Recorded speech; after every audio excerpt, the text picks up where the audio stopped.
in order to pay off the 10 trillion debt left by your parents. You, a clear and foolish college student, are forced to become a professional treasure hunter, carrying a shovel all day long, hoping to one day dig up a priceless treasure. Your classmates say you're crazy poor, and your teachers are utterly disappointed in you, but they don't know that just 10 minutes ago, your phone awakened a mutated app system. At this moment, you are standing in the park, looking bewildered at your phone vibrating constantly. The 100 Virtues map continues to search for treasures for you, and there is a white quality treasure 5 meters ahead. Please dig it up as soon as possible. Ding! White quality treasure detected. Hurry up and dig, master. If you don't dig soon, be careful of being robbed. What are you waiting for, you dog? Hurry up and dig. With the sound of the prompts ringing continuously, Lin Chen focused his gaze on the sandy ground in the park in front of him. It was mid-afternoon. The sunlight was strong. There were not many visitors in the park. Only a young boy holding a plastic toy shovel, tirelessly digging in the sand. And not far away, a young woman standing in the shade playing with her phone, occasionally looking up to see if the child had run off. After hesitating for a moment, Lin Chen approached the young woman and asked the boy who was digging sand with a shovel, "Hello sister, can I borrow this for a moment? I want to dig something." Seeing the young and handsome Lin Chen calling herself sister, the young woman's face blushed slightly, and she waved her hand to cover her smile. Go ahead, go ahead." With permission granted, Lin Chen immediately took 2 steps forward, picked up the boy who was digging soil, and placed him at the location marked with the treasure. Good. Dig here for your brother. Lin Chen quickly retreated to the shade, hiding next to the young woman and casually chatting. It's really hot today. The young woman's mouth twitched. I thought you wanted to borrow a shovel. Turns out you want to borrow my son? Lin Chen scratched his head and chuckled. The young woman glanced at him. Am I just letting my son work for you for free? Lin Chen justified himself. Teach children to do good without expecting anything in return from a young age. Otherwise, they will suffer greatly when they grow up. During the chat, Lin Chen glanced at his phone, feeling a bit dazed. Just now, his phone suddenly had an abnormality. A window popped up with the words, "You have been selected as a lucky user of Destiny Communications Company. From now on, you will receive a weekly experience permission for a mutated app software. The software available for experience this week is the 100 Virtues map." After the window popped up, the usual navigation app, the 100 Virtues map, appeared abnormally. The blue pointer icon had changed to a brown-yellow ancient compass, and the original navigation function was gone, replaced by a treasure hunting button that could search for treasures within 500 meters. Although Lin Chen was skeptical of the functions of this mutated app, he had nothing to lose by trying it out. Plus, he was short of money recently, and today was the day to repay his online loan, so the pressure was immense. As if by some divine intervention, he pressed the treasure hunting button. Following the guidance of the mutated version of the 100 Virtues map, Lin Chen arrived at the park near the school, leading to the scene before him. In the blink of an eye, 10 minutes had passed. Just as Lin Chen was getting a bit impatient, the child who was diligently digging suddenly exclaimed loudly, "I found it! I found the treasure!" Startled, Lin Chen hurried over and lifted the bewildered child onto a tree, then looked at the treasure in the sandpit. It was a silver aluminum square box with an Ultraman drawing on it. At that moment, his phone also issued a notification. Ding! Congratulations on finding the white quality treasure, receiving $15, 5 in cash and 2 genuine Ultraman flashcards. Not only could it locate the treasure accurately, but it could also display the item and value of the treasure. Could it be that this software is really popular? In the early morning, Lin Chen suddenly became uneasy. Although the things dug out this time are not valuable, if it is true that there will be a new mutated app every week, then he will have a great time in the future. With 15 yuan and 5 cents in his left hand and 2 Ultraman cards in his right hand, Lin Chen stood still and looked up at the sky. A smile couldn't help but appear on his lips. So light really exists. At this moment, the child who had finally slipped down from the tree came over with a curious look on his face. Lin Duan glanced at him and smiled amiably. Thank you for helping your brother dig up the treasure. Little friend, you should like Ultraman too, right? The child nodded frantically, staring at the Ultraman card in Lin Duan's hand, his big eyes sparkling with little stars. Lin Duan put away the change in his left hand, looked at the Ultraman card in his right hand, and then kicked the aluminum box on the ground with a picture of Ultraman on it and said, "This one's for you. Take it and play with it, kids." Seeing that Lin Duan turned to leave, the child snapped back to his senses and kicked the aluminum box violently, cursing under his breath. Stinky uncle. Lin Duan, who had already walked out a dozen meters or so, heard the sound and his body shape stalled. Seeing that the young woman was playing with her cell phone with her head down, he immediately turned around and came back to pick up the child, and put the child on the tree again. Kid? After leaving the park, Lin Chen immediately took his cell phone and started to search for treasures around the school using the treasure hunting function of the Baidu map. Granted, there are a number of treasure spots around the school, but all of them are white in color. Lin Duan had gone to great lengths to dig out the treasure, but in the end, he had only harvested some loose change or other people's lost, not very valuable items. Ran outside for 2 hours. The time came to 3 o'clock in the afternoon. A number of online lending companies began to flush Lin dust call. Text message debt collection. The amount of high close to 5,000. The amount of low also, hungry group takeout, dear customer. Your installment purchase of uniform iced tea, this month payable 0.5 yuan, 2/6 period, is now overdue. Lin Duan gathered the money in his account and paid back a few high interest rates first. At that moment, a message suddenly came on WeChat. A sunshine credit dragon, kid, this is the deadline. If you don't pay it back today, I'll send your picture to your whole school. This online loan. Lin Duan had borrowed the money by mortgaging his private photos, and at this moment, when he saw the other party calling in the debt, he sucked in a breath of cold air and hurriedly replied, this user has been logged off, etc. Don't post. A sunshine credit dragon, if you know you're afraid, hurry up and pay back the money. A few seconds later, this user has been logged out, referred you to the group chat Jincheng University dating group. This user is logged out, referred you to the group chat Jincheng University confession wall. This user is logged out, referred you to the group chat Jincheng University Women's Gymnastics Academy 2 group. A sunshine credit longo? This user has been logged off, send this to these groups. There are a lot of women in these groups. Lin Duan was still very confident in his figure. Since you can't stop the other person from publicizing your private photos, you can simply turn difficulties into opportunities. Take this opportunity to publicize your strengths to the women of the school. Maybe even get off on it. Just why-wying. The other party sent a message again. It's a picture. Lin Dust took a look at it, and it was the very same photo he had taken when he first ran the online loan. But the size doesn't seem right. How did the old man's strengths become weaknesses? This user has been logged off? This user has been logged out. Excessive owl. How also with P picture? I'll sue you for rumor mongering. The message just went out. The other party sent over another picture. The bottom picture was still the same. And the other party had thoughtfully PD'd the clothes on the picture of Lin Duan. Only, it was a women's pink lace lingerie. This user has been logged off. This user has been logged off. Brother, don't play like this, right? The message was just sent. The other party sent another picture. This time, there was nothing unusual about the body of Lin Duan in the picture, except that his face had been PD with a hint of redness. But behind Lin Chen, there was an extra big black fat man who was naked, standing there with a lewd smile on his face. A sunshine credit longo, I'm telling you in advance, that's me behind you. A sunshine credit dragon, after I release the photos of us, I'll hold up a rose every day and stand under your dormitory. Tough. That's pretty damn mean. Is this the poisonous tactics of the mob? See here. Cold sweat finally broke out on Lin Chen's forehead, imagining the consequences of these photos becoming public. Lin Duan shivered and finally compromised. After sending 2 emoticons of a cute kitten apologizing,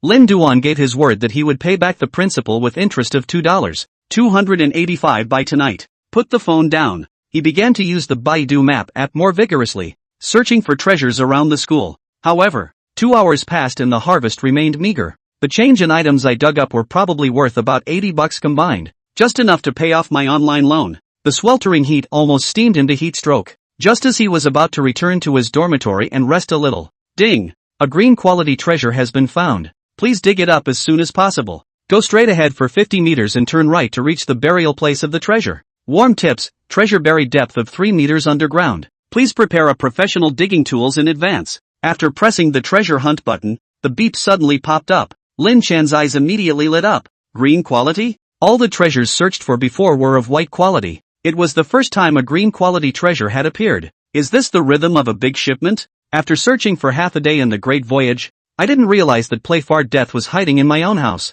He immediately followed the directions of his navigation to where the treasure was buried. The burial site of this green treasure is a small wooded area within the school. A lot of young couples within the school used to come here before to do games, play old cunt peck chicken and so on. Recently the school leader suddenly had a brain fart and wanted to remove the cave where billions of living beings had fallen and build a gazebo. The construction team is working here at this time. Lin Dust looked at the construction team personnel who were in the way and sipped his teeth. It's not a good idea. Looks like we can only wait until later. The software suggests that the treasure is buried at a depth of 3 meters. Although 3 meters doesn't sound deep, manual digging would take even a professional worker an hour or two. Digging tools are definitely essential. Use your front legs to plow. Lin Dust couldn't dig a 3-meter hole in a week. Taking advantage of the construction crew's work, Lindsay first went to the hardware store off campus to buy a shovel. Calculating the time and effort required to dig down 3 meters, feeling that it would be hard enough for him to finish the project on time alone and pay back Long's money, Lin Duan bought another shovel. Afterwards, send a message to Li Yiren. This user has been logged off. Tonight at 8 o'clock. Attack the sand and pillage the earth. If you are a brother, come and dig me. Li Yiren was Lin Duan's roommate and the person he had the strongest relationship with in college. When both men sought help, each rarely refused the other's request. Even due to Li Yiren's delicate physique, her legs are in excellent shape. Lin Xin previously pretended to be a cute girl to accompany the game, and when he took orders online, he also requested Li Yiren to wear black silk, took a seductive bust photo, and sent it to the big brother who ordered his order as a benefit. After the message was sent, seeing that Li Yiren didn't respond for half a day, Lin Chen ran back to the dormitory to see what this kid was doing, pushed the door in, only to see that the dormitory was empty. The dormitory is a 4-person dormitory with beds and tables. At this point, there's no one under the bed. Only the innermost bed on the right side was being heard with a vibrating sound of the bedpan. The sound of Lin Duan pushing the door in was heard. On the bedpan, the vibrations stopped urgently. Pull back the bed curtains. A fat man with a round head and a round brain poked his head out with an unnatural expression. Brother Tian is back. This person was one of Lin Duan's 3 roommates, named Zheng Chang, a die-hard otaku. Secondary. The hands had been shaking because they were too nervous. Speaking. Snap. The dislodgement of the cell phone in his hand fell to the floor. Lyndon stifled a laugh and walked over to help him pick up his cell phone. Fatty Zheng Chang had a red face and hurriedly waved his hand to stop. Don't. I'll just pick it up myself. Lin Dust smiled and picked up the phone said, alright, we are all men. Understandable. Occasionally hiding in the dormitory bed to read some study materials what? Saying that, Lin Dust looked at Zheng Chang's screen. The words came to an abrupt end. The screen displayed a picture of black silk legs. Isn't this the leg of Li Yiren? Lift your head. Lin Chen was expressionless as he locked eyes with Zheng Chang. Zheng Chang's forehead was sweating, and he hemmed and hawed with a weak heart. We're all men. We can understand, right? Without a word, Lin Chen put down his cell phone and turned around to go out. Zheng Chang hurriedly scurried down from the bed. A hand Lin Dust pulled. Panicked to explain, you believe me. I really do not have any strange fetish. Just before the use of the site suddenly logged out, only reluctantly for the mail look through the album, thinking that I have business to attend to. Lin Chen was too lazy to bullshit with him anymore and hurriedly asked, where's Li Yiren? Zheng Chang put on his underwear and shook the fat on his face. He answered a phone call at noon and then left in a hurry, as if something happened at home. Seeing as how the good guys aren't there, Lin Chen scared his mouth and had no choice but to turn his measuring gaze to the fat man in front of him. Your waist is okay, right? Zheng Chang scratched his waist and took 2 steps back somewhat unnaturally. What for? I told you, I really don't have any strange fetishes. 10 minutes later, the two went to the snack bar across the street from the park near the school. Watching Zheng Chang grab the xiaolong bao and throw them into his mouth in handfuls like he was eating beans, Lin Chen's heart dripped blood, and his face was a bit grim as he said, you'd better do a good job for me later, or I'll have to beat the vomit out of you. Fatty hemmed and hawed. Don't worry, since I've eaten your meal, I won't miss. Boss, 2 more drawers of buns. After eating 8 whole drawers of xiaolong bao, the fat man patted his belly, finally revealing a satisfied smile as he looked at Lin Chen and asked, Brother Tian, what kind of work do you really want me to do? Lin Duan replied vaguely, digging for something. If you're efficient, you should be done in 2 hours. Ow, boss, another bowl of soy milk to wet your throat. You've almost got it. You've really got the wool over your eyes, don't you? Jingle bells. The two were sitting at a snack bar, killing time making small talk. The dismissal bell rang at the nearby elementary school. In a few moments, a schoolboy in a little yellow hat rushes into the park across from the snack bar. A few minutes later, Mommy, I'll never trust the light again. Fatty casually asked, what's this kid crying about? Lin Dust fanned the wind with the Ultraman card in his hand and yawned. Who knows? The construction team should be off duty. Let's go. Get to work. Carrying shovels, the 2 men immediately went to the grove that had been reduced to a construction site. After confirming that no one was around, and once again using his cell phone to determine the exact location of the green quality treasure, the two finally started digging. Whimper, puffing, shovels swung, dirt tumbled. The 2 of them, Lin Duan and Zheng Chang, quickly got into the swing of things. I thought that Zheng Chang's fat body couldn't do any heavy work, but I didn't expect that he dug up the soil with style and efficiency than Lin Duan. Fatty, I really underestimated you. Lin Duan made a timely compliment and cheered Zheng Chang up. Zheng Chang gasped and hemmed and hawed. Don't look at me like this. When I was a kid I lived in the countryside and helped my mom fertilize the crops every day. Vomit. Just saying. Young Chang suddenly started vomiting. White soy milk gushed out along with the half-digested meat filling of the bun. Wiped his mouth. Zheng Chang said bitterly, I'm sorry, I ate too much. Looking at the vomit in front of me, Lin Duan's face twitched. That's how you help fertilize your mom. You fucking vomit. Before you can swear. Lin Chen couldn't help but vomit even under the stimulation of the vomit smell. Young's throat tightened once again when he saw this. Vomit. In just over 10 seconds. Using vomit, the two men refilled the dirt pit they had been laboriously digging for 10 minutes. Holding onto a tree, Lin Chen wiped his mouth with a pale face and glared at Zheng Chang. I was so blinded by essential oils that I asked you to help.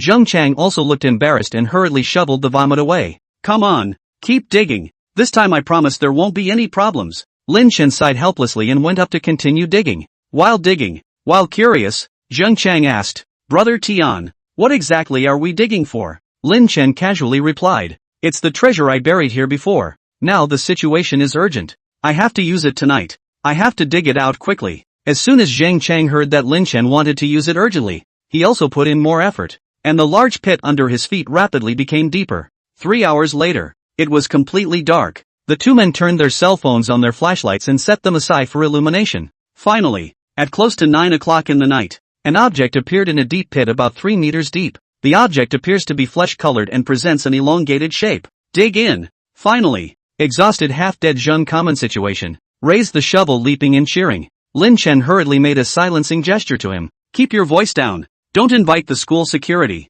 While saying that, as he did, he picked up his cell phone and illuminated the flesh-colored object under the deep pit. It looks like, how come it looks so much like a human leg? Associated with this, Lin Chen couldn't help but shiver. The fat man was also a little pale, subconsciously taking 2 steps away from Lin Chen. Brother Tian, the thing you buried, shouldn't it be? Lin Chen shook his head and hurriedly continued to swing his shovel to dig down. Soon, the true appearance of the buried object in the deep pit was fully exposed to the eyes of the two. What was buried in the pit was actually a fair-skinned, shapely, and attractive-looking woman, but at the moment she was completely lifeless. Silicone dolls. You have found a treasure of green quality. Receive Chun Shui Tang's real-life sex doll Sissy Premium Edition, valued at $2.500. The phone immediately pops up a window. Looking at the treasures dug up, Lin Chen and Zheng Chang fell into silence at the same time. Suddenly, Zheng Chang let out a cry of surprise. Isn't this the Spring Waterhall real-life erotic doll CC Premium Edition? The corners of Lin Chen's mouth twitched as he looked at Zheng Chang. No, buddy. Why are you so familiar with it? Can you even call out the name of the product word for word? Zheng Chang coughed to hide his embarrassment, then immediately changed the topic. Is this what you said you wanted to use urgently tonight? Lin Chen didn't know how to explain and coughed with an awkward face. The two then very tacitly did not continue to pursue each other. Yanking the silicone doll out of the deep pit, Lin Duan felt slightly egg-conscious for a moment. It's worth a bit of money, but it's really not a good way to cash in. Maybe hang it up on a used trading platform. Tag a college girl for personal use, and some brain-dead pervert will buy it. But brainwashed and pervert are both rare words, and it's hard to get the best of both worlds in 100 draws. Water from afar won't quench the thirst of the near, and Lyndon will have to pay off his online loan tonight. For a moment I couldn't think of what to do with the silicone doll. Well, let's carry it up first. It can't be a wasted night after all. Lin Dust greeted. Two people worked together. It took half a day's effort to lift the silicone doll out of the deep pit and put it on a 3-wheeled electric car at the construction site.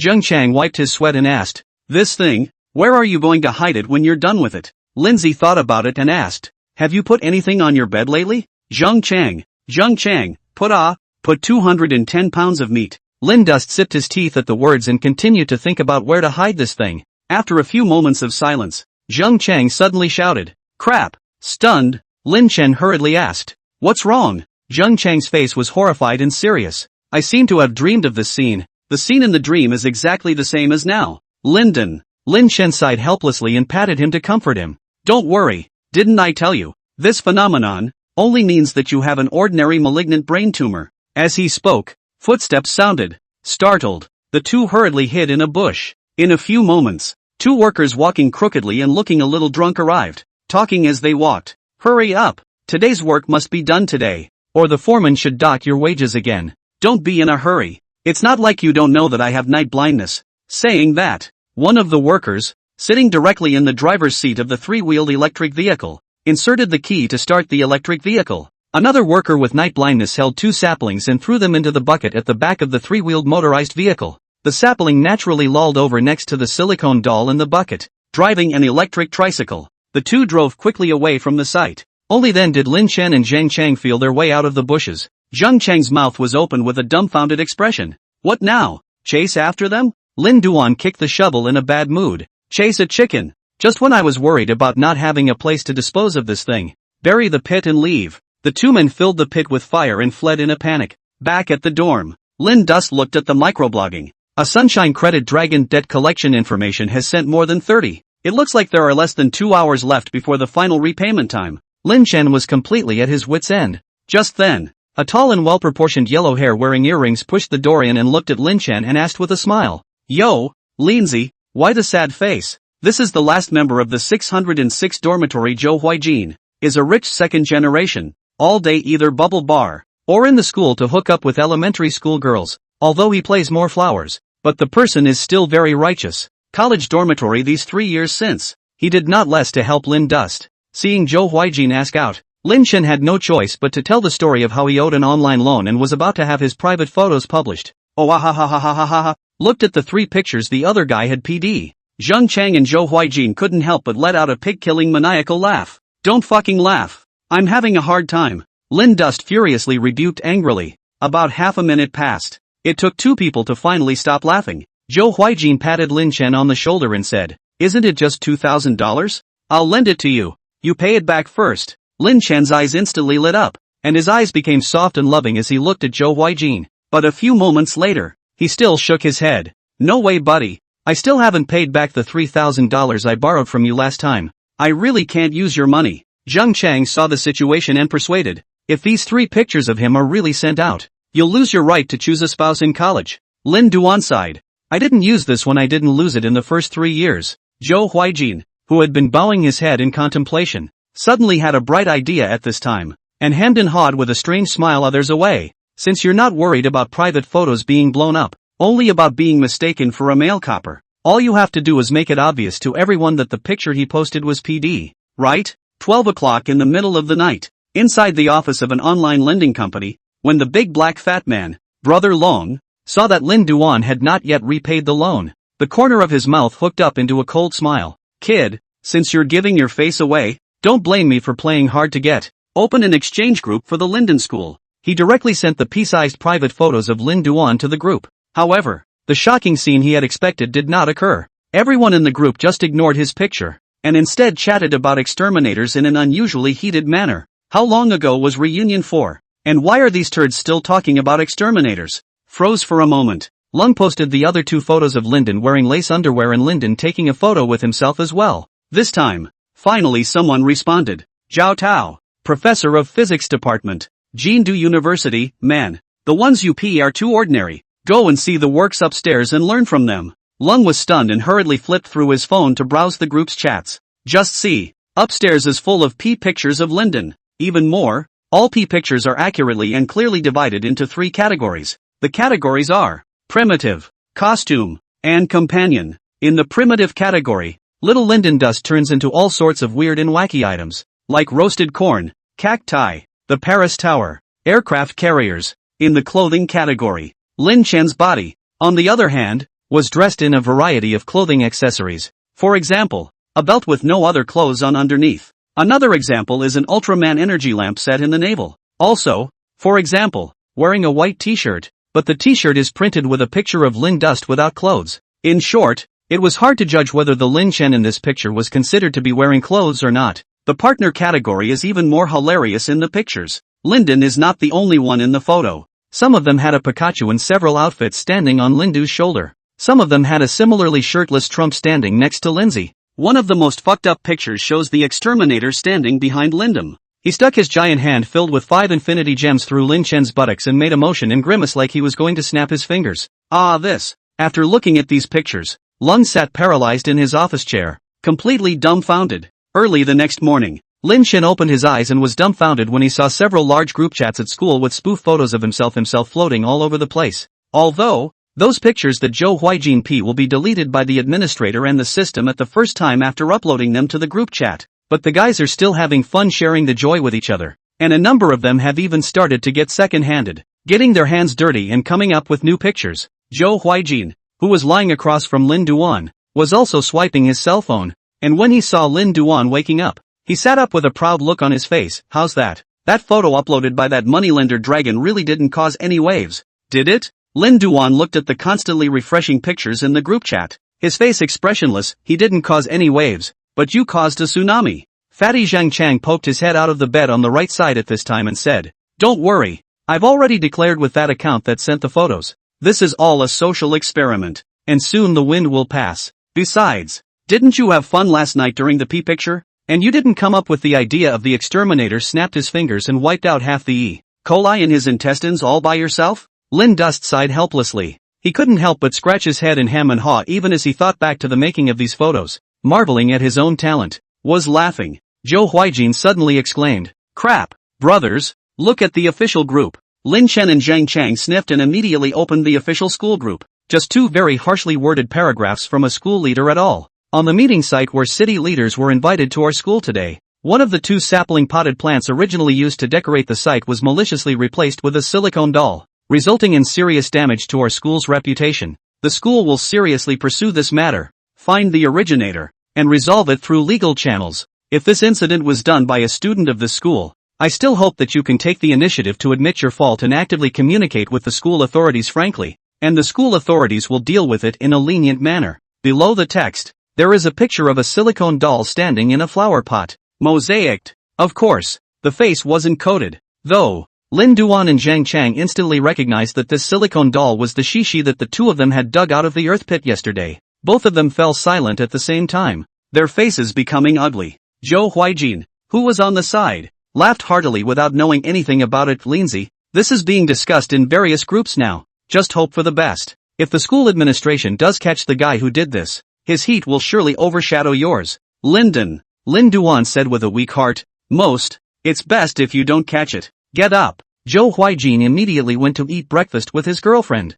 Lin Duan, on the other hand, was hunkered down in his dormitory with Zhang Chang, still worrying about the silicone doll. We just threw the doll onto the motorized tricycle, and technically what happened at the conference site has nothing directly to do with us, right? Even if someone is to be held responsible, it's the person who transported the doll to the conference venue and planted it in a flower pot that should be held responsible. Zhang Chang did some analysis. Lin Duan also felt that it made sense. Besides, it's not like the school is going to be able to check up on you, so there's no point in worrying too much about something that isn't necessarily going to happen. On the contrary, he still owes a lot of money to his classmates' housemates and online lending platforms, which is what he will surely face in the future. Open your cell phone, tap Baidu Maps. Lin Chen secretly muttered, "How should I use this treasure hunting function to get money?" Based on yesterday's one-day experience, the software only seems to be able to detect things that are buried in the earth, or in contact with the dirt floor. Used in town, it is very limited in its effectiveness. Preferably, you can go to the countryside where there are lots of dirt fields like this to use. Just thinking about it, Zhang Chang started cooking breakfast in boiled water for a bowl of noodles with large chicken and mushrooms. When Lin Duan saw this, his eyes lit up. There, go pick mushrooms. The Jincheng University where Lin Duan was located in the western mountain province, Jincheng City. Not far south of Jincheng City, there is a mountain named Jiuhuai Mountain. Previously, Lin Duan had brushed the short video and seen that 9 Wyverns Mountain produced wyvern mushrooms, and he had heard that it also produced wild medicinal herbs. Without thinking about anything else, the renowned Kaimeiji mushrooms alone sell for as much as $500 per pound at the market. Lin Chen could completely utilize his Baidu map to go up the mountain for efficient mushroom picking. Think it and do it. I'm going out. No need to leave the door open for me tonight. After saying hello to Zhang Chang, Lin Dust immediately borrowed an online loan, bought a ticket, put on his backpack, and went straight to 9 Wyoming Mountains. After riding the train for roughly an hour, Lin Duan got off at the station closest to 9 Wyverns Mountain, and then took public transportation for several consecutive bus changes. Finally, at 1:15 past noon, he reached the vicinity of 9 Wyverns Mountain. 9 Wyverns is divided into 2 parts. One is the artificially developed 9 Wyverns scenic area, and the other is an undeveloped wild mountain. I want to pick mushrooms in the mountains. Lin Dust must go up the wild mountain to pick. After all, the scenic area is equipped with surveillance everywhere. Pressure is not allowed to allow tourists to pick. In a village or town not far down the mountain, I bought a basket, a small shovel, and a pair of gloves with the change I picked up yesterday. Subsequently, with his school bag and basket on his back, Lin Duan came to the foot of the mountain and officially incarnated as Mario to start the mushroom picking program. Pull out your cell phone. Lin Chen opened the Baidu map and tried to click on the treasure hunting button. Ding! A green quality treasure has been found. Please dig it up as soon as possible. Ding! A green quality treasure has been found. Please dig it up as soon as possible. Ding! A white quality treasure has been found. Please dig it up as soon as possible. Ding! A white quality treasure has been found. Please dig it up as soon as possible. Just within 500 meters from the base of the mountain, 2 green quality treasures were searched. Following the guidance of the Baidu map, immediately, Lin Chen touched towards one of the closer green quality treasure spots. After trudging up the steep mountain path that was difficult to get down for 10 minutes, Lin Duan finally came to a small hill with a backdrop of shade. Under a tree on a hillside, clusters of long black pole mushrooms come into view. This black mushroom is none other than the pricey wyvern mushroom. Lin Chen immediately went forward, took out a small shovel, and carefully shoveled down the complete cluster of pocket mushrooms and put it into his basket. The phone also pops up with an alert at this point. You have found a treasure of green quality. Get 220g of Kaimeiji mushrooms, 550 yen/500g. That's great. I made over $200 on the pocket mushrooms in this one spot. It's a good start. Lin Chen wiped the slight sweat from his forehead, and a satisfied smile curled up at the corner of his mouth. Taking a step, he continued toward the next green quality treasure burial site. Road. When he saw a white quality treasure that he could acquire along the way, Lin Chen casually collected it as well. Most of these treasures, which are labeled as white quality on the bared map, are also mushrooms. Only they were all straw mushrooms, tea tree mushrooms and other less valuable mushrooms. But the good thing was that there were enough of them in larger clusters. Lin Duan had picked quite a few and should be able to sell them for some money as well. Soon, Lin Chen arrived at the location of another green quality treasure. What grows here, too, is a large cluster of mutated mushrooms, with a whole swath of criminy mushrooms growing alongside them. This mushroom, the red mushroom, is not as good as the Wyoming mushroom or the mutton belly mushroom, which are top-notch mushrooms, but it is still much more precious than ordinary straw mushrooms and tea tree mushrooms. Lin Dust immediately began to collect the mushroom colonies here. You have found a treasure of green quality. Get 280g of Kaimeiji mushrooms, 550 yen/500g. Receive 650g of mangrove mushrooms, $180/500g. After this colony was collected, Lin Duan was equivalent to scoring more than $500 again. Seeing that the 2 green quality treasures marked on the map had all been collected, Lin Chen immediately pressed the treasure hunting button of the Baidu map again. Ding! A green quality treasure has been found. Please dig it up as soon as possible. Ding! A green quality treasure has been found. Please dig it up as soon as possible. Ding! A green quality treasure has been found. Please dig it up as soon as possible. Ding! A green quality treasure has been found. Please dig it up as soon as possible. After going slightly deeper into the 9 Wyoming mountains, there are more green quality treasures around. Lin Dust ran around non-stop to collect them. In the middle of the day, a sudden feeling of abdominal discomfort. Lin Du hurriedly found a place to crouch down and rained down a generous donation to nature. After the donation was made, it was noticed that there was still some giveaway left in the window of the donation box. For a moment, Lin Duan was a bit of a dilemma. Shit, forgot the toilet paper. He tried to grab a leaf to wipe it off, but there were pine trees all around him and the leaves were so hard and prickly that he couldn't use them. Thinking about it, he unzipped his book bag to see if there were any props in it that he could use. Rummaging around for a while, his eyes lit up. In the top pocket of the book bag, there really was a book. This book was the new student handbook that was issued at the beginning of the school year, and after it was put into the book bag, Lin Duan kept forgetting to take it out. 2 years ago, the counselor who handed out this handbook said, "This freshman handbook will help you at unexpected times." I didn't expect that to happen. He hurriedly tore out the pages and cleaned up the mess. The appearance of the freshman handbook kind of saved half his life. The only beauty of the book is that it's a little short on pages. In the end, Lin Duan was using all the book covers to barely clean up the battlefield. Standing up and lifting his pants, Lin Chen couldn't help but sigh. This is really, book is not as good as it looks when it's used. Finish up and keep picking mushrooms. Half a day passed, seeing the sun going down. As Lin Duan returned toward the bottom of the mountain, the large wicker basket in his hand was already stuffed with Kaimeiji mushrooms and all sorts of edible and valuable fungi. According to the price given by the Baidu Map app, this basket of mushrooms can be sold for at least 8,000. And that's only half a day's harvest. Tomorrow should yield even more if we start working in the morning. As we walked to the foot of the mountain, it was getting dark, exhausted and muddy. Lin Duan was tempted to just find a hotel, take a good shower, eat a meal, and then lie down on the bed and huff and puff. However, and he couldn't be so comfortable. Lin Chuan, who was completely out of money on hand, had to sell this basket of mushrooms tonight before he had money to go eat and stay in a hotel. Fortunately, today in the village and town below the mountain, Lin Duan had already consulted a few stores that purchased mushrooms in advance and left his cell phone number. After the descent, he gasped for air as he called one of them. "Hey sis, I'm the tall, strong, handsome guy from the daytime who wants to study my mushrooms?" Halfway through his speech, due to not having enough chi, Lin Duan paused for a moment. This break, along with the off-the-cuff sluttiness, makes the whole sentence seem a bit odd. The words were followed by a heated argument on the other side of the phone.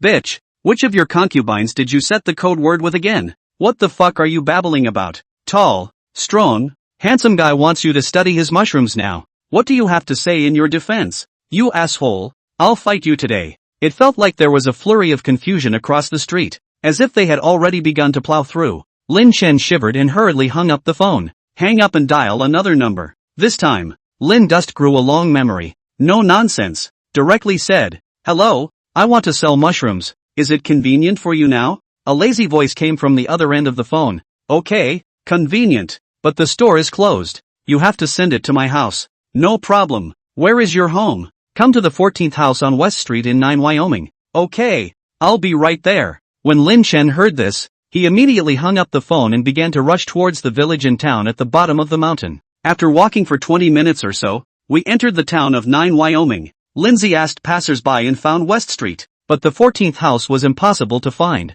"There is nothing to be done." He dialed the other party again. "Brother, where is this 14th house?" The person on the other end of the line lazily said, "It's just to the right of 16th. Lin Duan looked around and didn't see house 16. So he said, "I'm over here in house 12. Can you come out and pick me up?" Across the room, he mused for a moment. "Well, I'm so tired. I don't want to go out." Lyndon, alright, then I'll look again." Hanging up the phone, Lin Chen couldn't help but curse. This person is so damn lazy. After searching for a long time again, I finally found the 14th house in an alley. Lin Chen entered the courtyard and found that there were several rooms within the courtyard. He had no choice but to call the other side again. "Brother, I'm in the 14th courtyard. Which room are you in?" The other man thought for a moment. "It's in the room with the blessing on the door." Lin Duan looked up and glanced at the several single rooms in the courtyard. The entrance seemed to be plastered with fortune words.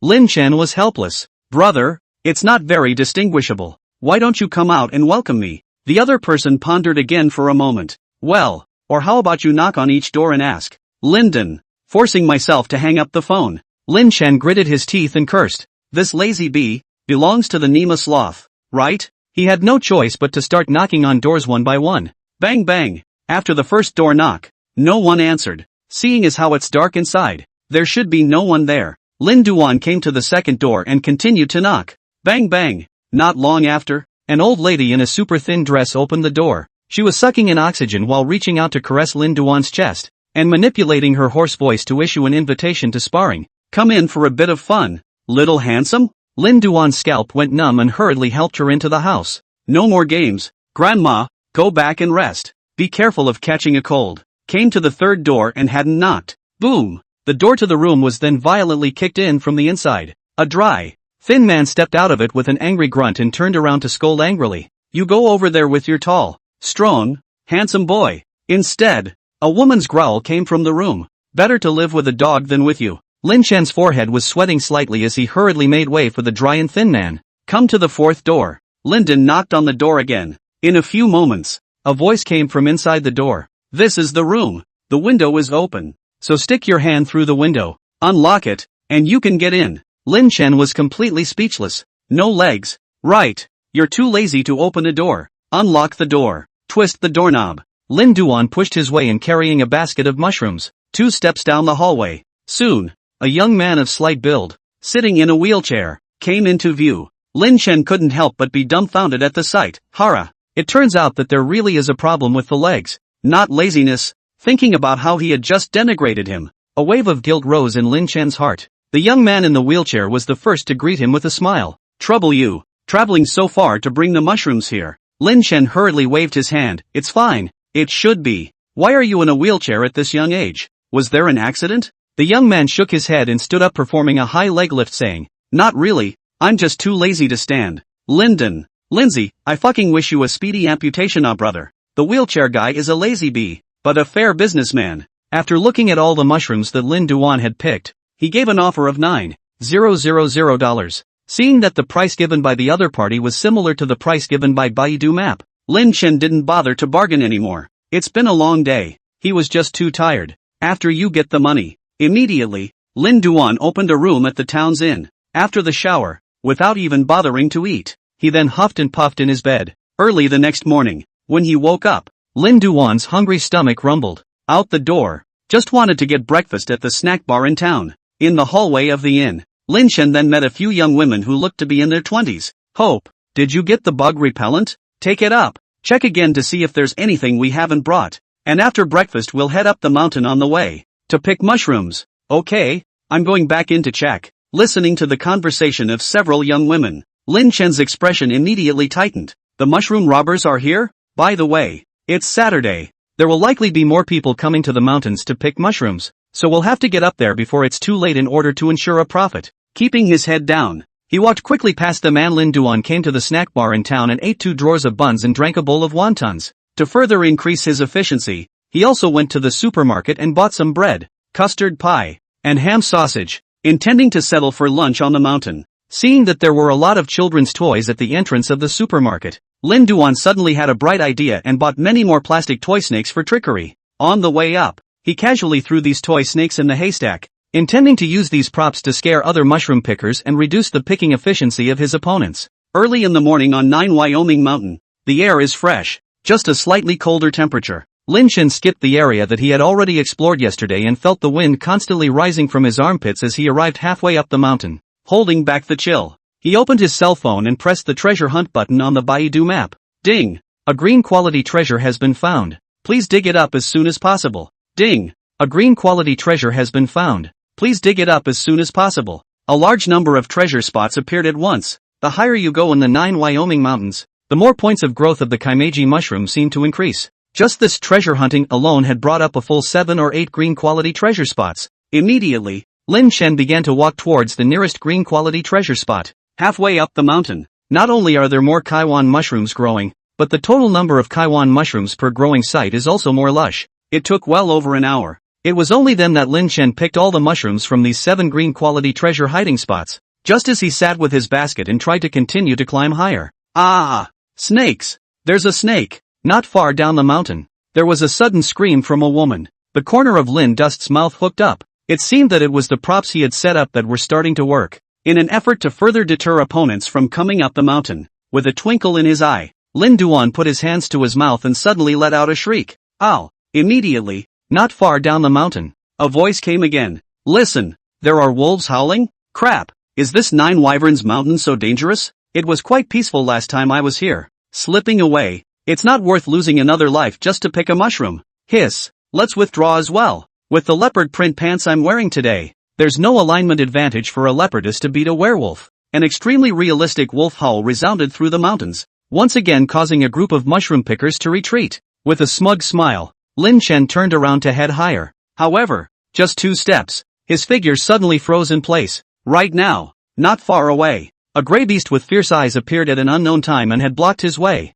For a moment, breathing stopped. 4 eyes. Lin Chen didn't dare to make the slightest movement, and his entire body seemed to be transformed into a wax statue, fixed in place. The beast in front of him also seemed to be wary of Lin Chen, and did not come forward at the first moment, but rather watched quietly from a distance of 3 or 4 meters. Time, as if it stood still. A full 10 seconds passed. It took a moment for Lin Chen's blank brain to regain consciousness. Calm down, calm down. It may not be a wolf yet, as I remember. Wolves have drooping tails, and dogs have cocked tails. This is actually a dog, right? It's clearly got this tail up. Just thinking about it, the tail of the beast in front of him, which had just been cocked, suddenly drooped. Lindsay, really dude, you don't have to be so cooperative with me. The fluke is broken. Lin Chen was forced to accept the reality, thoughts surging rapidly in his mind, all the knowledge about wilderness survival coming together at this moment. Anyway, no running, no exposing your back to it,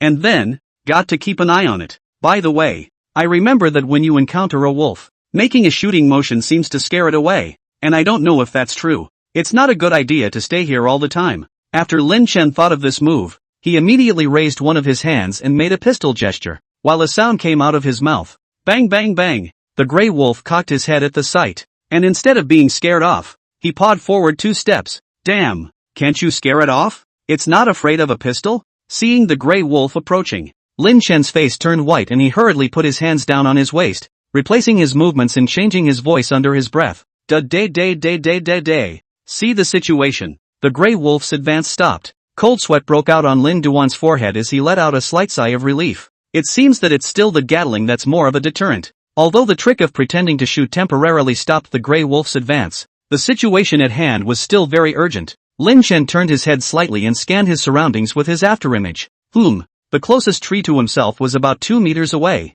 He remembered that wolves didn't seem to be able to climb trees. But it seems like you can't climb trees yourself, even if I could climb up there. Running towards the tree was also enough time for this wolf to give himself a bite from behind. You can't think of escaping. You have to think of something else. How about putting up a fight and roaring right at it? As I recall, this way, it seems to have a probability of scaring him right back. Linden wants to use this move, but the mind makes the decision and the legs don't listen. Looking at the vicious eyes of the gray wolf in front of him, how could Lin Duan not take a step? He immediately shifted his thoughts. No, this move is too risky. Logically speaking, this kind of wolf that lives near human gatherings should all be afraid of humans. And since it chose to take the initiative to come over and demonstrate to me, it must have been starving to a certain extent. In a situation of extreme hunger, even if I charge straight at it and make it feel threatened, there is a high probability that it will choose to fight me to the death. Come to think of it, Lin Chen's eyes suddenly twitched. He gently reached into the backpack behind him. Seeing this action of Lin Duan,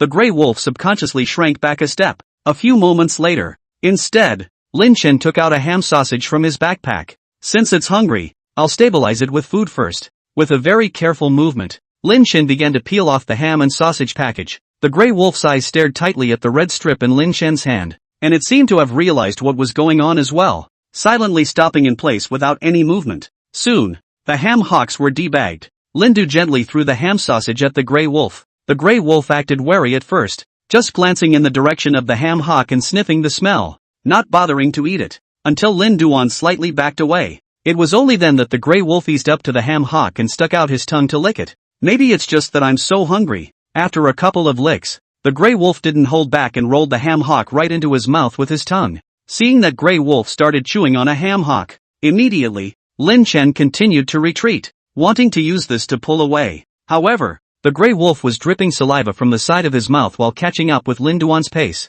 It looks like it's not going to work until it's fed. Lin Duan continued to pull out ham sausages from his backpack and threw them out as he had done. The gray wolf continued to lick twice, swallowing and chewing. After 3 times, the fierceness in the gray wolf's eyes faded quite a bit, and the tail that had been drooping down was once again cocked at this moment, and even wagged somewhat obediently. Seeing that the effect of the ham and sausage attack was outstanding, Lin Duan just wanted to strike while the iron was hot and continue to launch an attack. Reaching out, I realized that the ham hock had run out. Lin Chen could only take out a custard pie and try to throw it. Originally, he was worried that this gray wolf wouldn't be used to custard pie. Unexpectedly, the gray wolf's eyes went straight after licking the custard pie twice. Turtling and giggling, he directly ate the custard pie in 2 mouthfuls. After the custard pie, the gray wolf's eyes were already full of trust when he looked at Lin Chen again, and his tail wagged even more happily, as if he was pleasing. Seeing this, Lin Duan also recalled the little wild dog he had adopted when he was a child, and his eyes revealed some warmth. He really loved that little wild dog and took good care of it, but unfortunately after only 3 days of keeping it,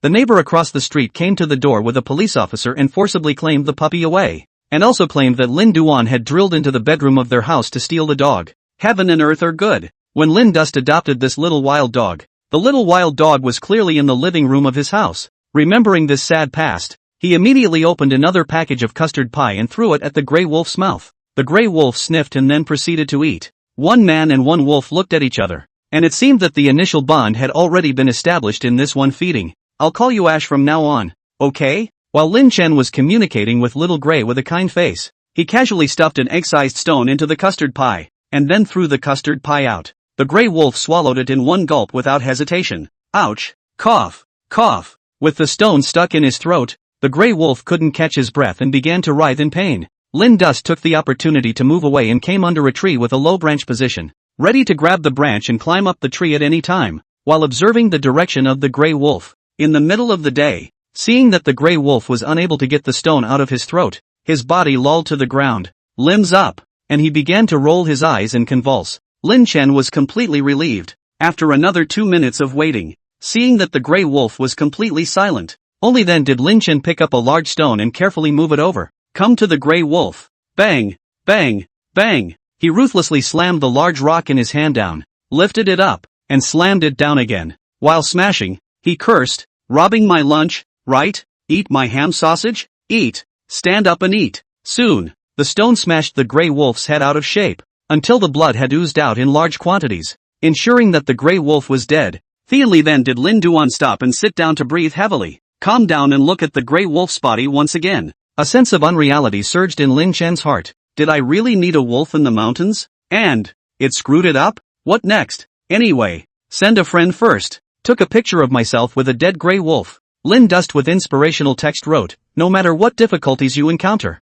do not be afraid to face it bravely. Ali gives. No sooner had the friend circle been sent out than someone liked it and left a comment. Half a pot of cold wine and half a pot of sorrow. What's that black thing behind you? Half a pot of cold wine and half a pot of sadness is Li Iren's WeChat name. Look at his name to know that this bee is a literary youth. Lin Dust truthfully replied, the body of the wolf. In the mountains picking mushrooms accidentally met. Gave it killed. Half a pot of cold wine and half a pot of sorrow. Why do I look like cow dung? After thinking about it, Lin Dust also felt that it was indeed too ridiculous. So he replied, ha ha ha indeed. It is cow dung. Half a jug of cold wine and half a jug of sorrow. How do I look like a wolf? Linden. This kid anchors a rebellion. Seeing that Lin Duan's friend circle did not reply again, Li Yiren sent another WeChat message. Half a pot of cold wine and half a pot of sorrow. When will you be back? This user has been logged off. I'll be back in the next couple days. You're back in school? Half a pot of cold wine and half a pot of sadness. I'm back. Return quickly. Wait for the wine. After a few brief words,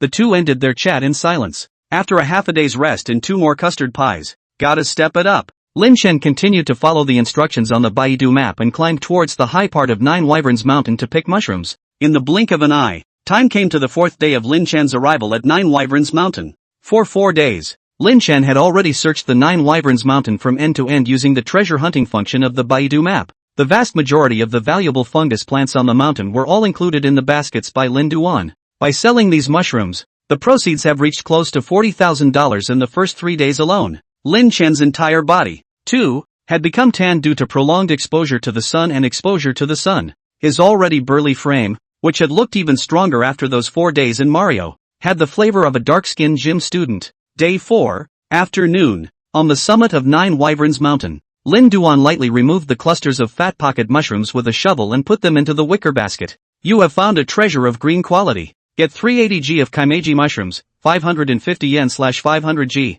After collecting the last green quality treasure shown on this map, a window suddenly popped up in the phone. You found over $50,000 worth of treasures through the Baidu map. Application update upgrade conditions have been met. The functions of the software will be enhanced after the update. Is this an immediate update? Yes, no. Lin Duan was delighted at the sight. This software can still be updated and upgraded? He immediately clicked, yes. Being updated. 1%, being updated. 12%. About 5 minutes passed and the update was complete. After the application is updated, the original brown compass icon has been changed to a gold compass, with a 2.0-inch subscript underneath the icon. Tap on the app. Update instructions pop up first. After this update and upgrade, the treasure hunting range of Baidu map is raised to 1,000 meters. At the same time, you will be given a chance to do an advanced search. Use the advanced search to find the nearest purple quality treasure. Note, the quality of the treasure from low to high is white, green, blue,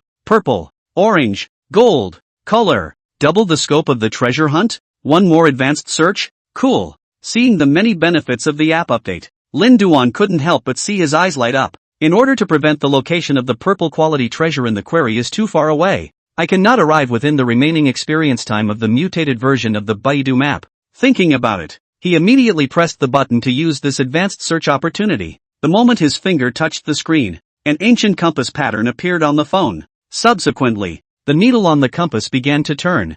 I don't know if it's a coincidence or some kind of correlation exists, but at the same time that the hands on the cell phone screen started to turn, the air around Lin Chen also began to become agitated, and a sudden gust of wind rose above the top of Nine Wyverns Mountain. Moments. The wind and waves stopped. The advanced search on the phone also gives results. The nearest purple quality treasure is in Iron Lake Village. The treasure is buried at a depth of 2.5 meters, so please prepare your digging tools in advance. Zoom in on the map and look at it. Fortunately, this Tehu village is not far from Jiuhuai Mountain, probably only 20 kilometers or so. Seeing that there was a new target that was worth more money, Lin Shen didn't intend to waste any more time picking up the leftovers from the Nine Wyverns Mountain and went straight down the mountain. Come to 9 Wyoming and find 9 Wyoming's little Hogan. Lin Dust first sold all the mushrooms on hand. Subsequently, Lin Chen asked again, "Man, I want to make a trip to the nearby Iron Lake Village. How do you think it's most convenient to get there?" Since Nine Wyverns Town was relatively remote and couldn't get an online taxi, Lin Duan could only find another way. The wheelchair brother leaned on the back of his chair and thought for a moment and replied, "Ask Sister Wang next door to my house. Sister Wang and I are peers and also collect mushrooms. It seems that his husband has a van and often pulls people to the surrounding villages and towns, so you can spend some money and let him pull you there." When Lin Chen heard this, his face suddenly looked a little strange. The couple next door seemed to have gotten into a serious argument the other day because of a phone call they made. I don't know if the couple has made up yet. With some apprehension, Lin Duan knocked on the door of the next room. In a few moments, Sister Wang's husband, the dry, skinny man, opened the door bare-chested and poked out his snotty head and said, "Is there something wrong?" Lin Duan rubbed his hands and smiled.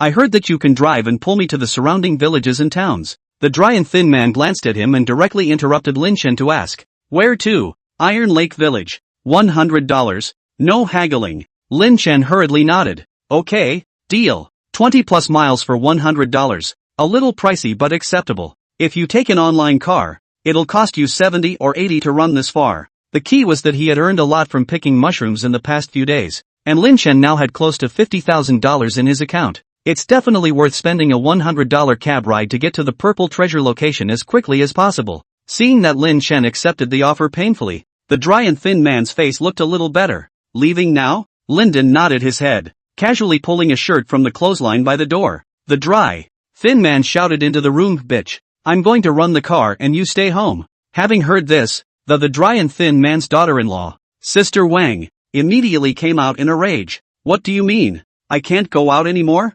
Sister Wang was around 30, not exactly good-looking, but to put it mildly, and, indeed, had a good figure, with a convex front and a curvy back. After walking out the door, she swept a glance at Lin Duan and did not recognize this college student who had only met her once before at the store. The dry, thin man glared at her impatiently. "Either stay home or come with me." Sister Wang glared back without showing any weakness. "If you go together, you go together." When she finished speaking, she pulled open the door of the van in the courtyard and got right in. Seeing this, Lin Chen glanced at the dry and thin man and could only sit on the passenger side somewhat awkwardly. The dry, skinny man gets in, fires up the van, and the van drives out of the small yard in a reverse drive. On the way, the atmosphere in the car was quite awkward. Sister Wang and her husband and wife are apparently still in a state of Cold War. One drove in a muffled voice. The other cocked his head and looked out the window without saying a word. To break the almost suffocating atmosphere, Lin Duan coughed and chimed in with a forced smile. "The mushrooms from our Nine Wyverns Mountain are so good,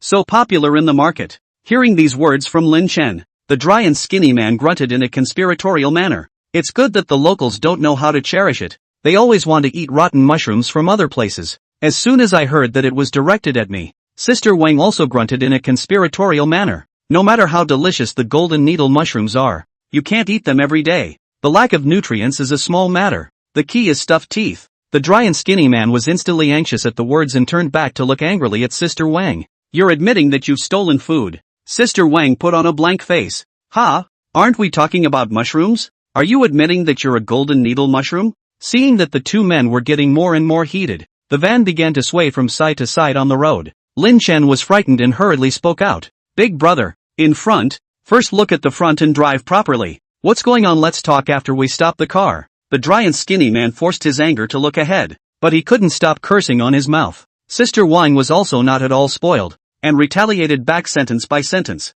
Seeing this, Lin Chen knew that if he didn't dissolve this conflict between the two, he probably wouldn't be able to sit still all the way. He tried to enlighten. "Big brother, I know you're in a hurry, but take it easy for a moment. You suspect big sister of being unfaithful. May I ask if you have any solid evidence?" The dry, thin man growled in a sullen voice. "No, but I got a coded call from that man to him." Lin Duan continued. "That is to say, Big sister doesn't have any substantial problems right now. It's just that phone call that made you suspicious, right? The dry, thin man was silent for a moment, and answered in a slightly lower voice. Right. Lin Chen turned his head and looked at Sister Wang again. Since you're willing to follow your husband out, it means you're willing to resolve the conflict between the two of you, right? Sister Wang glared at the dry, thin man, rubbed her chest and gasped as she replied, right. Seeing that both men had calmed down a little, Lin Chen proposed a solution and said, in that case, if big sister is patient and helps big brother get rid of his suspicions, won't the two of them be able to make up? Both of them were silent at the same time, and then a moment later responded almost simultaneously, right. The thing about relationships is that sometimes the authorities are just confused. What could be quite simple can often become complex and unmanageable when prompted by emotions. Lin Chen's questioning was equivalent to helping the two men untangle the complicated threads and find the key to the conflict and a way to resolve it. Seeing the two grow calm under their words, Lin Chen was also finally understanding the meaning and value of the TV. Those programs that resolved emotional disputes. Before that, he had always viewed these programs as Dumb and Dumber. I'll put his suspicions to rest and he'll stop, right? After calming down, Sister Wang offered to solve the problem. Lin Duan immediately helped out. Right. Sister Wang picked up her cell phone. I'm going to call that phone number from the other day right now, on speakerphone, so you can hear if he and I know each other or not. Yeah. Not right. Lin Chen subconsciously nodded his head, but a moment later, he snapped out of it. This is so fucking wrong. At this time, if Sister Wang dialed and her own phone rang, the situation would be too difficult to explain. With this serious suspicion of the dry and thin man, he had to suspect that he and Sister Wang were playing some strange play-off. Seeing that Sister Wan was already rummaging through the call records, Lin Duan couldn't think of any reason to stop her from calling, so he could only hurriedly pull out his cell phone. Buzz. The moment Sister Wan's side dialed the phone through, Lin Chen directly hung up the phone while the ringtone was still ringing, and then put his phone into flight mode. The number you have dialed is temporarily unavailable. Listening to the beeping of Sister Wang's cell phone, which was on speakerphone, Lin Duan was slightly relieved. Sister Wang frowned, hung up and called again. The number you have dialed is temporarily unavailable. Still the same beep. The dry and thin man sneered when he heard the commotion. What? He doesn't dare to answer your call? Sister Wang, who had managed to suppress her temper with great difficulty, was once again ignited at the words, "You're not fucking finished, are you? Who are you to doubt me because of one crappy phone call? You're insulting me. After being with you, I earn money and support my family. You lie at home and sleep all day. What right do you have to treat me like this?" The dry and skinny man looked like he had been poked in the sore spot, and his face was fierce as he roared. "Just because you were a lady before, a chicken." Seemingly not expecting the other party to say this in front of outsiders, the Sister Wang was violently dumbfounded, and her eyes immediately turned red as she gritted her teeth. "Weren't you also a thief before? Do you really think you are nobler than me? All day long, you are lazy, no ability at all. No one treats you like a human being outside, so you take it out on me, right?" The two men completely tore themselves apart, roaring out the words that would hurt each other the most without a care in the world. The dry and thin man suddenly kicked the brakes, stopped the van in the middle of the road, and said in a cold voice, "Get out! Get the hell out of here!" Sister Wang also didn't hesitate. As soon as she pulled open the car door, she directly got out of the car. Lin Duan, who was sitting in the co-pilot's seat, had been too frightened by the ups and downs of the plot to speak. As he watched the van, with only two people left, start up again, he could only pray quietly within himself that he would reach his destination safely. When Sister Wang got out of the car, there was a silence in the car. In about 10 minutes, when Lin Duan saw the dry and thin man suddenly reach out to draw paper, he turned his head and realized that the man was already in silent tears. Noticing Lin Chen's gaze, as if to hide his embarrassment, the dry and thin man wiped his tears, smiled bitterly and took the initiative to open his mouth. "Before, I was stealing from the Tonyuan South Station, and she was working in the foot-washing city next to it, and I always went to the clock. After a long time and getting acquainted, one time, I took her to eat nice shaved noodles and drank some wine. She said she didn't want to do it anymore, and I didn't want to steal anything, so I took her back to 9 Wyandotte. She just sucks. Oh, I'm a rotten bastard too." Lin Chen sighed and looked at the dry and thin man. "But you still care about her, right?" The dry, thin man shook his head blankly. "I don't know. After mixing it up for most of my life, all I have left around is this loser. I don't know who else to hate, except her, and I don't know who else to love. I probably just don't want to lose her, I guess." Listening to the words of the dry, thin man, Lin Chen couldn't help but feel something. How is Sister Wang, who was kicked out of the car, Not like that? Even if you have to endure unwarranted insults and suspicions, you have to follow your man. Two rags to riches lives intertwined in one point, and in the end, all that's left is each other. They don't actually hate each other, on the contrary, they cherish this last straw in their dim life. They just hate themselves. They hate this unpleasant life. And occasionally they can't help but take that hatred out on the only person willing to take it. Sighing once more, Lin Duan hesitated for a moment and finally couldn't help but exit. Big brother. In fact, the person who called big sister is a friend of mine. The dry, thin man froze. What do you mean? Lin Chen coughed, and then, replicated his words from that night. Hey sis, I'm the tall, strong, handsome guy from the daytime who wants to study my mushrooms? Hearing the familiar words, the tone, the inflection that the dry, thin man was dumbfounded. Seeing that the dry and thin man revealed the reaction he wanted, Lin Duan explained, I came here with a friend of mine to pick mushrooms, and that day when he came down from the mountain, he gasped for breath and called big sister, wanting to sell the mushrooms, and I can assure you that he didn't know big sister at all before, let alone wanting to mess around with her. The dry and thin man was silent for a moment and lit a cigarette. How do I feel? The one who called is you? Lin Chen hurriedly snorted.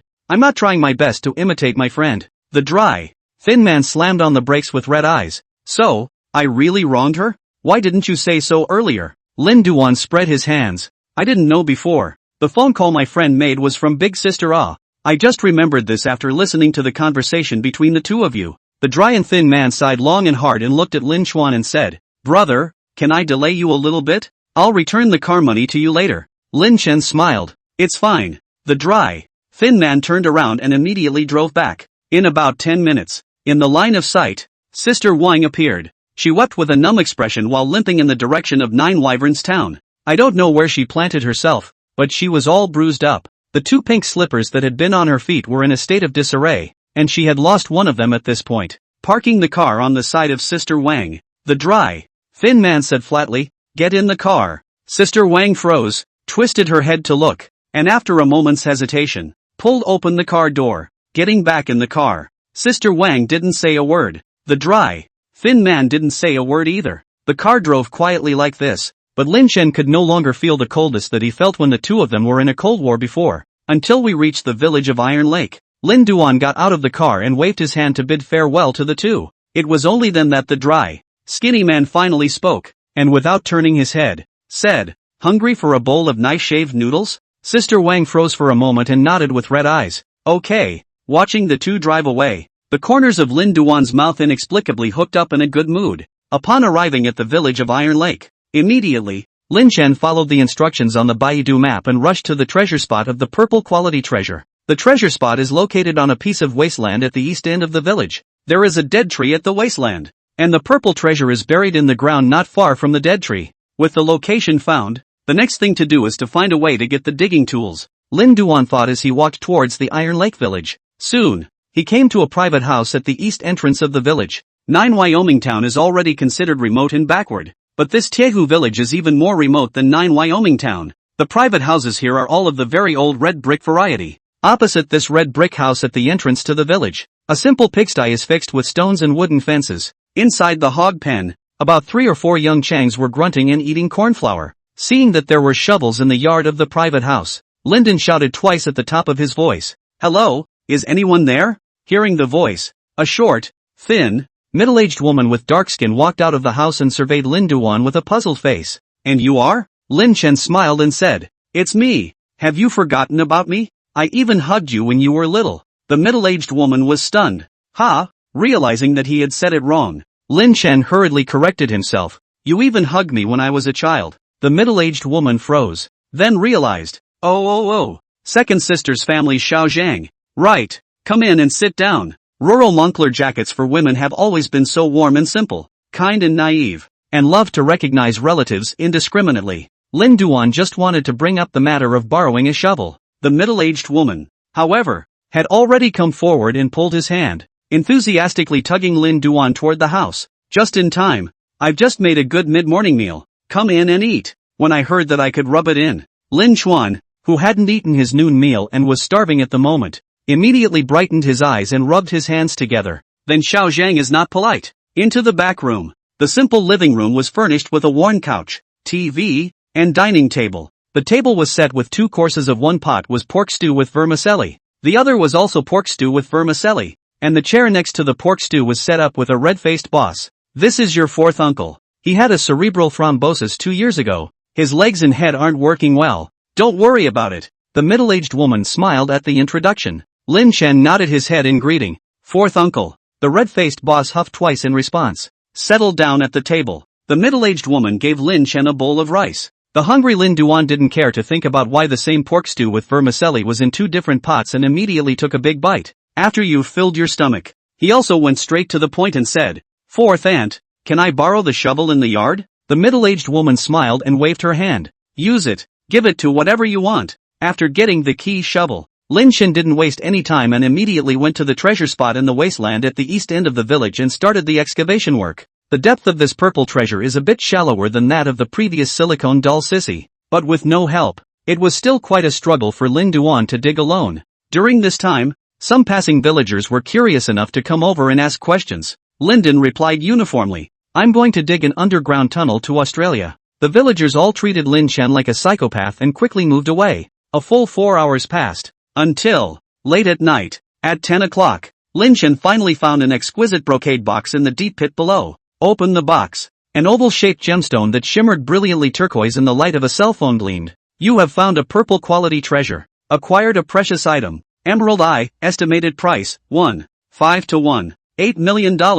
Jumbo history, the Emerald Eye was the collection of a wealthy merchant during the Republican period. In order to escape the raids of the warlords, he buried his favorite emerald under an Iron Lake tree, and nearly 100 years passed before the Iron Lake tree withered and died, and the local area developed from a wasteland into Iron Lake Village. The Emerald Eye? $1. 5 million to $1. 8 million? Cent. This time it's real. Moonlight. Lin Chen held the brocade box in his hands and giggled foolishly. After filling the pit of the pigsty, Lin Duan softly touched into the middle-aged aunt's house. Seeing the bedroom, the older man and the older woman were already asleep. Lin Duan put the shovel down and turned around to leave. Suddenly, there was a twisting pain in his stomach. He turned back around and went into the restroom and scurried within. Passing through the living room, he glanced heartily at the 2 pots of pork stew sitting on the living room table. Lyndon sighed as he rubbed his stomach and slipped $500 under the table's teapot and left a note that read to 4th auntie. From now on, throw away the food when it's rancid. And don't play with garbage classification at the dinner table.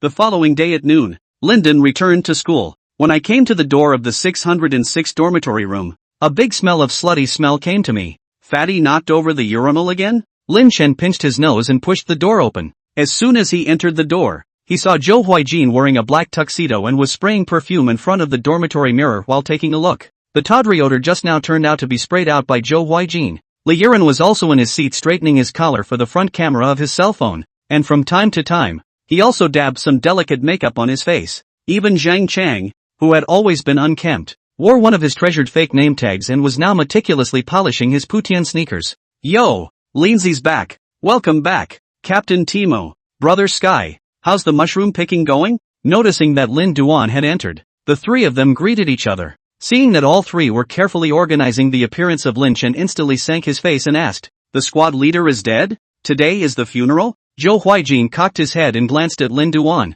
Not yet. Have you forgotten what day today is? Li Yiren laughed and picked up. Today is the day of the open class on my buddy. It was then that Lindsay realized. An open class. It's the season to see the big foreign horses again? It is now the 2nd semester of my junior year. And while there are not many daily classes left, there are still open classes that you can take on your own each semester. All of the open classes taken by the entire 606 dormitory are in business French. Not so much an interest in business or a love of French. 4 people chose this open class for the purest of reasons. To see Adele. Adele was the instructor for the class. A pure French pussy. This bitch is quite the looker and has a body that is stuffed with pearls inside milk tea, douanguang material. Business French, which was supposed to be quite unpopular, was filled up by the whole school because of Adele's existence. It is said that the day registration for this open course opened, the registrar's office's registration system was crashed by a large group of people. Have to say, that's the power of the bulls. Hurry up and change your clothes. Lindsay, we have to go over early to take our place.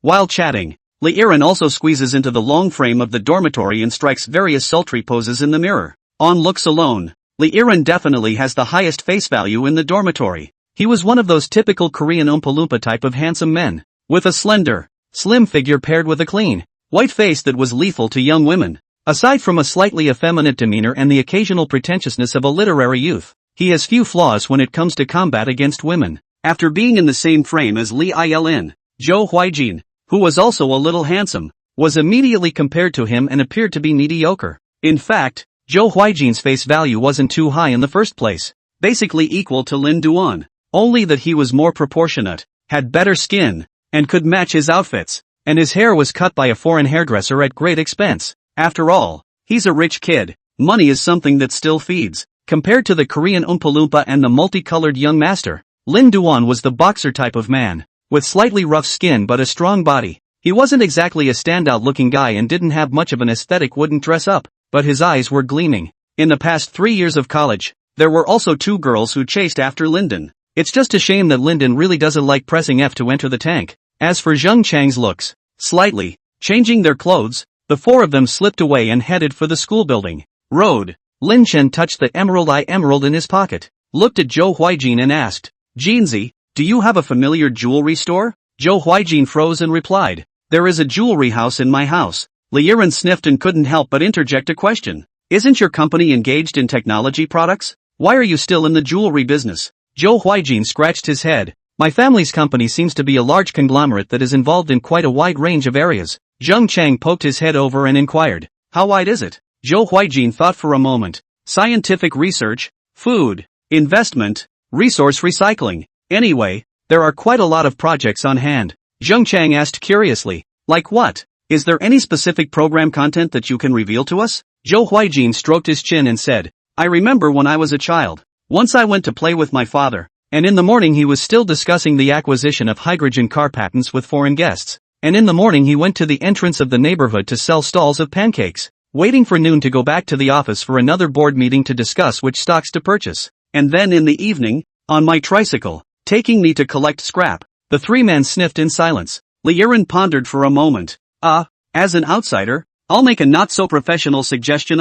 This food and resource recycling aspect of your family's business, isn't it possible to put it on hold a little bit?" Lin Duan added, "If you really can't, let your dad find someone to take care of it. Don't let the chairman do everything himself." Zhou Huijin spread his hands. "Pancake stalls and scrap collection may be my father's hobby. By the way, Lindsay, you just asked if the jewelry store is going to be?" Only then did Lin Chen remember the main event and replied, "This time when I went up to the mountain to pick mushrooms, I picked up a gemstone that looked good and wanted to see if I could sell it for some money." Hearing Zhou Huijin directly agreed to say, "No problem. This afternoon you and I go to the same city trip. Today we'll give you to do this thing. However, remind you in advance, gemstone this thing, worth the price of just a few fine products. You pick up random things in the mountains, most likely not worth any money." Speaking, a few people had arrived at the school building. The classroom was already packed when we entered the 201-step classroom on the 2nd floor. Front row is probably out of the question. Take the back. Liren sighed and was about to lead the way to the back row. Zheng Chang suddenly exclaimed, Isn't the one sitting in the center of the first row the class president?" The remaining 3 immediately looked at the sound and instantly discovered Jiang Wenming, the class president of their class. The guy is a total prude, hanging around with a hot water cup all day. Really thinks he's a big leader. In the 2 years of his freshman and sophomore years, he didn't give his classmates a lot of shoes to wear, so he was very unpopular. Before the boys in the class rushed to enroll in the Business French Open course, Jiang Wenming also sent a circle of friends to mock the boys have no talent. Who would have guessed that this bastard also secretly enrolled in this class, and also occupied a VIP horse viewing seat? Crap. I said how I saw him sneakily touching out of the dormitory building last night. So it's because he came to take up a position in advance. Zheng Chang couldn't help but exclaim. Zhou Huijin also couldn't help his face twitching. It came yesterday? That's too perverted. This person is just too perverted. The 4 of them settled down in the back row and were spouting off about Jiang Wenming's perverted behavior. A blonde beauty in a low-cut purple dress fluttered in, smiling and greeting everyone in somewhat stiff Chinese. "Hello classmates." A head of long blonde hair fell naturally and softly behind her. A pair of turquoise blue eyes flavored under clean, neat eyebrows, high nose, pale pink lips, white and straight teeth, and a duang body. The moment Adele entered, the eyes of all the students in the classroom were drawn to her. Walking up to the first row of desks, Adele took the paddling roster out of her bag and coughed softly. "Let's take a roll call before we officially start class." The words have not yet been spoken. Jiang Wenming, who was sitting in the center of the first row, stood up mischievously as if he had been zapped in the buttocks by a secondary biochemical ghost. "Teacher, Let me take your roll call. Adele was stunned, then smiled and handed the roster to Jiang Wenming. Thank you. Receiving the scratch roster, Jiang Wenming stood at the front of the classroom with a cup of hot water, immediately revealing a smile like a chrysanthemum in bloom. Since teacher Adele has given me the important task of class representative, I will definitely treat this job well, and I hope that my classmates will also cooperate positively. As soon as I heard the B word, the students immediately started spitting. No! Who said anything about making him a class rep? Serve a hot water cup. Do you really think you're an onion? Who's this cerebral palsy guy? What class? The four of them, Lin Duan, lowered their heads and pretended that they didn't recognize the bastard. Zhang Chang asked in a low voice, if the squad leader gets beaten up, should we go up and help? Li Yiren somewhat hesitant, after all, they are their own class. Low head to see the head. We also go up to beat him is not a little inappropriate? Lin Duan looked around. So many people are enough. Let's just leave it on the side and yell cheer. Zhou Huijin, with a righteous face, angrily rebuked the three people. What are you talking about? He's our class president. I have to go up and kick him twice. Before Zhou Huijin and the female students in the class won the object, Jiang Wenming did not less gossip. 606 dormitory most hate him. No more than Zhou Huijin. As I watched the crowd in the classroom begin to talk, Jiang Wenming not only did not restrain himself, but became even more arrogant, putting the glass of water on the podium. He back his hand with a serious face. I know that many of our class come to class with impure purposes. I hope you can correct your attitude. Seriously follow Ms. Adele to learn the knowledge of French. To stick to it, do not do things 3 minutes hardness. Heat. Just damn you for being 3 minutes of hardness. Get your ass down here. Don't disgrace the Chinese. The students in the open class come from all majors, and unlike the class, no one here is spoiled for him. A few who couldn't stand to look at Jiang Wenming began to raise a loud ruckus. Jiang Wenming's face was a bit ugly when he saw this, and he was just about to word a rebuttal. The big ocean horse on the side just couldn't look at it anymore, smiled awkwardly and stepped forward. That, classmate, why don't I just take my own roll call? With his power withdrawn, Jiang Wenming was suddenly like a leaky balloon, returning to his seat in a grayish manner. Adele began the roll call. Granted, she was a bit stiff in her speaking, but she was quite precise in recognizing and reading words, and she read several student names with out-of-the-way words correctly, one by one. Soon, the roll call came to Lin Duan. Lin Chen had just finished answering to when Adele suddenly paused, looked over to Lin Chen's side with a smile on her face, and asked, "You're Lin Chen?" Lin Duan stood up with some surprise and he giggled. "Taiyang, teacher, you actually recognize me?" Adele nodded her head back and forth. "Of course, you're the man who stopped the exterminator." The corners of Lin Chen's mouth twitched. Speechless, the whole classroom burst out laughing. "Sit down." He looked at Zhou Huijin and asked with a dark face, "When exactly will this terrier of mine pass?" Zhou Huijin patted Lin Chen's shoulder and comforted him. "Don't worry, the classics will always be passed down." Linden, after roll call, class is officially in session. Adele jabbered on the podium in French, occasionally speaking a couple of sentences in Chinese to explain the translation. Although a group of students under the stage do not understand too much, but look at all the duangduang seriously. Soon, the class was nearing its end. Adele took out her cell phone and tried to project the lessons within it on the big screen, but WeChat wouldn't log in. At this point, Jiang Wenming's buttocks couldn't sit still again, rubbing up and said, "Teacher, otherwise you add me to WeChat and use my phone to pass the file." Adele, who was getting anxious, didn't think much of it and nodded. "Okay, thank you." After saying that, Jiang Wenming stepped forward. After the two swept WeChat friends, Adele sent the lesson to Jiang Wenming. Jiang Wenming, on the other hand, logged WeChat onto his computer. Seeing that Adele didn't turn off Jiang Wenming's WeChat after she finished copying the file from it, Zhou Huijin, who was sitting beside Lin Chen, suddenly burst into a bad laugh. "Hey, want to see something funny?" The three men leaned their eyes over. Zhou Huijin took out his cell phone, began to operate. He first changed his WeChat name to 99 door-to-door service technician Xiaomei. This was followed by changing the WeChat avatar to a big fat 200-pound pussy that I found somewhere. After changing his WeChat name and avatar, he opened Jiang Wenming's WeChat and sent a few messages. Jingle bells. Adele, who was lecturing, heard a series of ringing sounds and saw the icon in the lower right corner keep flashing. She subconsciously moved her mouse and clicked on it. The dialogue window between Jiang Wenming and No. 99 Home Service Technician Xiaomei popped up immediately. Home Service Technician No. 99 May, Civilization. I'm pregnant, door-to-door service technician number 99. May, yes. It's your child. Home Service Technician No. 99 May, for the sake of me being pregnant with your flesh and blood, can you pay back the service fees you owe me? moment. The classroom exploded with laughter. Looking at the dialogue box on the screen,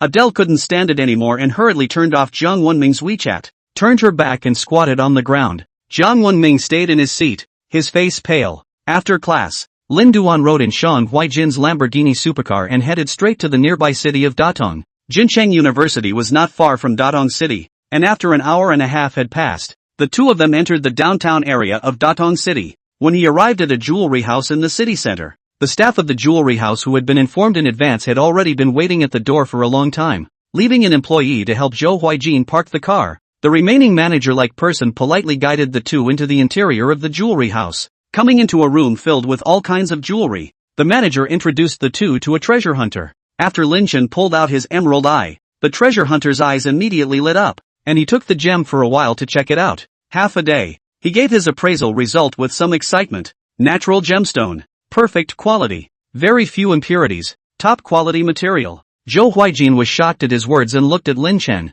Crap. You really picked this up casually on the mountain? Lin Chen spread his hands and looked at the treasure appraiser and asked, how much is this probably worth? The treasure connoisseur thought for a moment. If we put it in our jewelry store for direct recycling, I'll bid up to 1.8 million, and if we put it up for sale at auction, it should be able to sell for more than 2 million. And if it's paired with a well-crafted bracelet necklace and made into a finished piece of jewelry, the price will be even higher. Zhou Huijin immediately looked at the manager and said, do everything you can to sell this for the highest price, and credit the money directly into my buddy's card after shipping. The manager nodded respectfully. Yes, young master. After leaving the jewelry and bank card number, Lin Chen and Zhou Huijin drove back to Jincheng Road. Zhou Huijin looked even more excited than Lin Duan. Crap, brother, this time you've earned a lot. The manager secretly told me that after you make this emerald into jewelry and sell it through my family's channels, you'll make at least 3.5 million. Lin Chen said from the bottom of his heart. Thanks, brother.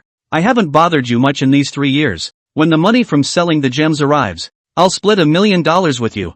Zhou Huijin smiled at his words and waved his hand. There's no need to share the money. You keep it. But this drink tonight, you have to please. Lin Duan heatedly smiled. That's a must. Patting Lin Duan's thigh, Zhou Huijin smiled and asked, how do you intend to spend this $3 million when it arrives? Lin Chen thought for a moment and said, let's pay off the debt first. Zhou Huijin asked again, what about the rest? Lin Dust scratched his cheeks. The rest I plan to pay back slowly after I graduate from college and find a job. Zhou Huijin was stunned. No, buddy. How much money do you owe? Lin Duan tilted his head and thought, more than 5 million. Zhou Huijin dumbfounded, no. What did you do? Why do you owe so much? Lin Chen sighed helplessly. Before, haven't my parents always been frugal and couldn't afford to spend money? After I went to college I approached both of them and talked to them once, telling them that they don't have to give me money in the future. I'll support myself. As a result, those two had an epiphany that night, took all their savings and suddenly went off to travel the world.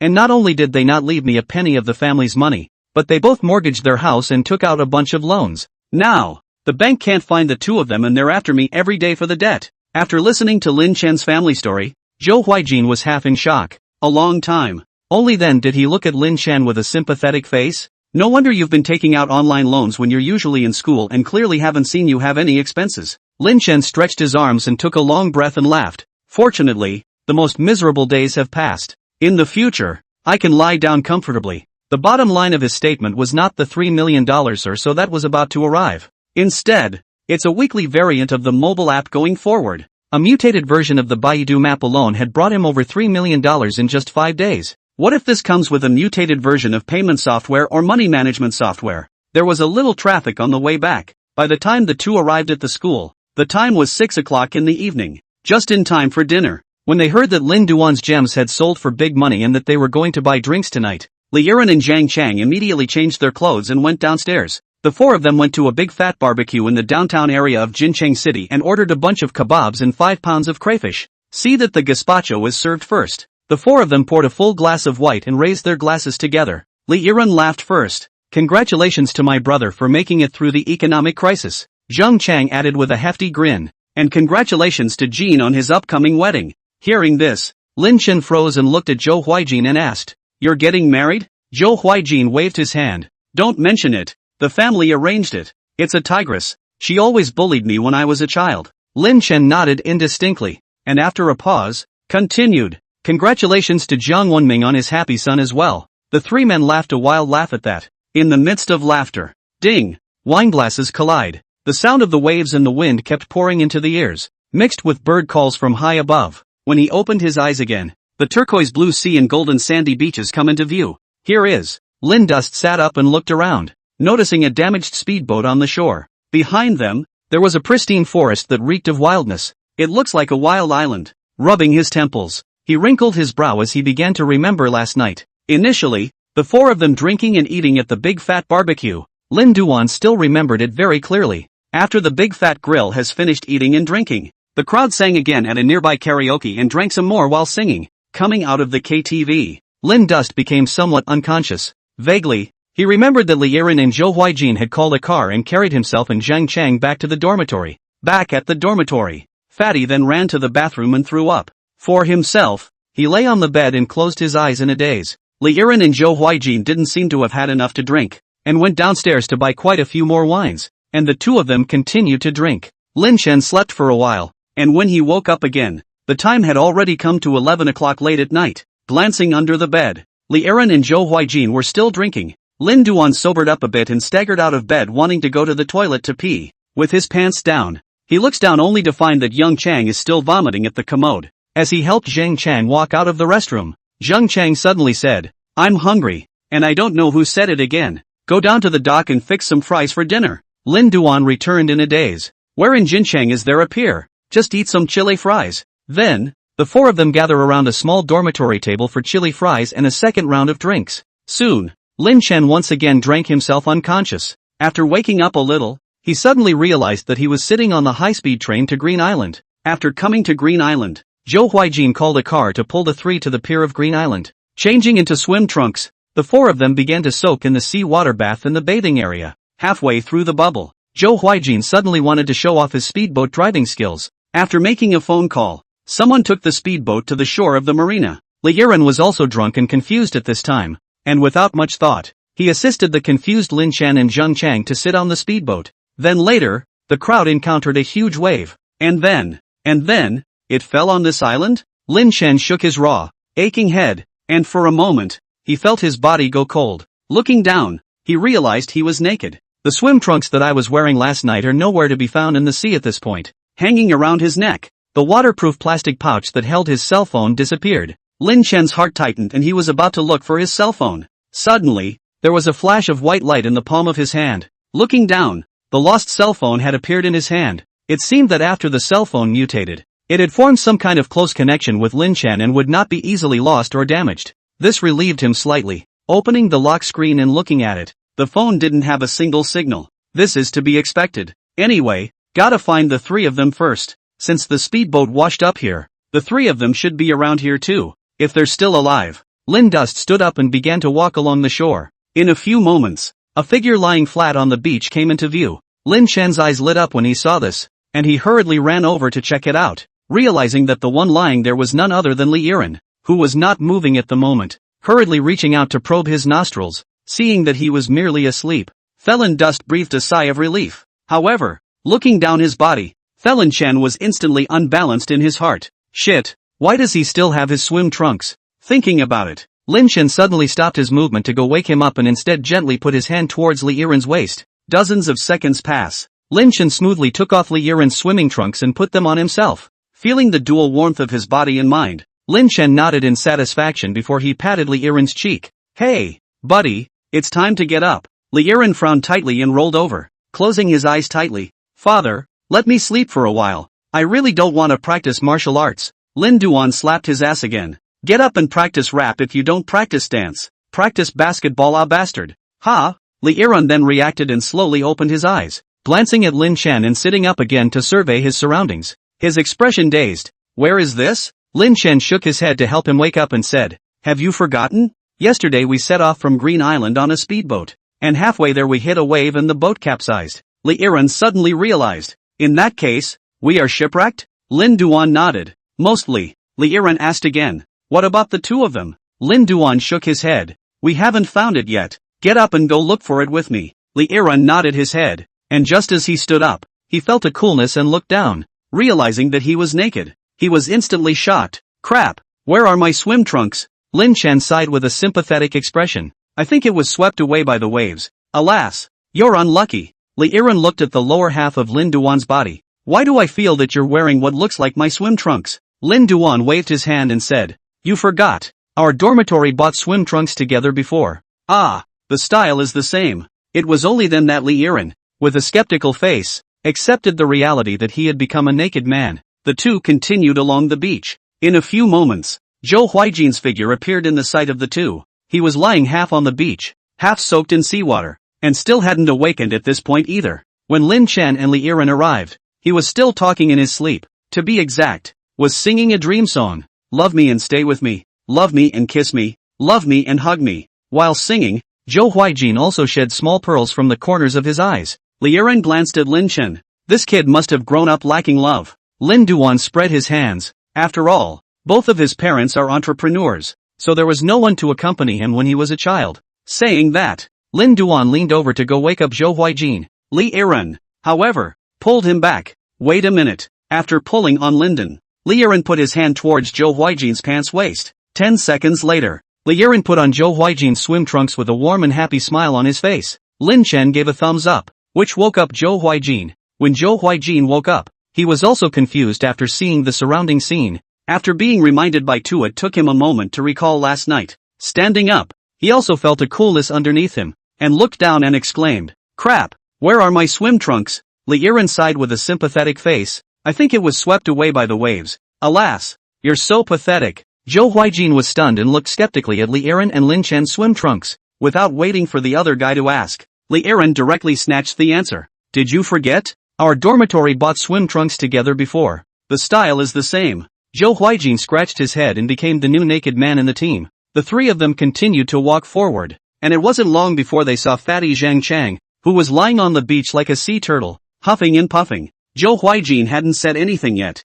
Lin Chen and Li Yiren made a direct gesture of invitation. Zhou Huijin, I fucking knew it. My swim trunks were stolen by you too. Although he guessed the truth, but after all, there was no evidence, and he didn't know who actually stole his swimming trunks. Lin Chen and Li Yiren, in line with the principle of picking soft persimmons to pinch, Zhou Huijin still came to the side of Zheng Chang, who was sleeping, and his hands reached for the waist of Zheng Chang's pants. However, after all that effort, young Chang's swim trunks just won't come off. Zhou Huijin fought to turn Zheng Chang's over, only to realize that, turns out the hooks were holding the swim trunks in place and that's why they wouldn't come off. Li Yiren couldn't hold back his laughter. This one doesn't know what kind of spring dream he's having again. The words were not yet spoken. Zheng Chang suddenly, in his sleep, hammed and hawed and muttered, Jen, come on, let's try white silk. This time, Li Yiren's smile froze. Lin Duan patted Li Yiren on the shoulder. Now you know what kind of wet dream he's having, right? While the two of them were chatting, Zhou Huijin had already pulled the elastic band of Zheng Chang's swim trunks and rescued them from the hook. He just put his swim trunks on himself. The fat man then winced and suddenly woke up. Looking down at his naked body, the Zheng Chang's gaze turned to the three Lin Duan, finally settling on Zhou Huijin. What are you doing in my swim trunks? Zhou Huijin said with a straight face. Did you forget? We bought swim trunks together in the dormitory before. They're all the same style. Zheng Chang scratched his head. But only my swim trunks are oversized. Can't you see that it keeps falling down on you? Zhou Huijin's old face turned red and he forced himself to defend himself. This one of mine swelled up when it met water. Zheng Chang went forward to grab his swim trunks with a black face. Bullshit. Give back my swim trunks. Not even a little bit. I let them both strip me of my swim trunks. What do I care? You go pickpocket both of them. You're so fat. Wearing less is just the thing to burn fat and lose weight. Click. Between the tears, Zheng Chang was unsteady on his feet, tugging directly on the side of his swim trunks and sitting on his butt.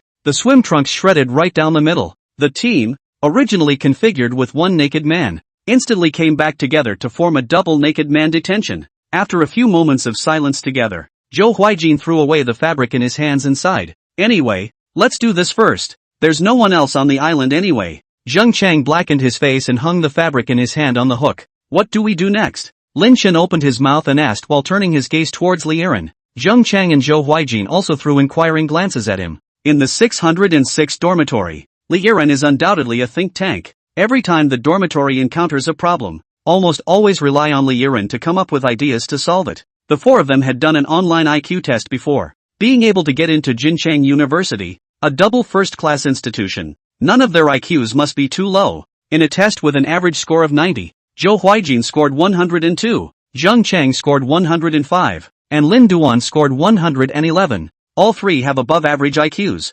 Only Li Yirun's score, which reached 125, was considered to be slightly outside the realm of the average person. Not just a high IQ, his fairly broad scope of knowledge and steady, cautious nature were among the key reasons why the other three believed in him. Seeing the three men focus their eyes on themselves, the Li Yirun sighed and said, "What else can we do? Just wait. The Flying Fish brand speedboats are all equipped with GPS positioning chips, so if nothing happens, Jeanzi's dad will send someone to find us within 24 hours. And the people at Green Island Marina should also send someone to search and rescue us after they realize they can't contact us. Moreover, our position should not be far from Green Island. Even if no one takes the initiative to look for us, it won't be long before a domestic ship passes by here. And when we burn some grass and trees to send out a distress signal, we can be saved." Hearing Li Yirun say that, the remaining three sighed in relief. "Then I'll take another nap." Realizing that the situation was not as urgent as he thought, Zheng Cheng immediately had to lie down. Li Yirun kicked him up and said, "Although leaving from this island shouldn't be a problem, this is after all an unguarded wilderness, and there might be dangerous wild animals coming at night. And besides, you guys shouldn't want to starve yourselves waiting for rescue, right? To be on the safe side, we'll have to search for some firewood that can be easily lit, curbs that can emit smoke, and some emergency food. Let's split into two groups. Me and Lin Duan will go into the forest to collect firewood and plants. You two will see if you can catch fish or pick up some stranded shellfish and crabs on the beach. And more importantly, watch for any approaching ships in the vicinity. And if there are any, attract their attention as much as possible." The three responded that they had no objections. Two naked men stay on the beach and start playing Catch-22. Lin Chen and Li Yirun then entered the shallow part of the forest and picked up some branches and flammable plants. 10 minutes passed. Seeing that enough of the incendiary material has been picked up, thinking that there might be edible mushrooms in this forest as well, Lin Duan took out his cell phone, opened the Baidu map, and pressed the treasure hunt button. Ding! A white quality treasure has been found. Please dig it up as soon as possible. Ding! A white quality treasure has been found. Please dig it up as soon as possible. At once, many treasure spots appeared on the map. Lin Duan greeted, "Brothers, let me go pick some more mushrooms." Li Yirun straightened up, looked back at Lin Chen, and thought for a moment. "That's fine. You just came back from Nine Wyverns Mountain. That's a professional match. So I'm going? Don't go too far. Yell out to me immediately if there's a situation. And also, watch out for the bushes. The soil and type of vegetation here is perfect for snakes to inhabit." "Okay." While responding, Lin Chen had already followed the guidance of the Baidu map and went slightly deeper into the interior of the forest. Within a short time, he had picked up some white mushrooms under a tree. After picking these white mushrooms, he pulled out his cell phone and realized that he had just accidentally turned off the Baidu map, so he had to turn it back on and click on the treasure hunt button once again. Ding! Gold quality treasure found. Attention! There are gold quality treasure spots within 1,000 meters of you. Attention! There are gold quality treasure spots within 1,000 meters of you. 3 windows in a row, popping up at the same time. The cell phone also let out a fierce vibration. Lin Chen was instantly stunned. He remembered that the qualities of treasures were white, green, blue, purple, orange, gold, and colored in descending order. The purple emerald eye alone is worth $1 million. This time, surprisingly, the search went straight to a golden treasure? Seriously? Lin Chen rubbed his eyes, double-checking. I found that the phone was indeed showing a gold quality treasure. His breathing began to become labored. Following the map's guidance, he immediately approached where the treasure was. Soon, he went deeper into the interior of the forest. In a few moments, a black stone monument appeared on the path that Lin Chen was traveling. The stone tablet reads in traditional Chinese characters, "Frowny face, solve the 3 puzzles on the tablet and you will get the directions to where the stars fell." Combined with the information given in the Baidu map, it's not hard to guess that the direction where the stars fall mentioned on this stone tablet should be the burial place of this golden quality treasure. However, Lin Chen had the Baidu map to guide him directly to the directions, so there was obviously no need for him to waste time solving the riddles on the stone tablets. Bang! Kicking the stone monument down, Lin Chen continued to follow the map's guidelines. In a few moments, he came to a tall cypress tree. Follow the directions on the Bud map. This golden treasure should be hidden underneath this cypress tree. Dig in with something. Lin Chen looked around the black stone monument from side to side, and not long after, he found a long strip of stone, though it was not a good idea to use it for digging due to the overall thickness of the stone. Given that there were really no better tools nearby, Lin Chen could only pick up this long stone as well. came to the cypress tree and leaned over just to start digging. Lin Chen was stunned. He suddenly realized that there was a circular gaping hole at the roots below the cypress tree. Try inserting the long stone in your hand. Just the right fit. Click. After the stone was inserted into the cypress tree, it was jammed in by a mechanism inside the tree. Subsequently, the ground beneath Lin Chen's feet began to tremble slightly. Realizing that the ground seemed to be cracking, Lin Chen hurriedly dodged aside. Rumble. With a loud sound of shifting land, the ground in front of the cypress tree slowly cracked open a gaping hole. The gap was just large enough to pass one person, and revealed inside the gap was a section of earthen steps. Turning on his cell phone's flashlight, Lyndon carefully walked down the steps. Not long after, walked to the end of the steps. The narrow space opened up, and Lin Chen entered an underground chamber of about 10 square meters or so. He was just about to turn his cell phone around and check his surroundings with the glow of his flashlight. Phew! A strange noise. The entire underground chamber suddenly brightened. Looking in the direction of the light source, a thumb-sized silver lozenge was floating in midair in the middle of the inner part of the chamber. The light that illuminated the entire chamber was also emanated by this rhombus. In front of me, this thing floating in the air and emitting a strange light is obviously not a mortal object. However, after experiencing the cell phone mutation, Lin Chen was slightly more receptive to such anti-scientific and anti-common sense things. This is, Lin Duan carefully approached the past. Just take a step. A round stone below the lozenge suddenly flashed with light as well. Immediately thereafter, a voice came out from the round stone. Fateful person, since you have come here, it means that you have solved the 3 riddles on my tombstone and fulfilled my last wish by placing my remains. I thank you here first. Lyndon, that. You're welcome. It's like he not only didn't fulfill the other guy's last wish, but he kicked the other guy's grave down. The voice in the round stone continued to come out. Since you helped me properly dispose of the bones, in return, this exotic treasure that has followed me all my life will be left to you as a gift. I hope you can use it properly and use it on the right path. If I can achieve something and spread the mighty name of Shooting Star to the 4 seas, I, Chen Tianhe, will be considered to have dipped into the light of you, my junior. Ha. Accompanied by a somewhat weak laugh, the diamond-shaped object floating in midair suddenly began to slowly float towards Lyndon. It feels as if it's quite sharp. It's prudent. Instead of reaching out for it, Lin Chen tried to block it out with his cell phone. But the lozenge, as if it were alive, abruptly panned upward and around the phone. Then, as if moving in an instant, it came above Lin Chen's forehead, and one of the prongs gently pierced the scalp of Lin Chen's head. Blood oozes out and is immediately absorbed by the lozenge. Damn, why are you still zapping people?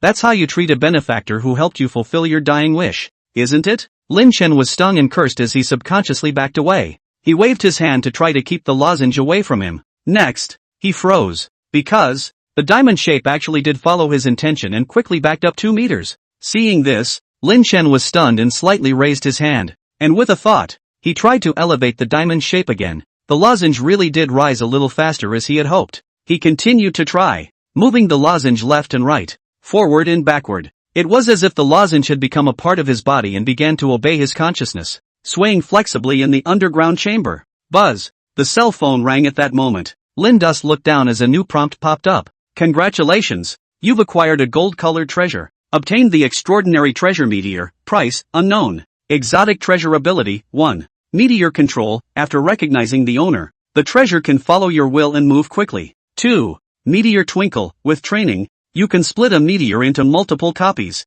3. Meteor change. With training, you can control the size of the meteor. Meteor's movement speed, number of splits, and volume limit are determined by the proficiency of use and the user's mental power. After reading the alerts on your cell phone, Lin Chen was completely convinced that this golden-colored quality treasure he had searched for was not a mundane object. Rather, a treasure with transcendent power. This thing, it should be worth a lot of money, right? Carefully moving the meteor into the center of his hand with his mind, Lin Chen stared at the little thing in front of him, his eyes flashing with a refined light. It's amazing. This rhombus with a very sharp edge had just cut into Lin Chen's forehead, but now that it landed on Lin Chen's palm, it wouldn't bring the slightest tingling sensation. It should have just sucked my blood and recognized its owner. Taking it in his hand and playing with it for a few moments, Lin Duan saw that the golden treasure was in his hands and turned his head to return to the ground along the earthen steps, leaving the underground chamber. The unusual light above the foreign treasure meteor quickly dimmed. It seems that this thing only gives off that silver glow where there is a lack of light.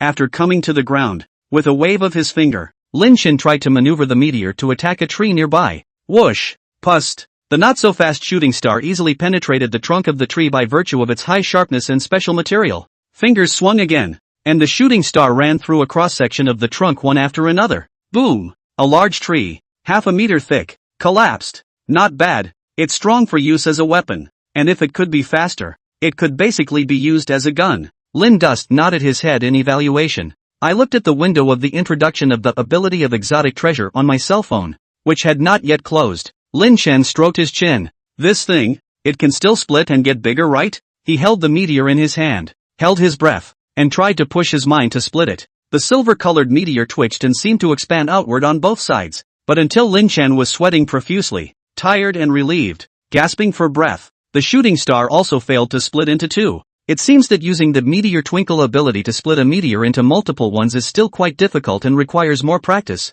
After a short break, Lin Chen tried to use the third ability of this foreign treasure, meteor transformation, to change the size of the meteor. Make me bigger. He put his best foot forward and stared with wide eyes, using his consciousness to manipulate the exotic treasure in his hand to become larger. This time, it actually worked. The meteor began to expand in size. In no time at all, it went from the size of a thumb to the size of a walnut. Get bigger, get bigger, get bigger. Lin Chen's intention continued to power up. Wanting to see where his current upper limit was, the meteor on the palm of his hand continued to grow in size, and in a short time it was the size of a fist. Just when he wanted to keep holding on, behind him, there was a sudden voice. Lindsay, what are you doing? Li Yiren had arrived behind Lin Chen at some point. Seeing this, Lin Dust subconsciously wanted to hide the meteor, but at this point, he was naked except for his swim trunks. With no time to think about it, he could only tuck the enlarged meteor into his swim trunks, turn around and scratch his head in a calm manner and ask,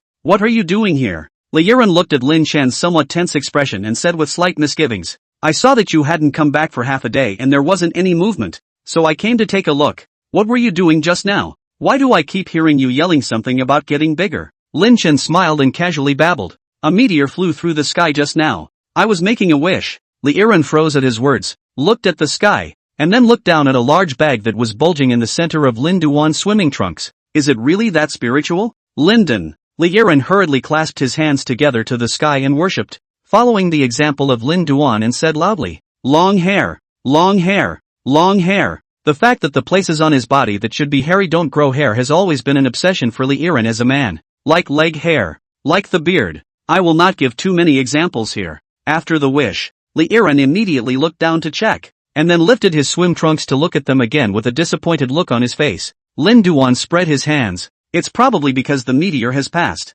Li Yiren also spread his hands and sighed. It's a pity. Let's go. It's time to go back. Linden nodded his head. When the two returned to the gathering place on the beach, the two naked men were still holding a stick and sticking fish in the sea. Li Yiren waved from a distance and asked, how's the harvest? Zhou Huijin gasped and straightened up, picked up a few shells, caught a crab, and put them all over the speedboat. Lin Dust immediately walked over to check it out. On the speedboat, there were indeed a few shells and a crab, except that the shells are really just shells. There's no meat in them. That one crab was also only the size of a mineral water bottle cap, supposedly a hermit crab, with a few legs missing. Lin Chen turned his head to look. Is this the result of half a day's work for you two? The naked man duo blushed, slightly embarrassed. Zhou Huijin pinched Zheng Chang's neck as he tried to save face. Look, I even caught a sea pig. There's enough meat to feed us for a month. Zheng Chang's face trembled with fat and reached out to grab Zhou Huijin's yellow hair as well. I caught an Ezreal too. Two naked men fighting it out on the beach.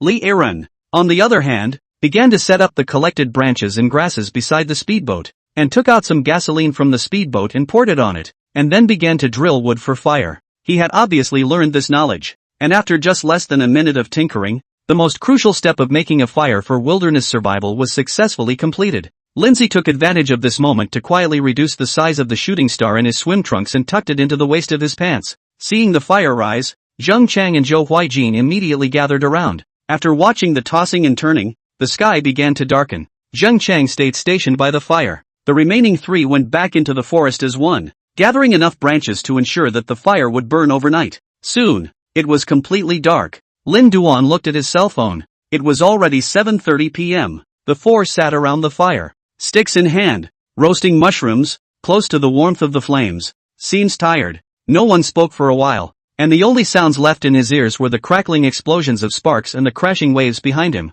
though stranded on a desert island. But the surroundings and the atmosphere of the moment were calming. The silence lasted a long time, Anjung Chang suddenly said. Wait, I seem to have dreamed of this scene. The three were speechless. Lin Chen said helplessly, come to this again? Can you say something nutritious? Zheng Chang thought for a moment and then spoke again. You guys, what if we can't get back? Zhou Huijin clasped his head in his hands. It's quite good that I can't go back. To be able to keep living this carefree, nature-embracing life. Li Yiren laughed. Yo, I didn't expect our young master Zhou to have this kind of realization. Lin Duan tilted his head and asked, if you don't go back, what about your father's family fortune? What about those little girlfriends of yours? Zhou Huijin thought about it and gave the answer. Let those little girlfriends of mine inherit my dad's family fortune. Li Yiren, Zheng Chang, Lin Chen, you're a fucking genius. Zhou Huijin wiped his nose with a smug smile and looked at the three of them again and asked, what about you guys? Do you have any reasons why you have to go back? Zheng Chang casually said,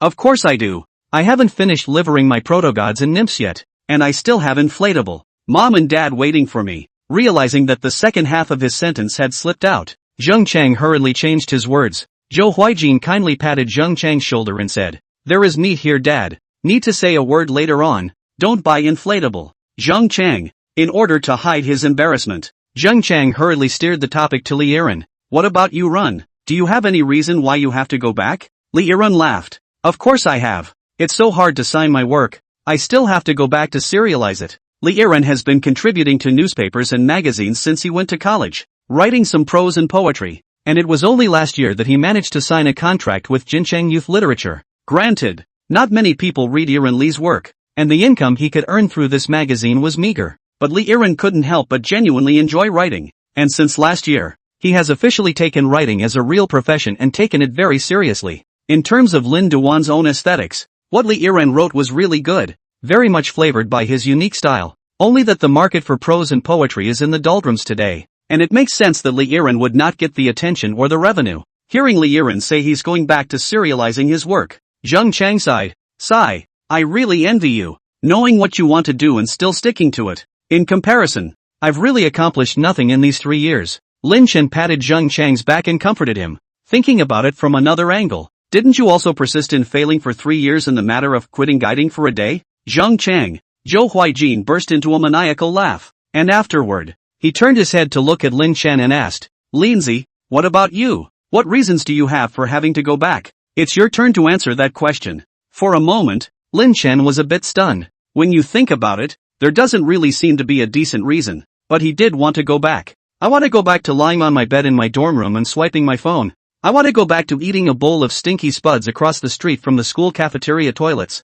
And I want to sit down in front of my computer and play a tense, exciting, and blood-curdling game of Tailgate 3. He is a contented and very easily satisfied person. For him, a lifetime of peace and quiet, surrounded by a few friends who made friends, and the occasional drink would be great. That hasn't changed with the cell phone variant. He cherished the peace that had come to him in his daily life, and now, would love to return to that peace. This complex emotion, he didn't know how to express it for a while, and he was afraid that it would seem too pretentious if he expressed it. So, he quoted a very classic forward idiom in response to Zhou Huijin's question. Well, look at the big ocean horse. When the remaining three heard this, they simultaneously nodded their heads and gave a thumbs up, casting approving gazes at Lin Chen. Come on, brothers, drink up. Celebrate our first day of survival on a deserted island. Li Yiren raised the roasted mushroom in his hand. The three of them, Lin Duan, also brought the roasted mushrooms together. The campfire reflected the four people's faces in red, and also reflected the four people's smiles in an extraordinarily sincere manner. Putting the roasted mushroom to his mouth, Zheng Chang ate it while asking, Brother Tian, you're sure this mushroom is edible, right? Lin Chen confidently slapped his chest. Don't worry, it's on me if I'm poisoned. 30 minutes later. Vomit. Four people lined up with agonized expressions and vomited on the beach. Lin Duan vomited while explaining. Maybe when picking non-poisonous mushrooms he vomited. Accidentally mixed a few poisonous ones in. But don't worry everyone, we don't eat much, so we should be fine. Strictly speaking, Lin Dus did not possess knowledge about fungus, and he was only picking at the colony based on the tips from the Baidu map. If there were look-alike toxic strains mixed in with non-toxic strains, he would be practically unable to tell the difference. Li Yiren wiped the corners of his mouth and looked up at Lin Duan. No buddy, didn't you say it was on you if you were poisoned? Lin Chen barely straightened his back, raised his hand and said with bravado, Brothers, this meal is on me, don't even rob. Vomit, vomit. The four men went into a fit of gagging. Half a day,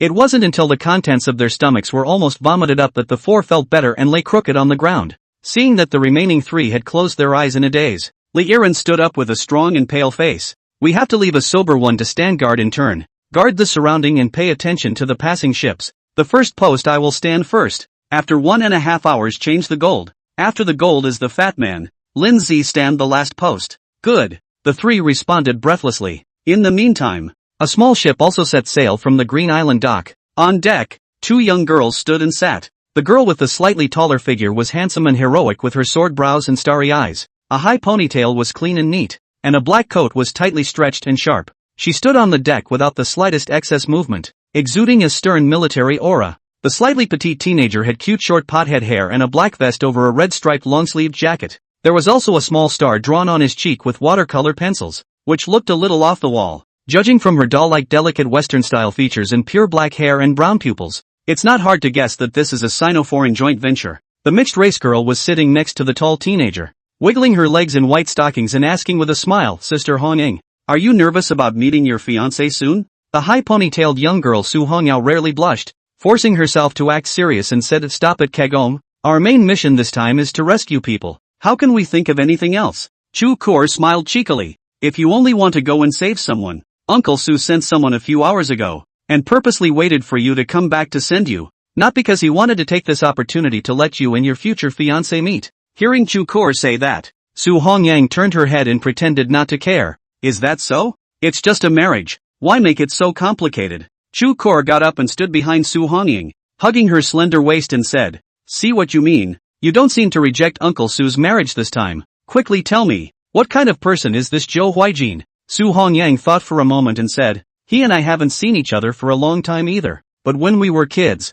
we grew up in a neighborhood, and we played together every day back then. As I recall, we got along quite well. He was always massaging my fists with his face, and used to slip his pockets into my hands so that I could buy sodas with his money, and occasionally let me step on his head to pick fruit from the trees. Shoker. Trunks, why does it sound to me like you're the one who's been abusing people? Which is a child playing around. Su Hongying waved her hand with a smile, and then showed a reminiscent look and said, although that guy Zhou Huijin usually looks very timid and unreliable, but at the critical moment, he is very brave and has a lot to bear. I remember, in the summer when I was 8 years old, a human trafficker came to the neighborhood and grabbed me, and when Zhou Huijin found out, he desperately grabbed the trafficker's hand and shouted angrily at the trafficker, and in the end, he actually scared the trafficker away and saved me. Mind you, he was a small man then, a head shorter than me, but when I was in danger and didn't know what to do, he rushed up without hesitation and actually saved me. Thinking back to the young figure that stopped in front of her back then,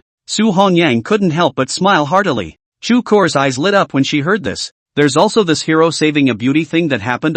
No wonder the always arrogant red-tasseled sister would listen to her family's arrangement and marry a boy she hadn't seen for many years. So it turns out that this boy was originally the man of your dreams. Su Hongyao waved her hands with a red face. I can't talk about the person of my choice. Only, for Zhou Huijin this person. I definitely don't hate it is all. Although I've heard that he's a bit uneducated now, but at least he didn't bully and do wrong like other rich kids. And even though his family had the ability to make him go through the road less traveled, he never accepted his family's arrangement, and instead relied on himself to get admitted to Jincheng University. Overall, he's still a pretty candid guy. The words have not yet been spoken. The island where Lin Chen's crowd was located had already appeared in Su Hongyang and Chu Kir's field of vision. Chu Kor listened to the story Su Hongyang told, and became quite interested in Zhou Huijin as a person, so she immediately grabbed her binoculars and peered in the direction of the island. After finding out where the fire was, soon she saw a naked man standing guard on the shore. Look twice at the naked man. Another couple glances down at the photo in the mission manual. Chu Kir pondered for a moment and said, I saw Zhou Huijin. It's quite frank. It just seems to be a bit too frank. Su Hongyang froze at his words and also immediately picked up the binoculars to look. Seeing that the bewildered Zhou Huijin was naked, and was standing staggering by the fire,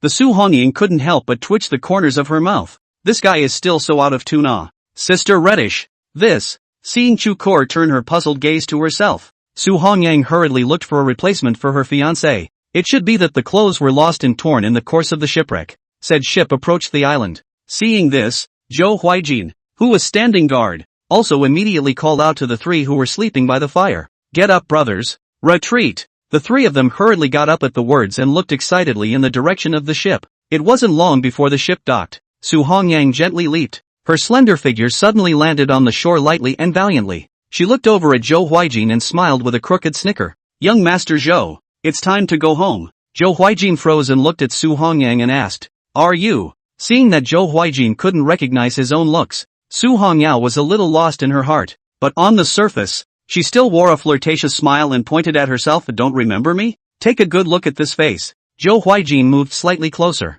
staring at Su Hongyang's face to observe. And a moment later, his pupils suddenly contracted. Under Su Hongyang's expectant gaze, Zhou Huijin finally spoke. Vomit. A large glob of vomit gushed out of his open mouth. By surprise, nearby Su Hongyang did not even dodge either, and much of the vomit sprayed directly onto her body. The scene, in an instant, was quiet. About 3 seconds later, Su Hongyang turned around and walked directly onto the ship, saying to the stupefied Chu Kur, let's go, and report to the higher-ups that all the fallen on the island are dead. Zhou Huijin hurriedly blocked. Don't coma. It was purely an accident. I was poisoned by the poisonous mushrooms they picked and I couldn't help but spit them out. Hearing Zhou Huijin call out his name, Su Hongyang's face then looked slightly better, but she still jumped onto the boat path without looking back. Hurry to the boat and find some clothes to put on. And look at you now. What you look like. I advise you to hang out with these immodest guys less in the future. Especially that fat guy with no clothes on. Having heard this,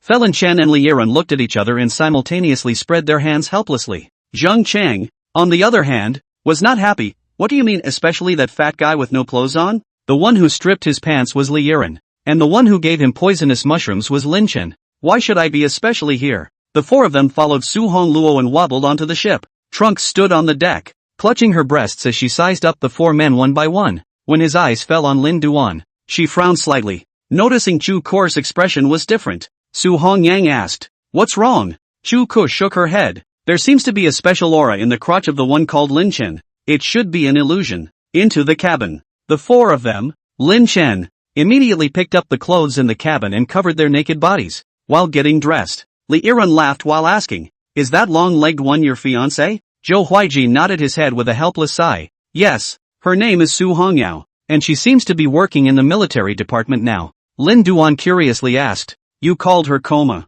You guys were quite familiar with each other before, right? Zhou Huijin nodded his head once again and recalled, when I was a child, she lived in the same neighborhood as me, and this bitch has been ravaging me in all kinds of ways since I was a child. One time when I was given a hard time, I even paid a trafficker to try to kidnap her, and halfway through the plan, when the trafficker had already grabbed her, her dad suddenly appeared at the door of the neighborhood. I saw her dad and rushed to interrupt the program and blow away the traffickers. Zhang Chang grunted and laughed. You're also ruthless enough. Li Yiren, on the other hand, laughed indistinctly. No wonder her family is looking for you to join them in marriage. Zhou Huijin froze at his words. What do you mean? Li Yiren explained. The traffickers grabbed her and you showed up to blow away the traffickers. How does this plot look like you're the hero saving the day? The words just fell. There was a knock on the door. Su Hongyao inquired from outside the hatch. Are you dressed? Zhou Huijin replied loudly. Dressed. The hatch pushed open. Su Hongyang probed and immediately turned her head again, closing the door behind her and gritting her teeth. You call this dressed? Zhou Huijin responded with a face of innocence. You just asked about the clothes, and you didn't ask about the pants. Halfway through the day, when the four were dressed, Su Hongying pushed the door in again and looked at the four. Next, this ship will pull you to a nearby hospital to do a simple full-body checkup. If the checkup is fine, there will be a special car to send you back to the school, and if there are no accidents, you will be able to go back to Jincheng before noon tomorrow. After dropping these words, Su Hongyang turned around and left. The four of them, Lin Duan, were also tired, so they lay down in the cabin and huffed and puffed. In the middle of the day, the cell phone suddenly vibrated. Lin Duan awoke and took a look. The time limit for the experience of the variant application Baidu Maps has expired. You will not be able to use the treasure hunt function of Baidu Map. New variant app experience access will arrive within 48 hours. Please be ready to check. Has it been 7 days? Lin Dust was a bit emotional. It's been quite an experience in those 7 days.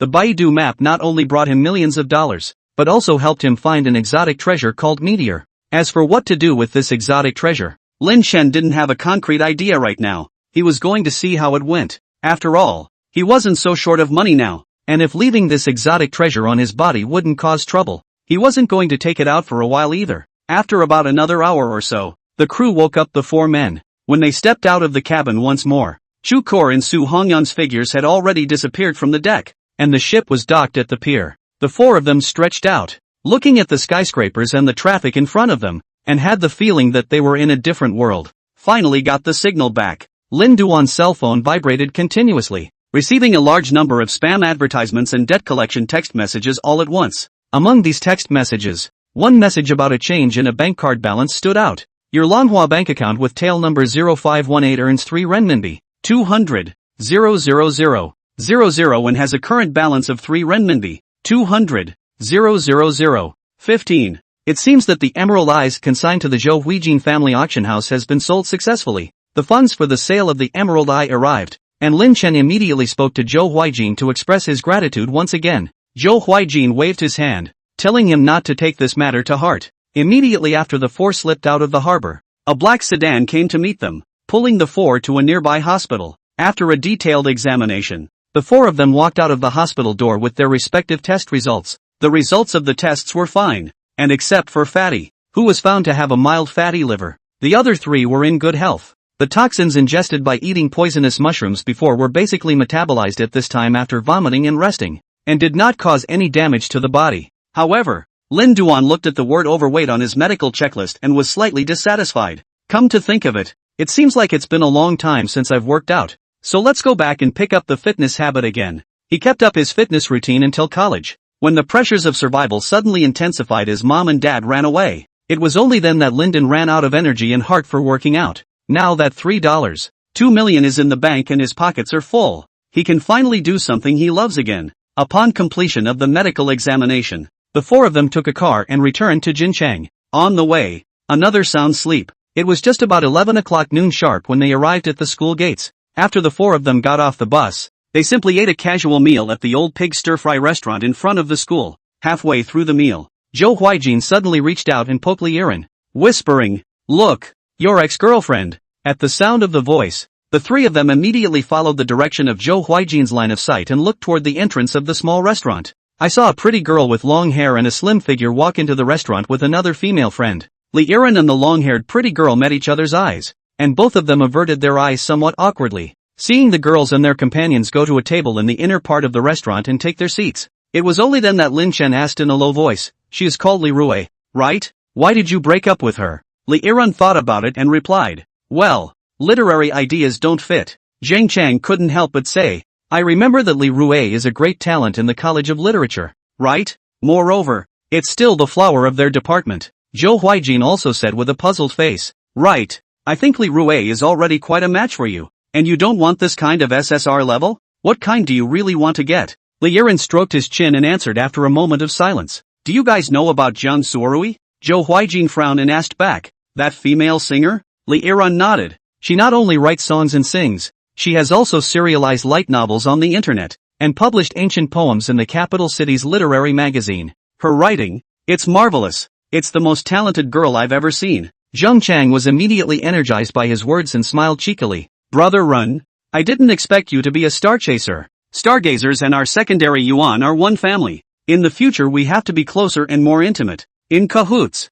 Zhou Huijin gave Zhang Chang a speechless look. "People like people who are real. You are banging on the bedpan all day long to paper people under the covers. Can that be the same?" Zhang Chang was instantly unconvinced. "What's different? Can Jen marry Jiang Suorui? Can you have physical contact with Jiang Suorui? Can you have a real conversation with Jiang Suorui?" Zhou Huijin didn't know how to retort for a moment. Li Yiren explained, "In fact, it is not really a star chaser. Jiang Lingrui happens to be my prose readers. Before sharing my prose passages on microblogging, we took the opportunity to add WeChat, and now occasionally chat. And after that if there is time, you should go out to play together." Zhou Huijin looked at Zhang Chang again. "Is it still the same now?" Zhang Chang, Young Chang, Blanche. The wounds of betrayal never heal. Lin Duan, who hadn't said anything, pondered for a moment and finally spoke. "Jen although I haven't heard of this Jiang Lingrui, but she is after all someone in the entertainment industry. How dirty that circle is. I think you should have heard about it,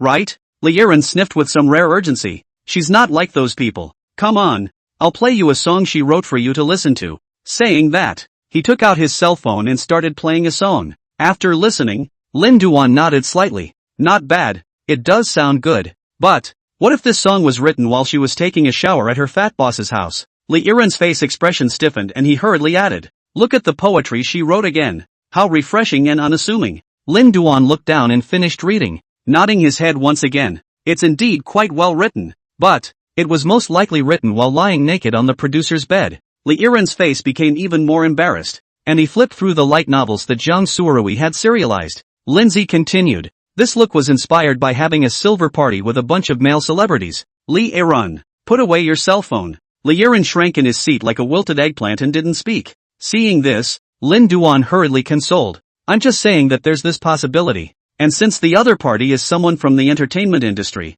you have to be mentally prepared." Seeing that Li Yiren really took a hit, Zhou Huijin also rushed to speak out. "Don't worry Renzi. Come back, I'll let someone help you inquire about the state of this Jian Lingrui's private life. Maybe she's really a stream of clean water in the entertainment industry. A good girl." Li Yiren sniffed. His face then looked much better. "Trouble you Jinzi." After dinner, Li Yiren and Zhang Chang went back to the dormitory, while Zhou Huijin ran out again, accompanying some little girlfriend. Lin Duan parted ways with the three at the restaurant. He started by taking $20,000 out of the latest $3.2 million that came in and paying off all the online loans he had on hand. Then, going to the bank, spend $1 million in one fell swoop to pay off some of the previous loans owed by my parents. With that $1 million paid off, his family's house won't be in danger of foreclosure for the next year, and the bank won't be looking for trouble again. After paying back the money, Lin Duan went to the nearby pedestrian street, found a jewelry store, made a chain for the exotic treasure meteor.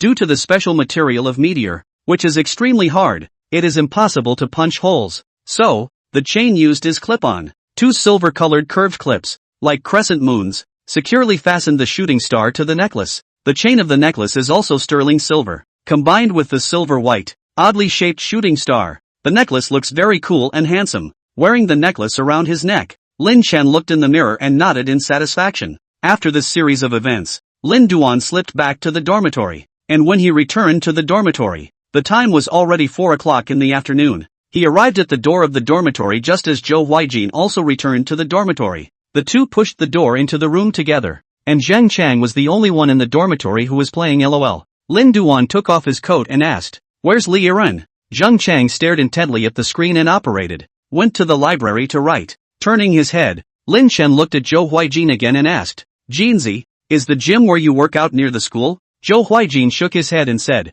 "In the city, but it's not far away. It's a 15-minute drive." "What? You also want to pick up a female coach?" The corner of Lin Duan's mouth twitched and said, "I don't have the same leisure and elegance as you. It's just that I've recently become a bit overweight and want to practice a bit to lose weight. How much does that gym of yours cost a month?" Zhou Huijin thought for a moment and said, "I have an annual card. The membership fee is 35,000 a year. Counting the private tutor, it's about 100,000 a year." Lin Chen sucked in a breath of cool air when he heard this. Get fit and spend $100,000 a year. The meals that Lin Chen had eaten in his life combined together were not enough for 100,000. How could he afford to spend $100,000 to get this body down? This fee, which was somewhat unbelievable for Lin Chen, was rare for Zhou Huijin. Or even that. 100,000 a year is just the limit for Jincheng, but far from the limit for Zhou Huijin. After standing on the moral high ground and condemning Zhou Huijin silently for a while, Lin Duan sighed and said,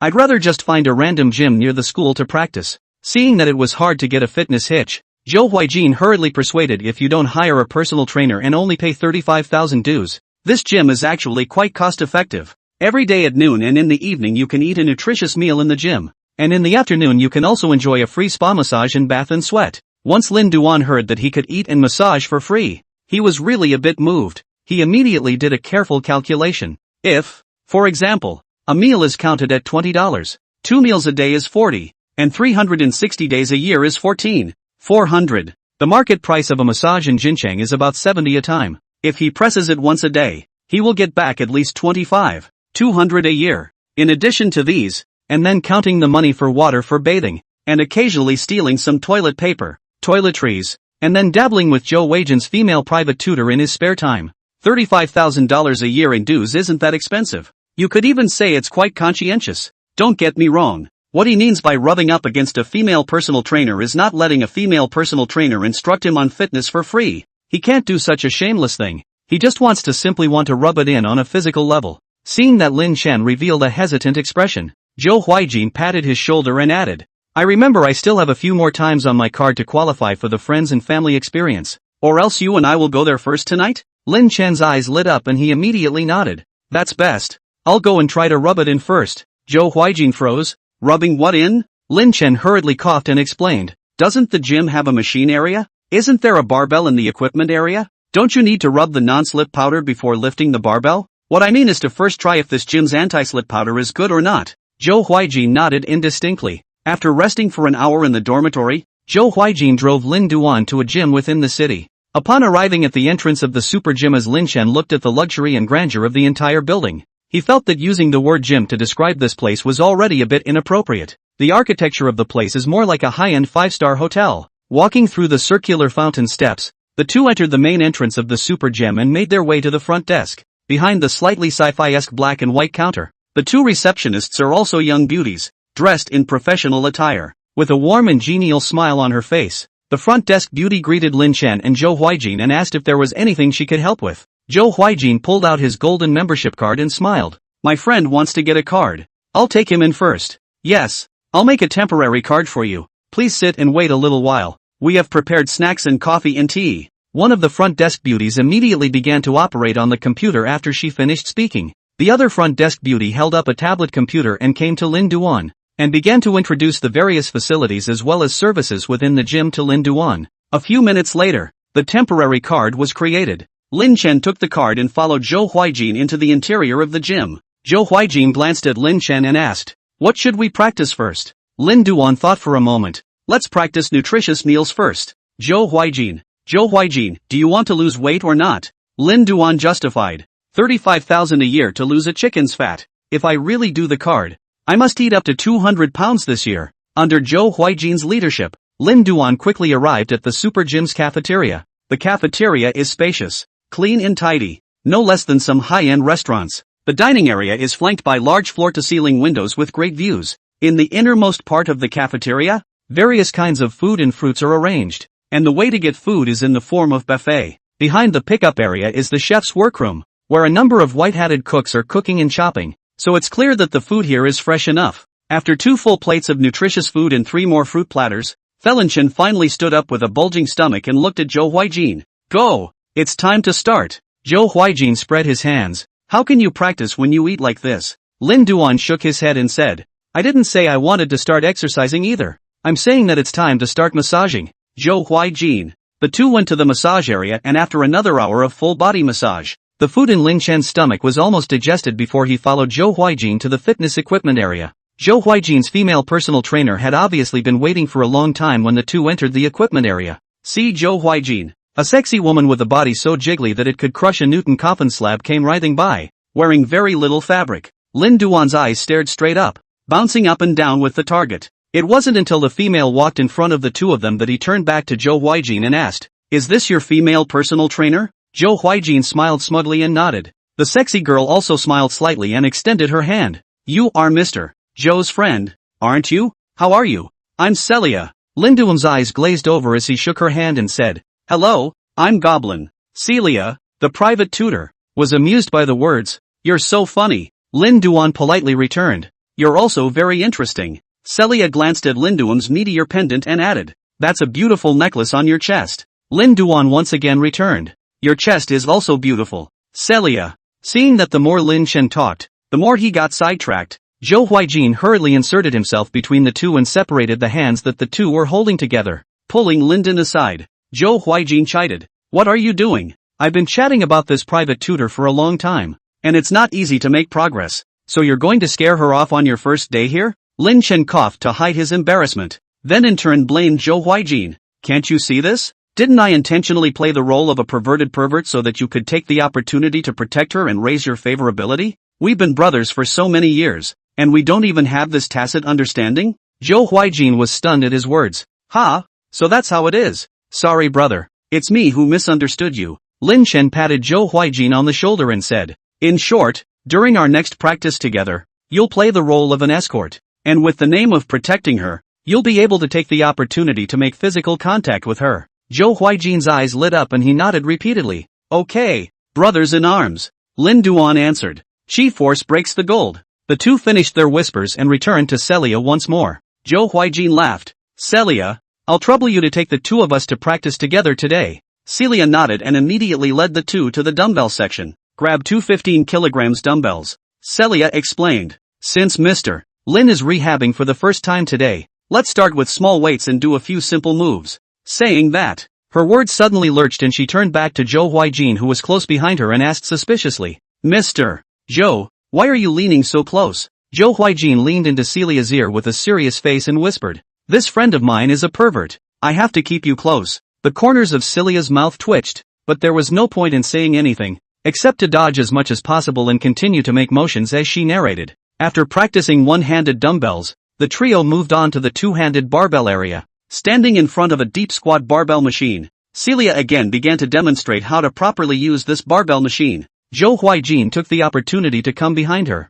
grabbed the barbell bar, and joined her in a deep squat barbell lift. Feeling that she kept sitting on Zhou Huijin every time she squatted, Siloria gritted her teeth with a red face and forced herself to finish the set with shame. Lin Duan was a little embarrassed to look at it even as he stood on the sidelines. The image was as if the plot of a small movie had been brought to life. It was also the case that Lin Chen's fixation was strong enough. If it were Zhang Chang, I guess that kid would have already started performing the classic scene of not being able to get his swim trunks off. After doing the squat, Celia led the two men to the barbell bench press equipment again. The most important thing about the bench press is a standard arm action, and making sure not to stress the wrist, she explained carefully as she lay down on the bench press bed. Zhou Huijin, who was standing on the side, hesitated and glanced at Lin Chen. Slipping out, he also got under the barbell and laid on top of Celia. Celia's explanation came to an abrupt halt, her face red and trembling, as if she was about to explode at any moment. As Lin Duan saw Celia reach the limit of her endurance,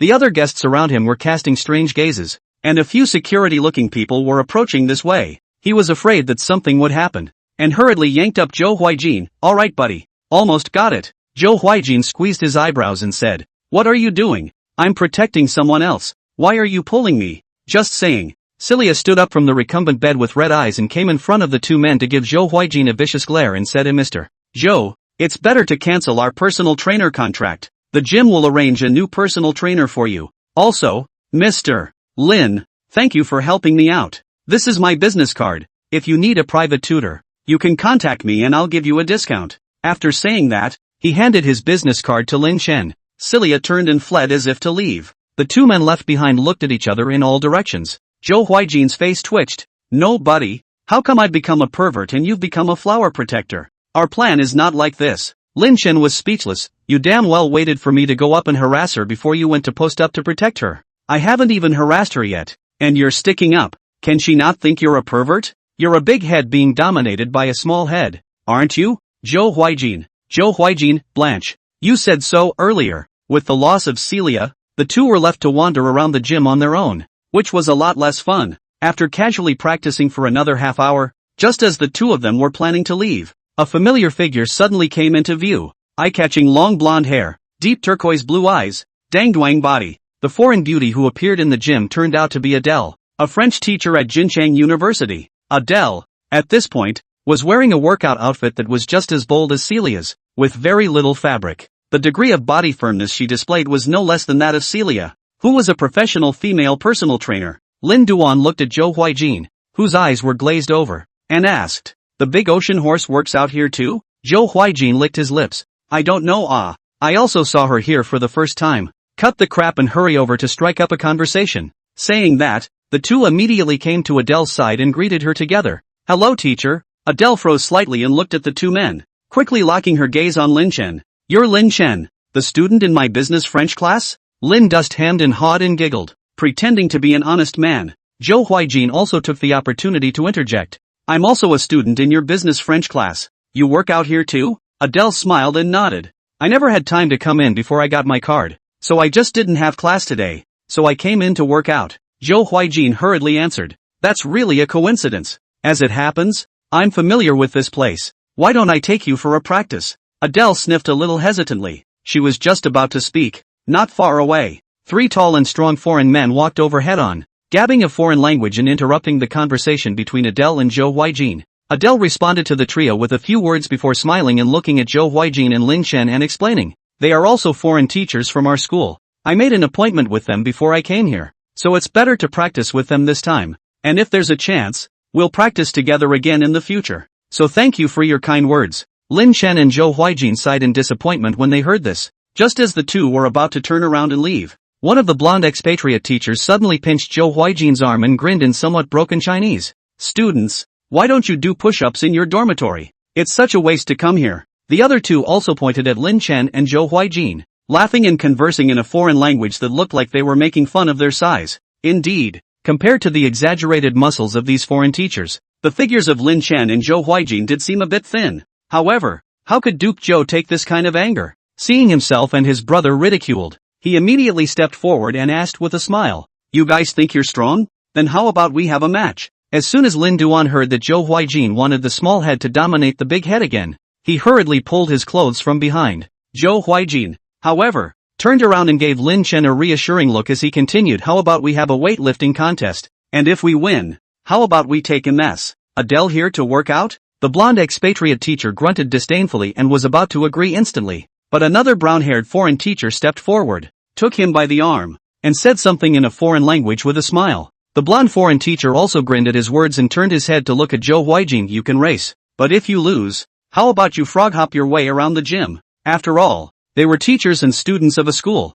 and they didn't make any excessive demands. They just wanted to tease the two a little bit and have fun with them. For this painless punishment for defeat, Zhou Huijin naturally nodded his head in agreement without hesitation. If the average Chinese female teacher was faced with this scenario, she would have taken the initiative to come forward and begin to diffuse the conflict between the two sides. Adele, however, did not, and seeing that the two sides were up in arms, and that the flames of she sat down and crossed her legs, and began to watch the play with interest, anticipating the next plot developments. After confirming that a match is going to be played, the next step to take is, naturally, to set the rules of the match. Zhou Huijin pretended to think about it and said, "Let's compare the total weight that both sides can lift. If the total weight you three can lift is higher than us, then it's considered that you win. And if the total weight we can lift is higher than you, then it's considered that we win." The blonde expatriate teacher nodded at that. "Sounds fair, so shall we begin now?" Zhou Huijin shook his head and said, "There are 3 of you and only 2 of us. We are still 1 short.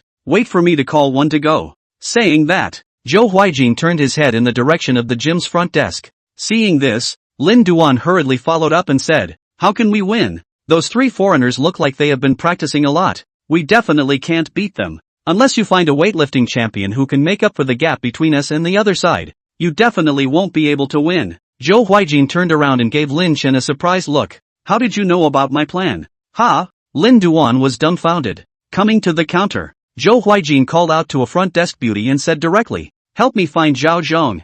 I want to hire him as a private tutor." The receptionist beauty sniffed and immediately took the elevator to the 2nd floor. Lin Duan followed the direction of the receptionist beauty going up the stairs and looked at the wall above the elevator. There was a 1-meter-long rectangular photo frame. The picture in the frame was of an extremely fit, bald man. On the side of the photo, the introductory text is written, "National level athletes, Zhao Zhong, 2020 Asian Winter Games 100 kg weightlifting champion, 2021 Provincial Games 100 kg weightlifting champion, runner-up in the 100 kg weightlifting category at the 2021 King of Power Championships." At the end of a series of long and tedious introductions is marked a small, not very impressive line, "Frowny face champion private tutor, 80,000/week. After seeing the introduction about Zhao Zhong, the corners of Lin Dust's mouth twitched. It was really looking for a weightlifting champion. No wonder Zhou Huijin is so confident. It turns out that this kid has already thought of a countermeasure. He's going to use his money power to win the right to draw the big ocean horse. 5 minutes later, when Zhou Huijin guided the weightlifting champion Zhao Zhong to the 3 foreign teachers, the 3 foreign teachers stared at the short, muscular 200-plus pound man in front of them. Dumbfounded, the blonde foreign teacher questioned, "No, this is the coach here, isn't it?" Zhou Huijin spread his hands and said, "You didn't say you couldn't hire a coach either." The blonde foreign teacher was about to say something, but the brown-haired foreign teacher on the side stopped him and leapt to laugh. "Good. That's what makes it challenging. Let me see how good your Chinese fitness trainers are." Saying that, he took the lead and stepped forward, adding 100 kilograms of counterweights directly to both sides of the barbell, and then, in an unbelievably standardized movement, pulled it up and lifted it above his head. Boom! After completing a full set of snatches, the barbell hits the floor hard. From this set of moves, the brown-haired foreign teacher's ability to lift weights was clearly not at the amateur level. With his weight, He can snatch 100 kilograms so easily, which basically meets the entry requirements of the provincial sports team. However, he lowered the barbell and was just about to turn his head to look at Adele before the corner of his mouth could curl into a smile. Zhao Zhong had already stepped forward and lifted the 100-kilogram counterweight barbell with ease in a more relaxed stance. And Zhao Zhong put down the barbell very gently, basically did not make any noise, which is very difficult to do in the process of weightlifting. The outsiders look good. The insiders look good. Noticing this action of Zhao Zhong's to hold it lightly, the brown-haired foreign teacher was stunned. This guy has some skills. He immediately put away his previous contemptuous attitude and got completely serious, stepping forward again and adding another 20 kilograms of counterweight directly to the barbell. 120 kilos. That's his limit. Grip the barbell bar and push all over. Boom. The brown-haired foreign teacher completes another grab. This time, it wasn't as easy as before, and he finished the snatch with a red face and a big gasp. Seeing Zhao Zhong come up and lift 120 kilograms as well, Zhou Huijin hurriedly stepped forward and explained, Mr. Zhao, we're competing for the sum of the three people's maximum lifts, so in order to achieve victory, you might as well show your strongest strength. Zhao Zhong nodded at his words, on the principle that if you're paid to do something, he didn't leave anything to chance, and added another 60 kilograms of counterweight directly to either side of the barbell. The total counterweight of the barbell, at this point, reached a full 180 kilograms. See the situation. The brown-haired foreign teacher's face became a bit ugly. Impossible. 180 kilograms is already at the level of a professional. There's no way he can lift it. The words were not yet spoken. Clang! Zhao Zhong grabbed the barbell grip bar and already lifted the 180 kilogram barbell above his head. Boom! The 180 kilogram barbell landed with a shudder on the ground nearby. The three foreign teachers were already dumbfounded when they saw this scene. The brown-haired foreign teacher's voice trembled a bit as he said, is any random gym instructor this strong? China is really a scary place. The first man on each side finishes the game. At this point,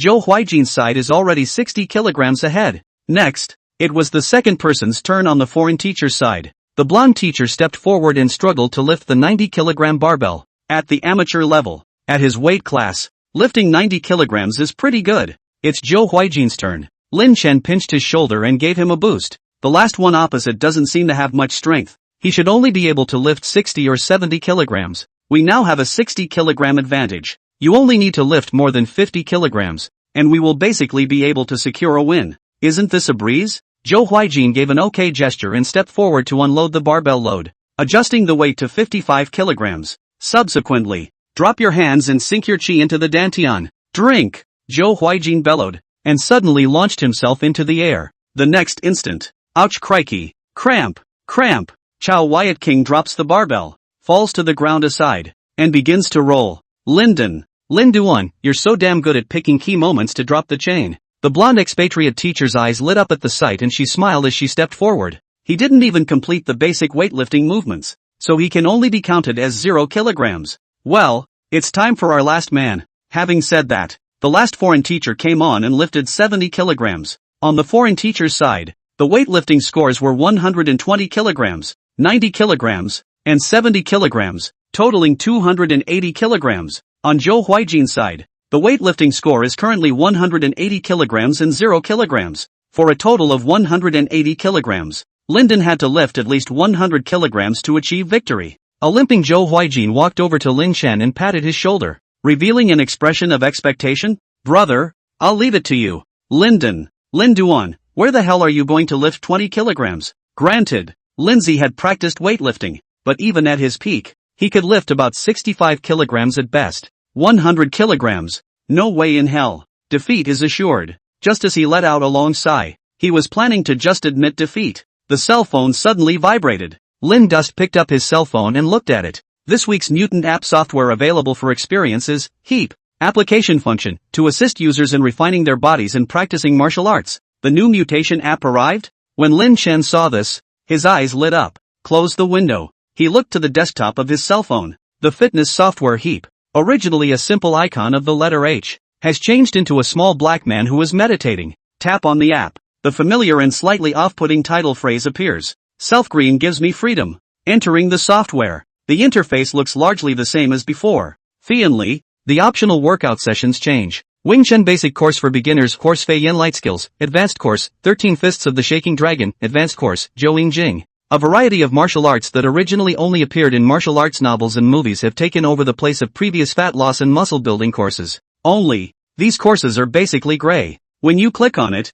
a pop-up window will appear saying not enough martial arts points. The only course that was lit up was called Beginner's Chi and Blood Enhancement Course. Seeing Lin Duan staring at his cell phone, he didn't say anything for half a day. The blonde expatriate teacher urged, "Are you going to lift or not? If you don't, it's as if you've admitted defeat." Lin Chen got angry when he heard this. "You're the one who doesn't lift. Your whole family doesn't lift. You wait, when I warm up, I'll lift." Saying that, he tapped on the beginning Chi and Blood Enhancement class on his cell phone. After tapping on it, a paragraph of text popped up. Follow the instructed actions and complete the course once to receive an attribute bonus. After the text disappears, right in the middle of the screen, a video began to play. In the video, a black silhouette of a suspect, resembling that of Detective Conan, appears. First maneuver, open and close jump. With the sound of the movement guide ringing out, the suspect in the screen begins to move. Lindu tried to follow his movements and started bouncing. The brown-haired foreign teacher grunted,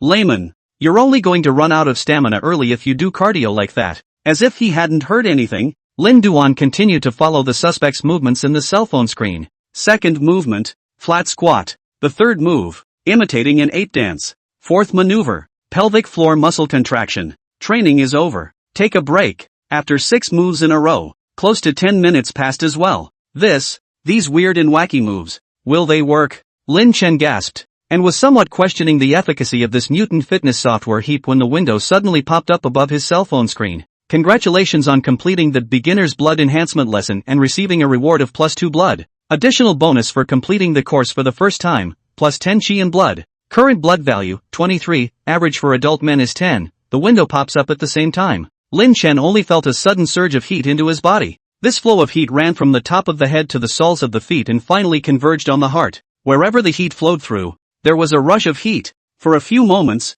while the dry heat faded, Lin Chen's muscles silently became incredibly tight. A strong sense of power that spreads to every inch of the skin. Even the internal organs have become extraordinarily energized. And the most obvious feeling is that breathing has become much lighter. After 12 points of blood value are added to the body, Lin Chen only felt that he had shed his bones, as if he had completely replaced a higher physical body. Regarding the great changes that had occurred within Lin Chen's body, the others did not notice them obviously. Only Zhao Zhong was on him, slightly sensing a strange change, but Zhao Zhong couldn't tell exactly where it had changed. "Can we start?" The blonde foreign teacher who had been waiting impatiently for a long time saw that Lin Duan had finally stopped warming up and urged in a somewhat impatient tone. Lin Chen smiled as he came to the barbell, added a total of 110 kilograms of counterweight to the barbell, and laughed. "Let's begin." Seeing that Lin Chen was actually planning to lift a 110 kilogram barbell, Zhou Huijin hurriedly discouraged him. "Brother, don't do it the hard way. Be careful of cramps."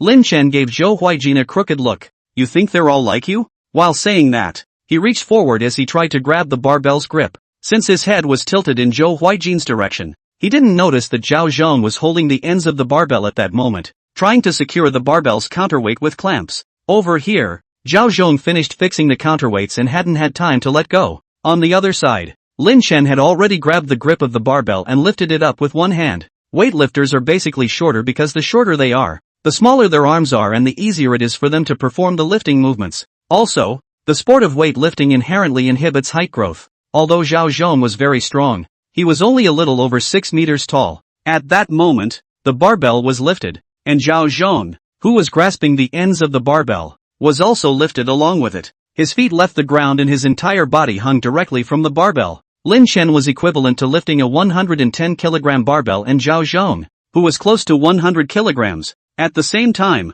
"What? Fuck man." Seeing this scene, the 3 foreign teachers were directly dumbfounded that their native languages were given out. Zhou Huijin was also confused, with his mouth open, not knowing what to say. Teacher Adele, who had been calmly watching the battle not far away, also stood up in shock at this moment. Lin Chen turned his head back and saw Zhao Zhong, who was hanging right in front of his eyes, and was similarly stunned. Sure, the one who was most confused was also Zhao Zhong, who was suddenly lifted up high. "That can be put down, right?" Seeing the crowd frozen in place, Zhao Zhong gulped and spoke out to break the silence. Only then did Lin Chen slowly lower the barbell, allowing Zhao Zhong to land safely. Looking toward the 3 foreign teachers with dumbfounded expressions, Lin Chen scratched his head and asked, "This should be considered a win for us." right? The three expatriate teachers nodded dumbly. Lin Duan then asked, Ocean, is it okay for Ms. Adele to practice with us? The three nodded again. As he watched, Lin Chen led the limping Zhou Huijin in the direction of Adele. The brown-haired foreign teacher's voice trembled as he couldn't help but feel the emotion again. Is any random student this strong? China is really a scary place. After spending a wonderful 2 hours with a sweaty Adele, Lin Chen and Zhou Huijin returned to the school refreshed. Road. Zhou Huijin kept asking Lin Chen how exactly he possessed such a terrifying power. Lin Duan answered frankly without any loss of heart. Just follow the fitness app on your phone and practice casually. Zhou Huijin said he couldn't believe a bit. Back in the dormitory, the pumped-up Zhou Huijin immediately lay down on the bed. Lin Chen then took his cell phone to the school's playground and continued to study the newly opened mutation app. Currently, the only course that can be used is the beginner-level Qi and Blood Enhancement course. To open other courses, you need to consume martial arts points. However, Lin Xuan had rummaged through the entire interface of the HEAP application several times, but he couldn't find a way to obtain martial arts points. So, he could only find a secluded corner in the playground to continue studying the beginner-level Qi and Blood Enhancement class. Congratulations on completing the beginner's blood enhancement lesson and receiving a bonus of +2 blood. Congratulations on completing the beginner's blood enhancement lesson and receiving a bonus of +2 blood. After raising one's blood value to 23, the beginner-level Qi and blood enhancement lesson that was a bit of a struggle for Lin Duan before was now as easy as rubbing mud from his elbow socket. More than an hour had passed. Lin Chen had completed 8 consecutive beginner-level Qi and blood enhancement lessons, and his Qi and blood had increased by 16 points again. Now he had a blood value of 39 points. It has reached a level close to 4 times that of a normal adult man. After a familiar surge of heat, he could clearly feel that his muscular organs had been promoted to another level, and his physical quality had climbed a great deal again. After completing the 8th beginner-level Qi and blood enhancement lesson, Lin Chen, who was immersed in the thrill of becoming stronger, wanted to continue with the lesson. Whoops! The only lesson that could be learned on this mutant heap application became grayed out at this point. Lyndon tried to click with his finger and a new prompt popped up. You have completed the entire course. Finished learning? So the 9 marked underneath the course video stands for the fact that the lesson can be taken up to 9 times. Lin Duan drifted off. Subsequently, his eyes were immediately drawn to the second prompt that popped up. Please include martial arts secrets, gain martial arts points, and unlock new courses. Finally, I know the way to get martial arts points. Need to include martial arts secrets, right? Martial arts secrets. Where to find them? After pondering for a moment, Lin Chen decided to go to the library first. The library of Jincheng University was the largest book collection center in the entire city of Jincheng, so it was reasonable that there should be books on martial arts included in the library. 5 minutes later, he slipped into the library. On the 3rd floor of the library, after finding a Chinese ancient arts and crafts book collection that was as close to martial arts as possible, he began to look for books related to martial arts in this area. After browsing through the first 2 bookcases and not finding the books I wanted, I turned the corner to the 3rd bookcase when I came to it. A familiar figure was suddenly reflected in Lin Chen's eyes. Look closely. This person was none other than the class president of their class, Jiang Wenming. The signature mug of hot water sits on a shelf off to the side. At this point, he was doing the weird golden cockerel maneuver while holding a thick book titled 13 Moves to Cure Premature Ejaculation. Lyndon took out my cell phone and took a picture. Lin Dust sent a friend circle. With inspirational text wrote, open-minded is not to give up, but know that you cannot do, but still insist on doing. After sending a friend circle, Lin Duan didn't disturb the class president who was studying hard and directly jumped to the 4th bookcase. When he searched the 7th bookcase, Lin Duan finally managed to find many books about martial arts. These include the complete book of ancient Chinese boxing techniques, explanation of the authentic Tan kick, and 13 sets of Shaolin Wushu. However, when Lin Dust followed the instructions on his cell phone and took pictures of the books for inclusion, the cell phone screen uniformly displayed frowny face. The book does not meet the inclusion requirements. Why not? These books, don't they belong to martial arts mysteries? Lin Dust couldn't figure out why. No way. He could only continue to search the other bookshelves. It took another full half hour. Lin Duan finally found a book that could be included in the heap in the corner of this area. It was a tattered fist book that looked like it should be some years old, already somewhat discolored and damaged. The spine of the book was stamped with 3 large black letters in brush font, hexagonal fist. It was hard to find a martial arts secret book that could be included, and Lin Chen immediately used his cell phone and took a picture of the cover to include it. The prompt pops up instantly after the inclusion is complete. Successful inclusion of the introductory style. 6 Harmonies Fist. Rewarded with martial arts points, 1 point. 1 martial arts point is not much, but it already unlocks a brand new entry-level course on Heap. Considering the free beginner-level Chi and Blood enhancement class, Lin Chen's physical fitness had reached a level far beyond that of a weightlifting champion. The new courses unlocked by this one martial arts point should be equally useful. Lyndon was a little excited, but after a moment's reflection, he did not immediately open the Heap to select a class, but first looked through this 6 Harmonies Fist manual, wanting to see what was so special about this book. Have to figure out the difference between this book and other martial arts books that he was able to figure out the criteria for Heap to include martial arts secrets, and subsequently, he was able to include more martial arts secrets and obtain more martial arts points. After spending a few minutes probably going through this book of 6 fists, the Lyndon searched out 2 major differences between this book and the others. One of them is the breathing method. In this 6 Harmonies Fist manual, it is written in detail what kind of breathing the practitioner should maintain between each move. Unlike other books that only explain the movements, the second is the acupuncture point. The human body diagram in this manual also marks the points of luck that you need to pay attention to when practicing Kung Fu. These 2 things should be important to be able to be included in Heap. After collecting the hexagram fist recipe, Lin Duan continued to look for similar books in the library. Unfortunately, another full hour of searching yielded no further results. Feeling a little hungry, Lin Duan pulled out his cell phone and looked at the time. It was already 7 in the evening. See the Microsoft icon flashing.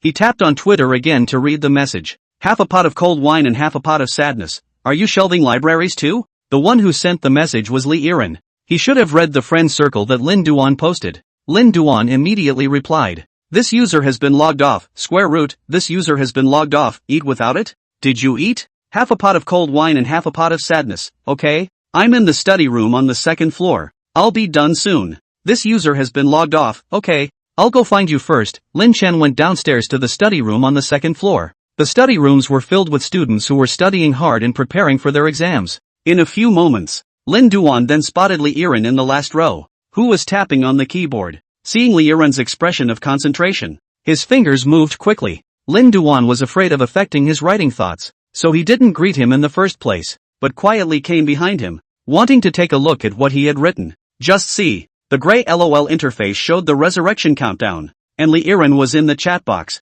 giving friendly greetings to his teammates' families. Lyndon, aren't you catching up on your manuscript? Li Yiren looked back. The draft was finished long ago. Give me 5 minutes. 5 minutes and I'll end the fight. 5 minutes later, the corner of his mouth hooked up in a cool smile as he turned around and said, well, when I say it's over in 5 minutes, it's over in 5 minutes. Not a minute more, not a minute less. Lin Chen looked at Li Yiren's exploding base on the screen and silently gave a thumbs up. Settlement screen. Another quick tap on the keyboard. And after greeting the families of the 4 teammates once again, Li Yiren put away his laptop and went downstairs with Lin Chen. In the stairwell, Li Yiren asked curiously, you're a rare visitor. What are you doing in the library? Lin Chen thought for a moment and replied, I've awakened a golden finger, and I need to collect relevant books to utilize the power of the golden finger. Li Yiren grunted. Seriously? Seeing that he didn't believe in the truth, Lin Chen could only make something up. Recently, I've been a little interested in martial arts, and I wanted to find some relevant books to practice. Li Yiren's eyes lit up when he heard this. If you want to learn martial arts, look for me. Lin Chen tilted his head and asked, you know martial arts? Li Yiren shook his head and said, I don't know how, but my family is a medical and martial arts family, and there are quite a few secret martial arts books hidden in my house. Lin Chen was shocked. Really? Li Yiren said helplessly. Didn't I tell you guys before? Lin Duan scratched his head and said, I always thought that the closed dance family you were talking about was a family of strippers or something like that. Li Yiren was laughed at. No buddy, I've taken your pulse before. Am I not accurate? Lin Chen looked up and recalled. My pulse and Zhou Huijin's pulse seemed to be quite accurate, but every time you numbered Zhang Chang, you said he had a happy pulse. Li Yiren had a black face.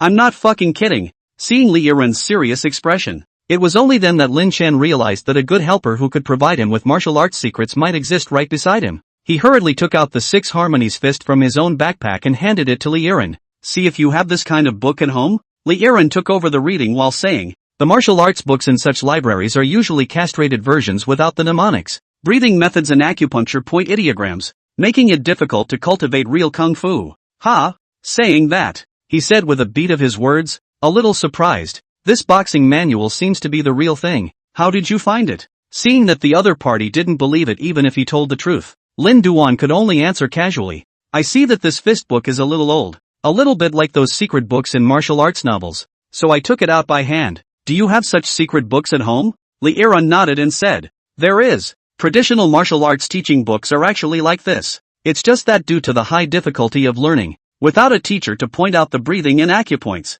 it's very likely that the practitioner will go astray and suffer damage to their chi and blood. So that's why the Sports Bureau ordered that some of the content within these martial arts books be cut down, leaving only the most basic form movements. Lin Chen nodded his head indistinctly and hurriedly said, then hurry up and call a courier to mail over your family's martial arts secrets. Li'irun shook his head and spread his hands. My family's martial arts secrets are all cupped in my father's hands. Lin Chen hurriedly added, then hurry up and call a courier and mail your dad over. Li'irun, what if I mail you? Lin Chen was stunned. How so? Li'irun explained. The family's martial arts secrets. My dad has always treated them as treasures, so I guess it's hard to bring them to school. If you really want to learn them, you can make a trip home with me. It's just as well that my dad can still guide you personally. Without even thinking about it, Lin Chen directly nodded his head and agreed. It just so happened that Li'irun was also planning to make a trip home recently, so the two of them simply scheduled their trip to Li'irun's house for tomorrow. The two of them walked out of the library together,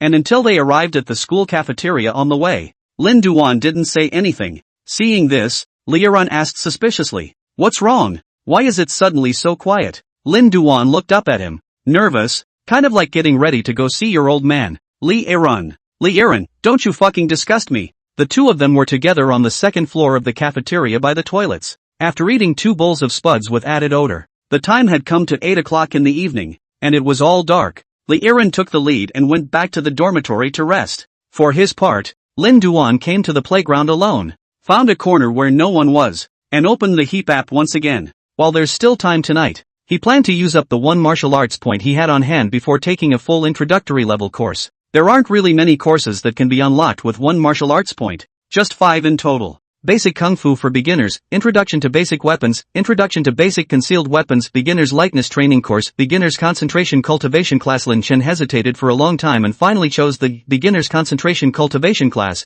That was at the end of the row. This was chosen for 3 reasons. For one thing, this class is a required prerequisite for many intermediate and advanced classes, and is essential if you want to practice the advanced martial arts on Heap. Secondly, there are a full 15 sessions in this class, which is the most number of sessions that can be studied in any of these 5 programs. This meant that Lin Chen was able to obtain more attribute points through this lesson. Thirdly, the name of the course is Concentration. Lin Chen felt that concentration might be related to mental power, and that the exotic treasure he wore around his neck, the shooting star, also required mental power as its driving force. After practicing this Beginner's Concentration Cultivation class, perhaps the gains he could make would be more than limited to martial arts. Does it cost 1 martial arts point to unlock the Beginner's Concentration Cultivation class? Yes. Lyndon tapped the screen to unlock the course. Upon seeing the Beginner's Concentration Cultivation class light up, he immediately tapped in to begin studying. Follow the instructed actions and complete the course once to receive an attribute bonus. After the prompt pops up, the video playback, the familiar dark silhouette of the suspect reappears in the middle of the screen. For the first movement, sit cross-legged and adjust your breathing. Second action, close your eyes slightly and clear your mind. The third move, the two-handed Beal rolls his eyes and sticks his tongue out. Training is over. Take a break. With the video of the dark figure practicing 10 minutes after, Thelinshin slowly opened his eyes and looked at his cell phone screen. Congratulations on completing the Beginner's Concentration Cultivation class and receiving a reward of +2 spiritual power. Current mental strength, 13, average for adult men is 10. I don't know why making that weird expression boosts mental power, but following the video instructions does result in an attribute boost. Through a course of study, although Lin Chen's spiritual power only increased by 2 points, the effect was not as significant as the first beginner-level Chi and Blood enhancement course. But after gaining a boost in mental strength, he still visibly felt a lighter mind, clearer thoughts, and a brighter view of the whole world in his field of vision. Since the Beginner's Concentration Cultivation class can be studied 15 times,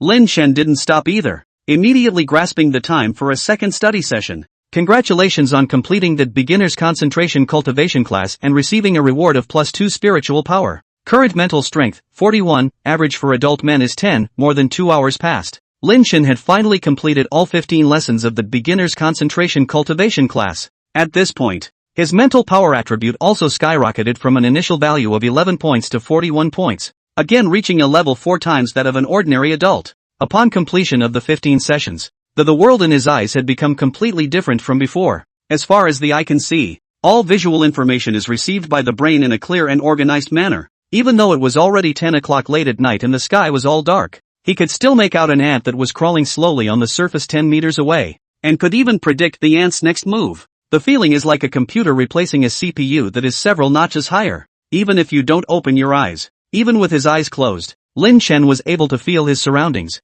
scenes, and objects to a certain extent. After the mental power was boosted close to 4 times, his 5 senses were greatly enhanced, and even his intuition, which should be categorized as a 6th sense, was also awakened to a certain extent. Seeing the playground at this time, there were already not too many people except for a few walking couples. Lin Chen picked a secluded area and took off the exotic treasure shooting star hanging on his chest necklace and tried to activate the exotic treasure. Whoosh! A thought. In just one breath, the meteor then flew forward a full 100 meters at the terrifying speed of lightning. Now the power of this thing, I'm afraid, is far beyond that of a normal bullet, right? With a satisfied smile, Lin Chen hooked his finger and instantly recruited the meteor back again. Take a deep breath. He tried again while using 2 other abilities of meteor. Meteor flashes. Thoughts. He scratched and pulled each hand to the left and right. Phew! The meteor floating in midair in front of him directly split into 2. What he was completely unable to do before. At this time, with the support of a sufficiently strong spiritual power,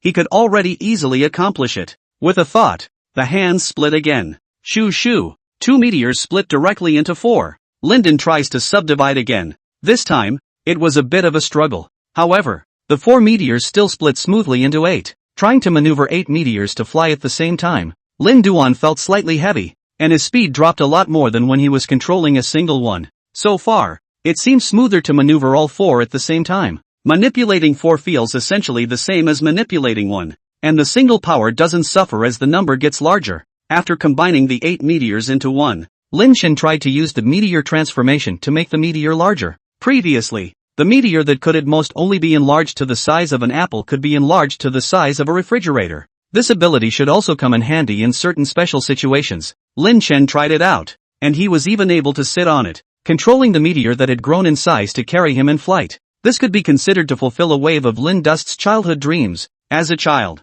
every time Lindsay Dust passes the toilet, he rides around on a toilet plunger, imitating Harry Potter. On every flight, the residual fecal matter on the toilet plunger bursts out everywhere, lying shit everywhere but the bedroom. He didn't get beat up for it. After another 2 hours of practicing the use of streamers on the playground, the clock struck 12. Only then did Lin Chen return to the dormitory with a sense of satisfaction. Early the next morning, Lin Chen and Li Yiren woke up early in order to catch the high-speed train. Zheng Chang and Zhou Huijin were woken up by the movement of the two getting up. Zhou Huijin sat up and said in a daze, "What are you two doing?" Li Yiren put on his clothes while casually saying, "Take Lindsay to martial arts practice." Zhou Huijin was puzzled. "Don't strippers always dance at night?" Li Yiren, you sleep your sleep. Fatty also climbed down from his bunk to pee, smiling smugly. "We'll be officially performing on stage tonight, so we can't get up early to practice." Zhou Huijin drifted off. "Reasonable. Not bad for a stripper family," was saying. "Ow." Zheng Chang suddenly let out a scream and sat down on the ground. Hear the commotion. The three rushed to look in Zheng Chang's direction. Zhou Huijin inquired, "What's wrong? Pissed in your pants?" Zheng Chang turned pale and said, "Crap. I seem to have twisted my waist and I can't move." Upon hearing this, Li Yiren, who was about to put on his pants, and Lin Chen, who was brushing his teeth in the restroom, hurried over. Li Yiren came behind Zheng Chang and inquired with a frown, "Is there any pain if you don't move?" Zheng Chang shook his head. "No, but I can't move, and when I do, it hurts like a thief." Li Yiren touched Zheng Chang's back waist twice and judged, "It might be a misalignment of the tailbone. Stand up slowly and I'll help you reset it." Zheng Chang sniffed with some hesitation. "No, are you sure?" Learning the identity of Li Yiren's medical and martial arts family, Lin Chen snatched the first guarantee and said, "Don't worry, it's on me if you can't cure it." Zheng Chang's face turned even whiter when he sniffed. "Last time you ate fucking roasted mushrooms you also said it was on you." Li Yiren said helplessly, "Have you forgotten who cured you of appendicitis that time before?"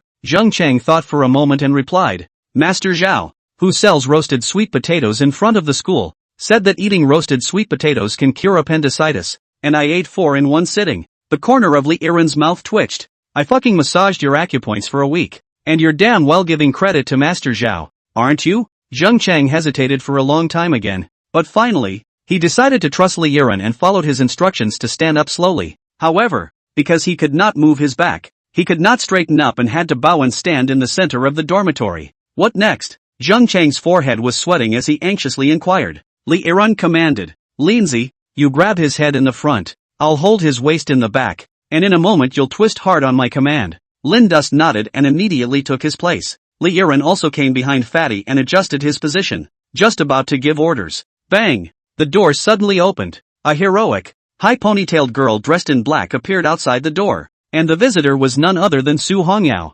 Seeing that inside the dormitory, Lee Irun was holding Fatty's ass, and Lin Duan was pressing Fatty's head under his crotch. The three of them were maintaining a weird body position. Her otherwise cold and frosty expression snapped, seeing Zhou Huijin's fiancé suddenly appear in the dormitory. The three of them, Lin Chen, were also confused and froze, not daring to move. Silence, which lasted for a long time. Su Hongyang pretended that she didn't see the trio and arrived in front of Zhou Huijin's bed, resuming her face in a cold voice. Bastard! You get down here! Zhou Huijin gulped. The memories of being bullied as a child flooded his mind in an instant. He cowered toward the wall and said, "Fuck! What for?" Su Hongying fiercely threw a stack of papers onto the bed and coldly said, "It's fine if you messed around before. I won't bother with you. But now, we're already engaged. And you're still doing this kind of thing. Are you out of your mind?" Zhou Huijin took a look at the rooming record on the document, and spread his hands indifferently and said, "Not coma. We are just a marriage of interest between the family.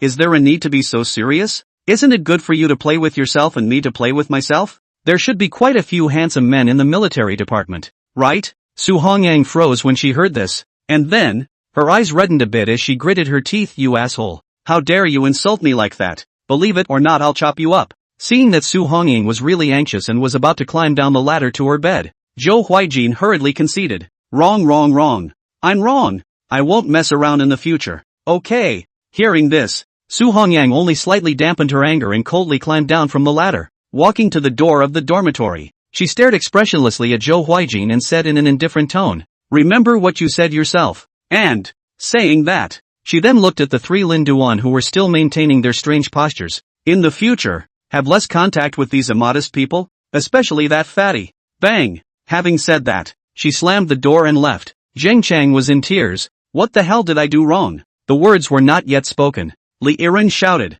"Power up!" Click! Both of them turned with force at the same time, and Zheng Chang's tailbone returned to its place smoothly. After curing Zheng Chang, Li Iren looked up at Zhou Huijin. "Those little girlfriends of yours, what are you going to do with them?" Zhou Huijin said with an indifferent face. "Continue to talk. If she checks the record of the room, my big deal is not to go to the hotel in the future." After ending the morning farce, Lin Chen and Li Iren immediately rushed to the Jincheng high-speed train station. With only 3 minutes left until the start, the two entered the compartment without incident and took their seats. "As soon as we get in the car," Li Iren then said with some surprise, "Yo, you even booked a business seat?" Lin Chen heatedly smiled. "You can't condescend to anyone but a brother." This time, the high-speed train ticket was booked by Lin Duan. After all, he was begging Li Iren, and he wasn't short of money in his own hands at the moment. Therefore, Lin Duan booked 2 slightly more expensive business tickets. It was also his first time in a business seat. It didn't take long to settle down and see the flight attendants start handing out free snacks and drinks.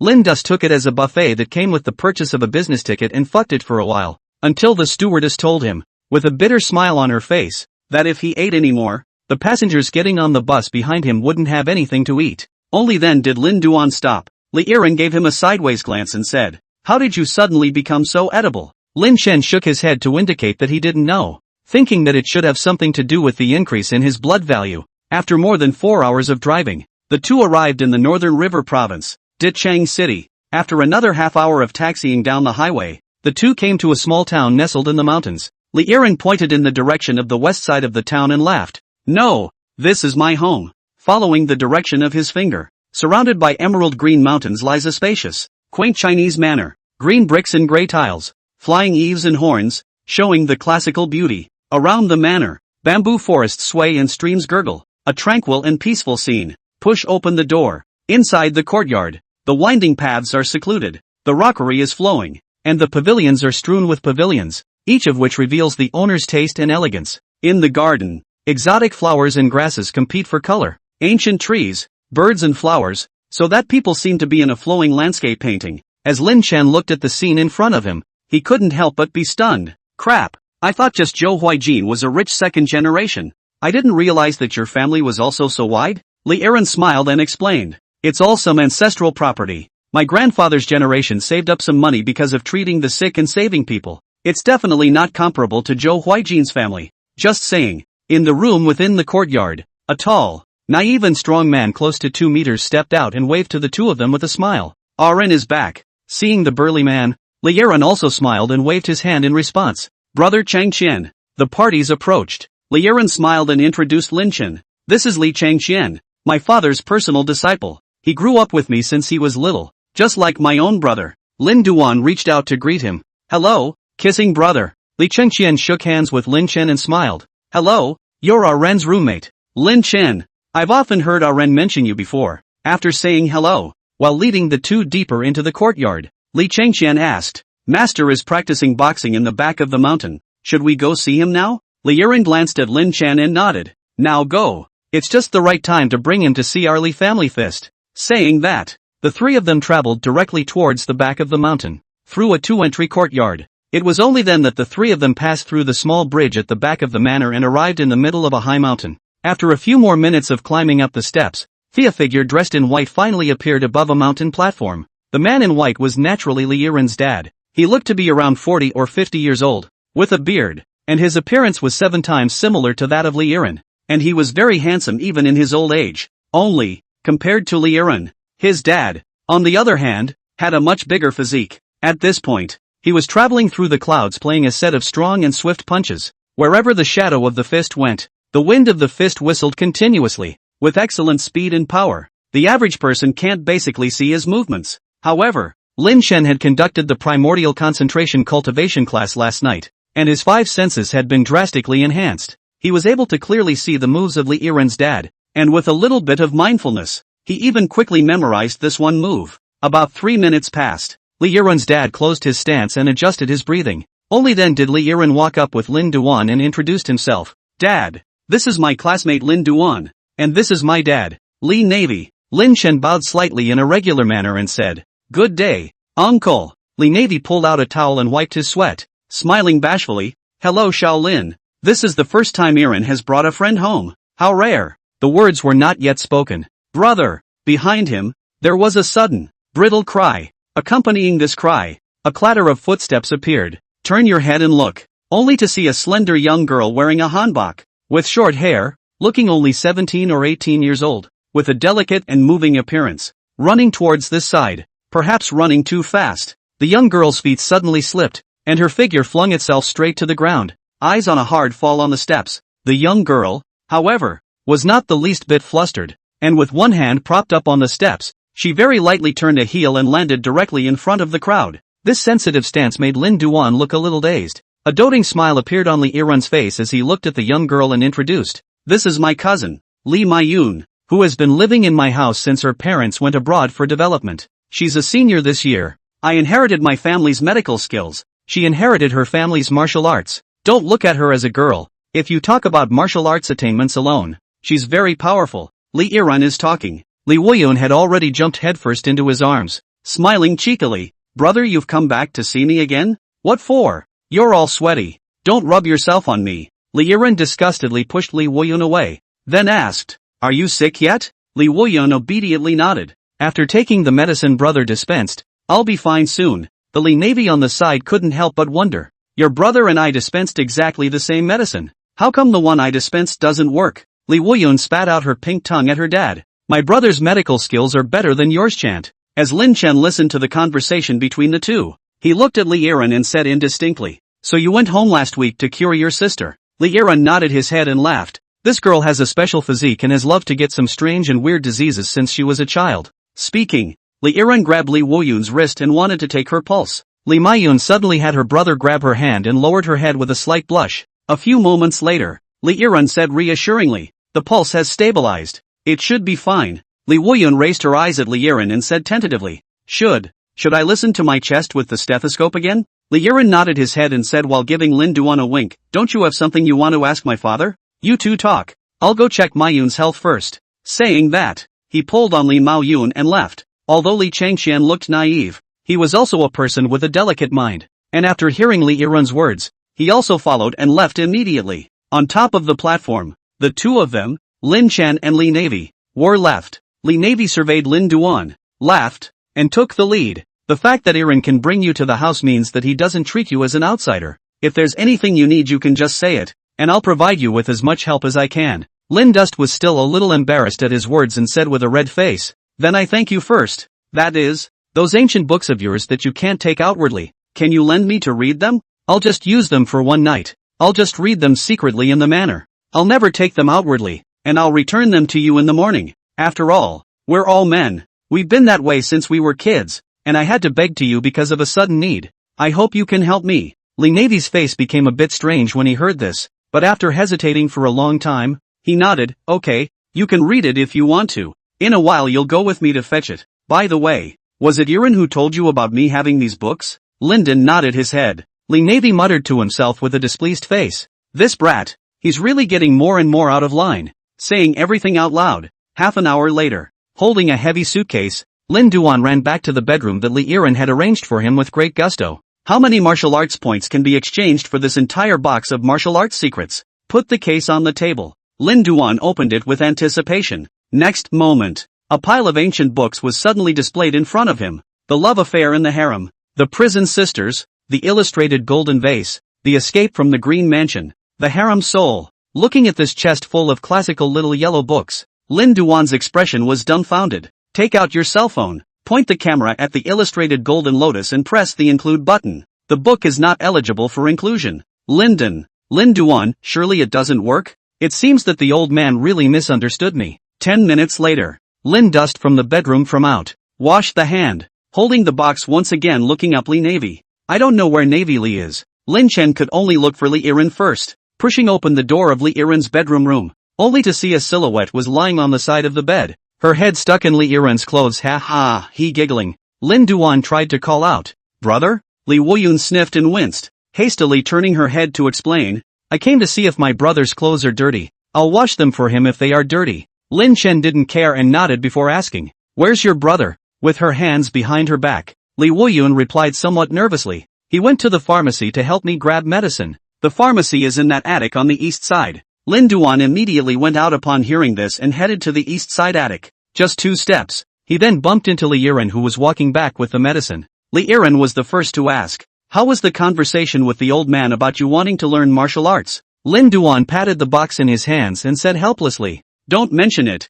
Something went wrong. Your father misunderstood me. Where is the old man now? Li Aaron thought for a moment and said, today our entirely family is meeting. The old master should be at the door to greet the guests. You'd better hurry if you're going to find him. The guests are basically all there now. And my dad's going to be busy all day once the family meeting officially starts. Lin Duan sniffed, hugged the box, and hurriedly accelerated his pace towards the door. After the qi and blood have been enhanced, even though Lin Chen was holding dozens of pounds of ancient books, he was still running as fast as he could. After consecutively leaping over 2 lotus pools that were close to 2 meters long, Lin Chen swiftly arrived at the entrance of the gate. Seeing that Li Navy was standing outside the gate, Felon Dust ran while shouting, old master, these treasures of yours are returned to you. Snap. Focus on the front. Lin Dust didn't notice that there was a threshold under his feet. After being tripped, Lin Chen's entire body flew directly forward. Good thing. He reacted quickly enough and was strong enough to land fairly comfortably after bracing his hands on the ground in front of him.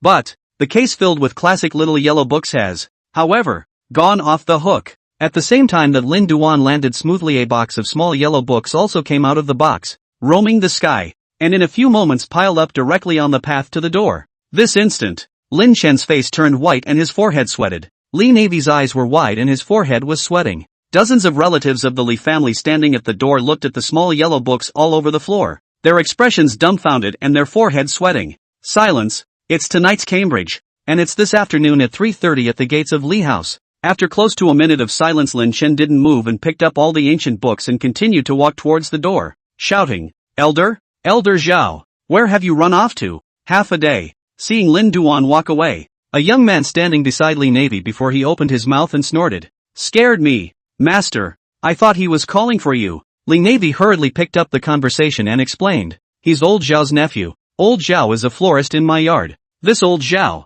is really old and immodest. Go far enough. Lindu finally stopped shouting. He breathed a sigh of relief, glanced at the box in his hand, and let out another long sigh. The matter of asking for martial arts secrets, it seems, can only wait until the old man finishes the family meeting. Wandered around outside for about 10 minutes. Seeing that the crowd piled up at the entrance, began to walk towards the courtyard one after another. Lin Duan then returned to the courtyard. At this point, Li Yiren also entered the hall with the crowd, ready for the family meeting. Lin Chen could only return to his room and once again flipped through the classical books within the chest. I'm looking at it with great interest. There was a sudden knock on the door. Lin Dust hurriedly hid the book and got up to open the door to check it out. Outside the door stood Li Navy's personal disciple, Li Chengqian. Looking at this stout, simple man, Lin Duan was a bit puzzled. Kissing brother? Don't you have to go to the family meeting? Li Chengqian shook his head and laughed. I'm not from the Li family, so naturally I don't need to go to the meeting. My Li surname was given to me by my master.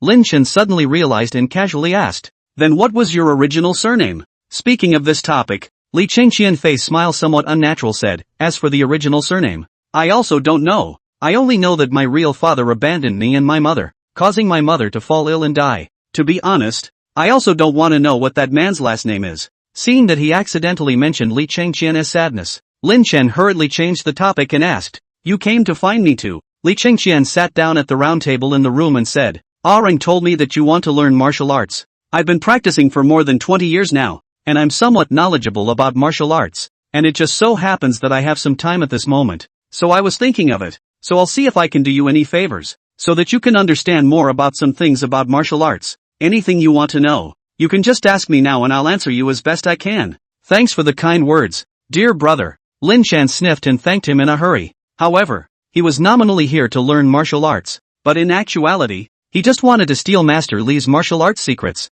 He didn't think about it at all, about the martial arts aspect of it. At this time, Li Chengqian suddenly asked him to ask questions, and he didn't know what to ask. Holding back, a sentence popped out of his mouth. After practicing martial arts, how many bowls of rice can you eat at most? The corner of Li Chengqian's mouth twitched.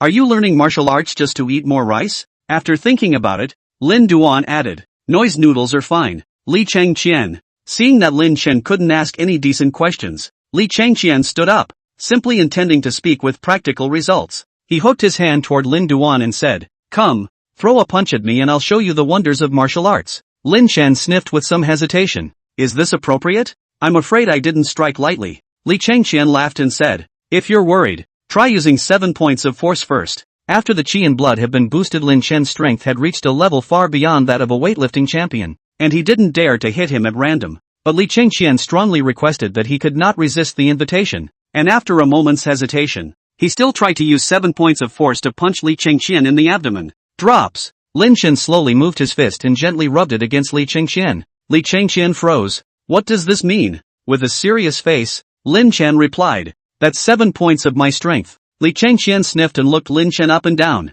Seeing that he didn't look like a patient with a muscle weakness type of disease either, he asked again, are you sure this is 7 points of strength? Lin Chen nodded his head. Yes, 7% of power. Li Chengqian, when I say 70% force, I definitely mean 70%. Seeing that he couldn't dodge this punch, Lin Chen sighed and had to seriously clench his fist and try to strike with 70% of his strength. Just the moment the fist swung out. Bang! The push of the room door. Li Yiren's younger sister, Li Maiyun, appeared in the doorway and greeted, Brother Chengqian, Dad said that the content of this meeting has something to do with you and asked you to go to the meeting. Li Chengqian nodded his head at his words. I'll go now. After saying that, he glanced at Lin Chen again. Anyway, if you have any questions about martial arts, you can ask me anytime. Master is sometimes busy and may not be able to answer your questions in time. It's the right time to come to me at times like this. Lin Chen retracted his fist with a sigh of relief and nodded with a smile. Okay. Thank you, pro brother.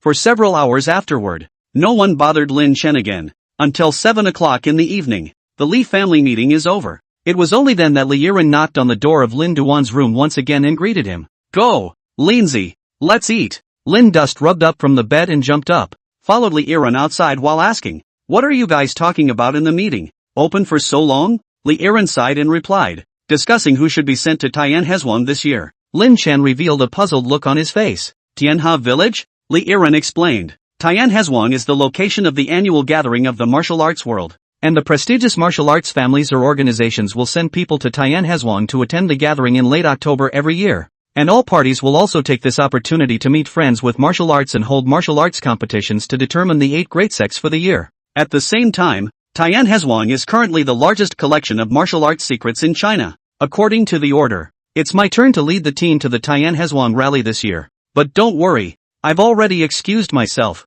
It's not easy for you to come here, so I have to stay at home and keep you company. Ah, right? The largest collection of martial arts mysteries? Lin Chen was silent for a moment as he sniffed. Right, a chicken. Li Yiren froze. Ha! Lin Chen hugged Li Yiren's shoulders. You have to go, brother. If you don't go, won't you fail the old master? If the old master is upset, if he falls ill, won't the entire Li family collapse? As the face of the North River martial arts world, if the Li family collapses, won't the entire North River province lose face with it? Beha province is the most important province in the country. If Beha province pulls its crotch, won't our country's economic development be damaged along with it? Our country is now an important economic hub in the world. If our economy goes wrong, the whole world will be plunged into a financial crisis. Massive financial crises often lead to war. With the current international situation, an outbreak of war would soon lead to nukes flying all over the place. When the time comes, and the human race becomes extinct, can you bear the responsibility? The corners of Li Yiren's mouth twitched.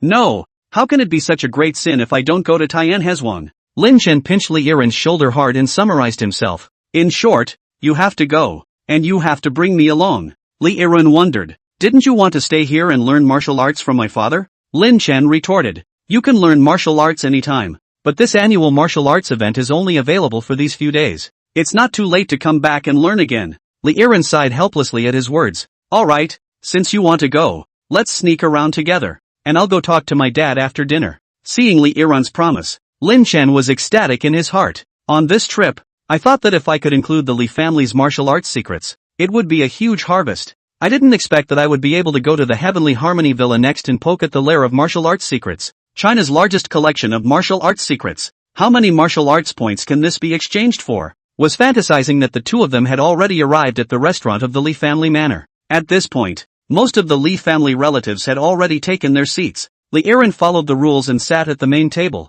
next to his dad. Lin dusted as casually in the children's table to find an empty seat. Sit down is a meal to eat. Chi and blood to enhance the amount of food it rose. Eat to the back of the child almost to the children sitting next to them to show off. After dinner, Lin Chen followed Li Yiren's guidance and first came to the hot spring pool in the backyard to take a bath. After soaking for about 20 minutes, the Li Yiren also came and slid down the pool, sitting next to Lin Duan and said, I've made a deal with my dad. We'll leave for Tianhe village tomorrow morning. I've also helped you talk to my dad about your desire to see martial arts mysteries. He gave me the key to the bookstore. I'll take you there in a while. Lin Chen nodded his head as he sniffed, somewhat moved. Thanks, brother, for helping me so much. I really don't know how to thank you. Give me a hug. Seeing the naked Lin Chen hugging towards his equally naked self, Li Yiren hurriedly kicked him away. Get lost, you. Lin Duan spread his hands and sat down again, and said a little more seriously, since you don't want to cuddle, then, is there anything I can do to help you? Li Yiren shook his head,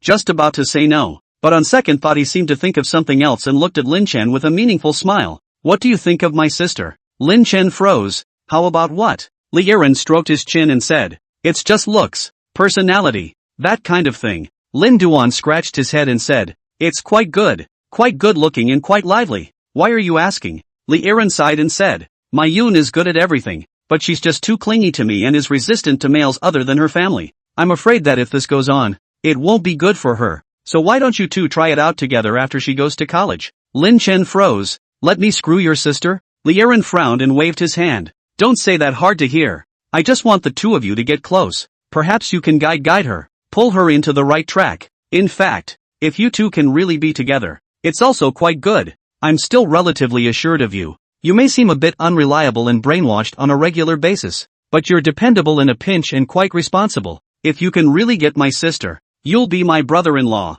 and we'll be a family. That's great. Seeing that Li Yiren didn't mean to joke, Lin Dust hurriedly shook his head. It's better to take a look at it. I still owe alone and I can't take care of myself. Besides, your sister can't look at me. Li Yiren laughed. Getting along more will naturally lead to affection. Lin Chen shook his head once again, then looked seriously at Li Yiren and said, it's impossible to say about the matter of getting married. However, with your relationship, your sister is my sister. In the future, your sister will be useful to me, or need my help. Don't worry, I will absolutely go all out. Li Yiren smiled in relief and patted Lin Chen on the shoulder. Good brother-in-law.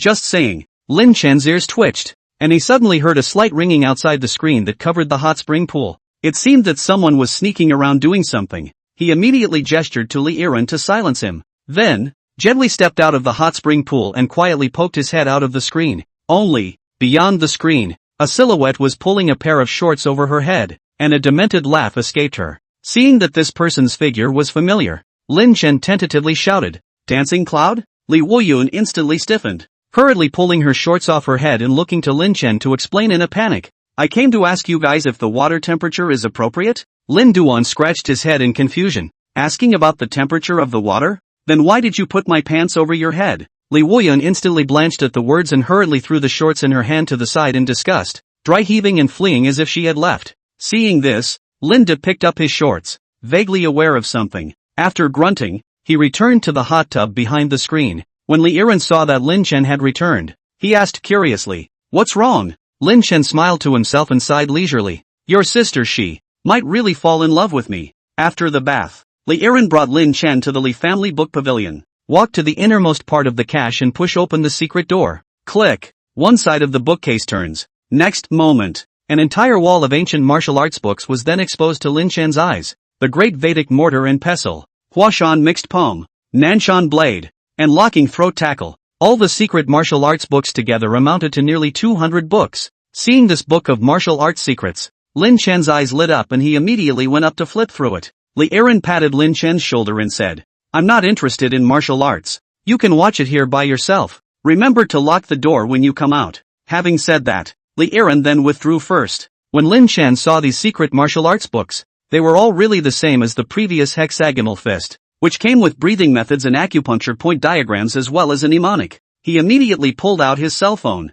opened Heap, and tried one of the South Mountain Blade books for inclusion. The prompt pops up instantly after the inclusion is complete. Successfully included the beginner's blade technique, Nanshan Blade, rewarded with martial arts points, 3 points. This one secret martial arts book gives 3 martial arts points? There are about 200 secret books here. If an average book gives 3 points, wouldn't it total more than 600 points? Scanning down at the Heap app, with all its coveted divine masterpieces, immediately, Lin Chen became excited and began to quickly include the secret books on the walls. Successfully included the intermediate palm technique Huashan Mixed Palm, rewarded with martial arts points, 5 points. Successfully included the beginner's stick technique, the Great Vedic Pestle, rewarded with martial arts points, 3 points. Successful inclusion of the advanced palm technique Throat Locking Tackle, received martial arts points bonus, 8 points. Halfway through, the inclusion is slightly interrupted. This book is not eligible for inclusion. Lin Dus looked at the title of the book that didn't fit the criteria,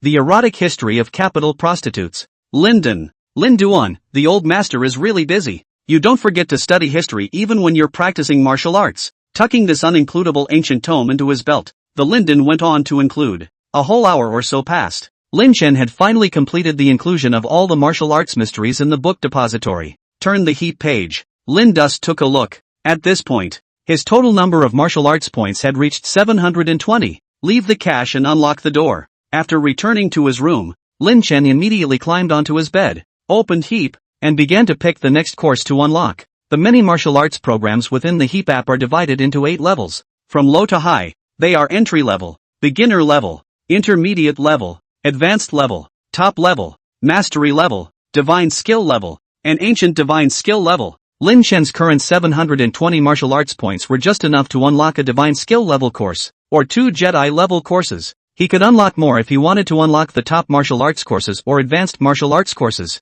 However, considering the time it takes to learn the courses, unlocking too many courses will be a waste if you can't learn them all in 7 days. After thinking for a few moments, he still decided to unlock a divine kung fu level martial arts course. After rummaging around in the divine work level course for a while, the Lindu found a good choice. The course is called the Prison Locked Evil Dragon Technique. There are 3 reasons why this was chosen out of the many options available. One reason was that the number of martial arts points required for this class was exactly 720, which would maximize the use of the martial arts points that Lin Chen had on hand. Secondly, it was because this course had a comprehensive enhancement effect, and after studying it, one could not only quench the body, but also master 2 sets of martial arts stances and enhance the ability to fight in actual combat. These 2 sets of moves were a fist and a sword, respectively. The the prison lock fist and the evil dragon sword, which were very domineering by their names. The third reason is because the number of lessons in this class is a whopping 49, and the total number of attributes that can be boosted should be quite a bit.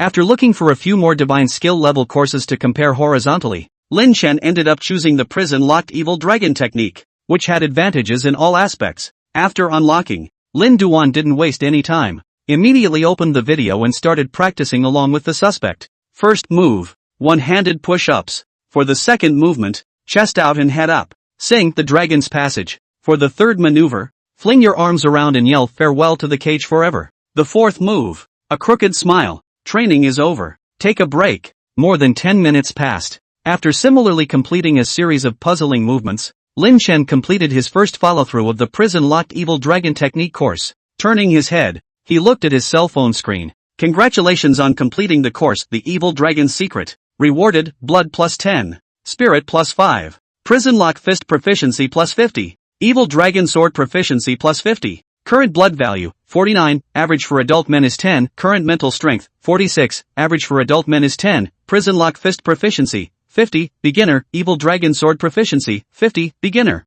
Unlike the previous study of the elementary stage concentration cultivation class and the elementary stage chi and blood enhancement class, this time, after completing the course, more than just his body and spirit had been strengthened. In his mind, there were also a lot more moves of the prison lock fist and evil dragon sword. Trying to rehearse the two sets of martial arts according to the memories in his mind, his body was also very skillful in using the moves. It's like, it was a general that he had personally spent a great deal of time learning and had developed a certain amount of muscle memory. Learning once, and the reward is so generous? If this were to study all 49 lessons, wouldn't it be a true ability to just exterminate the enemy? Motivated by generous rewards, Felin Duan immediately continued to study until 2 o'clock late at night, when he was really a bit sleepy before stopping. At this point, he had already studied 30 lessons of the prison-locking evil dragon technique. The two attributes had already taken another qualitative leap, and the proficiency of the two courses had also increased to a high level. The last time you looked at your phone, the heat prompt was displayed as follows.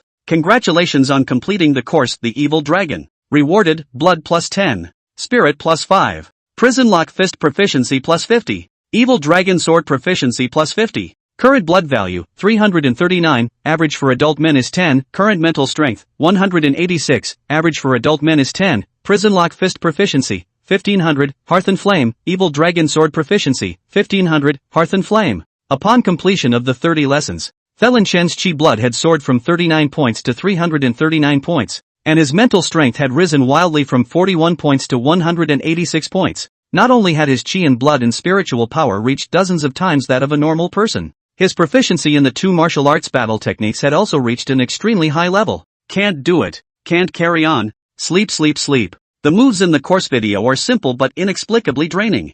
I'm really tired. Lin Chen didn't even take off his clothes and lay on the bed and directly passed out. Bang, bang, bang. Early the next morning, a knock on the door woke him up. Lin Duan's body, which was already crooked on the side of the bed, was about to slide under the bed following the inertia after waking up with a start. The moment the body is about to fall to the ground, his eyes widened abruptly and his arms and legs braced themselves violently against the ground. Bang! Whoosh! Under the huge chi boost, his entire body collapsed and flew up like a spring. Next, boom! His head went straight through the wooden roof and his head shoved into the ceiling loft. Glanced at a small biography of a geisha tucked away in the attic. Lin Chen was a bit confused. Why is this old man like a hamster, hiding spiritual food everywhere? It's been a long time since I eased up. He braced his hands against the ceiling and powered up, freeing his head from the ceiling. Landing. He looked at his lean limbs and muttered, the power has increased too much all of a sudden. It seems like it still needs to be adapted. Bang, bang, bang.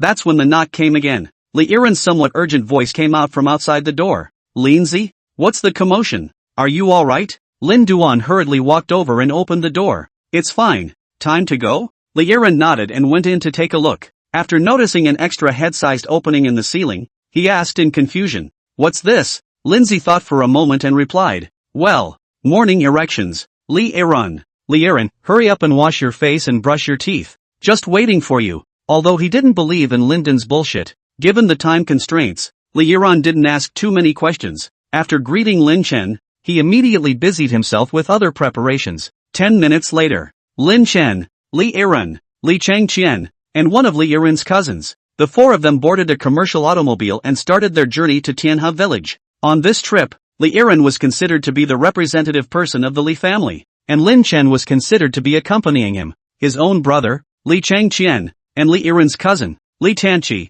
were the contestants in the tournament. Li Changqian and Li Tanqi were both considered to be under the Li family, the top strength martial artists of the younger generation. Compared to the tall and powerful Li Changqian, Li Tanqi was slightly thinner and shorter, similar to Lin Chen's body type, and could be considered in the strong category. After the vehicle starts moving, the Li Tanqi nodded his head at the trio before directly putting on his headphones and listening to the music, seemingly without the intention of talking too much with the other three. See the situation. Li Yiren could only make small talk with his own two. A full 5 hours of driving later, the four finally arrived at a pier. Get off at the pier. Immediately, several young men in uniform black tunic suits came to greet them. The young man in the lead bowed respectfully and smiled. The boat to Tianhe village has been prepared for all of you and is ready to depart at any time. Lin Chen froze at his words and tilted his head to look at Li Yiren and asked, "You still have to take a boat?" Li Yiren replied as he walked forward with the young man in the black tang suit. Tianhe village is on Tianhe Island, so naturally,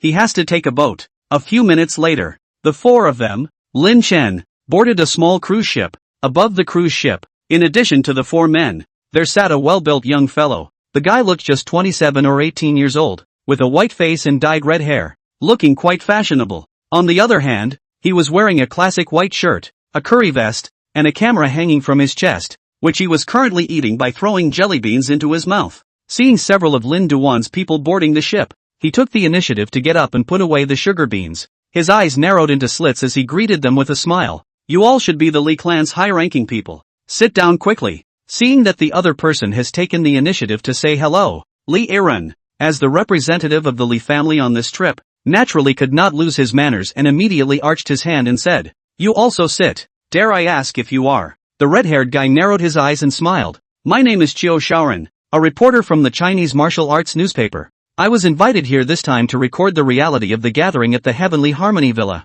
Li Yiren went forward to shake hands and smiled. "Qiu reporter disrespectful." After a few pleasantries, the five men took their seats. Li Yiren somewhat suspiciously whispered in Li Changqian's ear, "Brother Changqian, how does this reporter know that we're from the Li family?" Li Changqian didn't care and casually replied, "It might be the side of Tian Hezwan that gave the newspaper information about us." The ship began to travel not much later. Midway, 12 o'clock, the cruise ship's waitstaff began to bring in food and simply supplied lunch for several people. After dinner, there was nothing to do. Lin Chen then went to the unoccupied deck on the second floor to continue practicing the prison locking evil dragon technique course. "We haven't practiced in 2 sessions. At the edge of the field of vision, a small island comes into view. There were many identical cruise ships docked around the small island, and it looked like the island was the legendary Trina Island. 10 minutes later, the cruise ship docked. After the 5 of them disembarked, Qiu Shaoran, a reporter from the Chinese martial arts newspaper, was the first to arch his hand in farewell.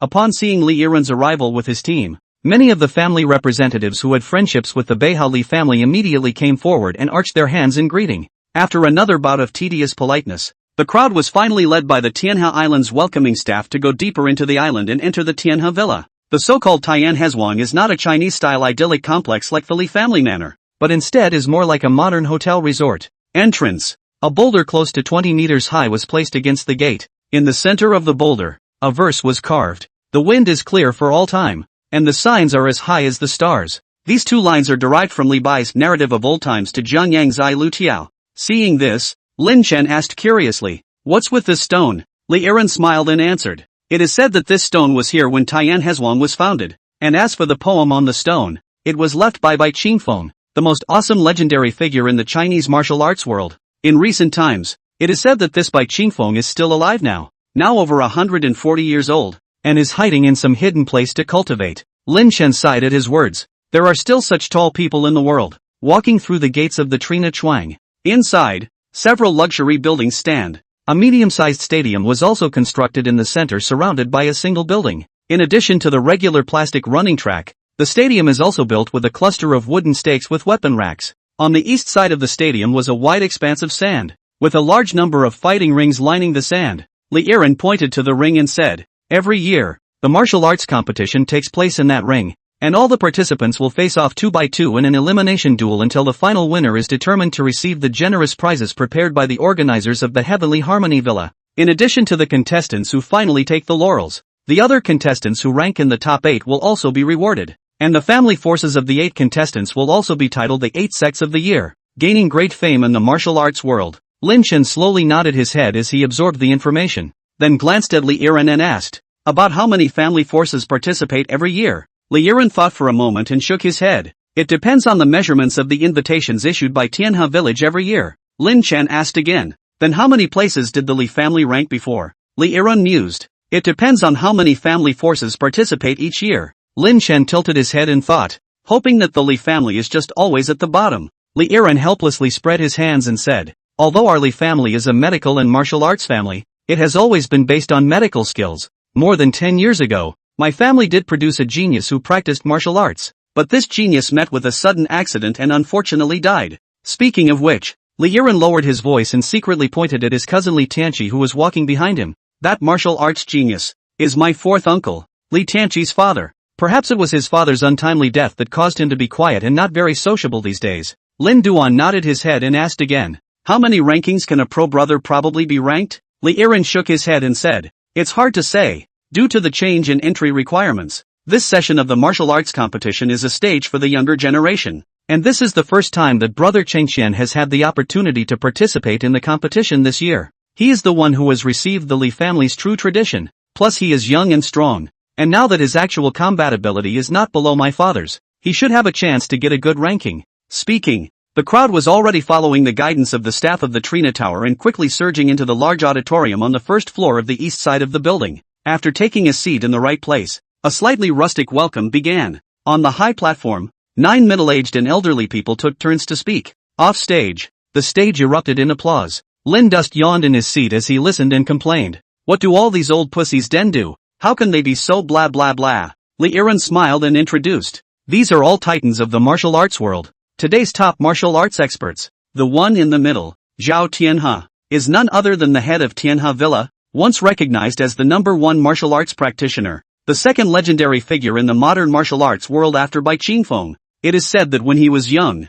he had challenged and defeated all of the country's martial arts celebrities in 3 months, all on his own." Lin Chen stroked his chin, slightly surprised. "So fierce?" After listening to Li Yiren's introduction of the backstory of Felon Duan came to be slightly more interested in this speech, and after watching it for a while longer, seeing that there was a wonderful young girl on the stage, constantly reserving water for Zhao Tianhe's teacup, Lin Chen once again asked curiously, "Who is that beautiful woman? Zhao Tianhe's daughter?" Li Yiren was silent for a moment and replied, "That's his wife, Lin Duan. This girl is only in her 20s, right? Master Zhao must be in his 60s or 70s, right? Will he be able to handle it?" Li Yiren thought for a moment and answered Lin Chen's question with another question. "Do you know how Zhao Tianhe's ex-wife died?" Lin Chen was stunned and seemed to guess what was going on, showing a horrified expression. "Could it be that?" Li Yiren slowly nodded. "That's right. Zhao Tianhe also has the nickname Zhao Steel Bar. He's not looking for an older partner close to his age, and to a large extent it's also a protection for middle-aged and older women."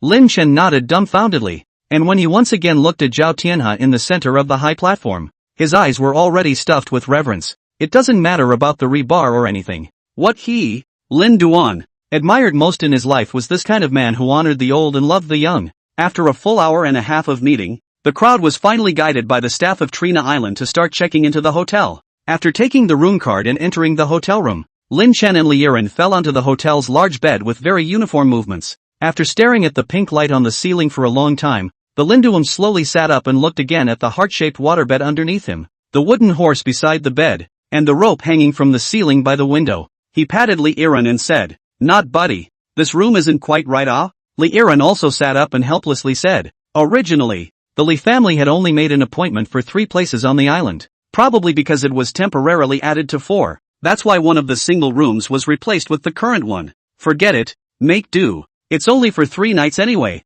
Lin Dust's face twitched. However, considering that the main goal of this trip here was to include the martial arts on the island, business is business. He didn't say anything more. After a shower and a little rest, immediately, Lin Chen went downstairs and started inquiring about martial arts secrets. The waiter in the hotel also answered Lin Duan's question very painfully. All of the martial arts mysteries on the island are contained in the book building on the north side, which will be opened after the closing of the martial arts competition tomorrow, at which time you will be able to use your hotel room's room card to enter the book building and read the martial arts mysteries on the first and second floors of the book building. Lin Chen was delighted at his words, and then curiously asked one more time, "How many floors are there in the book building?" The waiter smiled and replied, 3 floors, but only the first and second floors are open to the public, and if you want to go up to the third floor, you need authorization from the owner of the manor. Lin Chen's eyes lit up and then asked, "In that case, what's hidden on the third floor of the book building must be some of the most extraordinary skills that aren't open to the public?" The waiter shook his head.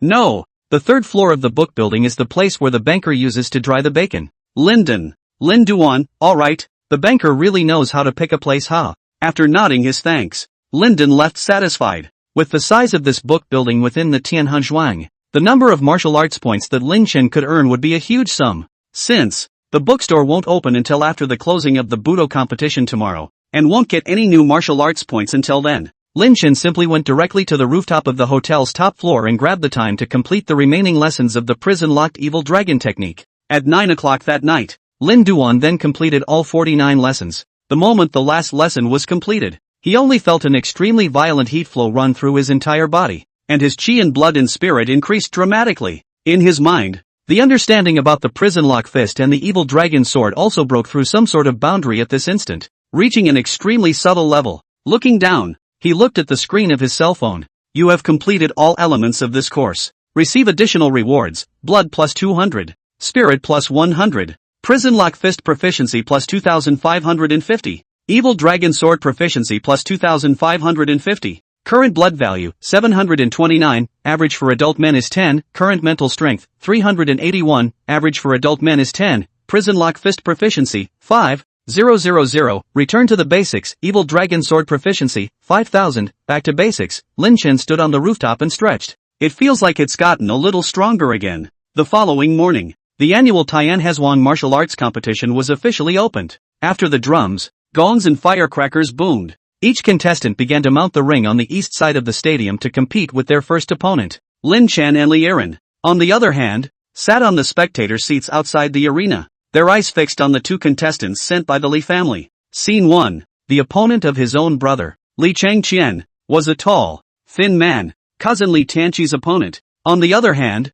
was a black-faced strong man with a body type similar to Li Qiqian's. Li Yiren hurriedly glanced over the information and said with a somewhat grave expression, "These 2 opponents are not simple. Brother Changqian's opponent is the eldest senior brother of Green Hao Tang from Guangdong province, extremely good at legwork, and fought in an international boxing tournament 3 years ago. Li Tianqi's opponent is the nephew of Lu Wenbin, the head of the Lu family in the Western Mountains. Lu Wenbin is none other than one of the martial arts titans who met yesterday and spoke from the podium." Lin Chen sniffed and patted Li Yiren's shoulder easily. "Don't worry, my own brother is an expert who can receive 7 points of my strength. That what's-his-name Cuckold Hall eldest brother is definitely no match." Speaking, the war drums thundered. The first match of the Budo competition has officially begun. Facing an opponent whose size was obviously slightly weaker than his own, Li Changqian chose to take the initiative and approach with a stride. His opponent, the tall and thin man, was constantly adjusting his position according to Li Changqian's opponent, and as far as possible, he did not give Li Changqian a chance to get too close to him.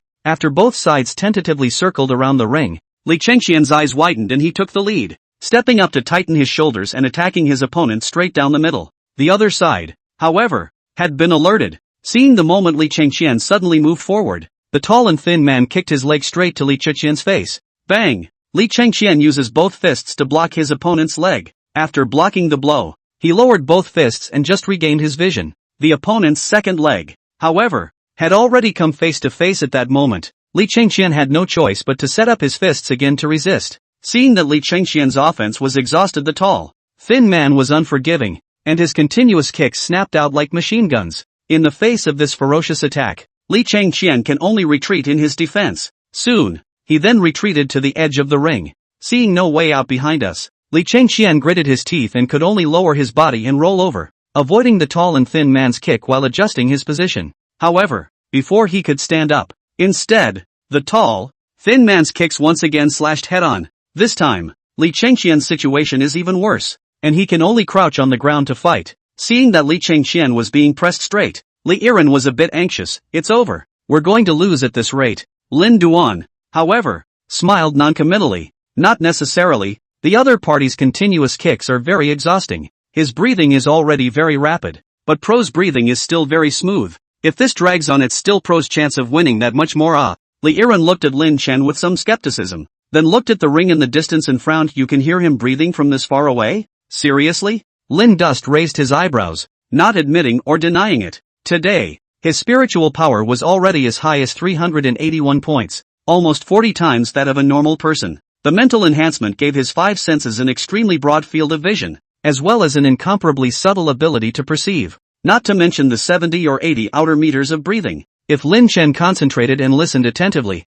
at this moment, he could even hear the buzzing sound of mosquitoes calling from 100 meters away. Fruity. It wasn't long after Lin Duan said those words. In the ring, the tall, thin man's frequency of attacks then slowed down. Li Chengxian seized the opening and after framing one of his opponent's legs, he forcefully lifted his calf higher, taking advantage of his opponent's unsteady center of gravity. Li Chengxian stuck to his body and his head went straight to his opponent's crotch. When Lin Chen saw this move, he immediately exclaimed in shock and named the move Top Crotch Cat. After the stick-up, with Li Chengxian's excellent close combat ability being utilized, the tall and thin man who was already a bit physically exhausted was quickly knocked out of the ring. Li Chengxian won the first round of the martial arts competition without any surprises and advanced to the top 200. See the end of the most watched game. Lin Chen and Li Yiren immediately turned their attention back to their cousin Li Tanqi's match. Unfortunately, at this point, Li Tanqi's match had already ended. Turning his head to look at the preparation area for the second round, he saw that Li Tanqi was sitting in the preparation area with his eyes closed, obviously winning the first round and advancing smoothly. Li Yiren was a bit surprised. Is he already this strong now? Lu Wenbin's nephew was defeated in his hands? Linden yawned. Honestly, all the contestants in the arena looked like children's fights to him nowadays, with slow, soft punches that didn't feel like anything at all. The only thing he was a little curious about now was the true strength of those sitting on the high platform watching the match. The martial arts champions. When the first round on the field is all over, the second game started soon after. Scene 2. Li Chengxian's opponent was a bit weaker compared to the first game. In just under 5 minutes, he cruised to victory and advanced to the third round. Li Tanqi's opponent, on the other hand, was still tough. A Shaolin martial arts monk with a shaved head, who was quite famous in the martial arts community of Manhwa province. The two were entangled in the ring. The battle was very intense. The Shaolin monk's moves were on the stiff side, while Li Tanqi's body was agile. After 10 rounds, Li Tanqi was the first to find a breakthrough, forcing the Shaolin monks into a corner. Seeing this, the Shaolin monk gave up his defense and attacked with all his might, wanting to live to the death. Li Tanqi, however, didn't give the opportunity. A leg like a battle axe chopped out horizontally, directly kicking the opponent to the bottom of the ring. When Lin Duan saw this move, he also exclaimed in shock and named it Crazy Super Splash. Up to this point, Li Chengxian and Li Tanqi advanced to the third round together. Li Yiren was a bit excited. 2 people have entered the top 100. This is the best record set by the Li family in recent years in a martial arts competition. It's really worthy of me to have achieved such remarkable results in my first year leading a team. I, Li Yiren, am truly a martial arts genius. Linden, as long as you're happy. The competition intensified as the third round began. Through the first 2 rounds, those who are half-assed or flowery have been sifted out. At this point, those who remained on the field were basically young martial arts experts who had real kung fu in their bodies. Scene 3. The opponent assigned to Li Chengxian was a big man from the 3 northern provinces whose size was even more exaggerated than his. Li Tanqi's opponent is another martial arts master's senior disciple, the Hui Province Dragon Fist. In the Hui Province boundary has been unrivaled in the same generation. The two have just begun their sparring match. On the sidelines, there was a sudden, shocking clamor. Holy shit, another punch. His opponent in this match was the champion of the youth division of last year's National Martial Arts Combat Competition. The champion was actually defeated by a single move. What on earth is this young man? Attracted by the clamor, Lin Duan turned his head to look, only to find that at that moment, most of the people's gazes were focused on a ring closest to the edge of the arena. Above the ring, the duel had ended, and the black practicing uniform youth fell to the ground, covering his abdomen with a pained expression. In front of him, a handsome-looking young man in white stood with his arms folded, calmly gazing at the cacophony outside the arena. His eyes filled with a look of arrogance that he couldn't hide. For this young man in white, Lin Chen also had an impression. He remembered that in the first 2 rounds of elimination, this man in white was the first to end the match. His punches are fast, powerful and extremely strong. but it's also limited to these players on the field. In Lin Duan's opinion, he was also at the level of a child's fight. Li Yiren also turned his gaze to the young man in white, then looked at the information in his hand and introduced himself. He's from the South Lake Yi family. If I remember correctly, the South Lake Yi family seems to have been in decline for many years, and the Yi family wasn't even invited to the previous conferences. I didn't expect that this Yi family's younger generation had produced such a monster. After having their eyes briefly drawn by the young Yi clan expert, the two of them shifted their eyes back to the ring where Li Chengxian was. But unexpectedly, just in the twinkling of an eye, Li Chengxian's side was already in a bitter battle, beaten back by his stronger and taller opponent, unable to fight back. Facing this dark and burly man, the advantages that Li Chengxian had relied on in his previous victories could not be utilized at all, and instead, his opponent was desperately seeking a close fight with Li Chengxian. After 2 minutes of suffering, bang! Li Chengxian finally couldn't top it and was knocked off the stage with a punch. Li Yiren's clenched fists pounded his thighs. Alas! It's a pity, but it's the first time I participated in a martial arts competition, and it's already great to be in the top 100. Lin Duan also couldn't help but sigh. Ordinary sports students can't beat black-skinned sports students after all. Speaking, the two of them turned their attention back to Li Tianqi's ring. At this point, cousin Li Tianqi's matchup is also nearing the end. He was similarly outclassed by his opponent and could only lose ground in the ring. Li Yiren lamented. It seems that the top 100 is the Li family's final achievement this year. Lin Chen, however, frowned slightly. He could hear that Li Tianqi was breathing steadily, far more steadily than his opponent. By definition, Li Tianqi shouldn't have acted so wretched. Could it be that this cousin is hiding his strength? Just as this thought surged through Lin Chen's mind, Li Tianqi was already knocked off the stage by his opponent's leg. However, just a moment before it was about to fall in the sand, the Li Tianqi's palms propped downward out of thin air, actually stopping his body with a jerk, and then his legs landed smoothly on the ground.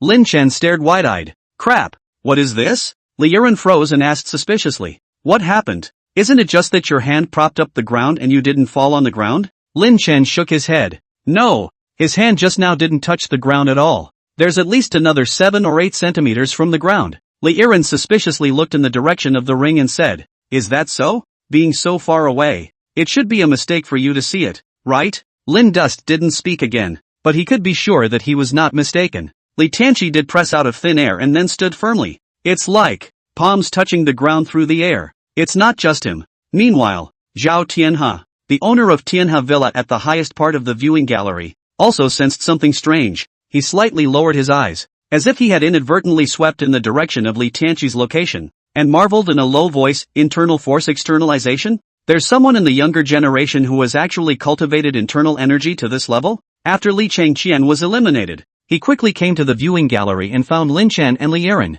He sighed repeatedly. Mistake. I should have used my stance to tangle with my opponent and look for an opportunity to attack his underhand. His underhand is actually not that stable. Li Yiren consoled. You fought very well. You've already done the Li family quite a honor. After a couple of chats, Li Yiren suddenly asked, By the way, where is Li Tianqi? Li Chengxian shook his head. I don't know. After the elimination, he just left the stage. Probably went back to the hotel. Li Yiren was a bit worried. To be able to exert this strength today, he must have secretly given a lot. I hope he won't be crushed by this defeat. After the two Li family players were eliminated, the competition continued. After the original favorite to win the title, the champion of the youth division of the National Martial Arts Combat Competition, was defeated by a punch from a white man with no name in the Yi family, though the rest of the game wasn't much more suspenseful. A few rounds later, Yi Run, the white-clothed youth of the Yi family, had won the current Tian Hezhuang martial arts competition with an absolute crushing force.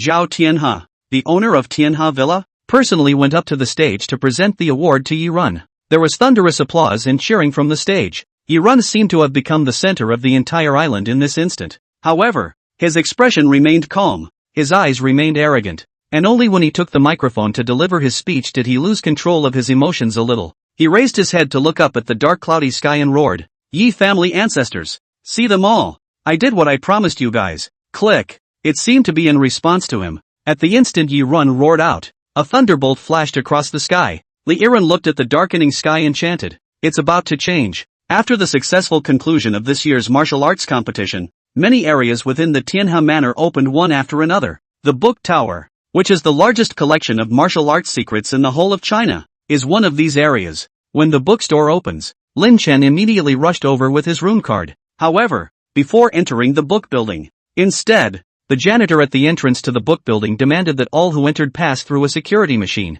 All were also asked to keep cell phones and other electronics, as well as fire-burning materials such as lighters, in outside lockers for safekeeping for the time being. Lin Duan frowned at the sight, but remembered that when he had fallen on an uninhabited island before, his cell phone could appear out of thin air even after it was lost. His brow immediately relaxed again, and he dutifully followed the rules and stored his cell phone in his locker. Entering into the book collection area on the first floor of the book building and seeing an entire room full of secret martial arts books, Lin Chen immediately became as excited as a dog seeing shit. Finding an unoccupied corner, he snapped his fingers. The cell phone immediately reappeared in the palm of his hand. Take your cell phone, turn on heap. Immediately, Lin Chen began to include the secret martial arts books within the book building. Successfully included the introductory palm technique Wudong Long Fist. Rewarded with martial arts points, 1 point. Successful inclusion of the beginner's style Huajiaquan. Rewarded with martial arts points, 3 points. Successfully included the beginner's palm technique Wild Monkey Fist. Rewarded with martial arts points, 2 points. Although the secret martial arts books on the first floor of the book building were generally of lower quality, they could not hold up to a sufficiently large number. Lin Duan had included it for 2 whole hours, and hadn't even finished including 1/5 of it. Of course, the fact that there were always librarians patrolling the book building was also an important reason for the low efficiency of Lin Duan's inclusion. Midway through the day, it started pouring outside. Ka-ching! A few thunderclaps later, the lights in the library suddenly went out. Looking up towards the window, Lin Duan realized that it wasn't just the book building. The other buildings on the island were also pitch black. It seems that there is a problem with the entire island's electrical system. I didn't bother with anything else. Lin Duan took advantage of the fact that the island was in chaos and the administrators in the book building were no longer patrolling back and forth, and he hurriedly accelerated the progress of his inclusion. By about 7 p.m., the power system still had not been restored. At this point, Lin Chen had already basically completed the collection of martial arts mysteries on the first floor of the book building. Just as he was getting up and trying to get to the second floor to check out, the several librarians carrying flashlights walked down from the second floor together and bumped into Lin Duan head-on. One of the leading librarians said, "Hello sir, it's already time to close the library. If you want to peruse the martial arts mysteries, come back tomorrow morning." Lin Duan nodded at his words and asked, "What time does the book building open tomorrow morning?" The librarian replied, 8 o'clock. After all, the day after tomorrow, there is still a whole day tomorrow. Lin Dust also do not want to cause trouble due to a small loss. Nodded his thanks and turned to leave. Click. Wow, the rain is getting heavier and heavier. The sky was terribly overcast. Creepy purple thunder continuously cut through the sky. With the rain on his back, Lin Chan returned to his hotel room, which was also dimly lit due to the power outage. Bro, he called out to Li Yiren, then turned on his cell phone's flashlight for illumination. Borrowing the light from his cell phone, he saw a black shadow hanging at the window that was swaying, and Lin Duan was suddenly jolted. Calm down, take a closer look. The hanging black shadow was actually Li Yiren. Lin Chen hurriedly came over to inquire. What's the situation? Li Yiren was embarrassed. The hotel was disconnected and I had nothing to do, so I thought I'd try to see if I could tie myself up. But I didn't realize that I wouldn't be able to untie myself after tying myself up. Linden, why don't you put a rope around your neck and just hang yourself? After freeing Li Yiren, the two lay on a heart-shaped waterbed. In the darkness, the two had a conversation. It's really idle. Linden sat up and said, "We need to find something fun." Li Yiren nodded his head and walked over to the window to explain. The hard part about tying yourself up is how to bind your hands and feet. Lin Chen said with a black face, "I'm not fucking playing this." Li Yiren helplessly spread his hands and said, "Now that the power is out all over the island and it's pitch black everywhere, what else can we play?" Lin Duan thought about it and said, "There seems to be a billiard room on the second floor of the hotel, so take your cell phone and light it up and go play billiards?" Li Yiren nodded. "That's fine." Saying that, the two put on their shoes and went out to head downstairs. Just come down the hallway. A figure was then seen opening the heavy iron door of the safe passage and heading downstairs. Li Yiren narrowed his eyes and asked, "That person just now, isn't it Li Tianqi?" Lin Duan tilted his head and asked, "It's black, how can you tell?" Li Yiren said with certainty, "It must be Li Tianqi. His headphones are smoking green." Lin Duan sniffed and asked suspiciously, "It's so late and it's raining outside. What's he going out for?" Li Yiren vaguely sensed that something was wrong and took a step to directly follow. Linden froze for a moment and followed closely behind. In a few moments, the two of them chased after the dark figure and went straight out of the hotel through its side door. Seeing that Li Yiren is still chasing after him in the rain, Lin Chen pulled him back and said, "What are you chasing him for? Can't people have a little privacy of their own?" Li Yiren sighed. There's something you don't know. After the martial arts competition ended today and I came back from the ringside, I wanted to look for Li Tianqi to have a chat, only to enter the room and find him coughing up blood.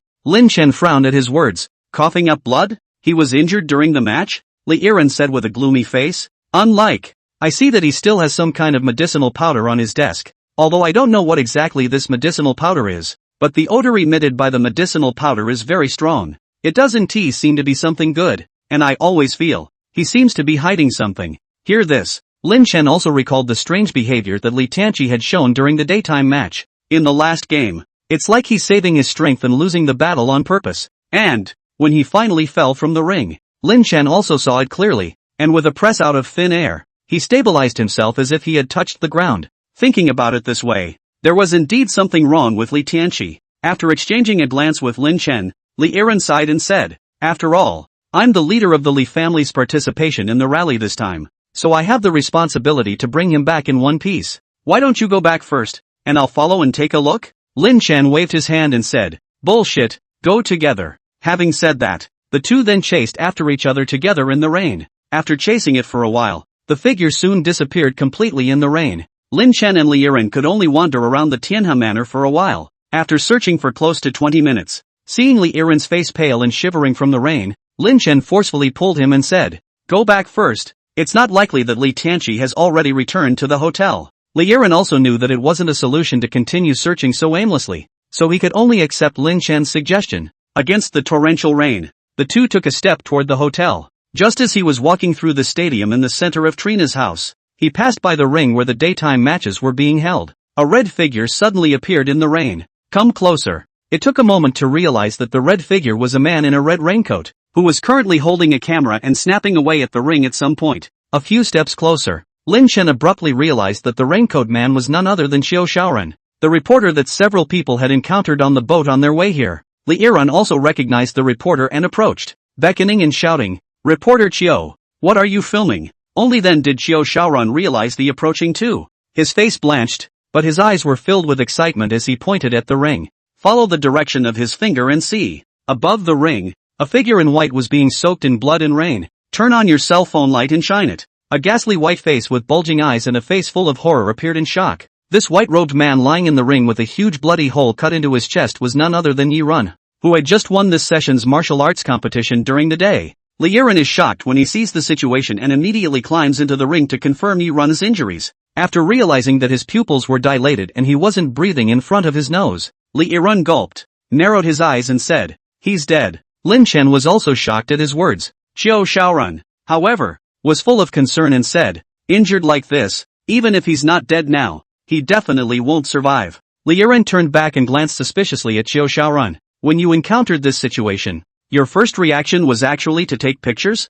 Xiao Shaoran justifiably asked. As a reporter, encountering such a situation does not hurry to capture. Then when to wait to shoot? Seeing a human corpse for the first time, Linden was a bit uncomfortable. He took a deep breath and said, it's a big deal that someone died. Anyway, let's notify Lord Zhuang and the others first. The three returned to the hotel and reported the incident to the hotel attendants. Soon, Zhuang Master Zhao Tianhe then brought a group of bigwigs from the martial arts world to the edge of the ring. Seeing that such a vicious incident had occurred on his own territory, Zhao Tianhe's face was grim as he decisively commanded, pull out a few canopies from the warehouse and cover the vicinity of the ring to protect the scene as much as possible. Also, saying that, he came in front of Lin Chen, Li Yiren, and Xiao Shaoran and asked seriously, were you three the first to discover the body? Li Yiren sniffed and immediately corrected, the two of us are the second discoverers of the scene. And this reporter Qiu is the first discoverer. We found the body under the guidance of reporter Qiu when we first spotted him in the rain and greeted him heading this way.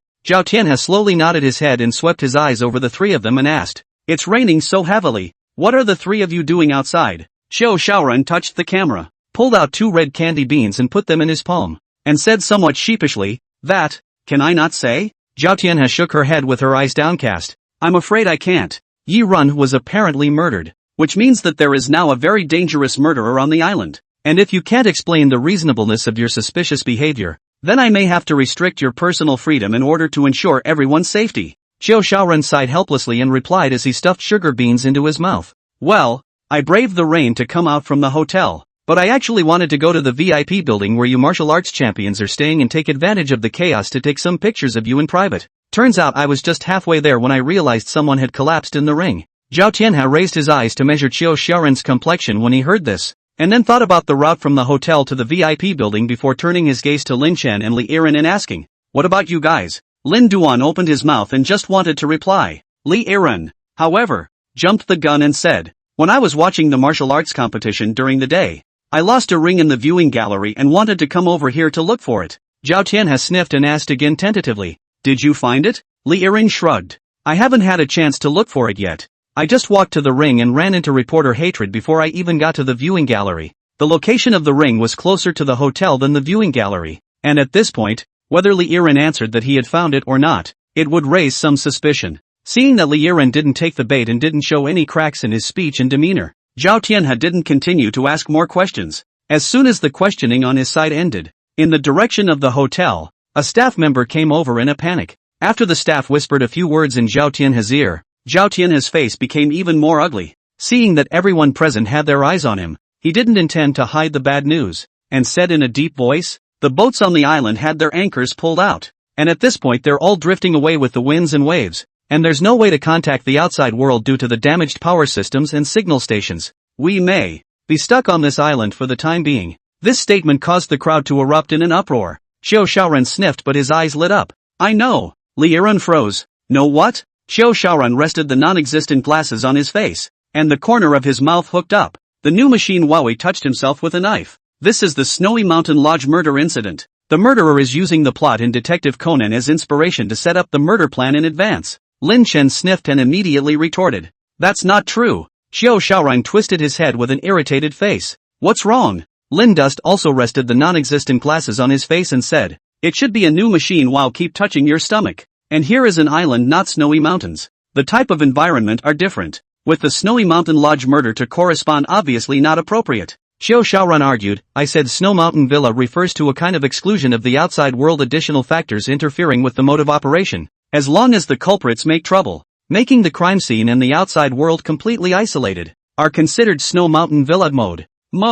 Lin Duan shook his head. Compared to the Snowy Mountain Villa murder case pattern in episode 47, the current situation is obviously closer to the plot of the theatrical version of a certain year, right? If the murderer took inspiration from Conan, he must have also borrowed the theatrical version's techniques." Seeing that the two men were arguing over unimportant matters, Li Yiren sighed helplessly. Originally, he still had some suspicions that Qiu Xiaoren had something to do with Yiren's death, but if he was really the murderer, he would have acted too loosely. Zhao Tianhe also didn't pay too much attention to the conversation on the trio's side anymore. Instead, he asked an old martial arts titan beside him, "What do you think about this?" The old man who was questioned glanced at Yiren's corpse and concluded, the one who did it was definitely a martial arts expert. Yiren's chest was ripped open with his bare hands. Moreover, there are no other injuries on his body, indicating that the other party killed him with almost a single move. "I also think so. Only, Yiren's strength is outstanding. The champion of the young generation. This island kills him with one strike.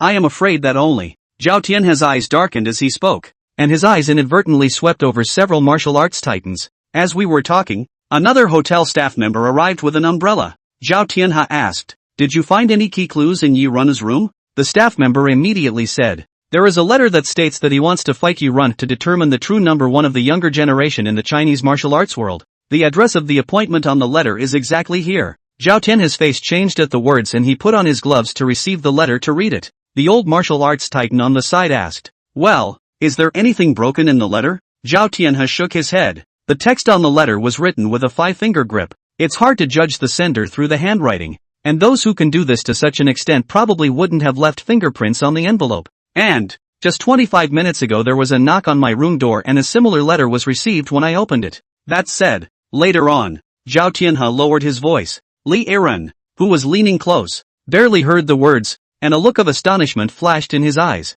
Soon, island crews came and put up canopies to protect the site, which was already pretty much destroyed. Zhao Tianhe, on the other hand, commanded the personnel to return to the hotel and told everyone to stay in their rooms and not come out as much as possible. Since the killer killed and then cut off everyone's retreat from the island, it's likely that he'll follow up with another crime. Next thing you know, there'll be tons of hotel staff making the rounds in the hallways, Several powerful martial arts titans will also be on standby in the hotel, ready to strike to restrain the thugs. There's no need to panic too much while you all stay careful. As arranged by Zhao Tianhe, the crowd returned to the hotel. Road. Lin Duan asked Li Yiren in a low voice. You suspect that the person was killed by Li Tianqi? Li Yiren lied when he answered Zhao Tianhe's question and didn't say that the two left the hotel in search of Li Tianqi. The only reason he did that could only be that he was covering for Li Tianqi. Li Yiren shook his head and said, I am not suspecting that he is the murderer, but I just feel that this case has something to do with him, and there is no need to add to his suspicion before I can figure it out completely. And there should be more than one person who committed the murder. Lin Chen froze at his words. Why? Li Yiren further lowered his voice. It was 8:35 when we found the body. Judging by the amount of bleeding from the body's wounds at that time, the dead man's wounds didn't take long to produce. It should only be about 10 minutes. That means that at about 8:25 the murderer should still be near the ring. However, Zhao Tianhe, the lord of the manor, said that he received a letter similar to the one in Yi Run's room at around 8:20. So the one who killed Yi Run, and the one who knocked on the door of the lord of the manor's room to place the envelope, should be two different people. Lin Chen thought for a moment and said, the VIP building is not far from the ring, so perhaps the murderer finished releasing the letter and immediately rushed to the ring to kill Yi Run? Li Yiren looked in the direction of the ring and said, you forgot that during this time period around 8:20, we were looking for Li Tianqi over at the stadium, and the stadium is the way from the VIP building to the ring area. So if someone walks by during this period, we will definitely notice something. Lin Chen drifted off, understanding Li Yiren's thought process. Speaking, the two had returned to the third floor of the hotel and came to the door of Li Chengqian and Li Tianqi's room. After the bang on the door, Li Chengqian opened the door and asked suspiciously, what's wrong, Aran? Is something wrong outside? I heard them say it looks like a death. Li Yiren didn't answer the question, but instead just probed into the room to take a look. Seeing that Li Tianqi was crossing her legs at this time, lying on the bed and looking at her cell phone, as soon as he pulled Li Chengqian out of the door, he closed the door and asked, Brother Chengqian, after 8 o'clock, did Li Tianqi ever leave the room? Li Chengqian was stunned by the question, but seeing Li Yiren's serious face, he still hurriedly recalled as if, seemed to have left. He opened the door to his room and went out for a while I was staking. Li Yiren sniffed and hurriedly asked after him, how long has it been out? Li Chengqian thought about it and replied, 2 or 3 minutes, anyway, certainly no more than 3 minutes. Get this answer. Li Yiren and Lin Chen were both stunned.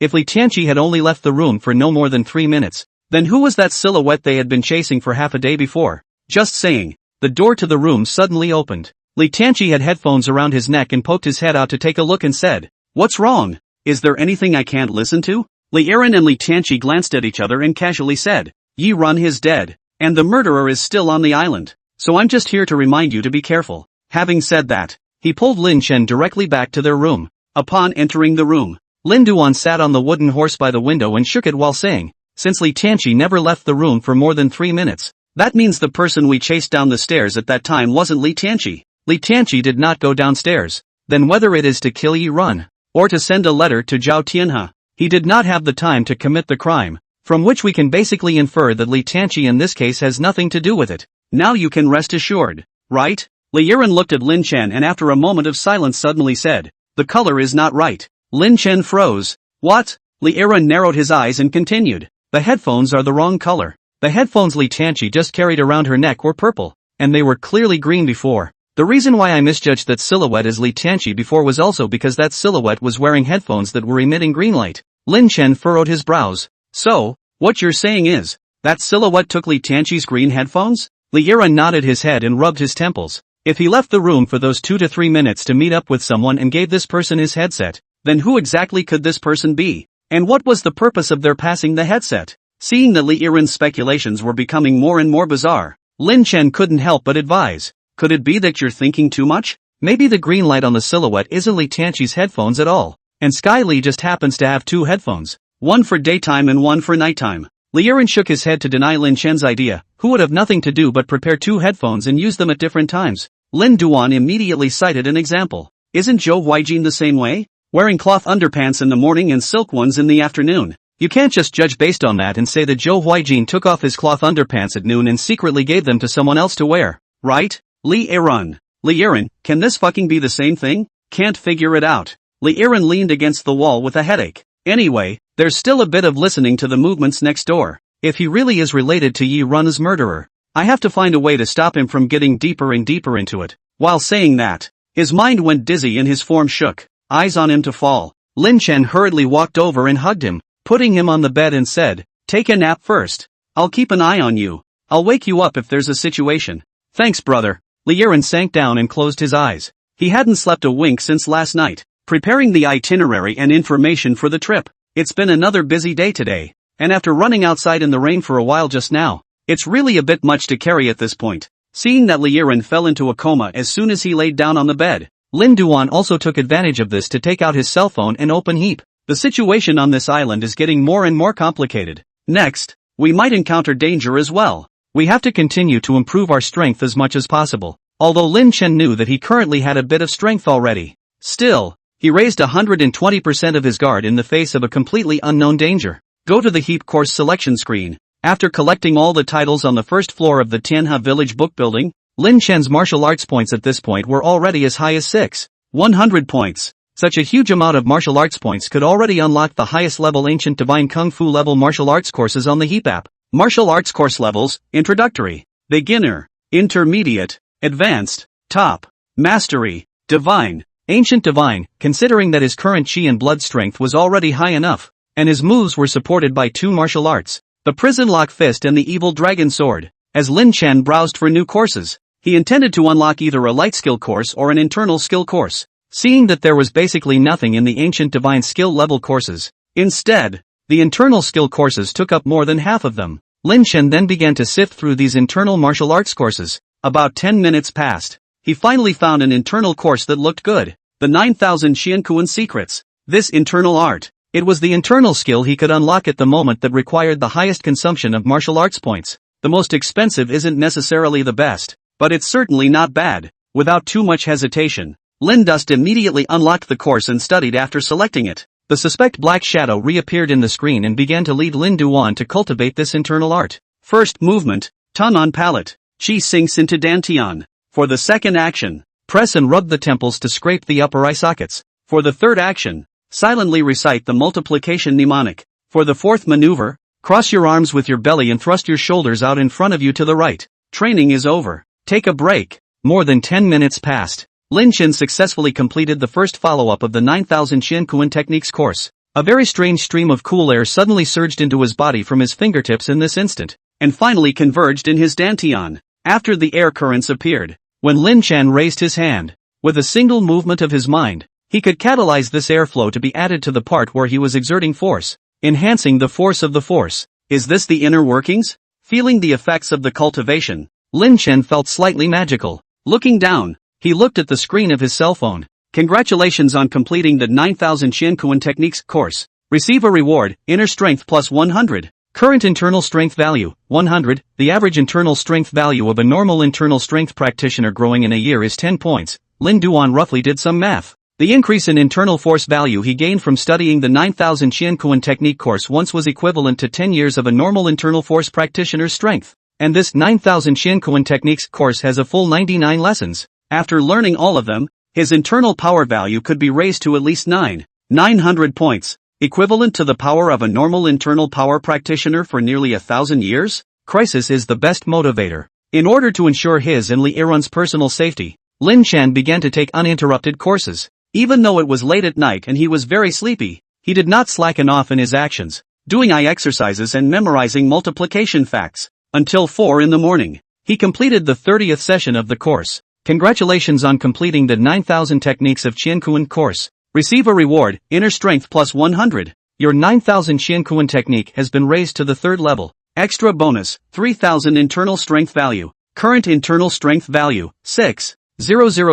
The average internal strength value of a normal internal martial arts practitioner growing in a year is 10 points. At this point, his internal strength value had already reached 6,000 points. It was equivalent to 600 years of cultivation by an ordinary internal martial arts practitioner. With a casual wave of his hand, a pang like a river of chi flowed through his arm and palm. Lin Chen felt that if he were to activate his internal energy right now, he would only need to extend his fingers and lightly touch them to blast the wall in front of him into pieces. Wiped his face. Just as he was about to carry on with his sleepiness, he continued with the course. Phew! He vaguely heard a gust of wind. Looking around the room, there were no air leaks to be found. Lin Duan suddenly widened his eyes and opened the window to probe out, only to see that the window of Li Tianqi's room next door was greatly open, and at this time, it was violently pouring wind into the window. Realizing that Li Tianqi had probably jumped from the window, he hurriedly shook Li Yiren and said, "Brother, there's a situation." Upon hearing Linden's voice, Li Yiren was also suddenly awakened and hurriedly got up.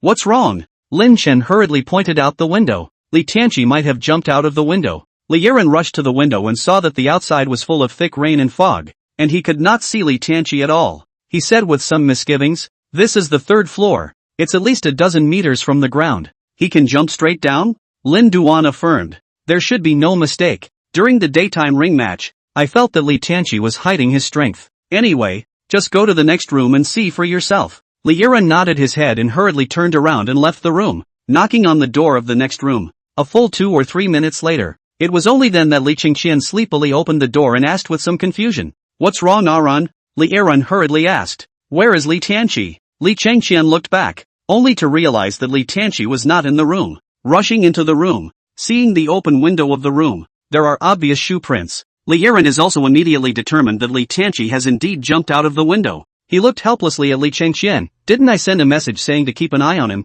He jumped out of the window and walked away with such a big commotion. "Didn't you hear it, brother Qingqian?" Li Qingqian rubbed his head and said bitterly, "I had thought that I would have to keep a good eye on him even if I didn't sleep tonight, but after lying down on the bed, I was inexplicably sleepy." Li Yiren sniffed and looked at the cup that Li Qingqian was drinking from by the bedside, picked it up and sniffed it before sighing, "Li Tianqi drugged you. It should be something like ecstasy or disorientation." Li Qingqian's face darkened as he said in alarm, "What exactly does this kid want to do?" Li Yiren paced back and forth somewhat anxiously and said, "What's more important now is to figure out exactly where he went." The words have not yet been spoken. Li Yiren suddenly had a startled expression, his eyes focusing on the sticky note on the inside of the TV table. Seeing that the pile of post-it notes showed signs of having been used, he immediately picked up a pencil and began scribbling on the topmost page. Lin Duan asked suspiciously, "Any discoveries?" Li Yiren answered while scribbling, "Didn't Zhao Tian say before that the letter seized from Yi Run's room was written using the 5-finger pen grip method?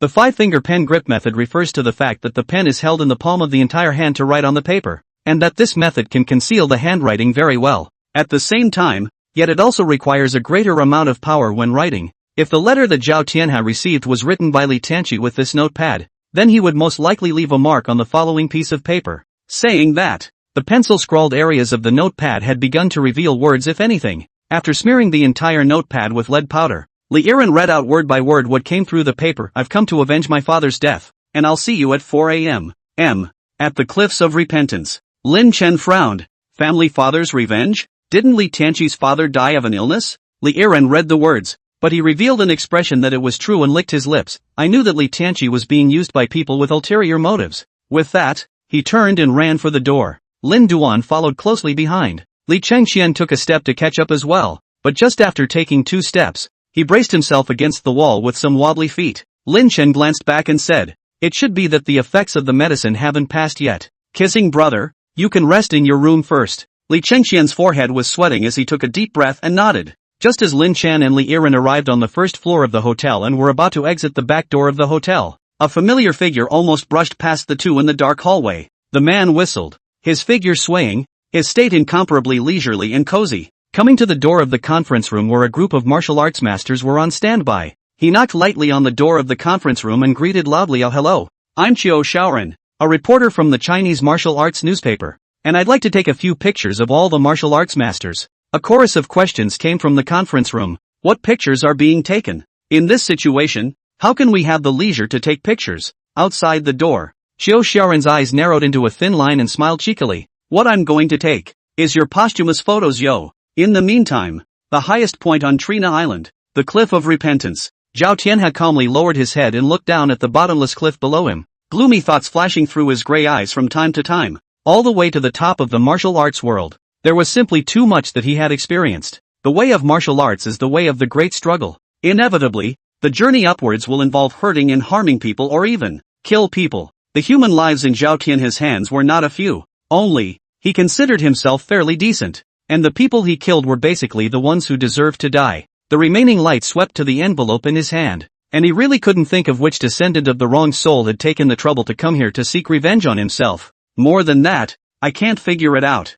Why would this seeker of revenge kill Yi Run, who had nothing to do with him? Tranquility that lasts for half a day. In the air where the curtain of rain and mist mingled, a figure slowly appeared after all. Without turning his head back, Zhao Tian had just turned his back to the visitor and gently closed his eyes. Who is your father? Li Tianqi's face was expressionless, his eyes empty and somewhat frightening as he coldly said, my father, Li Changbiao. Zhao Tianhao was stunned at his words before he jerked his head back to Li Tianqi and said, you're Changbiao's son? A short sword slid out of Li Tianqi's sleeve. Yes, I've come to take your life today to console my father's spirit in heaven. Zhao Tianhao frowned and said in a solemn voice, who told you that I killed your father? Li Tianqi sneered. What? Would the hallowed master of Tianhao Villa, the number one person in the martial arts today, also dare to do something that he doesn't dare to do? Zhao Tianhao explained. I socialized well with your father. How could I harm him? His death was purely. His words had just reached halfway, but Li Tianqi was already not going to engage in verbal exchanges. The body moved violently. His entire body seemed to transform into a sharp arrow, instantly piercing through the thick fog and rain curtain and lunging towards Zhao Tianhao. His speed at this moment was more than several times faster than when he was competing in the ring during the day. Even Yi Run, who eventually won the championship, compared to Li Tianqi at this moment, his speed and might were far inferior. Almost a breath away, the short sword in Li Tianqi's hand then arrived in front of Zhao Tianhao's throat. Zhao Tianhao faced such a swift attack, but he was not in a hurry and did not panic. His right hand quickly lifted up and struck straight at Li Tianqi's fist that was holding the short sword. Bang! A muffled sound. Li Tianqi only felt his finger bones crisping, his fists unfolding uncontrollably, and the short sword in his hand instantly flew out of his hand. Bite the bullet. Li Tianqi reached out and still tried to grab the short sword in midair. Zhao Tianhao raised his leg high and kicked his toe precisely on the grip of the short sword. Snap! The short sword was kicked directly into the cliff behind him. Seeing that his weapon was lost, Li Tianqi turned to form a finger with one hand,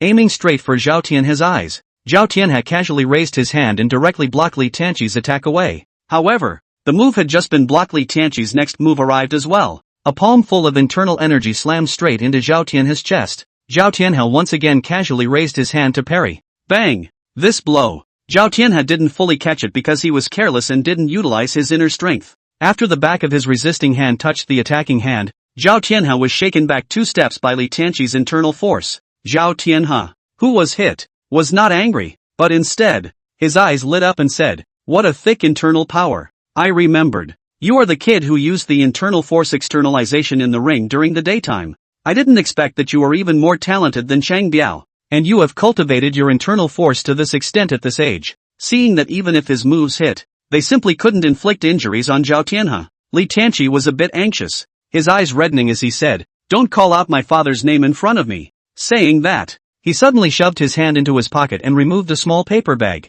The paper packet opened and the red, pungent powder was revealed. Open your mouth. Li Tianqi swallowed all the red medicinal powder inside the paper packet into his body in one gulp. Zhao Tianhao froze at the sight and reacted for a moment before exclaiming violently, catalyzing chi scatter? After swallowing the catalyst, Li Tianqi's body began to redden around him, and his physique swelled slightly. A large amount of internal energy currents began to run through his body uncontrollably, and his eyes were even tinted with a layer of scarlet red as well. Zhao Tianhao snapped, kid, do you know the consequences of swallowing chi boosting san? Once you start swallowing chi boosting san, you can't stop. Every time you take it, it will damage your body's foundation and greatly reduce your yang life. If you don't want to die, hurry up and spit it out for me. Li Tianqi sniffed, but Jia burst of strange laughter. As long as I can avenge my father's death, I am to die here immediately, and I have no complaints. As the words fell, Li Tianqi's figure disappeared in place. Whoosh! With a sound of tearing air, he once again killed Zhao Tianhao at a faster speed.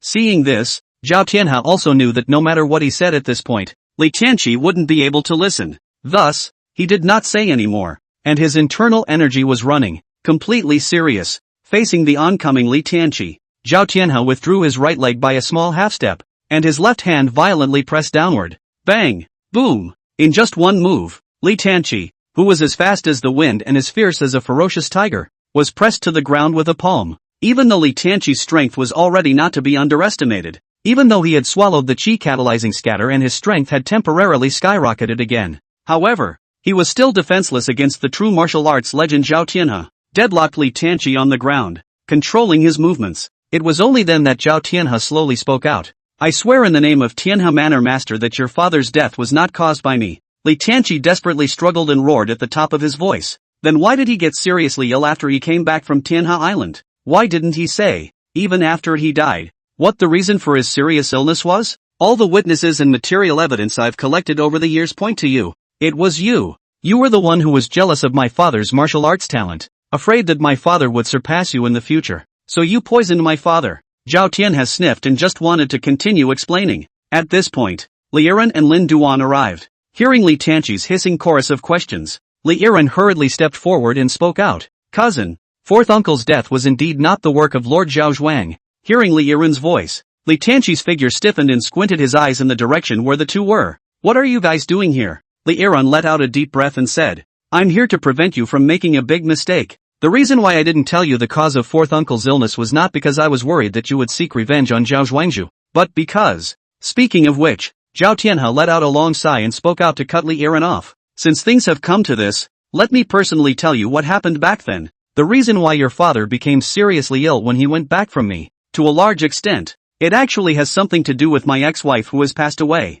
Li Tianqi was stunned at his words. Hearing this, Lin Chen couldn't help but guess. Could it be that Li Tianqi's dad is sick due to love? His dad fell in love with Zhao Tianhe's ex-wife? Zhao Tianhe continued after a slight pause. That time he came to the island to find me. We, as usual, to explore the martial arts, drinking and gossiping, talk to each other. Who expected the more you drink behind? Your father cannot stop the desire to drink. Drink to the end of the night after the heart to make a whole snack again. Drink until dawn. Hearing this, Lin Chen once again speculated. Could it be that his father was sick because of excessive drinking and alcohol poisoning? Zhao Tianhe continued. My ex-wife heard that the two of us were going to have a late-night snack, and immediately began to prepare and cook in person. Her steamed buns have always been a masterpiece, and the filling of the buns uses a plant unique to the island, which can greatly stimulate the flavor of the filling. After listening to this, Lin Chen directly said in a daze, could it be that Li Tianqi's father is allergic to this wild plant, so he got seriously ill after eating it?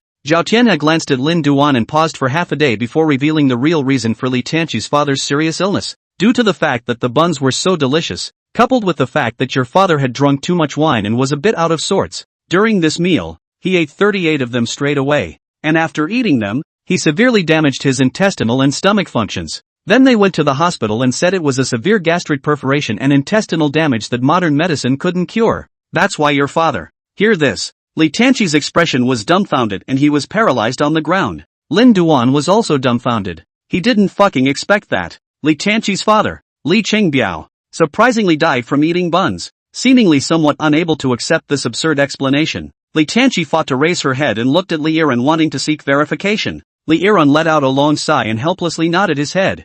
I know you definitely don't want to believe it, but it's the truth. When your father came back and sought my father's treatment, he described in detail what happened that day. The reason why he didn't tell the others the truth is because he himself wasn't willing to accept such a fact, and even more so, he wasn't willing to let his son, who had worshipped him since he was a child, know this fact. He only wanted to go with dignity, and die with the name of being the Li family's #1 martial arts genius. His intention was to preserve a perfect father figure for you. Who would have expected this to be utilized by people with ulterior motives? Coupled with the fact that you are introverted and don't communicate with your family when you have something on your mind, which is why today's big mistake has been made. Li Tianqi fell into silence. A few moments later, he started a fit of giggles. A few moments more, he began to break free once again, his eyes bloodshot, while his mouth roared with all its might. Do you really think I'll believe these stupid words? You're all in this together. You guys just don't want to see me avenge my father. I'll kill you all. I will kill you. Pust. There was a sudden lurch in the roar.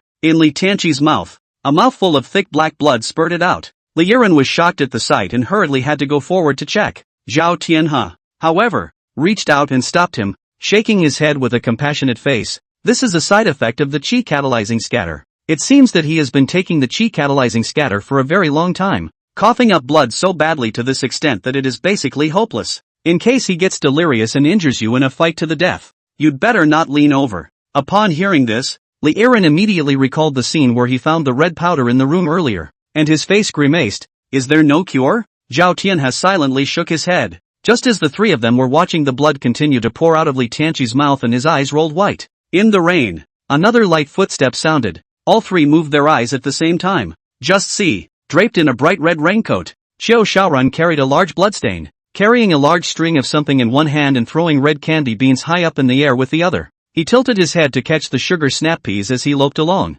When he gets close, the three people's pupils contracted violently. What Xiao Xiaoran was carrying in his hand were actually 8 bloody heads. The original owners of these 8 heads were none other than the 8 top-strength martial arts titans that were supposed to be on standby in the hotel conference room. After taking a step closer to this side, the Xiao Xiaoran first swept a glance at the 3 people present before focusing his gaze on Li Tianqi, who was continuously spraying blood. His eyes narrowed into a thin slit, his red hair fluttering in the wind. Sure enough, ordinary people still can't withstand the medicinal power of the qi prompting scatter? Zhao Tianhe's face was icy cold as he looked at Xiao Xiaoran and asked sternly, "Who exactly are you? Were you also the one who instigated him to seek revenge on me?" Xiao Xiaoran didn't answer Zhao Tianhe's question, but continued to look at Li Tianqi. "Brother Li, since you've already lost, then according to the agreement, Zhuangzhuang Master Zhao can be my prey next." As he spoke, Li Tianqi, who was lying on the ground, had completely lost his breath. Lin Chen heard his breathing stop, looked at the worried Li Yiren, and sighed. The person is already dead. Li Yiren was stunned at his words and stared in Li Tianqi's direction. His eyes glazed over. Zhao Tianhe was right next to Li Tianqi, so naturally he could hear the stagnation of his breathing. Letting go of the hand that was pressing on Li Tianqi's head, Zhao Tianhe's eyes were shadowy as he looked at the human head carried in Vengeance Xiaoran's hand and asked again, "And who are you here to avenge?" Xiao Xiaoran gave a cheeky smile and threw the human head in his hand aside like a piece of trash, shaking his head and saying, "Lord Zhao Zhuang, don't think of people as so vulgar. The reason I came to find you is not because of that kind of boring reason. I just simply want to slap your little head flat. That what ye family champion is too unbreakable. Touch it and die. Want to get high if. I'm sure it's still you, Master Zhao Zhuang." The words fell for an instant. Bang! Xiao Xiaoran stomped out a large pit under his feet, and his entire body exploded towards Zhao Tianhe as if he was being fired by a bullet from a firearm. Zhao Tianhe's eyes stared at the sight of this amazing speed, with this starting movement without any precursor. This time, he didn't dare to be the slightest bit slow. His legs were planted into a horse stance, and his muddy stance was set up. Bang! Bang! Bang! Bang! Bang! Almost at the instant the defense stance was set up, Xiao Xiaoran's fist shadow had already smashed in front of his eyes. Zhao Tianhe swung his arm violently, and his speed was equally as fast as a stump, parrying this entire set of attacks from Xiao Xiaoran. Bang! The shadow of the fist had not yet dissipated. Xiao Xiaoran's whip kick had already smashed into Zhao Tianhe's waist. Whoops! This strike Zhao Tianhe is not hide not defense, but choose to hard resistance at the same time. The right hand out of the claw. Fierce captured Xiao Xiaoran's throat. Xiao Xiaoran's eyes narrowed and he had to withdraw the internal force on his whip leg, raising his hand to block Zhao Tianhe's throat-grabbing hand. However, when Xiao Xiaoran withdrew his force, the internal force on Zhao Tianhe's right claw also suddenly dissipated, and was replaced by a leg whip from below. Snap! The thick calf landed on Xiao Xiaoran's slightly slimmer figure, instantly jerking him out several meters. Xiao Xiaoran rolled over in the air and landed on the ground fairly smoothly a moment later. This series of hand-to-hand movements between the two was complicated to say the least, but in reality, it was only the work of 2 or 3 breaths. Li Yiren couldn't see the movements of the two at all. Lin Chen was also slightly shocked. He didn't expect these two to be strong to such an extent. They were completely different in dimension from the younger generation of the previous ring competition. He wanted to go up and help, but after all, he hadn't been involved in a real battle after practicing martial arts. He also couldn't figure out if his strength could counteract this terrifying as hell Xiao Xiaoran. Worried that he might become a liability to Zhao Tianhe if he ventured to rush up, he did not dare to act rashly for a while. On the ground, the repulsed Xiao Xiaoran looked at Zhao Tianhe with an ecstatic expression. Not bad. Worthy of being a martial arts legend. Out of all the prey I've hunted, your strength, Zhuang Master Zhao, should be ranked in the top 3. No, to be precise, second. The only prey that's stronger than you is an alien called Han Bing. To be honest, I still kinda look down on this bunch of aliens. Their power comes from mutation, while we martial artists only rely on our own bodies. Speaking, Xiao Xiaoran inhaled sharply. The flow of air was visible to the naked eye as it surged from in front of him into his mouth, and a moment later it actually swelled his body beyond measure, doubling in size. Zhao Tianhe was stunned at the sight. Explosive qi gong? This kind of suicidal gong method, how could anyone possibly be able to practice it? Bang! Not by Zhao Tianhe's reaction. Xiao Xiaoran, whose figure was puffed up, had already used instantaneous speed to attack and kill again in the next instant. This time, before Zhao Tianhe's stance could be taken, Xiao Xiaoran's figure had already swept past Zhao Tianhe. Pust! A muffled sound. Blood spurts. Zhao Tianhe's eyes turned to his side, only to see that, under his left shoulder, it had become empty, and not far behind Zhao Tianhe, The Chou Shaoran was carrying Zhao Tianhe's left arm in his hand and was using this left arm as an itchy tickler, scratching his back comfortably. Lost an arm. Zhao Tianhe hurriedly tensed his acupoints to stop the bleeding, and then immediately turned around to stare dead at Chou Shaoran, his eyes filled with shock. Chou Shaoran also saw Zhao Tianhe's confusion and smiled cheekily. So what if it's a suicide-type technique? I grew up living in an environment where I committed suicide every day, and the catalyzing cheese scatter was my meal, and all sorts of compulsions were my dishes. Every night when I went to bed, I was blindfolded and suffocated before being revived, and out of over 900 children, I was the only one who survived. My body has long been transcendent. Bang! Speaking, his figure once again attacked Zhao Tianhe with extreme speed. Zhao Tianhe fiercely inhaled, his gong method running, his body reddening. Bang! Bang! Bang! Bang! Poof! In the event of an outburst of full force, Zhao Tianhe barely managed to spar with Chou Shaoran for a few moves, but after a few moves, due to the lack of his left arm, he was unable to parry all of Chou Shaoran's moves. Chou Shaoran still easily removed Zhao Tianhe's left leg once again, one leg missing. Zhao Tianhe's face turned pale, and his body swayed, directly falling to the ground. Seeing Chou Shaoran staggering toward him, Zhao Tianhe glanced at Li Yiren and Lin Duan, who were not far away, and hurriedly yelled, "Run!" before he shouted the words. Li Yiren then already realized that the situation was not good and turned around ahead of time, tugging on Lin Chen's arm and about to run away. However, Chou Shaoran turned around and smiled. He, this island is just this big. Where can you guys run to? Previous moment. Chou Shaoran's laughter was still tens of meters away. Next moment, the laughter had then reached his ears. Like a ghost, Chou Shaoran appeared behind Li Yiren and stabbed his fist straight at him. However, just when the fist was less than 10 centimeters away from Li Yiren's back heart, snap! Lin Chen raised his hand and easily grabbed Chou Shaoran's fist. Chou Shaoran looked at his caught fist and fell into silence, his mind blank for a moment. Lin Chen was also silent, while in his heart, he secretly sighed in relief. Looks like I'm still quite strong. Chou Shaoran tried to pull his fist out of Lin Chen's palm and found that he couldn't do so at all. Lin Chen's palm was like a hydraulic press pressing down on his fist, unable to move it in the slightest. Chou Shaoran laughed at the sight, licking his lips, his eyes ambiguously sizing up Lin Chen. I didn't expect that the biggest prey on this island would be you. Lin Chen didn't speak, just stared at Chou Shaoran with wide eyes against the dark circles under his eyes from staying up all night. 3 seconds. You only have 3 seconds left to live. Leave any last words quickly. Chou Shaoran let out a cold smile. His body's internal force was fully activated, and his entire size swelled up once again, fiercely trying to draw his fist out. Click. Due to excessive force, Chou Shaoran's wrist joints are directly misaligned, but the fist was still firmly stuck in the palm of Lin Chen's hand, as if it was a Lego block that had been put together, without moving a bit. Chou Shaoran was silent. After staying expressionless for a long time, he said something like, "You let go." Linden shook his head. Chou Shaoran was silent for a moment more and his tone softened. "Can you let go first?" Lin Chen glared at Chou Shaoran with wide eyes and said, "Let go, you should hit me." Seeing this, Chou Shaoran's face was a bit grim. "What's the deal with you grabbing my fist all the time? Either let go or fight." The word fight just came out. Lin Chen took advantage of the other party's mood swings and disorganized breath, and his other palm had already appeared above Chou Shaoran's head. He folded his 2 fingers together, and one of them, after slightly storing up his strength, violently flicked at Chou Shaoran's head. Rumble! With a sound explosion, Chou Shaoran's figure exploded out like a kite with broken strings, flying out close to 50 to 60 meters. Seeing this scene, Li Yiren, who was already desperate, was dumbfounded. Zhao Tianhe, who was lying on the ground aside, was also dumbfounded.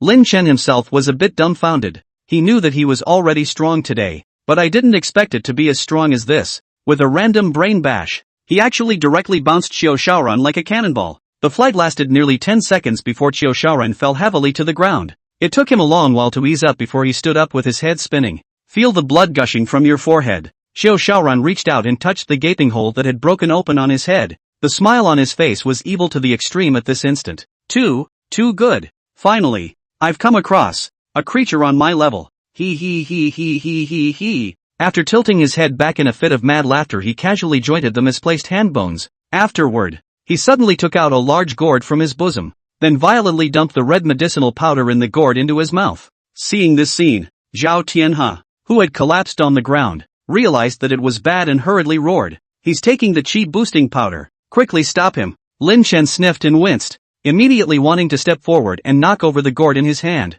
However, Chou Shaoran's gourd seems to be equipped with a special mechanism. As Zhao Tianhe reminded Lin Chen of his efforts, he had already forcefully inhaled the entire gourd of catalyzing Qi San into his mouth. In a flash, the air around Qiu Shaoran froze. There was no more wind, no more fog, and even the raindrops were beginning to avoid his perimeter. Li Tianqi almost died after eating just a small packet of the Qi catalyzing scatter. A large amount of it went into Qiu Shaoran's mouth, but it did not show any negative effects. The only effects were the huge amount of internal energy that continued to climb rapidly within his body, as well as the rapidly growing red hair on top of his head. After swallowing the catalyst, Qiu Shaoran's eyes also changed. The pupils were obviously enlarged, and the black color took up almost the entire eye socket, paired with the thick, slender red hair that almost covered half of his body. His entire body seemed to be transformed into a beastly monster. You're the first one to make me do my best, and as a reward, I'm going to swallow your flesh and blood, so that you can become one with me.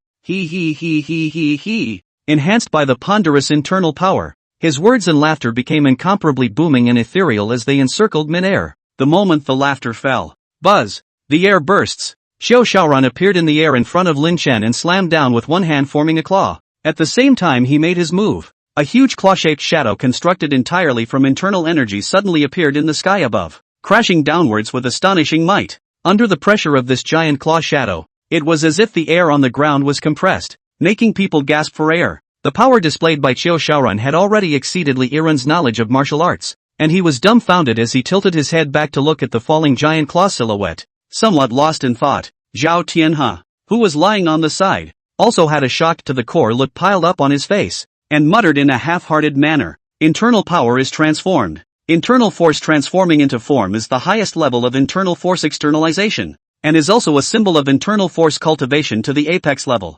Throughout the history of martial arts in the whole of China, over the past 1,000 years, there were only 9 people who were able to achieve internal power transformation. For nearly 500 years, those who had cultivated to such a degree were moreover the only one who was a martial arts legend. By Qingfeng. At this point, seeing that Qiu Shaoran had actually performed an internal power transformation, Zhao Tianhe's shock was beyond words. However, the next second, even more shocking appeared. Comparing internal strength, huh? Luckily my internal power has also slightly improved tonight. Facing the huge claw that Qiu Shaoran swung down, Lin Chen raised his fist somewhat nervously and assumed the prison lock fist stance. Just for a moment the rack took shape. Boom! Like an atomic bomb exploding. A huge amount of internal energy instantly began to expand and crowd outwards with Lin Chen at the center. The violent storm rose, the fog scattered, the ground shook, and the dark and gloomy sky even broke open a hole under the impact of this terrifying internal force. The warm haze of dawn scattered like gold from the hollow of the overcast clouds,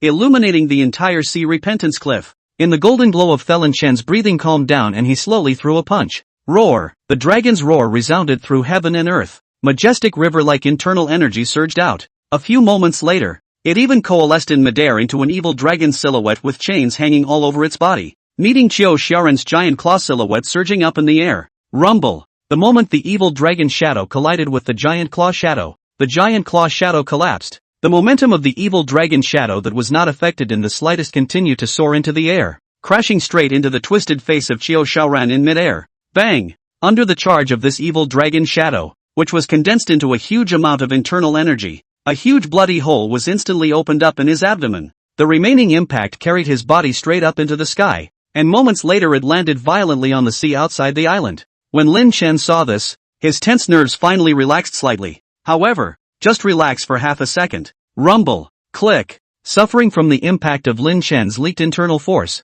the ground under his nearby feet also began to crumble, and a part of the sea repentance cliff was directly disconnected. Zhao Tian, who was farther away, had not suffered any repercussions, but Li Yiren, who was not far behind Lin Chen, had violently fallen down the cliff with the disconnected ground. Seeing this, Lin Chen hurriedly chased down the cliff and smoothly grabbed Li Yiren's arm after falling 200 to 300 meters. However, Lin Chen was just about to consider whether to use his inner strength to fly up the cliff, or to mobilize the shooting star around his neck to take the two to the ground. Below, however, a sudden buoyancy appeared at that moment. Under the support of this buoyancy, the two figures were like balloons, gently and slowly drifting down to the bottom of the cliff. Landing safely, Li Yiren was scared half to death, his heart beating wildly as he looked around. Seeing the darkness, coldness and dampness in front of him, he asked in shock, "Is this the bottom of the cliff of Sea Repentance Cliff?" Lin Chen nodded. "There was a force that just held us up and landed us here peacefully. There seems to be some sort of unusual thing underneath this cliff."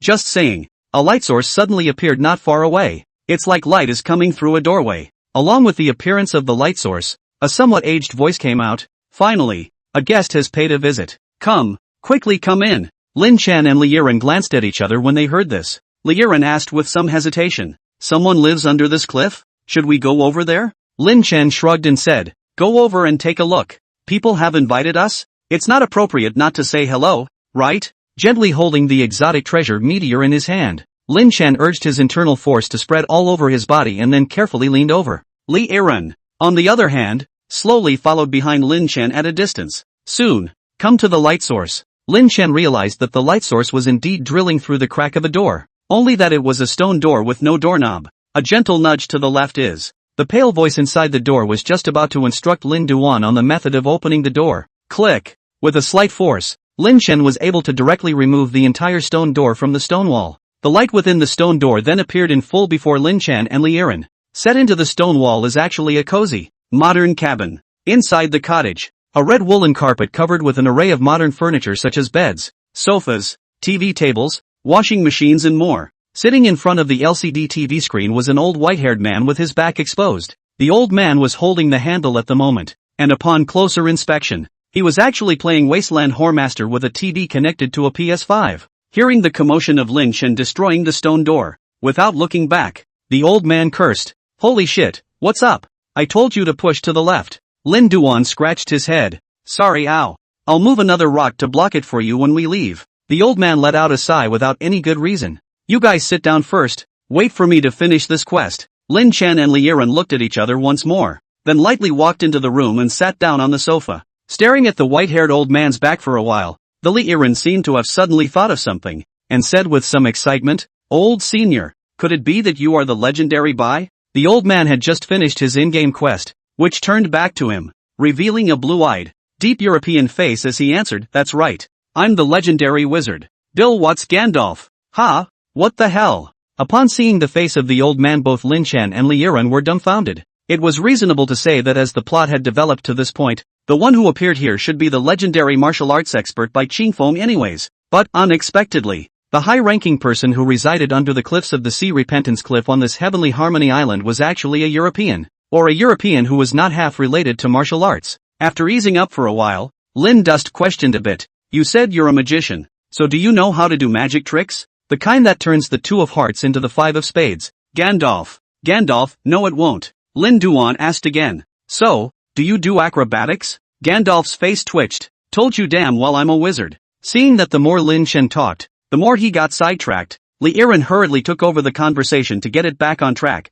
Then why do you want to live underneath this cliff? Gandalf replied with a long sigh. That's a long story. Seeing that he was about to give a long speech, Lin Chen hurriedly interrupted him, then picked the highlights. I'll give you 30 seconds. Gandalf sulked for a moment, seeming to phrase his words. 3 seconds later, pust, he farted. Lifting his nose and sniffing, Lin Chen's face turned green as he said, although I told you to pick the point to say, but your smell is too much of a point. Gandalf's old face reddened as he explained. Baked sweet potatoes for dinner today. Sorry ha, let's talk outside. Come outside the hut. Gandalf cleared his throat, put on the smelly face of a man of the world, and stroked his beard. In short, I'm here waiting for a kindred spirit, and would like to impart this magical power of mine, as well as my duties as a supreme enchanter of magic, to this kindred spirit. And you too. You're my first destined users. Lin Chen nodded his head indistinctly as he sniffed, directly stripped off his clothes and lay down on the ground, leaning back on all fours. Come on,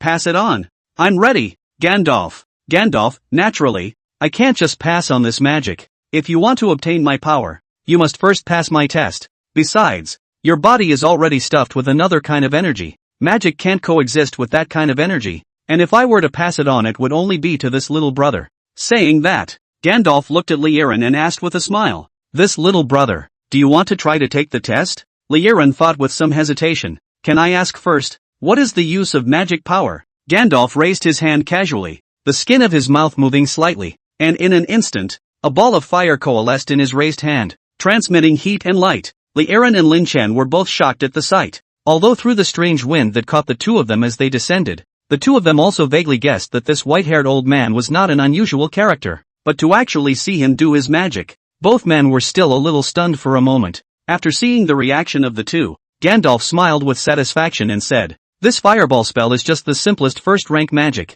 After gaining my magic power, you can use up to 7th order magic, subsequent to practicing on your own and mastering this power. Even if you want to control forbidden magic in the future, it's not something impossible." Seeing such a good thing for nothing, Liran naturally wouldn't let go of the opportunity and immediately nodded his head. "Senior, I am willing to accept your test." Gandalf nodded slightly. "Very well, my test is simple. If you can beat me in a game of chess, you are eligible to receive my magic." With that, Gandalf headed for the room. Liran and Lin Chen looked at each other. The two men followed and entered. Lin Chen guessed in a low voice, "Chess game? What game of chess?" "Go." Liran shook his head. "Not necessarily, maybe chess." As the two men were speculating, Gandalf had gone to the small table in the room and, with one hand, ripped away the white cloth covering the table. Under the white cloth, two laptops unfolded. The corner of Gandalf's mouth hooked and his eyes became serious. Get ready for a tense and exciting Battle of the Golden Shovel? Linden, Liran. Liran, so it's this chess line.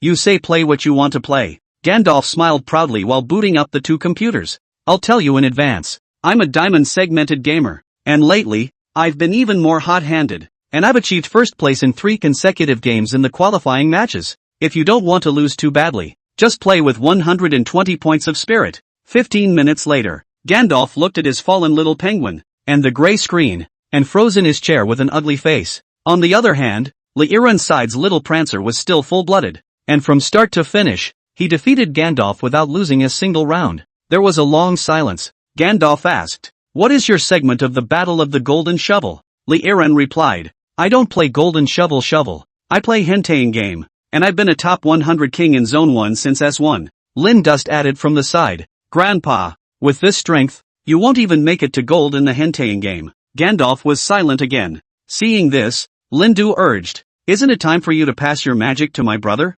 Gandalf threw himself headfirst on the bed, fluttering his arms and legs like a small child, and cried, "It's not fair. A rematch. I want a rematch." Linden, Liran. Seeing this old pussy use the trick of playing rogue, Liran sighed helplessly and said, "Then let's play another game?" Gandalf sat up and shook his head. "No more of this. Come play Hearthstone Legends. I'm awesome at Hearthstone." 10 minutes later. Click. The mage character controlled by Gandalf shatters. The druid controlled by Liran once again won with full blood. Gandalf's old face reddened with anger, and he cocked his head at Liran. "You know how to play Hearthstone too?" Liran scratched his head. "I know a little bit about all these puzzle games." Exasperated, Gandalf maneuvered on his computer again. "Not really, this time we play King of Games. My turn. Draw cards." 3 minutes later. Click. Gandalf was once again full-blooded and seconded by Liran. After that the two played dozens of matches. 3 kingdoms. Connect the dots. Find the difference.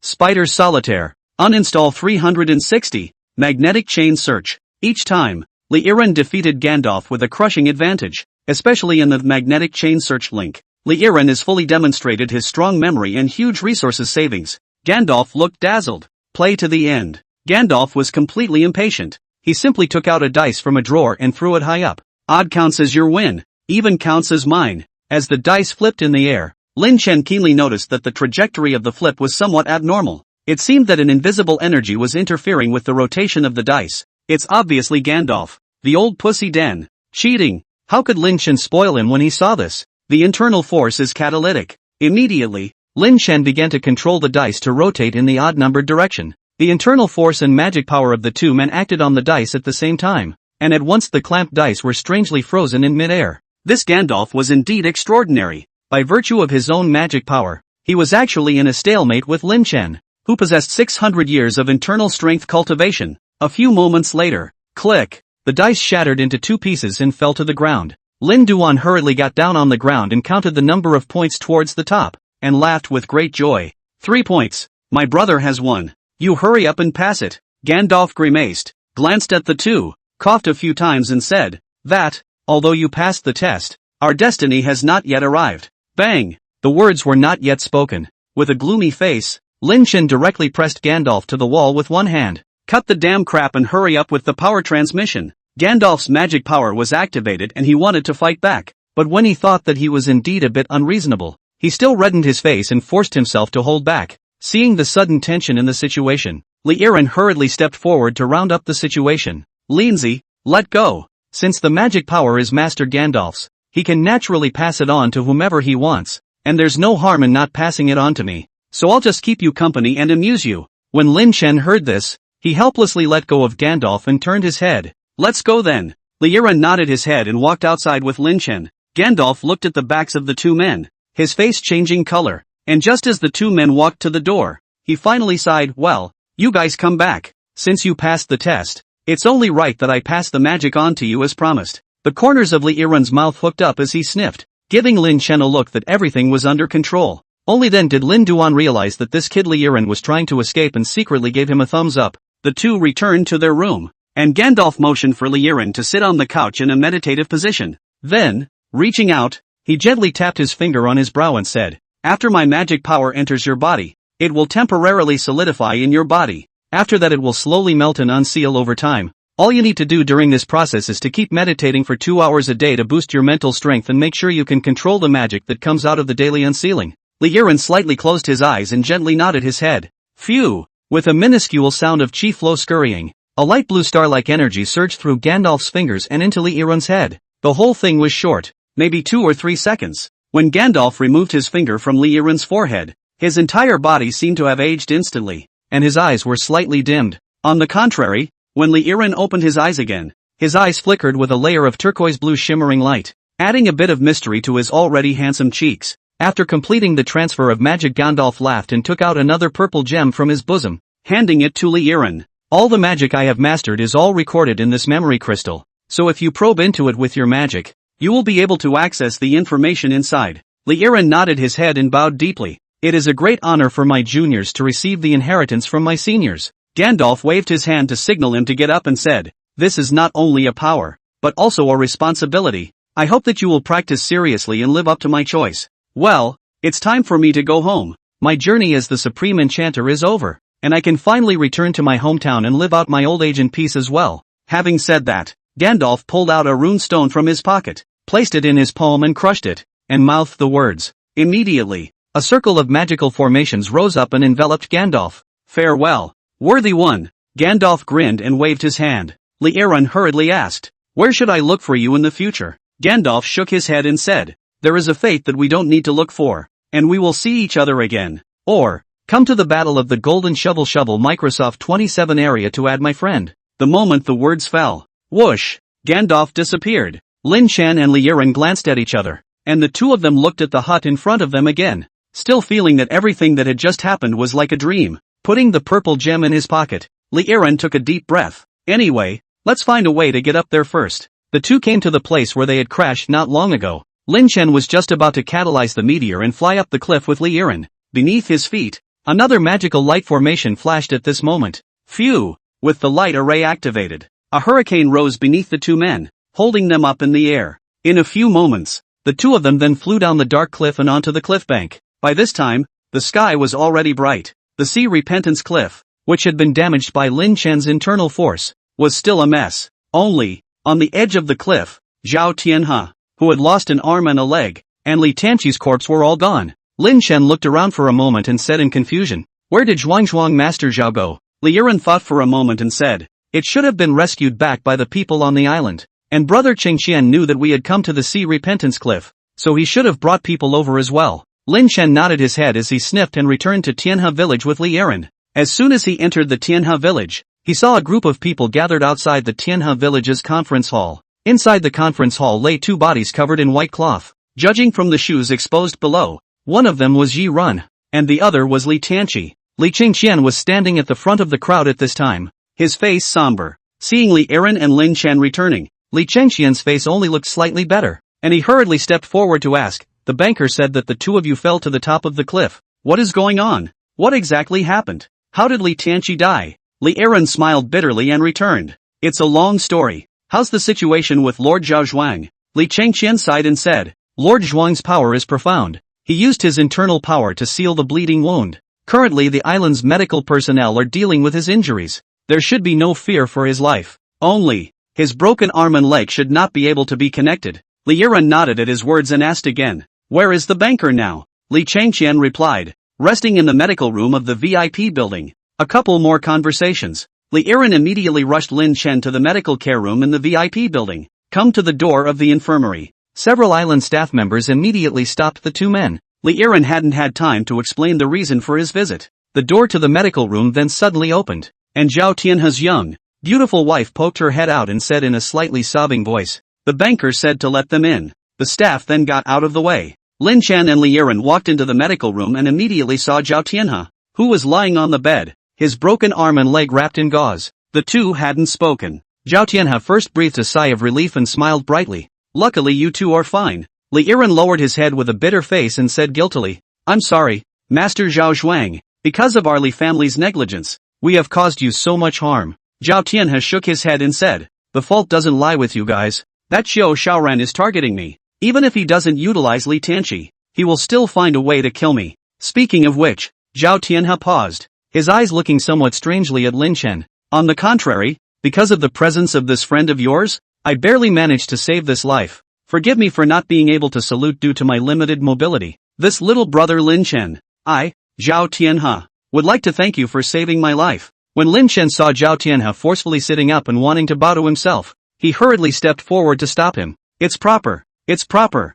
After Zhao Tianhe thanked him, his eyes twitched and he immediately changed his tone and asked the question he wanted to know the most. Little brother Lin Chen is young, yet he has such profound strength and as well as an unimaginable internal cultivation. Dare I ask, how did you obtain your martial arts strength? Li Yiren sniffed and similarly turned his incomparably curious gaze towards Lin Chen. Regarding Lin Chen's sudden display of martial strength, he had long wanted to ask about it, but nay, with one unexpected situation after another, he never got around to asking. Lin Duan thought for a moment and answered truthfully, just online, practicing along with the online classes. Zhao Tianhe and Li Yiren fell into silence. Seeing that Lin Chen was unwilling to answer, Zhao Tianhe was too embarrassed to ask again and turned the topic back to him. In any case, little brother Lin Chen has saved my life this time. I will do my best to repay him. Whatever belongs to me on this island, you can take it away as much as you like. Please don't ever be polite. Lin Chen's eyes lit up when he heard this, and his eyes immediately searched the room. A few moments later,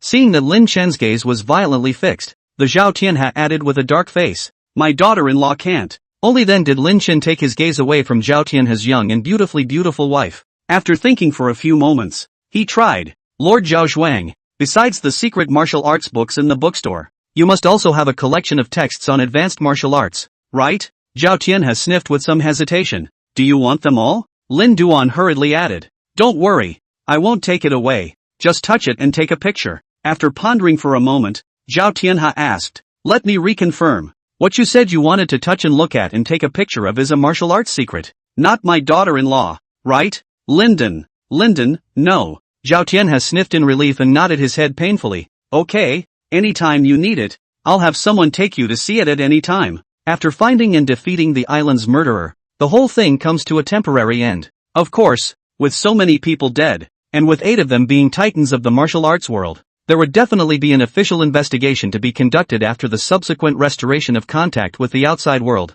However, Zhao Tianhe also promised Lin Chen that he would try to help him minimize his troubles and hide his strength. So Lin Chen didn't fret too much about what happened afterward, and after leaving Zhao Tianhe's medical room, he immediately went to the book building under the guidance of a staff member. Come to the second floor of the book building. He continued to grasp at straws to include the martial arts secrets of the second level. The second floor of the book building had a reduced number of secret martial arts books though compared to the first floor. However, the quality of the secret books was one level higher, with most of them reaching intermediate or higher quality. Successfully included the intermediate level palm technique, 13 palms of tiger escape, rewarded with martial arts points, 5 points. Successfully included the intermediate level sword technique, green shadow sword, rewarded with martial arts points, 3 points. Successful inclusion of the advanced palm technique, Yang's Taiji push hands, received martial arts points bonus, 8 points. Halfway through, the inclusion is slightly interrupted. The book is not eligible for inclusion. Lindu looked at the title of the book that didn't fit the criteria.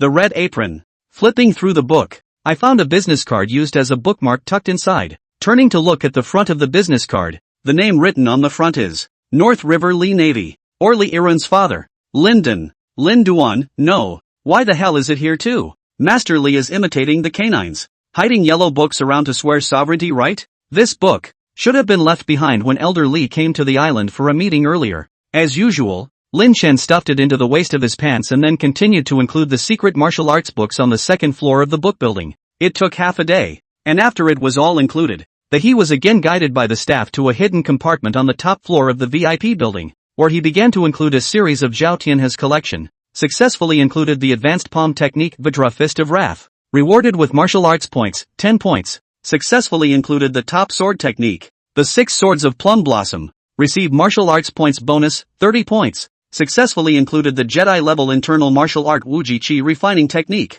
received martial arts points bonus, 100 points. Lin Duan was really afraid that amongst all these treasured level gongfu, he would also turn up a copy of the spring classics left behind by elderly. Good thing, the worst fears didn't happen. He smoothly included a series of top-notch gongfu secrets. After the inclusion of Felin Chen's total number of martial arts points had reached 15,000, enough to unlock 2 more ancient divine skill level martial arts courses of the highest quality, just as he was flipping through his phone, considering which courses to unlock next. Boo! A soft thud. The chandelier overhead came on. It should be the electrical system repaired. Going out and asking around to the staff, I realized that the island's communication system had also been repaired about half an hour ago. At this point, a large number of official ships were on their way to Tianhe Island and were basically almost there. 10 minutes or so later, official ships docked and a large number of gun-toting soldiers in uniform quickly surrounded the entire island. After bringing the entire island under control, many were called over for questioning. As eyewitnesses who had witnessed the death of Li Tianqi and had witnessed the battle between the island master and Xiao Shaoran,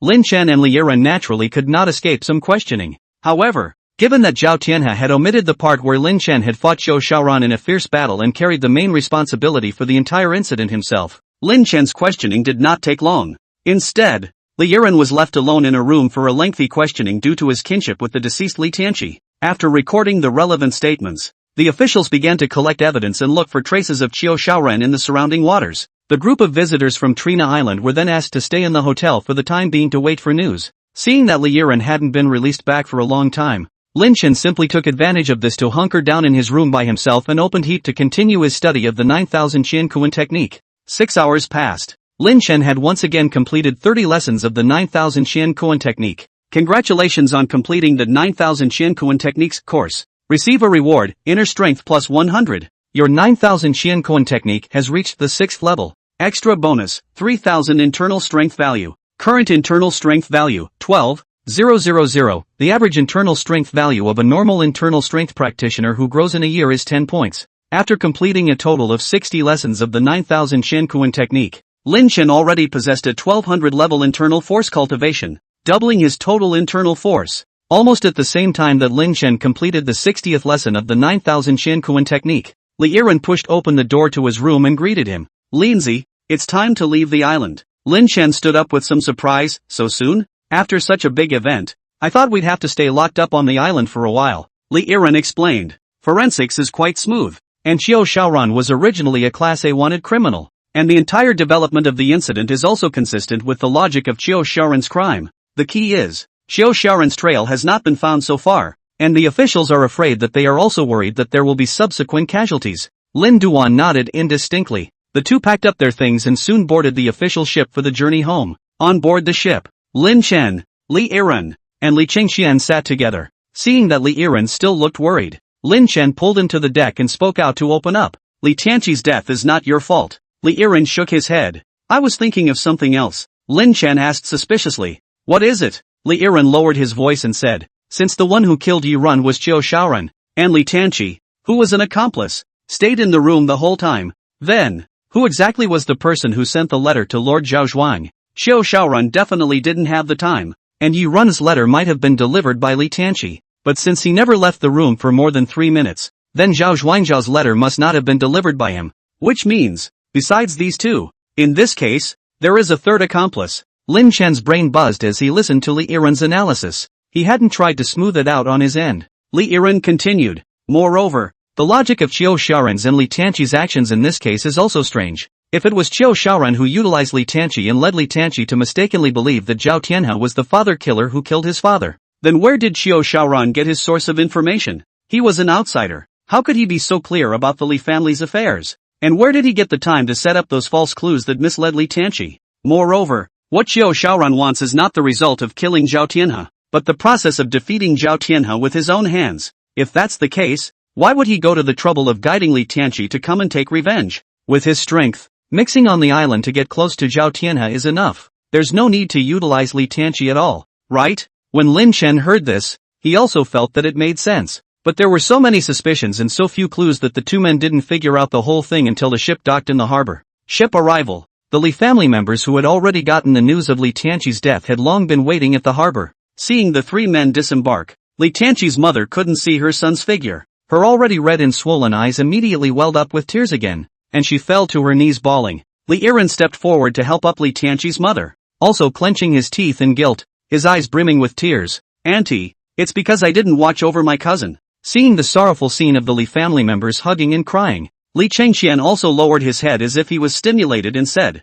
Ren clearly told me to pay attention to Tianqi's behavior, yet I still let him out. I'm sorry, it's all my fault, it's all my fault. Lin Chen quietly watched the scene, and also couldn't help but tilt his head and let out a long sigh. More than a decade ago, Li Tianqi's mother lost her husband, and today, she has lost her only son. I don't know how she's going to live this life in the future. The Li family accompanied Li Tianqi's mother to comfort her for a long time before the group returned to the Li family manor by car. Not long after arriving home, Li Chengqian then carried the parcel on his back and suddenly said goodbye to Li Yiren's father and son. Master, Ren, thank you for taking care of me all these years. You guys were already doing me a great favor, and not only did I fail to repay the favor, but I also let Tianqi get into trouble. I really don't have the face to stay in the Li family anymore. Li Navy and Li Yiren sniffed and dissuaded him from leaving. However, Li Chengqian finally stepped out of the Li family manor gate with determination. Looking at Li Chengqian's empty room, Li Yiren was a bit despondent for a while. Since I was born, brother Chengqian has lived here. I've always treated him as my own brother, and never thought that one day he would leave. Lin Chen patted Li Yiren on the shoulder and didn't say anything, just accompanied him silently. Opened Li Chengqian's closet, straightened the stale clothes inside. Between the touch of Li Yiren's fingers, he suddenly realized that the inner side of the closet rang hollow, as if it had another compartment. Puzzled, he reached out and pushed the mezzanine open, his expression snapping. Just inside the closet, in a compartment on the inside, there was actually a familiar green headset hanging. Next to the headset there is a birthstone sign with the name, Zhao Chengqian. A moment later, several images flooded into Li Yiren's mind almost simultaneously. The boat to Trina Island. Brother Chengqian, how does this reporter know we're from the Li family? It's probably on the side of Trina's farm, giving the newspaper information about us. The night Yiren died. Brother Chengqian, did Li Tianqi ever leave the room after 8 o'clock? It seems that. Opened the door to his room and went out for a while. 2 or 3 minutes. Surely no more than that anyway. When Xiao Shaoran arrived at the Sea Repentance Cliff. Brother Li, since you've already lost, then according to the agreement, Lord Zhao Zhuang can be my prey next. Suddenly, he figured it all out. All of the offending aspects of the whole affair had a rational explanation in that instant. Li Chengqian, it is the third accomplice who was in cahoots with Xiao Shaoran and Li Tianqi. When he was on the boat, he was the one who spoke out to cover up Xiao Shaoran's suspicious remarks. In the hotel, he was also the one who lied to eliminate Li Tianqi's suspicion of murder. Come to think of it, Li Yiren immediately took out his cell phone and looked at the simple map of Tianhe Island, and his eyes became even more horrified. On the eve of Yiren's murder, perhaps not only Li Tianqi left the room, even Li Chengqian should not be in the room, considering that the harbor is close to 3 kilometers away. Pulling out the anchors of the ships in the harbor and blocking the way out of Trina Island would also require a separate crew. Counting the 2 events of killing Yiren and sending a letter to Zhao Tianhe, that means there were 3 people acting together at that time. The one that Lin Chen and Li Yiren were chasing, the one with the green headphones, I'm afraid, is Li Chengqian. One of Li Chengqian and Li Tianqi went to the VIP building to deliver the letter, and the other headed to the harbor to release the ship. In order to facilitate contact at any time, it was Li Tianqi who lent the headset to Li Chengqian. Beyond that, Xiao Shaoran, after rushing to the Sea Repentance Cliff, addressed Li Tianqi, who was lying on the ground, as Brother Li, but his age was clearly older than Li Tianqi. This suggests that the one who was in direct contact with Xiao Shaoran had not been Li Tianqi, but Li Chengqian, who was nearly 30 years old. As half of the Li family, Li Chengqian knows what happened to Li Tianqi before his father died, so he can naturally use this to make an article. At the same time, if Li Chengqian's goal was to kill Zhao Tianhe, since he was not sure of Xiao Shaoran's exact strength, he also had a reason to guide both Xiao Shaoran and Li Tianqi to assassinate together for the sake of insurance. All the doubts all had reasonable explanations after Li Yiren affirmed a fact that he was unwilling to affirm. Think of it this way, even Li Changqian was the real mastermind behind the whole thing. Li Yiren looked at the gate, the direction Li Changqian had left not long ago, and wanted to speak. But, in the end, he didn't say anything else, but just let out a long sigh with a complicated look. In fact, it doesn't make much sense to talk about it or not. What Li Yiren was thinking was, after all, just speculation without any evidence. If Qiu Shaoran is not dead and is caught by the officials in the future, there will be witnesses, and the officials will naturally find Li Changqian again. Lin Chen wasn't stupid, and after seeing this green headset, he more or less guessed some of the truth. After looking again at the name written on the birthstone sign to the side, he had an even bolder guess and asked cautiously, I heard that Pro is an orphan and was adopted by the Li family as a child. Could it be that his real father is? Li Yiren shook his head. I also only know that his real father abandoned him and his mother died of illness because of this. He hated his father. In the meantime, sea area near Trina Island, a small, humble thatched hut built on a tiny, bulletproof island of only a few thousand square meters. On the wooden bed inside the small thatched hut, Qiu Shaoran, who had been unconscious for a long time, finally slowly opened his eyes. Awake? Your body seems to be unusual then. A normal person would probably have died long ago if they were so heavily injured and had been in the sea for a day. Hearing voices in my ears, Qiu Shaoran was startled and formed a claw with one hand, subconsciously stabbing in the direction the voice came from. Snap! The person who spoke was casually deflecting his attack away, smiling with interest as he asked, the smell of blood on your body is so strong. Do you enjoy killing? Feeling that the man's hands and feet exuded an internal force as thick as the sea, Qiu Shaoran shrank to the corner of the wall like a frightened wildcat with a mischievous movement, before carefully sizing up the man. Standing beside the bed was a bearded, middle-aged uncle who looked very unassuming. He was dressed in tattered linen clothes, his well-proportioned muscles exposed and lush chest hair covering the sides of his chest. The two just stared at each other, frozen for a long time. Seeing that Vengeance Shaoran no longer made a move, Uncle scratched his itchy crotch and asked with a smile, not continuing to fight? Qiu Shaoran smiled bitterly and bowed his head, making an animal-like submission. You are the second person I have encountered that I absolutely cannot kill. Speaking, he couldn't help but recall the battle on the Sea Repentance Cliff within the Heavenly Harmony Island. Recalling the terrifying black dragon shadow that had charged head-on, he still couldn't help but blanch at this moment. Seeing that Qiu Shaoran lowered his head and stopped talking, the uncle pulled his hand out of his pants and put it in front of his nose and sniffed. Anyway, you like to kill people? And I just happen to be looking for someone who can kill me. So why don't? How about I teach you how to kill me? Qiu Shaoran froze at his words and looked up at the uncle in disbelief. The uncle smiled sagely and took a step toward the outside of the hut, saying without looking back, follow me if you want to learn. Oh yeah, forgot to introduce myself. My name is Bai Qingfeng, the Qingfeng that swings through the ages. On the day he returned from Tianhe Island, Lin Chen stayed at the Li family manor for another night. Through this night, he finished studying all 99 lessons of the 9,000 Qiankuan secrets. Congratulations on completing the 9,000 techniques of Qiankuan course. Your 9,000 Qiankuan techniques has been raised to perfection. Extra bonus, inner strength value plus 10,000 unlocked stance, Qiankuan rage, doubles the total amount of power in a short period of time. Current internal strength value, 30,000. The average internal strength value of a normal internal strength practitioner growing in a year is 10 points. After completing all the courses, Lin Chen already possessed 3,000 years of internal kung fu power. Compared to the level he was at when he fought with Qiu Shaoran, his internal power cultivation had once again skyrocketed 5 times. If you use the Qiankuan rage technique, he could even temporarily possess 6,000 years of internal cultivation just from the quantum level. Looking at the data displayed on his cell phone, Lin Duan nodded with a sense of accomplishment. All of this, he practiced through his own efforts, one lesson at a time. I, Lin Chen, am so diligent and talented. Thirsty after practicing, Lin Duan came to the side hall and wanted to have a drink of water. As soon as he entered the side hall, he saw a silhouette in the darkness, crouching beside the coffee table in the side hall, sticking out his tongue and licking the top of a jar of oriental leaves. Upon closer inspection, it was Li Yiren's younger sister, Li Maiyun. She licked it while giggling and giggling. Hey brother drank the drink. With a puzzled look on his face, Lin Duan pulled the light on and asked, Maiyun, what are you doing? Li Woyun was startled and hurriedly stood up straight and raised the bottle, saying in a trembling voice, I'll help my brother with the drinks. Lin Duan sniffed and scratched his head. This isn't your brother's drink. Li Woyun's face went white. Is this what you drank? Lin Duan explained with some embarrassment. Before it was your brother who drank it, but the toilet in the side hall was clogged, so I used it as a urinal. The corner of Li Maoyun's eye twitched. After looking expressionlessly at the bottle in her hand, she made a mad dash for the house without looking back. looking for a place to vomit. Lin Chuan looked at Li Wuyun's back, then at the drink bottle that fell to the ground, and scratched his head. Although I already knew that this girl has a crush on me. But this charm of mine is too big, isn't it? Or maybe her taste is too heavy? Almost 2 days in a row without sleep. After drinking the water, Lin Chen saw that there were still 2 hours left until dawn, so he couldn't help himself and lay down on the bed to squint for a while.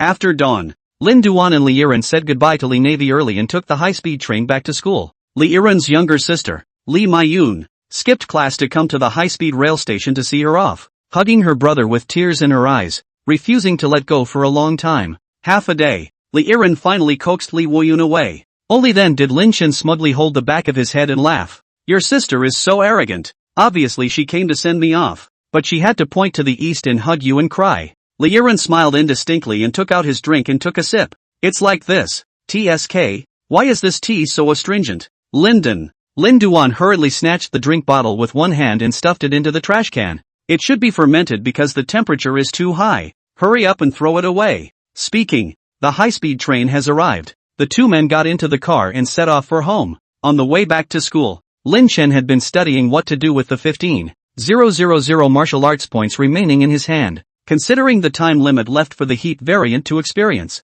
as well as the amount of time it would take to learn the courses, he would definitely have to choose the highest quality ancient divine kung fu level martial arts, in order to ensure that he could both spend all of his martial arts points, as well as learn all of the courses he had unlocked in the remaining time. Originally, he had planned to develop his moral, intellectual, physical, and aesthetic skills in an all-round way, and unlock 2 more ancient divine skills level light skills and dark weapons. However, after looking through the list of ancient divine grade martial arts for half a day, he found that the available courses in light and dark weapons were too few, and the prices were all at the bottom of the list of ancient divine grade martial arts, so the effect of learning them might be relatively poor. Think about it. Dry. Lin Chen unlocked another internal martial arts course and a body refining course, deciding to continue improving his internal force and chi and blood cultivation, with a high enough value. It's a straight-up one-punch second. What's the point of having moves and tricks? The unlocked internal martial arts course is titled Supreme Taiyuan Mantra, and the body refining feats course is titled Underworld Technique.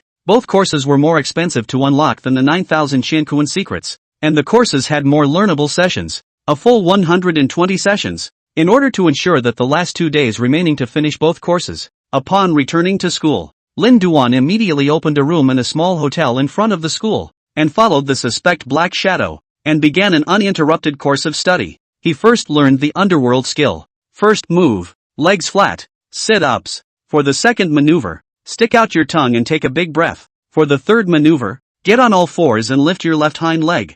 For the fourth action, hold the plutonium high in the air and throw it over your head. Meanwhile, after Li Yiren received Gandalf's inheritance, he also had to take time out every day to meditate and accept the powerful magic power that originated from Gandalf. 2 days passed. Saturday evening, Lin Chen finally completed the 2 courses of the Supreme Taiyuan Mantra and the Underworld skill. At this time, the total amount of his internal energy had already more than doubled again, compared to before, reaching the level of 500 years of cultivation. The increase in the level of chi and blood was even more remarkable, having reached 852 times the level of a normal person, more than 10 times higher than before. He let out a long breath and glanced at his cell phone screen. Current blood value, 8,520, average for adult men, 10, current mental strength, 2,100, average of 10 for adult men, current internal strength value, 75,000. The average internal strength value of a normal internal strength practitioner who grows in a year is 10 points, prison lock fist proficiency, 5,000, back to basics, evil dragon sword proficiency, 5,000, back to basics, unlock stunts, Qiankuan's fury, doubles the total amount of power for a short period of time, Taiyuan Han Qi method,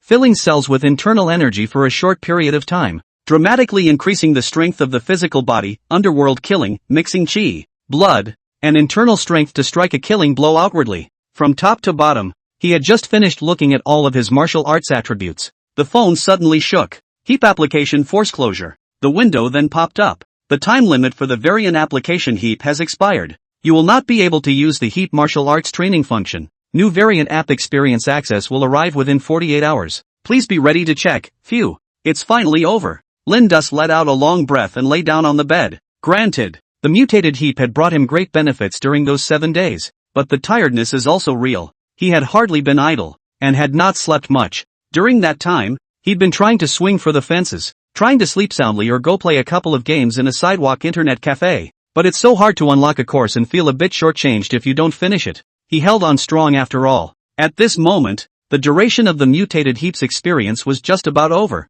and he was considered to have accomplished his mission, carrying a pocket full of plutonium. Lyndon opened the door and left the hotel under the dumbfounded gaze of the cleaning aunt. Back at the dormitory, Zhou Huijin and Zhang Chang are playing LOL. Li Yiren was lying on his bunk, reading a book with his headphones on. After exchanging greetings with Lyndon, Zhang Chang began to stare at the game's loading screen, muttering, "A catch W catch A, walk to catch outer circle scrape, catch a chop." Zhou Huijin glanced at him and asked, "What are you muttering?" Zhang Chang replied, "I'm practicing my hero's combos in my head." Zhou Huijin sniffed indistinctly and also slightly closed his eyes to practice the combo in his head. Lyndon. Lin Duan tapped Zhang Chang's shoulder and reminded him, "You forgot to ban him also." Zhang Chang waved his hand and said, "It's fine. Match. Play blindly." Seeing that the two-player game has begun, Lin Duan picked up his own clothesline and poked Li Yiren, who was reading a book on the bed. It was only then that Li Yiren realized that Lin Chen had returned, took off his headphones and glanced down. "Back?" Lindsay pointed in the direction of the door. "Going out for a walk?" Li Yiren nodded his head, rolled over and leapt straight off the bed, and after putting on a half-sleeve, followed him out of the dormitory. By now, it was 11 o'clock in the middle of the night. There are basically no people on the roads of the campus. While skulking around, while asking, Lin Duan asked, "Gandalf's magic, how much of it have you absorbed now?" Li Yiren thought about it and said, "About 1/5. How about you? How have you been practicing your kung fu in the past 2 days?" Lin Chen laughed. "It went quite well. The harvest from the Heavenly Harmony Island has basically been digested." Li Yiren stole a glance at Lin Chen,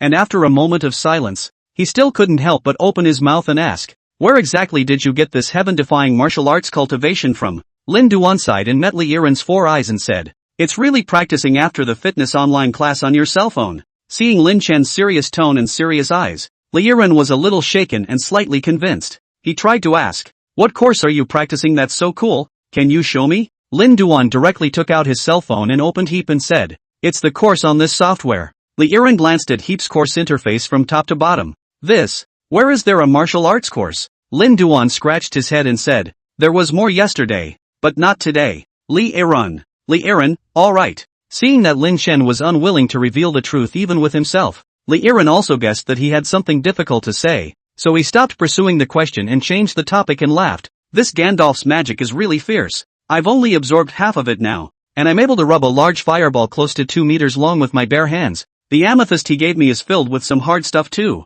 and I've learned some of the magic in it. Would you like to see it?" Lin Chen's eyes immediately lit up when he heard this. Yes. The two men went to the old playground near the back door of the school. Seeing no one around, it was empty. Li Yiren's eyes flashed with blue light, and as he recited the mantra under his breath, a large mass of flame immediately presented itself in the center of his hand. As the blue light in his eyes flourished, the volume of this flame grew larger and larger, and in no time it leapt to over a person's height, close to 2 meters. Lin Duan's eyes glowed as he exclaimed, "Great!" Li Yiren touched his nose with his left hand, feeling slightly pleased with himself as he felt the envious gaze of Lin Chen. Lin Duan continued, "Great! Next time we go barbecuing, we don't even need to bring a stove." Li Yiren, such a handsome magic that your first thought was to grill with it? Lin Duan scratched his head, before asking in a serious manner, "This magic of yours, how is it powerful?" Li Yiren shook his head and said, "I haven't tried to inspire it out yet. It's always been created and then held back and recycled into magic power."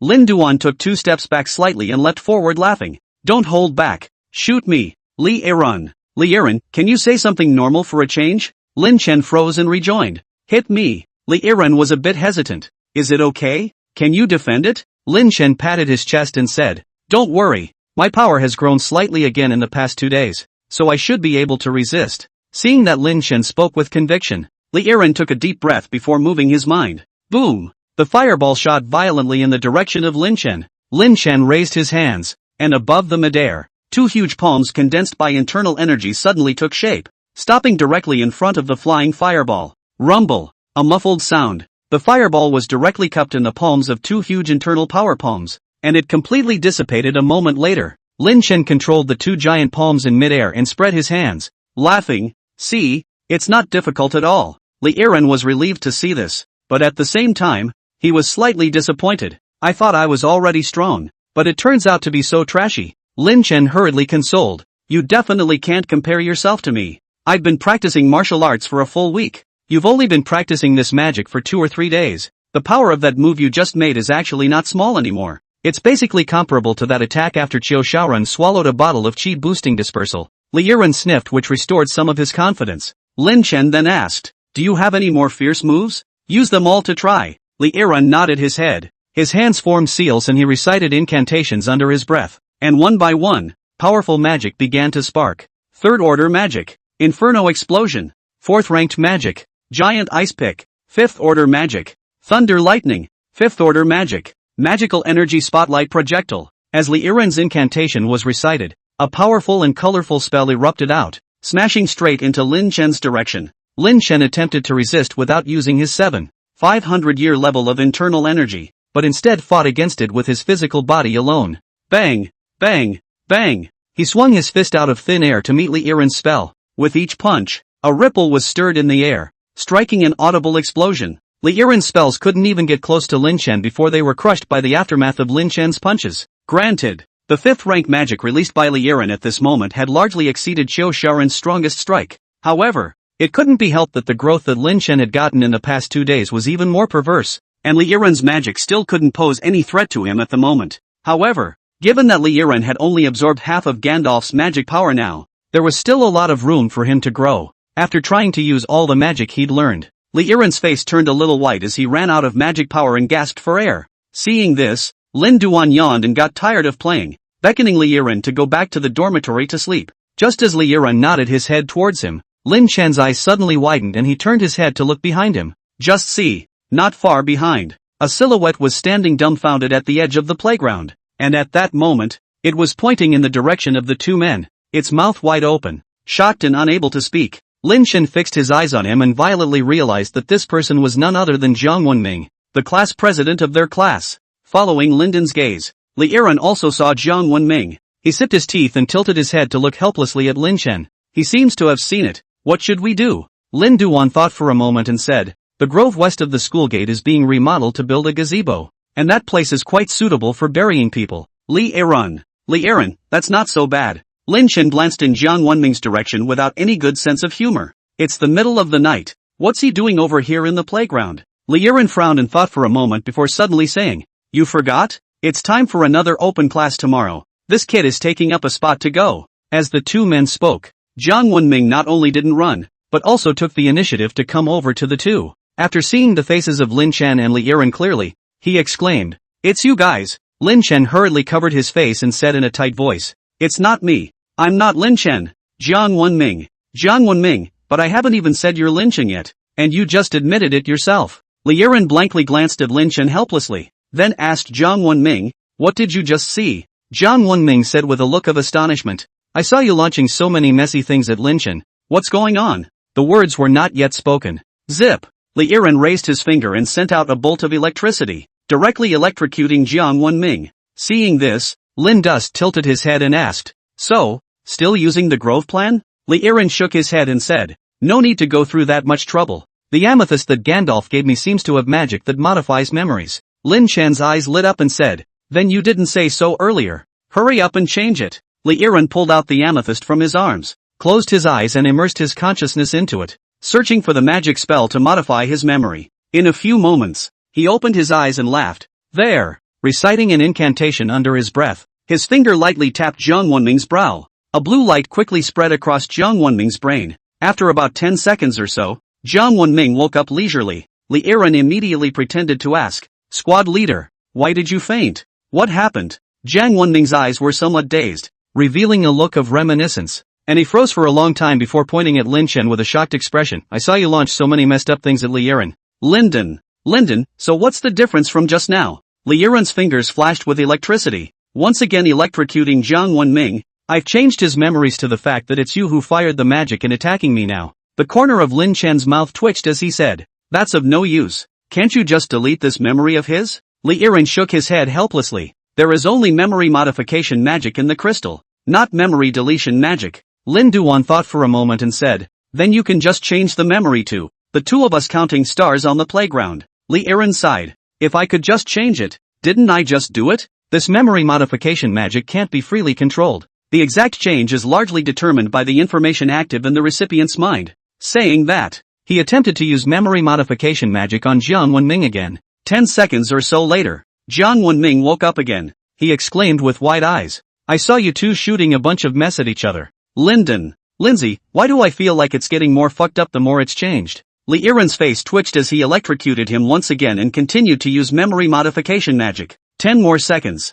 Jiang Wenming woke up once again and shouted. I saw Li Yiren launching a bunch of messy stuff at Bodacious. Lin Chen was stunned at his words and patted Li Yiren on the shoulder. Very good. Successfully deleted me from his memory. Let's go back. Li Yiren had a dark face. Go back my ass. I'm still in his memory. And what's going on in this moralistic old boy's head? How did a bodega pop up all of a sudden? Continue to use memory modification magic. Jiang Wenming widened his eyes once again. I saw Maria Ozawa firing a bunch of messy stuff at Lin Duan. After a dozen more attempts, he finally removed the two men's names from Jiang Wenming's memory completely. UFO, do you guys want to become 5 batteries with me? Hey. Li Yiren breathed a sigh of relief. Phew, it finally worked. Lin Duan, or you're still ruthless. My plan was at best to bury him. You directly made him a psychopath. Li Yiren waved his hand and laughed. It's just that casting spells too often caused his spirit to be a little confused for the time being. He'll be fine tomorrow. The next day, business French open classroom. When he saw Jiang Wenming enter the classroom naked, with only a little yellow duck swimming ring on, wearing swimming goggles, Lin Chen turned his head and turned an inquiring gaze to Li Yiren. Didn't you say he'd be fine after a day? To the bursting laughter of the class, the Li Yiren's forehead was sweating slightly. Theoretically, it's less than 24 hours, or less than a day, from the time he was subjected to the operation, so let's wait and see. 2 hours later, the end of a somewhat chaotic public class. After class, Adele called Lin Chen and Zhou Huijin to the podium and asked with a smile. 2 students, are you still going to the gym tonight? Can you take me to practice again? When Zhou Huijin saw this big ocean horse take the initiative to issue an invitation,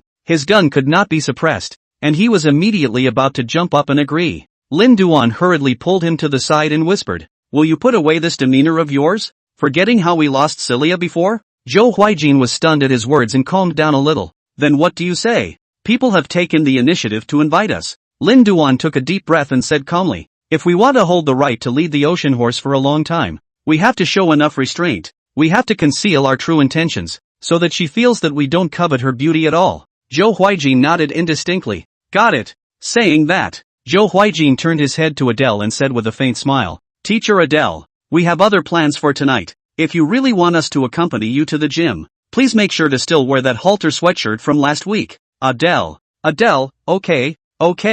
After sweeping Zhou Huijin with a somewhat strange, disgusted look, Adele smiled politely at Lin Duan and left the classroom. Zhou Huijin looked at Lin Chen, spread his hands and sighed, almost concealed his true intentions. The corners of Lin Chen's mouth twitched. How the hell did you get so many girlfriends? Purely with money? After class, the 4 of them, Lin Duan, went to the cafeteria to have lunch first. When I passed by the central square of the school, I found out that there was a flea market today. Li Yiren's eyes lit up and said, let's also take up a stall and come over here to sell our stuff. I'm worried that there's no place to set up the books I've finished reading. Zhou Huijin nodded his head repeatedly and agreed. A lot of my unused electronic products can just be sold as well. Zheng Chang and Lin Chen, on the other hand, said that they didn't care. These 2 poor bastards don't have anything to sell. They're just here for the fun of it. 10 minutes later, Lin Chen, Li Yiren, and Zhou Huijin, taking their respective things, were the first to go downstairs. Zheng Chang, on the other hand, stayed in the dormitory and squatted. This guy is weird and has a bowel movement on time every day after eating. It's as if your body is already full of poop and you can squeeze out a meal immediately after eating one. Without waiting for Zheng Chang, the 3 of them went to the flea market and first found the administrator of the student union and rented a stall. Just about to pick the exact location of the booth, suddenly someone greeted the trio. Turning his head, a large, dark-skinned, tall man sat in a stall under the shade of a large tree. He was also in the same class as Lin Duan and the others, named Yang Cheng, and was from the 612 dormitory, living diagonally across the street from Lin Duan and their 606 dormitory. The 2 dormitories were pretty close and often drank and dined together. Seeing Yang Cheng, the 3 of them, Lin Duan, also walked over to say hello. Yang Cheng laughed and asked, how come you guys want to get up and participate in this flea market too? Li Yiren weighed a thick pile of books in his hand and said, there are too many things. There is no room in the dormitory. Zhou Huijin looked at one small red box on Yang Qing's desk and asked curiously, "What are you selling?" Yang Qing lifted one of the small red boxes, revealing a piece of fried chicken in it and said, "Sucking finger original flavor chicken. Would you like to have a piece to try?" The three were speechless. Zhou Huijin scratched his head and asked, "Do you have any sales when you put aside the second-hand market to sell fried chicken nuggets?" Yang Qing shook his head and sighed. Sales were average. Only one box was sold, or a girl bought it for her pet dog. Lin Duan asked, "How much do you sell one for?" Yang Cheng replied, $2.50. Lin Duan stroked his chin. "So cheap? You didn't buy it on Crazy Thursday this week, did you? It's Sunday. It's been 3 days. Li Yiran also frowned and said, "The weather is so hot. Put aside for 3 days the chicken would have spoiled. Are you not afraid to give people food poisoning?" Yang Qing shook his head once again. "How can you put it on hold for 3 days? Li Yiran's brows slightly relaxed at his words. Yang Qing continued, "This was bought last week on Crazy Thursday. If it was bought this week, how could it only be sold for $2.50? Li Yiran, dude, if this kills someone, you're legally responsible." Yang Cheng smiled and waved his hand and explained, "Don't worry, our dormitory is not a refrigerator. Last week after buying not eaten all, has been in the refrigerator freezing with. Come on, quickly taste a piece. Our good brothers, if you eat for free, my treat." The three of them hurriedly waved their hands in farewell. It didn't take long to find a suitable stall. Li Yiran spat as he placed books on the stall. Yang Cheng is really taking the refrigerator as a time capsule to use. What things put in the refrigerator will never rot, right? Zhou Huijin also grunted and laughed. Zombie fried chicken that's been frozen in the freezer for more than a week. Only a cerebral palsy would buy it. Just saying. Young Chang has arrived. He was pinching a piece of sucking finger original flavor chicken in his hand and ate it while running over excitedly. Yang Cheng is selling fried chicken over there for only $2.50 a piece. Go grab it. Linden, Li Yiran, Zhou Huijin. No way to say it. Li Yiran and Zhou Huijin began to set up the goods to be sold on the table. After Zhang Chang finished his fried chicken, he also took out a can of clear liquid from his book bag and put it on the table. Li Yiran picked up a bottle and glanced at the label on the front. Spring Water Hall Aloe Vera Body Lubricant. He was utterly speechless. Zhang Chang blushed slightly and fought to explain. I wanted to buy a face wash before, but I bought the wrong one, so I just took this opportunity to sell it. Zhou Huijin hurriedly stuffed a can of lubricant back into Zhang Chang's backpack and helplessly said, Can't you sell something normal? Do you see any more perverted than you in this whole market?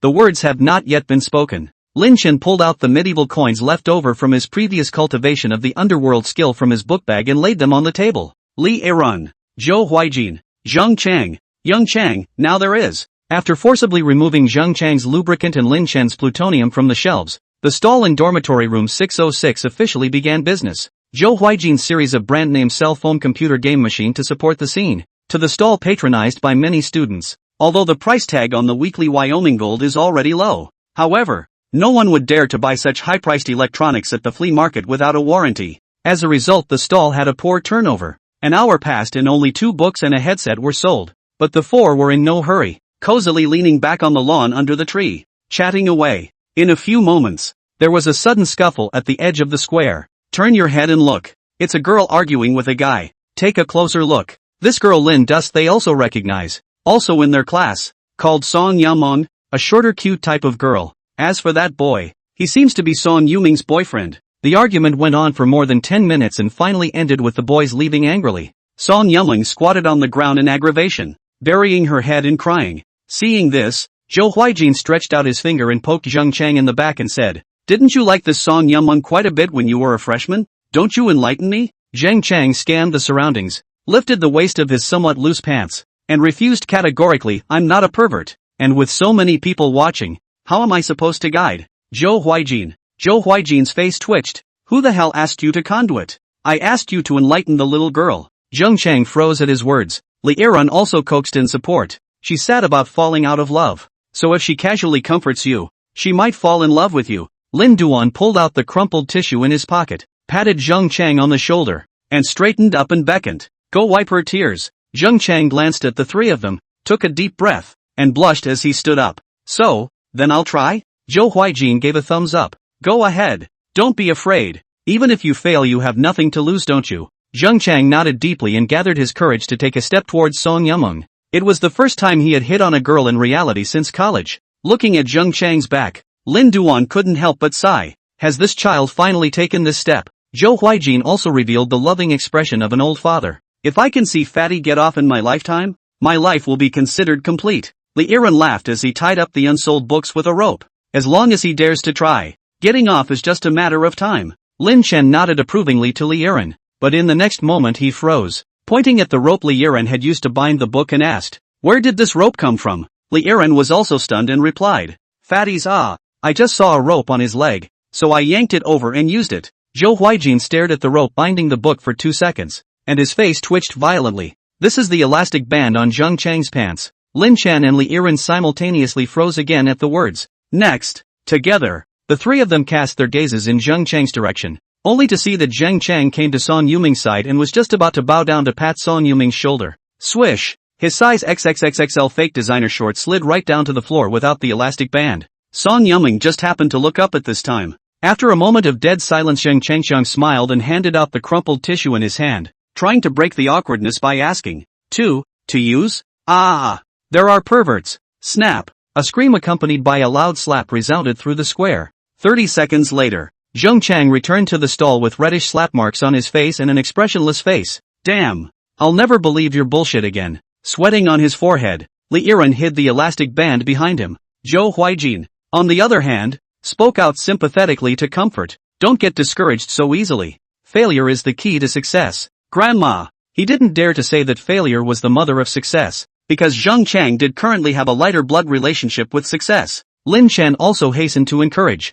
At least, you have gained experience through this failure. Next time when you strike up a conversation, just don't take off your pants. Zheng Chang didn't say a word and sat down with a dark face and started drawing circles on the ground. In a few moments, one of Zhou Huijin's little girlfriends came and sat on Zhou Huijin's lap and kissed and hugged him. Zheng Chang's face became even more irritated and he got up and left straight away. Slightly guilty, Li Yiren called out to him and asked, "What are you doing?" Zheng Chang waved his hand without looking back. "Go back to the dormitory and enlighten yourself." After Zheng Chang left, the three of them, Lin Duan plus last week's young girlfriend of Huijin, stationed themselves at the stall for another hour. Seeing that the interaction between Zhou Huijin and his young girlfriend was getting more and more intense, and had even begun to test the bottom line of the public security law, Li Yiren hurriedly coughed as a reminder, and then forcibly pulled Zhou Huijin into his topic and asked, "Oh, by the way, Kaneko, earlier you said you'd help me inquire about Zhang Suorui. How did it go?" Only then did Zhou Huijin let his mouth idle, using his sore tongue to converse with Li Yiren.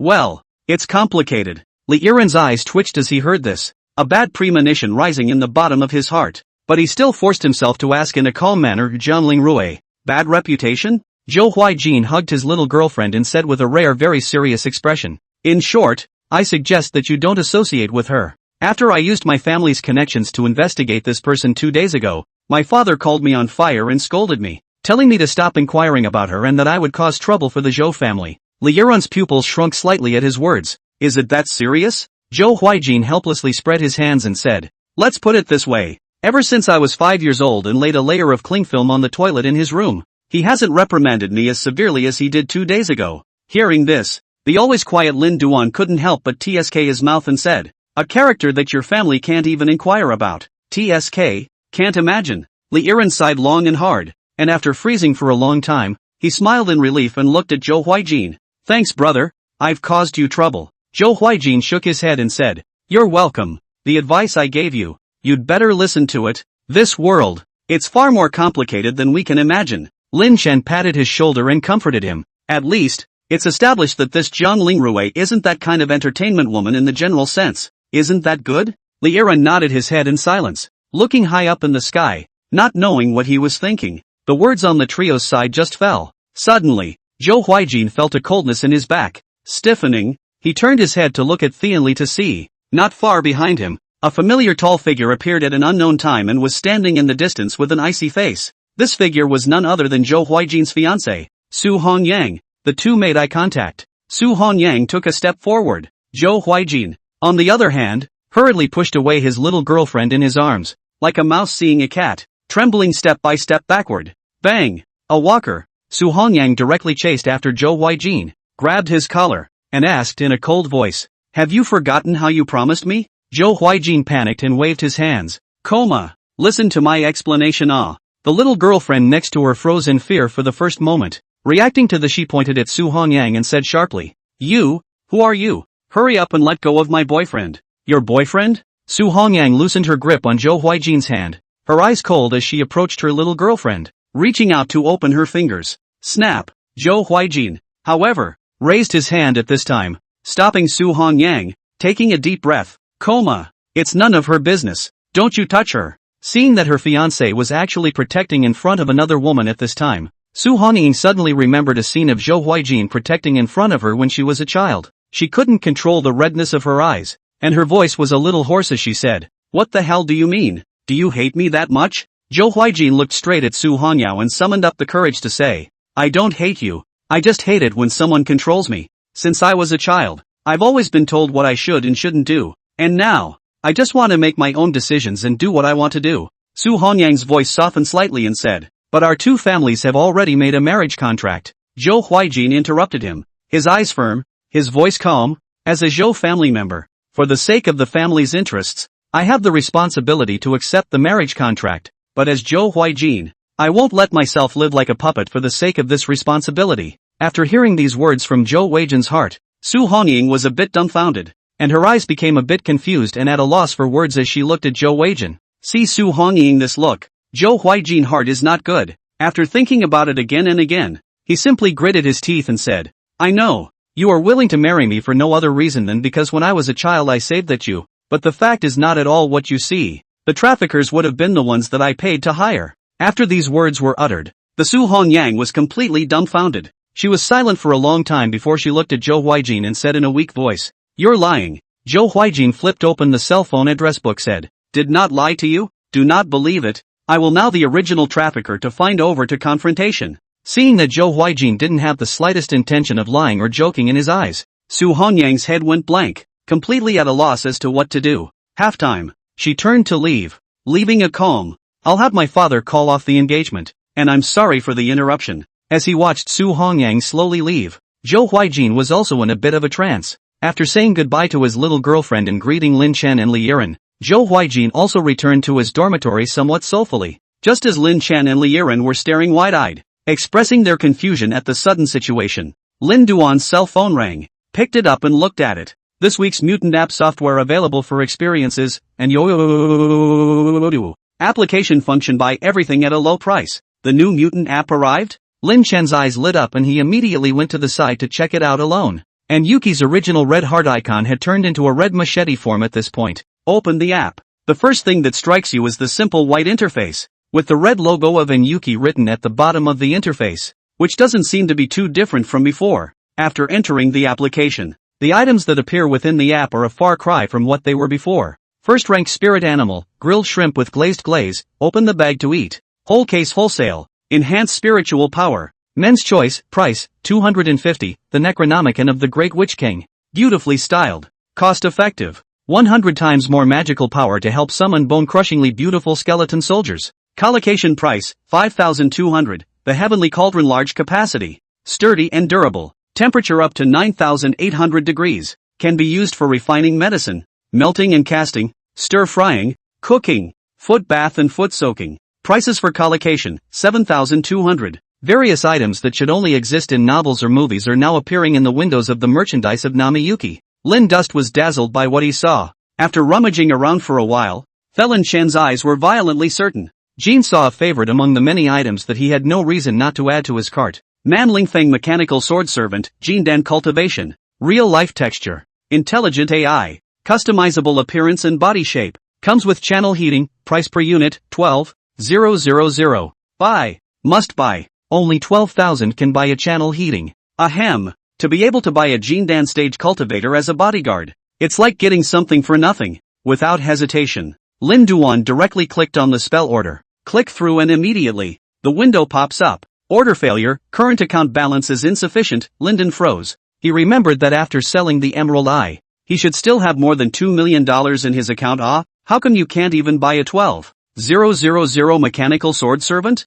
Close the window and take a closer look. It was only in the lower right corner of the product that Lin Chen realized that the unit marked after the price was not RMB, but Heavenly Fate coins. He then snapped out of it and opened his personal center to check his Heavenly Fate coin balance. Your balance of Destiny coins is 0, Linden. Lin Dust had a black face. Gave me the whole right to experience a mutated shopping app. without giving me money for shopping. I'll take the chicken to experience it. At the bottom of the personal center panel, there is a help center button. Lin Dust tapped in and tried to type in the dialog box to ask, "What's a heavenly fate coin?" After a moment's delay, a picture of a blue coin pops up. The denomination of the coin was 100, with a strangely shaped tower painted on it, and a head printed above the number marking the amount. This avatar, how come it looks so much like me? Lyndon scratched his head in confusion. Before he could think about it, below the picture, another line of text popped up. The Mandate of Heaven coin is the common currency issued by the Mandate of Heaven Empire and can be used to trade in all the territorial industries of the Mandate of Heaven Empire.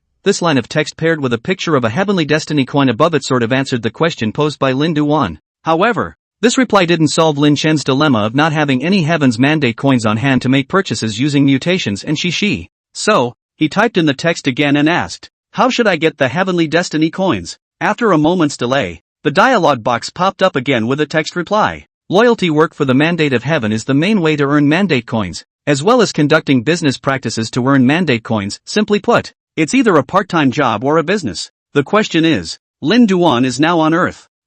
Where is he going to work for the Celestial Destiny Empire? What kind of business could he do to earn this inexplicable amount of Heaven's Destiny coins? Does that mean that this week's app experience access is going to be wasted like this? Lindu frowned inside. Granted, he has nothing to actually lose by not using this app experience access. However, he felt more or less sorry for himself as he watched the wide array of goods in the mall slide by without having the money to buy them himself. After returning to the home page of Inshiyu, and flipping through all kinds of goods for a while, Lin Duan helplessly scratched the screen, wanting to turn off the software. Just then, a window popped up instead. You have one more newcomer drawing benefit. Sure you want to quit the app? Exit, conducting the lottery. Seeing the two options in front of him, Lin Duan's eyes snapped open. Here it comes. And here comes Ishii's signature draw. Not sure if this draw will be as pitiful as the pre-mutation one though, but there's always a chance. Without hesitation, Lin Duan clicked on Conduct Lucky Draw. A carousel instantly appeared in the center of the screen. As the raffle began,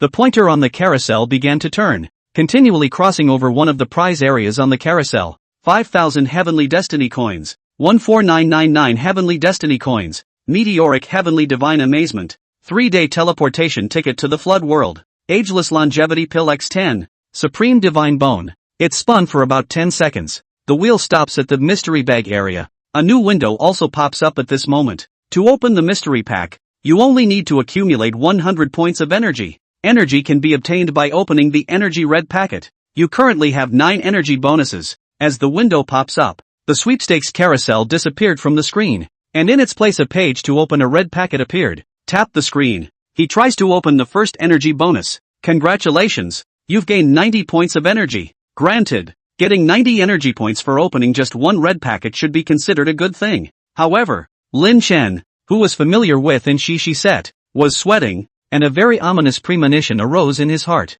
He flicked on the second red packet. Congratulations, you've gained 9 points of energy. Damn, it's really the same familiar routine. Seeing this scene, Lin Duan had already anticipated the situation of the next few red packets, but there was nothing else he could do. This was the only thing he could count on. All he could do was keep driving hard. Congratulations, you've gained 0.5 points of energy. Congratulations, you've gained 0.4 points of energy. Congratulations, you have gained 0.03 points of energy. After all 9 red envelopes have been opened, Lin Chen's energy had accumulated to 99, only missing the last 0.01 of energy. At this point, a new window popped up unsurprisingly. Collect the Dragon Balls and redeem them for red packets. 100 Dragon Balls can be exchanged for 1 energy red packet. Come and invite your friends to boost and get the Dragon Balls. Lin Chen, it's all fucking mutated. And this software is still so cerebral. After a long sigh, Lin Dust casually sent the booster link to the dormitory group,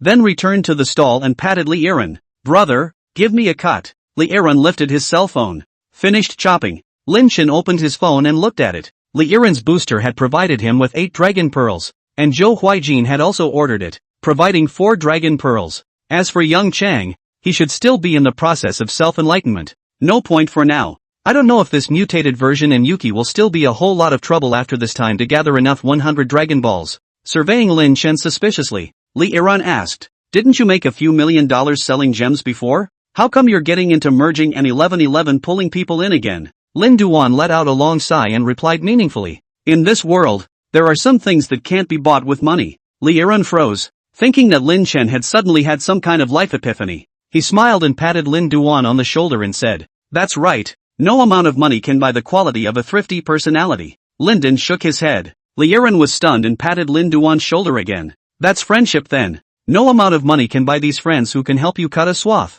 Lin Chen shook his head again and announced the answer. "I'm talking about the intelligent AI robot girlfriend with gene dan cultivation, real human texture, and with heated channels, Li Yiren." The two sat in front of the booth for a while longer. Li Yiren opened his mouth to buy something. Lin Chen, on the other hand, studied how he should get help to gather 100 Dragon Balls as soon as possible. He tried to find a merchant on Taobao who brushes boosts on his behalf and paid $20 for 100 boosts. Shortly afterward, only to be prompted on the Yuletide app frowny face invalid for non-real users, the 100 boosts swiped by the merchant did not provide any Dragon Balls to Lin Duan. So, he had to turn his target to various group chats and social software and forward the booster links to them. 10 minutes passed. Lin Chen picked up his phone and glanced at it, only to see that Zheng Chang had given him a boost and provided 3 more Dragon Balls. Links sent to other group chats go largely unanswered. He could only forward the link again in the group chat, followed by a $100 handful of red envelopes. This time, the number of boosters finally started to surge. Lin Chen's number of Dragon Balls was also quickly approaching 100. However, just the moment the 100th Dragon Ball arrived, a window popped up again. "Oops, your Dragon Balls have been stolen by rats. Go catch rats. Catch 100 rats and you'll get your Dragon Balls back. Come and invite your friends to help you catch the rats." Lindsay, I'll fuck your rat mom. It was so hard to get 100 Dragon Balls together, but it turned out that you had to start all over again to catch another 100 rats. Lin Dust some clam port lived. Really want to give this cerebral palsy software directly uninstalled. After taking a few deep breaths and forcing his emotions to calm down, Felin Duan continued to send out booster links in the group chat with red envelopes attached to the links. Soon, the group started clicking on the link to boost. Just when Lin Duan thought that this time, the rat-catching booster would go as smoothly as the last time, the cobbling together of the Dragon Balls booster. On the screen, red alerts popped up one after another. Your buddy is too weak and fails to catch the rat. Your buddy is too weak and fails to catch the rat. Your buddy managed to catch a mouse. Out of a dozen or so booster buddies, only one actually caught a mouse. What the hell is this? What do you mean my buddy is too weak? Lin Duan was a bit confused. Clicking to see the friends who successfully boosted, we found that the brother who successfully caught a mouse was none other than Zhao Zhong, a weightlifting champion whom we had met in the gym before. Lin Chen vaguely guessed, could it be that the effect of his best friend's boost is also related to his own real-life strength? Come to think of it, immediately sending the link to Li Yiren, Lin Duan patted him and said, "Brother, help me / again." Li Yiren didn't say anything, picked up his cell phone and clicked on the link, and directly boosted him once. Soon after, the prompt popped up. Your buddy managed to catch 14 rats. Lin Chen was shocked at the sight. Crap, the booster effect is actually really related to a friend's strength. In other words, Li Yiren's current strength is the 14th stage of the mouse power? I also wonder how many segments my current strength, converted to rat power, is probably. Turn off your cell phone screen. He shook his head, not to think about such uselessness, and instead began to think about where he should go to find a powerful expert to help him catch rats.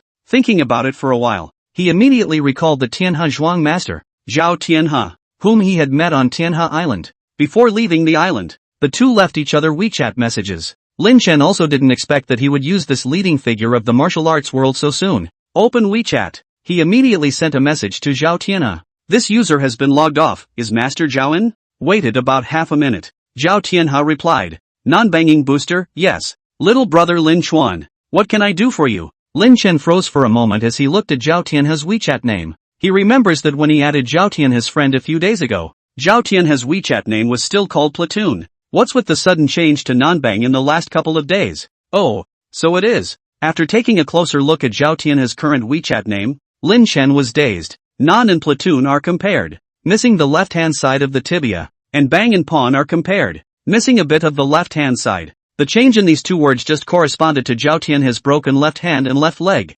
although somewhat undeservedly, but Lin Chen couldn't help but laugh a bit after reading the change in this WeChat name. This old banker's mind is still quite good, and he's still playing with himself for fun. It is true that people and their souls have different undertones, even if they were born under the same upbringing. Some people, at the slightest setback, are self-absorbed, self-indulgent, and even maliciously vindictive of the world. There are also those who, even through the injustices they experience, are determined to be who they are and face the world and the future positively. Zhao Tianhe clearly falls into the latter category. Seeing that Zhao Tianhe had not grieved too much over the loss of his left arm and left leg, Lin Shen was relieved to make his request. Frowny face. This user has been logged out. Zhao Zhuangmaster. I have a booster link on my side. Need you to help me point down. It is best to find more experts in the martial arts world together. Point. There was a moment of silence on the other side before replying. Non-banging booze, is that all there is to it? Can't I just forward it directly to our martial arts community group? Seeing that there was something going on, Lin Duan hurriedly sent a kitten kiss emoticon to show his thanks in advance.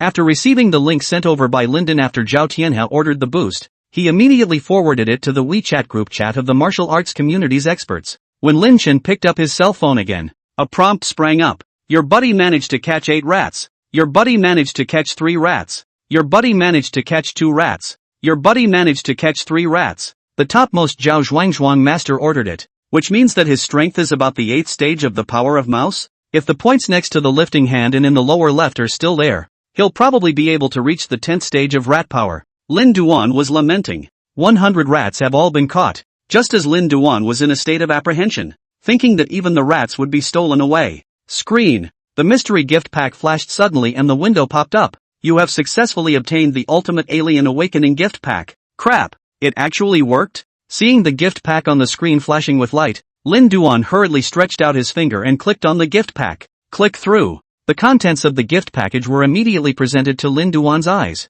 Ultimate Alien Awakening gift pack includes Random Grade A Alien Awakening Stone X1, Advanced Alien Cultivation Liquid X5. You can choose to open the gift pack immediately to get the above gift. You can also choose to continue to seek help from your friends to further improve the quality of the gift packs. Current gift pack level is 1. Catching 1,000 more rats is required to raise the level of the pack to 2. Lin Shen froze when he saw this, and then he couldn't help but have the corners of his mouth rise. Crap. This mutated and 1111 can be much more honest than the original version. Not only can it really unlock gift packs, but it can also continue to pull people in to improve the quality of the gift packs? This is too cool. Sent a message to Zhao Tianhe, asking him to proceed to help find a booster. Subsequently, Lin Duan sent another $5,000 red packet to weightlifting champion Zhao Zhong, asking him to help forward the link to his friends in his sports circle as well. Your buddy managed to catch a mouse. Your buddy is too weak and failed to catch the rat. Your buddy managed to catch a mouse. Your buddy managed to catch 3 rats.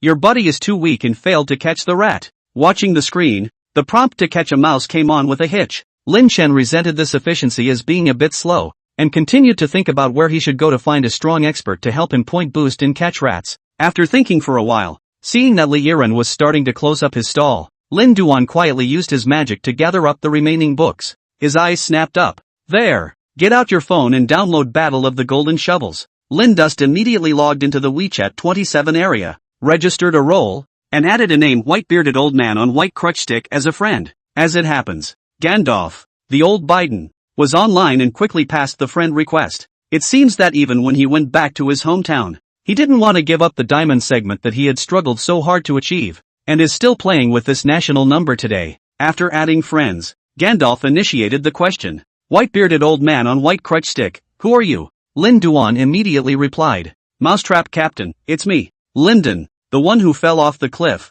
broke down your door, and pressed you against the wall. A moment of silence followed. White-bearded old man on white crutches has removed you from his friends list, Linden. He hurriedly tried to add Gandalf's friend again, and in the friend request message, he attached a sincere apology message, so sorry. Only then did Gandalf refriend Lin Duan, typing in a very cold tone and asking, White-bearded old man on white walking stick, something wrong? Mousetrap Grandmaster, can you help send a link to those who are also wizards like you? White-bearded old man on white crutch stick. White-bearded old man on white crutches, why should I help you? Lin Duan thought about it and tried to reply. Mousetrap Captain, if you help me, I can double row with you and take you to the top. Gandalf hesitated. A moment later, he typed a reply. White-bearded old man on white walking stick, I don't want to play with you.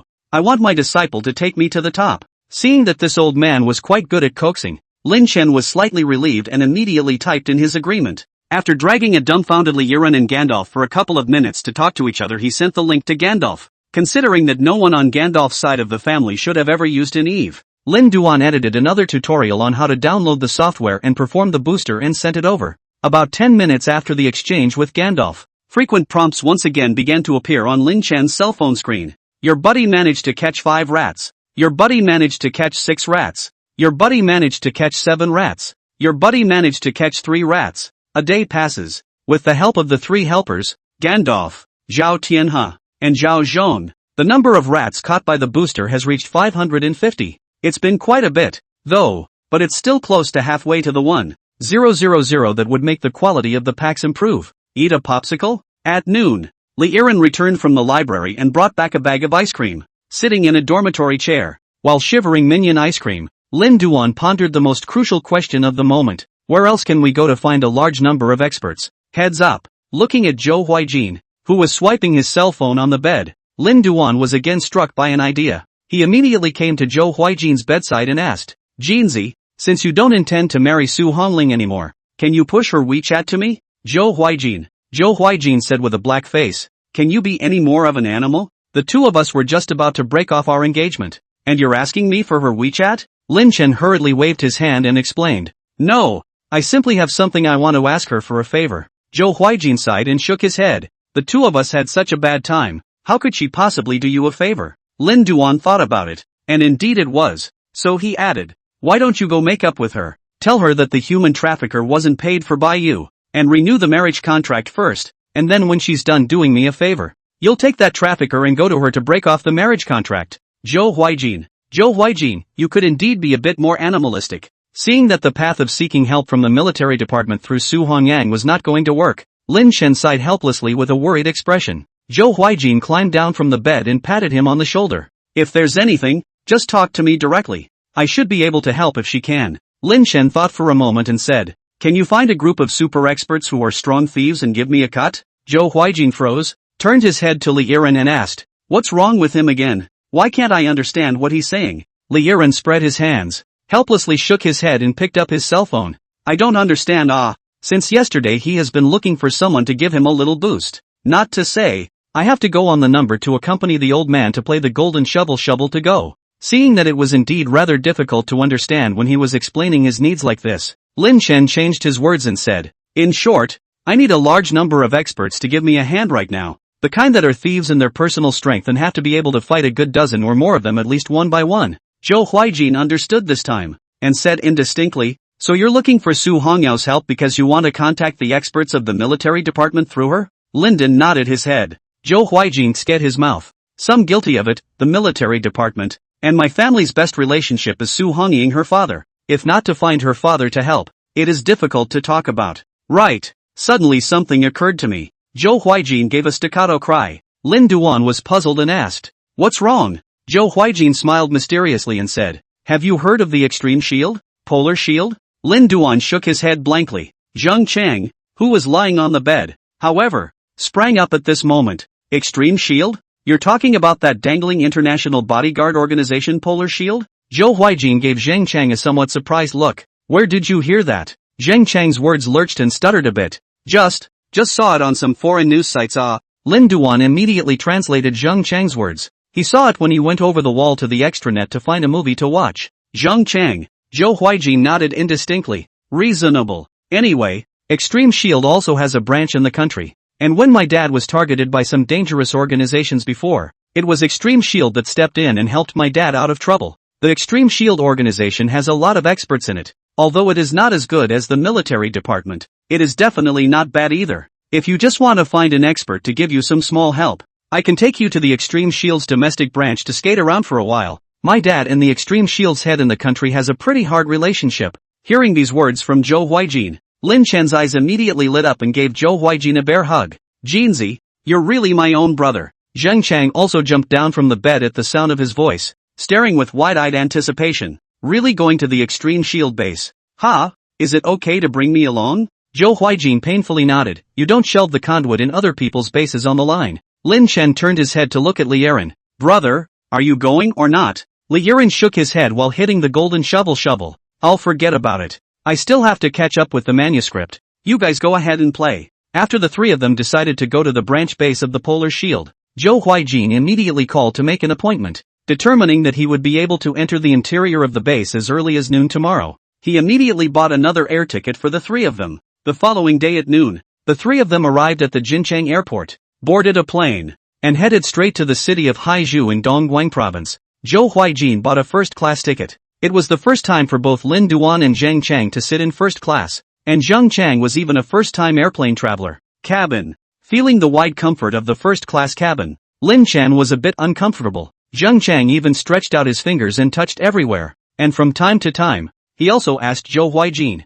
At first, he touched the knob next to his right hand and asked, "What's this? Jingo jingo?" Zhou Huijin smiled and explained, "This is for adjusting the seat tilt angle." After a while, Zhang Chang reached out and poked at the LED screen above and asked, "Jin, what is this?" Zhou Huijin continued to explain, "This is to adjust the air conditioning airflow temperature." After a while longer, Zhang Chang touched the plastic square board in front of him again and asked, "What's this again?" Zhou Huijin then patiently explained, "This is a small table board. A moment later when you eat, lunchboxes put on this." Lin Duan saw that Zhang Chang was not even afraid of losing face and took the initiative to ask questions if he did not understand. He simply didn't pretend to be calm anymore, and with a somewhat embarrassed red face, he stretched out his hand and touched it and asked, "Jinzi, what is this?" Zhou Huijin's face darkened. The corners of his mouth twitched as he yanked back on Lin Chen's hand. "That's a flight attendant's fucking thigh." After the plane had sailed for about half an hour, it was time for dinner. Flight attendants began serving lunch to first-class passengers first.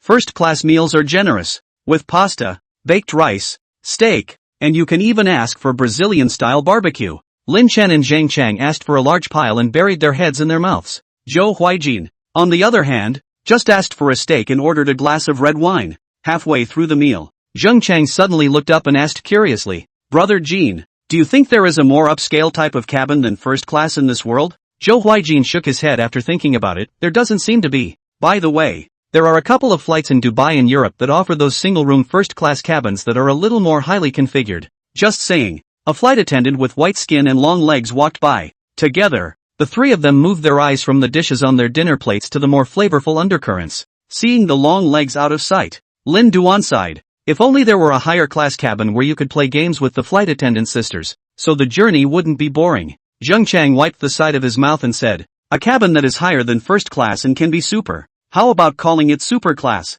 Zhou Huijin's eyes lit up as he raised the red wine that accompanied his meal and said, "Good idea. If I start an airline in the future, I must get a super class." After more than 2 hours of traveling, the trio landed without incident in the city of Haizhou. After coming to Haizhou City, vehicles and people who came to meet the trio had been waiting at the airport for a long time. Guided by a man in black sunglasses, the trio got into a black business sedan. After another 20 minutes or so in the car, the trio finally arrived at the downstairs of a skyscraper, at odds with the bustling atmosphere of the other buildings around it. This one, despite its height, saw basically no people coming in or out, either side of the building entrance. Enough 10 figures like a small mountain of black sunglasses men standing upright, towering, more set off the building's solemn cold. "Come to the front of the building." The black-clothed sunglasses man who had guided the three of them here bowed slightly before directly retreating. Zhou Huijin, on the other hand, stepped forward at that moment and aimed his face at the camera in the doorway. Soon, a mechanical electronic tone emanated from above the gate.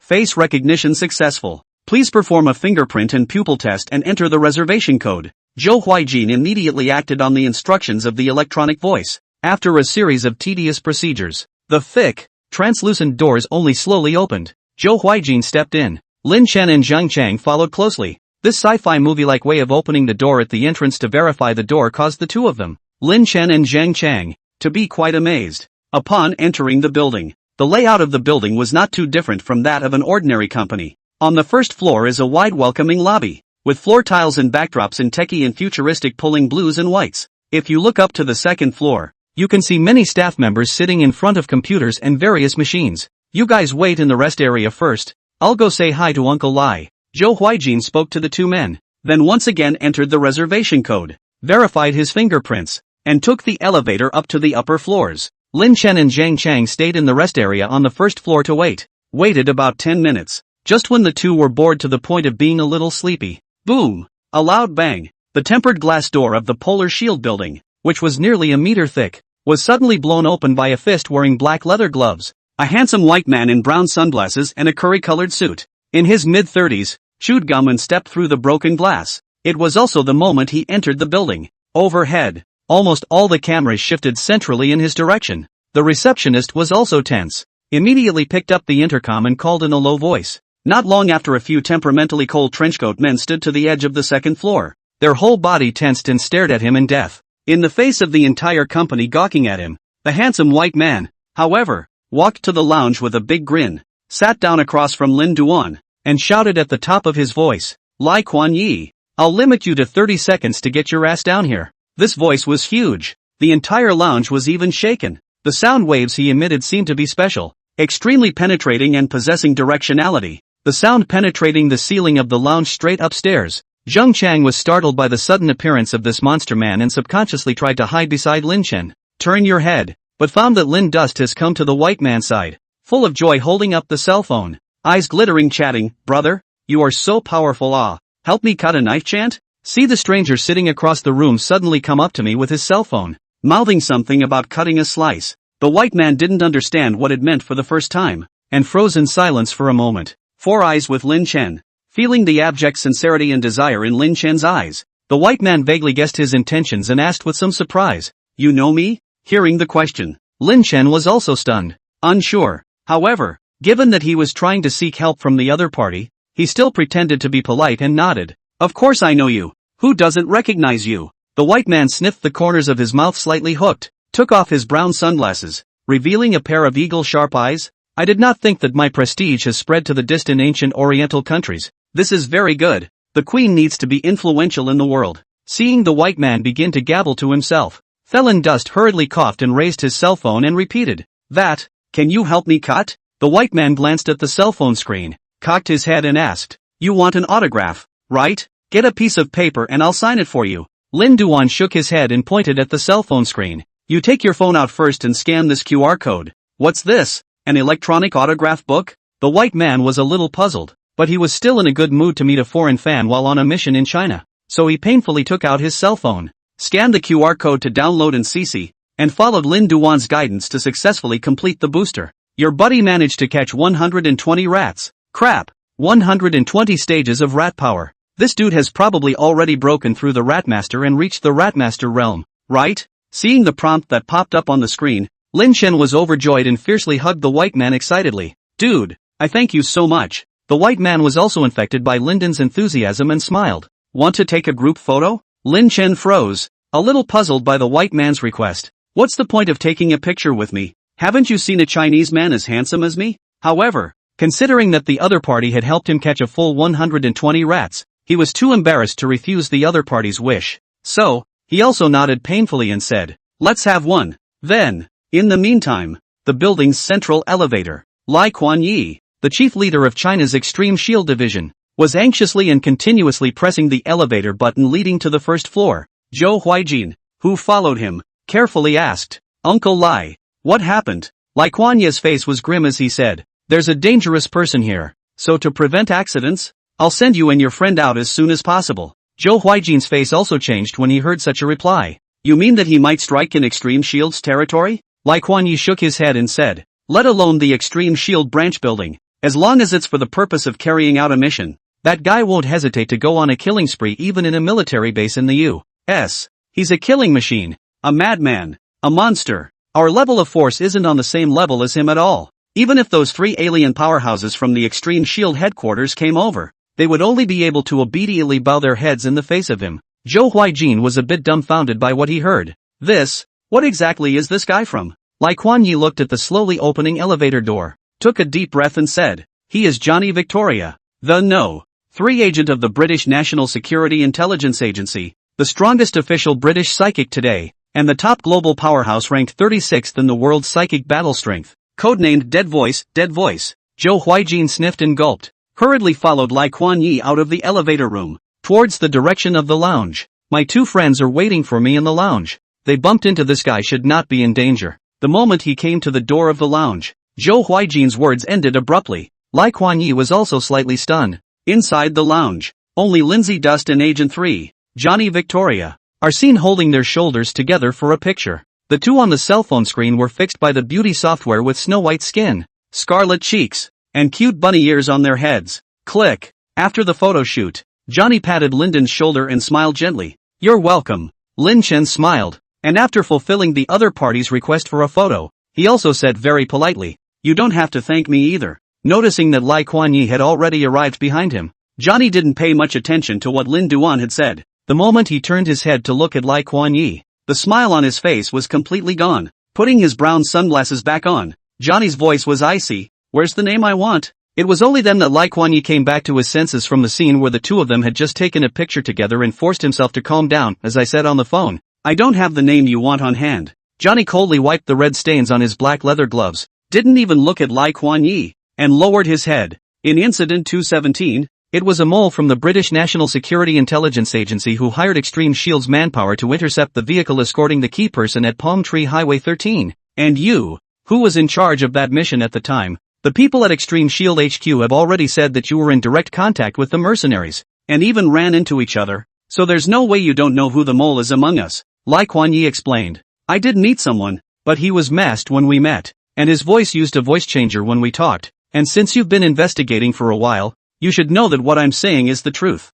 Johnny sat down on the couch and clasped his shoulders in a peremptory manner. "I've already sent you information on several of the list of suspects, since you don't know exactly who it is. Now, here's what I want. I want you to identify the one from among them that has met you and has the best fit in terms of physical appearance." Lai Kuan-yi narrowed his eyes and said, "This is China, not England, and even if you are the No. 3 agent, I don't have the responsibility to cooperate with you on the case, do I?" Johnny grinned at his words, his entire aura steeply outward. Two creepy eyes seemed to penetrate his brown sunglasses and shot straight at Lai Kuan-yi. "You cannot cooperate. You can try to preserve the Queen's honor before those monsters from the Chinese military arrive and kill me. I'll get the answers I want out of you by means you can't imagine and send them back to the National Security Intelligence Service. If you know anything about me, you should know that this isn't a threat. It's an ultimatum." Lai Kuan-yi's back was sweating from Johnny's stare. His fingers were trembling slightly, and even his heartbeat began to break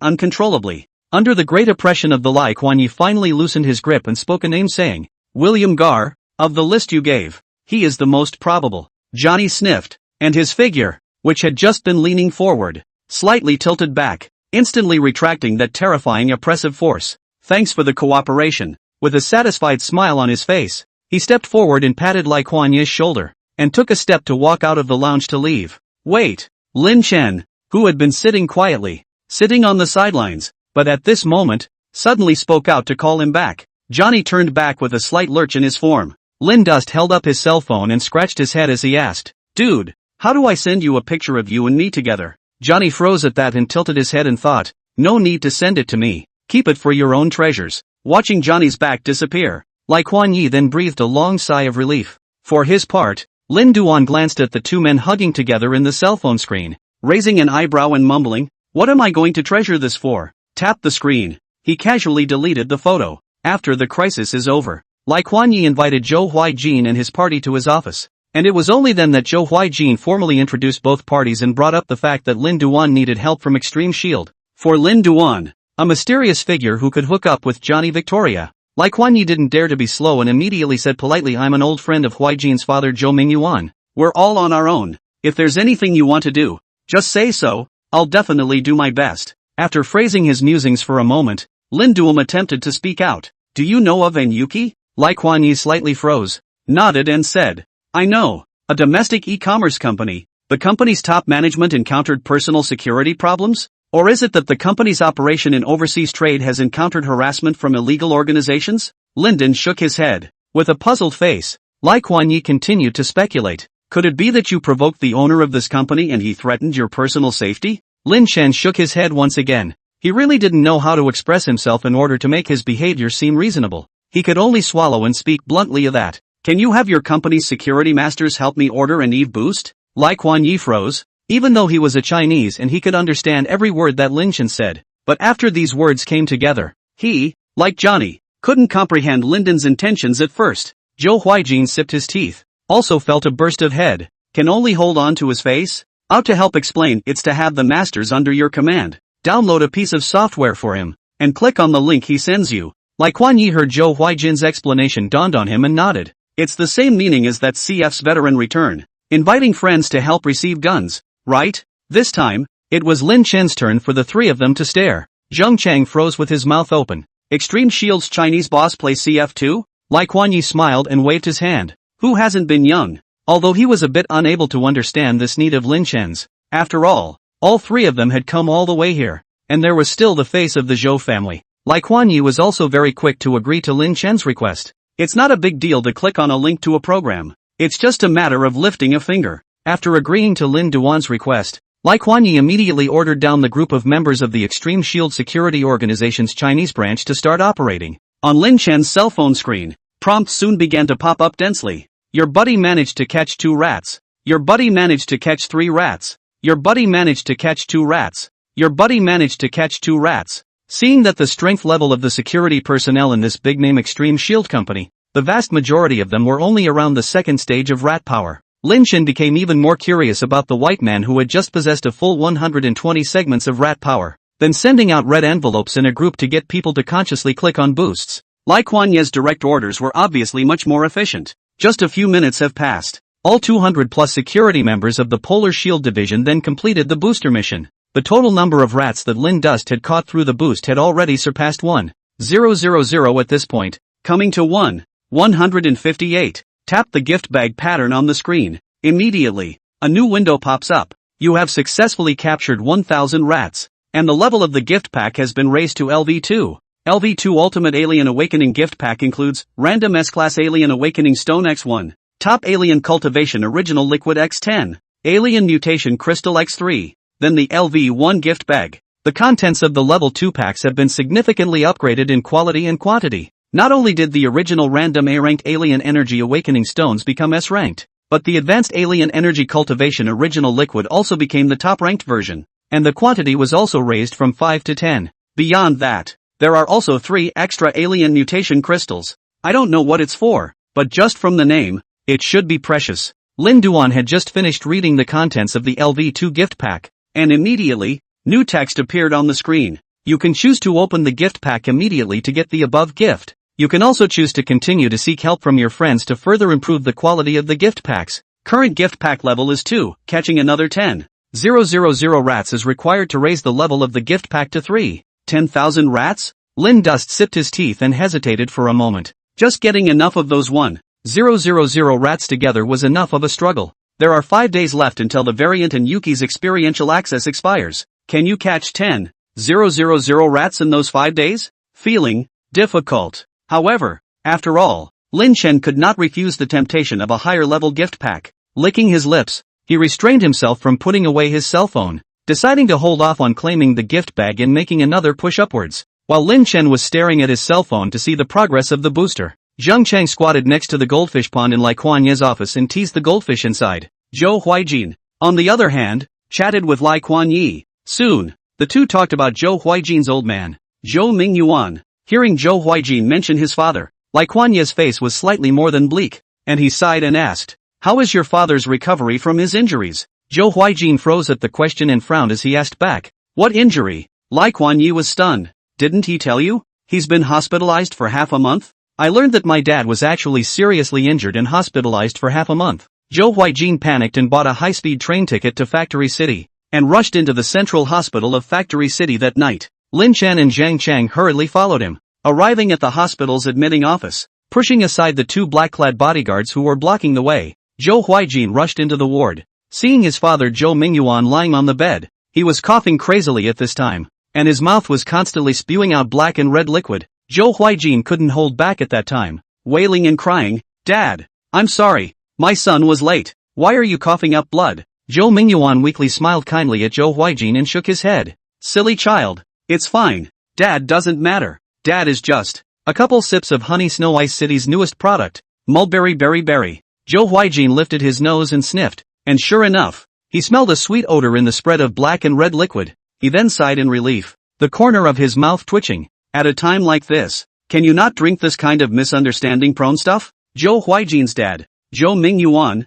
wiped the stain at the corner of his mouth with a smile, sat up straight and asked, "Son, what brings you here?" Zhou Huijin glanced at Lin Chen and Zhang Chang who were stopped at the door by the bodyguards, beckoned the two to come in and said, "Helping my friend to come to Dongguang to do some business, but it turned out that I had just arrived at Uncle Lai's place, when I heard about you being injured and hospitalized." Walking into the ward, it was only then that Lin Chen and Zhang Chang could see Zhou Mingyuan's appearance. He is about 5 points similar to Zhou Huijin, The bridge of his nose is a little higher than Zhou Huijin. Very much the kind of middle-aged old handsome man with a sense of weathered handsomeness. "Hello, uncle." The two of them honestly greeted Zhou Mingyuan. Zhou Mingyuan also smiled and responded, "Hello guys, over at the school. Thanks to you guys taking care of Huijin." Looking at the bandages all over his dad's body, Zhou Huijin couldn't help but ask, "What the hell is going on? What exactly did you do to this body injury?" Zhou Mingyuan sighed and patted his plastered thigh and said, "When landing from the air, the paraglider had some problems and crashed." Zhou Huijin was even more confused at his words, scratching his head and asking, "No, you're so old. What kind of paragliding do you have nothing to do?" Zhou Mingyuan lapsed into silence, and after a few moments, he let out a long sigh and said, "Since you've already discovered it, it's almost time to tell you." Zhou Huijin sat beside Zhou Mingyuan and waited suspiciously to listen. Zhou Mingyuan looked at the ceiling, seemingly tracing back certain memories, and only after a long time did he open his mouth. "Do you still remember? When you were a child, I took you to the movies? At that time, after watching Iron Man, I asked you which one you liked more, Iron Man or Dad, and you answered without hesitation that you liked Iron Man. Then when we went to see Batman, I asked you again which one you liked better, Batman or Dad, and again you said you liked Batman. And when we got home you stopped me from going into the bedroom and said you wanted Batman to sleep with your mom." Zhou Huijin was slightly ashamed when his stupid childhood experiences were exposed. Peeking at Lin Chen and Zhang Chang, he saw that the two were staring at the ceiling and whistling. Somewhat bemused, he asked, "What are you talking about all of a sudden?" Zhou Mingyuan locked eyes with Zhou Huijin and patted Zhou Huijin's shoulder with a very serious expression. "Actually, I've wanted to be a superhero ever since. I want to be the role model you admire. I want to be the hero you can be proud of, traveling through the city punishing evil." Seeing his dad say such middle-of-the-road things in front of his friends, Zhou Huijin was even more damn ashamed, and his toes began to buckle the ground. Looking back, he realized that Lin Chen and Zhang Chang were pretending to play rock-paper-scissors. His cheeks burned slightly as he continued to ask, What exactly are you trying to say?" Zhou Mingyuan smiled mysteriously, and suddenly held his cheek with one hand and began to recite a string of gigantic and incomparable slogans. "Wandering in the darkness of the night, possessed by armor, I am both the bat that devours sin and the Iron Ranger that upholds justice." Zhou Huijin's shame level was completely pulled full. Looking at Lin Chen and Zhang Chang, who were crouching behind him and were violently stifling their laughter. With a red face and sweaty forehead,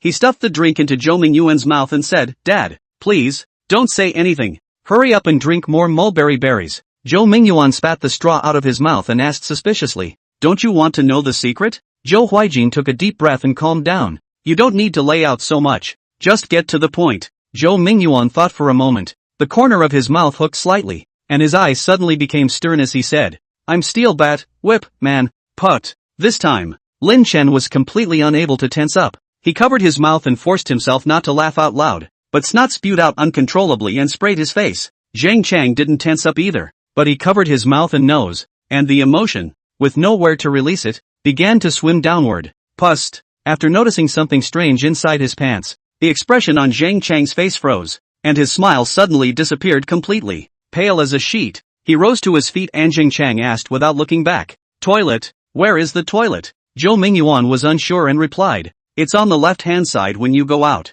Looking at Zhang Chang, who clamped his legs together and slowly walked out of the hospital room, Zhou Huijin turned his head and patted Zhou Mingyuan's head expressionlessly. "Did you hit your head when you fell from a high place?" Zhou Mingyuan opened Zhou Huijin's hand with a displeased face and said, "You don't believe your father is a superhero?" Zhou Huijin shook his head. "I kind of don't believe you're my father now, Mingyuan Zhou." When Zhou Mingyuan saw that his son didn't believe what he said, he also turned red with anxiety and tried his best to explain. "Have you forgotten? When I was a kid, I even brought you along for action. There was a time when the two of us were selling stalls of pancakes in front of the neighborhood, and at that time, I was chasing a group of robbers who were hiding in the neighborhood.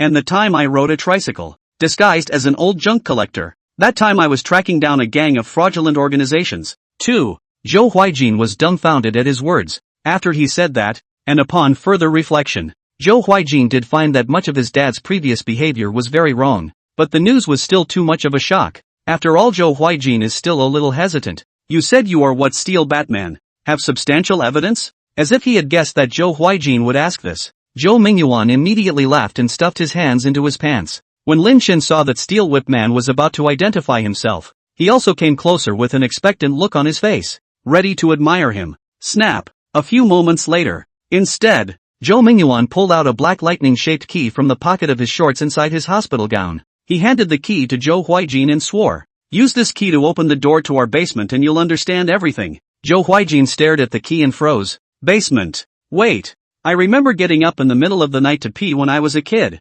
And once, it seems like I've seen you in the basement pounding a bunch of humanoid armor. You told me at the time that I was dreaming. Did you say? Zhou Mingyuan nodded somberly. That's right. At that time, I had already begun to develop the initial generation of the battle armor, the Steel Bat No. 1. And now that more than 10 years have passed, the Steel Bat battle armor has already evolved to the 9th generation. And if you go back to the basement of our house now, you will be able to see the actual products of the successive generations of the Steel Bat battle armor. The conversation has come to an end. Zhou Huijin finally believed what Zhou Mingyuan had said, eyeing his son's shocked look at himself, his eyes glaring like two brass bells. The Zhou Mingyuan touched his nose and said with some pride, "Son, what do you think about seeing a superhero that you once could only see on the screen, now appearing right in front of your eyes, but still your dad?" Zhou Huijin lips slightly trembling. A moment later moved to open his mouth. You have this free time. Work properly to give me more bursts of gold is not good? Mingyuan Zhou. Seeing how my son reacted like this when he learned the truth, Zhou Mingyuan was immediately deflated, only feeling as if his 10 years of hard work had been in vain. With a long sigh, he forced himself to hold back his inner aggression and explained, "Since I quit the board of directors, the company has always been your mom in charge of the main operations. I was originally a scientific researcher by birth. I have nothing to do on weekdays. I always have to find something to do to relieve my boredom, right?" Zhou Huijin nodded indistinctly, indicating that he could understand, but he immediately shook his head again and said, "You still haven't said, how did you get this injury?" Only then did Zhou Mingyuan remember to explain. "Some time ago, someone infiltrated my private laboratory and stole the key data of a new type of energy source I was researching, which possesses a strength second only to nuclear energy, while also possessing good stability. Creating this energy source is the key to completing the interdimensional leap in man-portable exoskeleton mech technology. Who would have guessed that just as my research had reached a critical step, someone stole the key data for the research, and this injury was sustained from a fall in the process of tracking down the thieves." Zhou Huijin froze and asked, "So, data you got back?" Zhou Mingyuan shook his head. "No, but it's basically certain that the burglar came from an organization in the UK. By the way, I heard about you and Hong Ying. That girl came to see me yesterday and mentioned the matter of withdrawing from the marriage." Seeing his dad suddenly mention this, Zhou Huijin was a little weak and asked tentatively, "What did she say?" Zhou Mingyuan sighed and said, "She just said that the two of you are not suitable, which is what I expected. After all, that girl is so excellent. And you, ahem. Anyway, after mentioning the withdrawal, she felt guilty, and then after hearing me talk about the stolen data, she had to go to England to help me get the stolen data back." Zhou Huijin sniffed and hurriedly asked, "You let her go?" Zhou Mingyuan glanced at Zhou Huijin. "Nonsense. I definitely stopped it. But this girl's stubbornness is the same as her father's. You're not unaware of it. I reckon she should have arrived in England by now." Zhou Huijin asked again, "Does my Uncle Su know about this?" Zhou Mingyuan shook his head. Old Su was recently attending a very important closed strategy meeting, and was unable to communicate with the outside world at all. But I've already reported the situation to the Department of Alien Energy, and the Department of Alien Energy should send someone to ensure Red Tassel's safety. Zhou Huijin was only slightly relieved when he heard this. The words. Zheng Chang returned in a pair of hospital gown pants and pointed down the corridor. "Uncle Zhou, there are a lot of people coming to see you." Zhou Mingyuan nodded with a smile and patted Zhou Huijin. "You take your friend back to our house to stay first. There are quite a few people coming to visit today." Leaving the hospital, a black-clothed bodyguard pulled Zhou Huijin's trio to a 3-story detached villa in the suburbs. Upon entering the villa, Zhou Huijin didn't care about anything else and went straight to the basement, first using the lightning-shaped key in his pocket to open the basement door, with the voice-activated lights coming on. Fittingly, a set of exquisite and cool black humanoid battle armor appeared on the wall directly opposite the three. Zheng Chang's eyes glazed over as he watched. "Crap, your dad turned out to be really Steel Batman?" Lin Chen moved closer to survey the middle and lower parts of the battle armor, but he stroked his chin and somewhat questioned. "So, where exactly is the steel whip?" Zhou Huijin walked over to the rightmost, most advanced-looking battle armor and reached out to remove it, only to find that the battle armor was securely fastened to the wall by strong metal locks. Looking slightly down the road, it was only then that I saw a spot on the underside of the battle armor to enter my fingerprints. Zhou Huijin thought for a moment and tried to press his right thumb. Zip! Unlocked successfully. Steel Bat 9 is being activated. Enjoy your use. It seems that Zhou Mingyuan had long ago recorded Zhou Huijin's fingerprints into these locks. The metal lock slowly opened with the appearance of a female electronic voice. The armor's body immediately flashed with black and red light, adding color to its already cool appearance. Lin Chen and Zhang Chang's eyes sparkled as they looked at the handsome battle armor. Zhang Chang urged, "Hurry up and try it on." Zhou Huijin nodded somewhat nervously, took off his shoes, and attempted to put several parts of the battle armor on his body in droves. After all the parts are sleeved, the parts stretched out automatically at the edges and were soon pieced together, wrapping Zhou Huijin's entire body into the battle armor. Zhou Huijin tried to move his arms and legs, and found that all parts of his body were actually able to move freely after wearing it. And he was immediately excited. "It's so much fun that my dad keeps sneaking around to play with it himself. I'm really hurting this brat for nothing." Lin Chen asked curiously, "What functions does this battle armor have?" Zhou Huijin stared at the virtual screen inside the battle armor helmet and said, "Power increase, energy protection, weapon systems, ergo, there's a real man mode." Lin Duan and Zhang Chang spoke in unison. "Let's try the real man mode first." Zhou Huijin. Although there's a bad feeling that, but he was also curious about what the man mode did. So Zhou Huijin followed the instructions on the virtual screen and tried to turn on the real man mode. Click, click. The moment the real man mode kicks in, a gaping hole opens in the armored crotch area. Zhou Huijin glanced down, and before he could return to his senses, the female electromechanical voice immediately came back to his ears. "True man mode detected on. Fully automatic power increase imminent." The words fell. Whoosh! Zhou Huijin's waist began to move at extreme speed with the help of the mech. Fast out of the stump. Zhang Chang's eyes widened as he watched. "Crap! This man mode is too fierce." Lin Duan, on the other hand, nodded his head in delight. "Now that's a bit of steel whip, man." Zhou Huijin. Feeling a soreness in his waist, Zhou Huijin hurriedly lifted the true man mode and said with a long sigh, "No wonder when I was a kid, my parents' bedroom was renovated at night, and my dad always lied to me that the commotion was the sound of a power drill." Turn off the real man mode. Zhou Huijin immediately tried out the other functions of the battle armor again. A power increase is simply an increase in the speed and power of human movement through the supply of armor. Energy shield, on the other hand, forms a ring of blue light around the armor when turned on, and can withstand solid or energy-based attacks. When the weapon system is turned on, it then generates the ejection of an ally combat knife set into the body on the left arm. The right arm is capable of popping out the barrel for long-range grenade launching, though the only ammunition in the chamber is trapnet and tear gas rounds for restraining the enemy, and not the kind of mass destruction demolition rounds or fragmentation bombs. After experimenting with all the functions of the Steel Bat 9, Zhou Huijin took off the 9th battle armor and unlocked the other models of battle armor, and tried to use these battle armors separately. Battle armor number 8 has less energy protection compared to number 9. The 7 battle armor is less equipped with long-range weapons in its weapon system compared to the 8. Battle armor 6 is unable to adjust the magnitude of the power increase compared to 7. Trying to get to the end, discovering that the only feature left in the no. One steel battle armor is true man mode. Zhou Huijin took off his helmet expressionlessly. "So, did my father really start building the steel battle armor just for me?" After leaving the basement, Zhou Huijin took Lin Duan and Zhang Chang and began to tour around the villa. Skulking around, hearing that the three had not yet eaten supper, the old butler in the villa again immediately had the back kitchen arranged for an extremely sumptuous meal. The three sat in a theater room with a huge screen, eating food and watching SpongeBob SquarePants. Between seats, Lin Chen saw that Zhou Huijin looked distracted and seemed to have something on his mind. He took a piece of baked lobster meat from Zhou Huijin's plate while asking, "What's wrong? Worrying about Su Hongyang?" Zhou Huijin sighed, and without hiding it, nodded and said, "It was originally my responsibility that the marriage between our two families did not work out. And now not only did I let her take the blame, but I also involved her in the incident at my home. I am more or less uncomfortable in my heart." Having said that, there was another moment of silence. Zhou Huijin suddenly put down his chopsticks and said, "Leansy fatty, you two go back to school first tomorrow. I have some things to take care of." Lin Duan tilted his head and asked, "You're going to England to kidnap Su Hongyang back?" Zhou Huijin nodded. "I don't want to owe her." Zhang Chang sniffed and discouraged.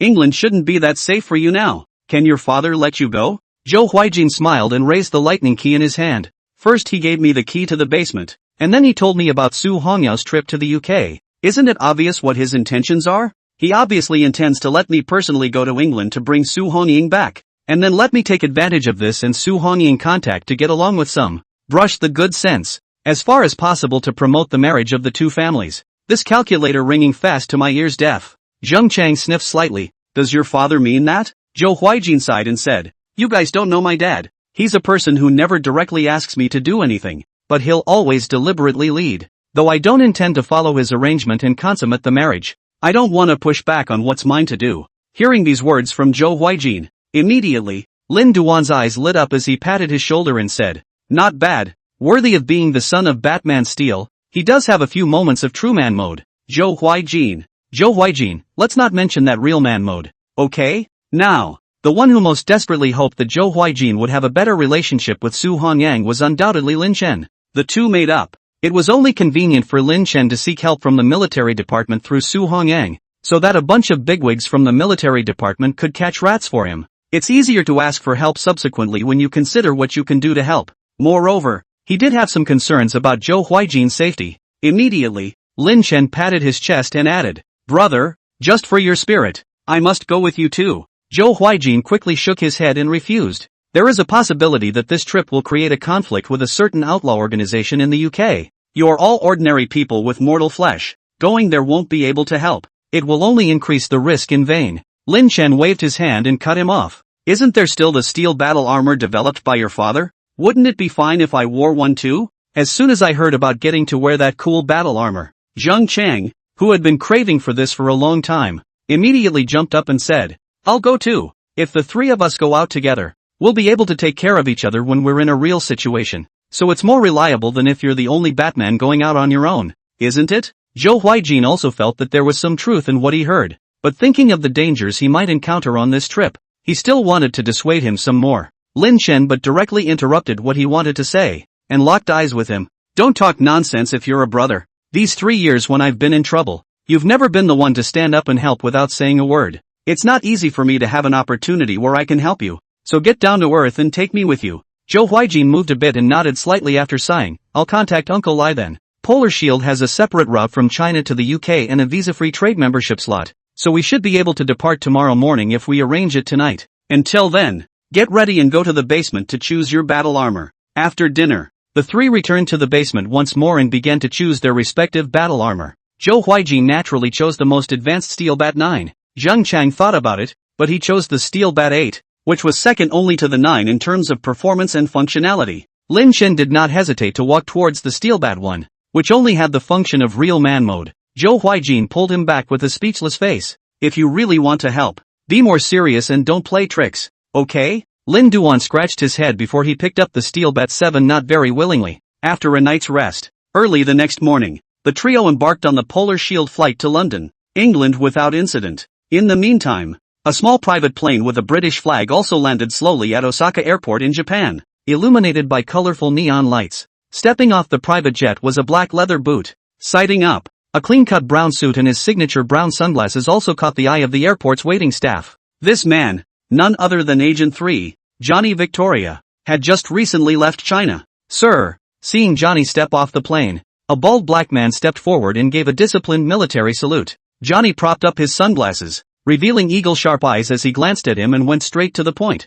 "Where's William Garr?" The bald black man replied immediately. "Chief William is still on a mission, and since he can't stay away from the mission objective for long, he set the meeting place at a bar in Shinsaibashi." Johnny narrowed his eyes at that, sensing something was amiss. Has the rat smelled his own death? Glancing at the bald black man on the side, he, however, did not show any abnormality, but only faintly said, "Give me the address." "Get the address." Johnny immediately rushed to the Peach Moon bar in Shinsaibashi. When he came to the door of the bar, his hand reached for the door handle of the front door. Instead, his movements suddenly paused, and the corners of his mouth curled into an icy smile at this moment. Buzz. The air, inexplicably, began to vibrate. A sound wave that had been compressed and condensed for a long time suddenly expanded and spread as his palm slowly unfolded. The next instant, boom! A sonic cannon directly blasted the Peach Moon bar in front of him into ruins. There weren't too many figures in the ruins. Only a figure in a hoodie was sitting at the bar drinking a Coke. Johnny's sonic cannon, which had destroyed the entire bar with this blow, didn't seem to affect him in any way. Staring at this unusual-looking, even somewhat thin figure, Johnny's heart snapped tight, a vague sense of bad feeling. A few moments later, as the figure stood up, he turned his head to look at Johnny. Johnny blushed, knowing the premonition had come true, and tilted his head to force a smile. It's a surprise that the assassin, the strongest shinobi of the shadow balance, would drink in such a tacky place. The words just fell. In the crowd of people fleeing behind him, a figure likewise came along. This man is dressed similarly to Johnny. European face and tall. The visitor was none other than the target of Johnny's trip. William Garr, Agent 9 of the British National Security Agency. William Carr was expressionless. Johnny, you shouldn't be here. Johnny glanced at him with a slight tilt of his head and said in a flat tone, "Is that something I can take as proof of your admission of guilt?" William Garr shrugged indifferently. "What difference does it make if I confess or not when the communication devices on you are blocked out and you're going to die here in person anyway?" Bang! The words were not yet spoken. Caught in the ambush. Johnny had already taken the initiative and blasted 5 sonic cannons at the fingertips of his right hand at the same time towards William Garr. William Garr also reacted extremely quickly, immediately activating his powers and turning his arms into a masking gray, standing in front of his body to ward off the sonic cannon. At this point, the hoodie man in the ruins of the bar moved. Quietly, his figure carried a residual shadow, like an instantaneous movement to Johnny's side, and the short knife on his waist was sheathed and stabbed straight. Pust! Johnny couldn't react in time and was directly stabbed in the waist by this knife, just as the man in the hoodie had a sneer on his face and tried to draw his short sword. Instead, Johnny grabbed the blade with one hand and the hoodie man's knife-wielding arm with the other, and opened his mouth wide at him violently. Roar! Deafeningly loud sound waves shot out directly from Johnny's mouth. Click! Nearby cars, stores, and glass shattered precipitously. Even the ground was slightly trembling under the influence of this terrifying sound wave, just like an earthquake. In response to Johnny's sonic attack, the hoodie man didn't dare to take it hard, letting go of his short sword, and after violently breaking free of his bonds, he hurriedly jumped back. Spare a thought for the sonic onslaught. His figure jumping into midair was still crumpled a dozen meters away. Johnny didn't stop there either. Seeing that after forcing back the dangerous hoodie man, he took the opportunity to gather sound waves at his feet again. With a popping sound, his figure flew straight up, and he looked like he was about to escape. William Garr, who had no ability to fly, gritted his teeth and looked up, growling impatiently, "What are you waiting for? Hurry up and make your move. If he exposes me, you won't be able to hide either." Almost as soon as William Garr spoke, whoosh! In midair, an invisible vector of wind exploded violently. Pust! This arrow, the precise hit to Johnny's right eye knocked him, who had just taken off, violently out of midair. Boom! When it hit the ground hard, it took Johnny a moment to realize that he had lost the vision in his right eye, and the sharp pain in his eye was hotly transmitted to his brain. But this pain, at the moment it was far overshadowed by the stunned confusion of the heart. Shooting him in the face with this one, Johnny was familiar. So familiar that he couldn't even be more familiar. "You, why did you defect too? Number 2, he let out a roar of defiance. Skyline. A middle-aged man's figure was then revealed, looking down indifferently at Johnny. "We're all supposed to be fighting for money. So what's this talk of mutiny?" Johnny gritted his teeth in death, and his fingertips once again condensed the sonic cannon. Whoosh! The dozens of wind vectors that suddenly exploded down from the sky were the ones that violently penetrated his body, interrupting his power buildup. With a dozen bloody holes shot through his body, Johnny fell to the ground, finally out of energy. Eyeing the hooded man with another short knife, he stepped closer and raised his hand to execute him. Johnny just felt everything in front of him become a blur. Time, as if going back 16 years. A cold prison cell that is dim and cramped, bruises all over the young body. The time on the obsolete clock on the opposite wall,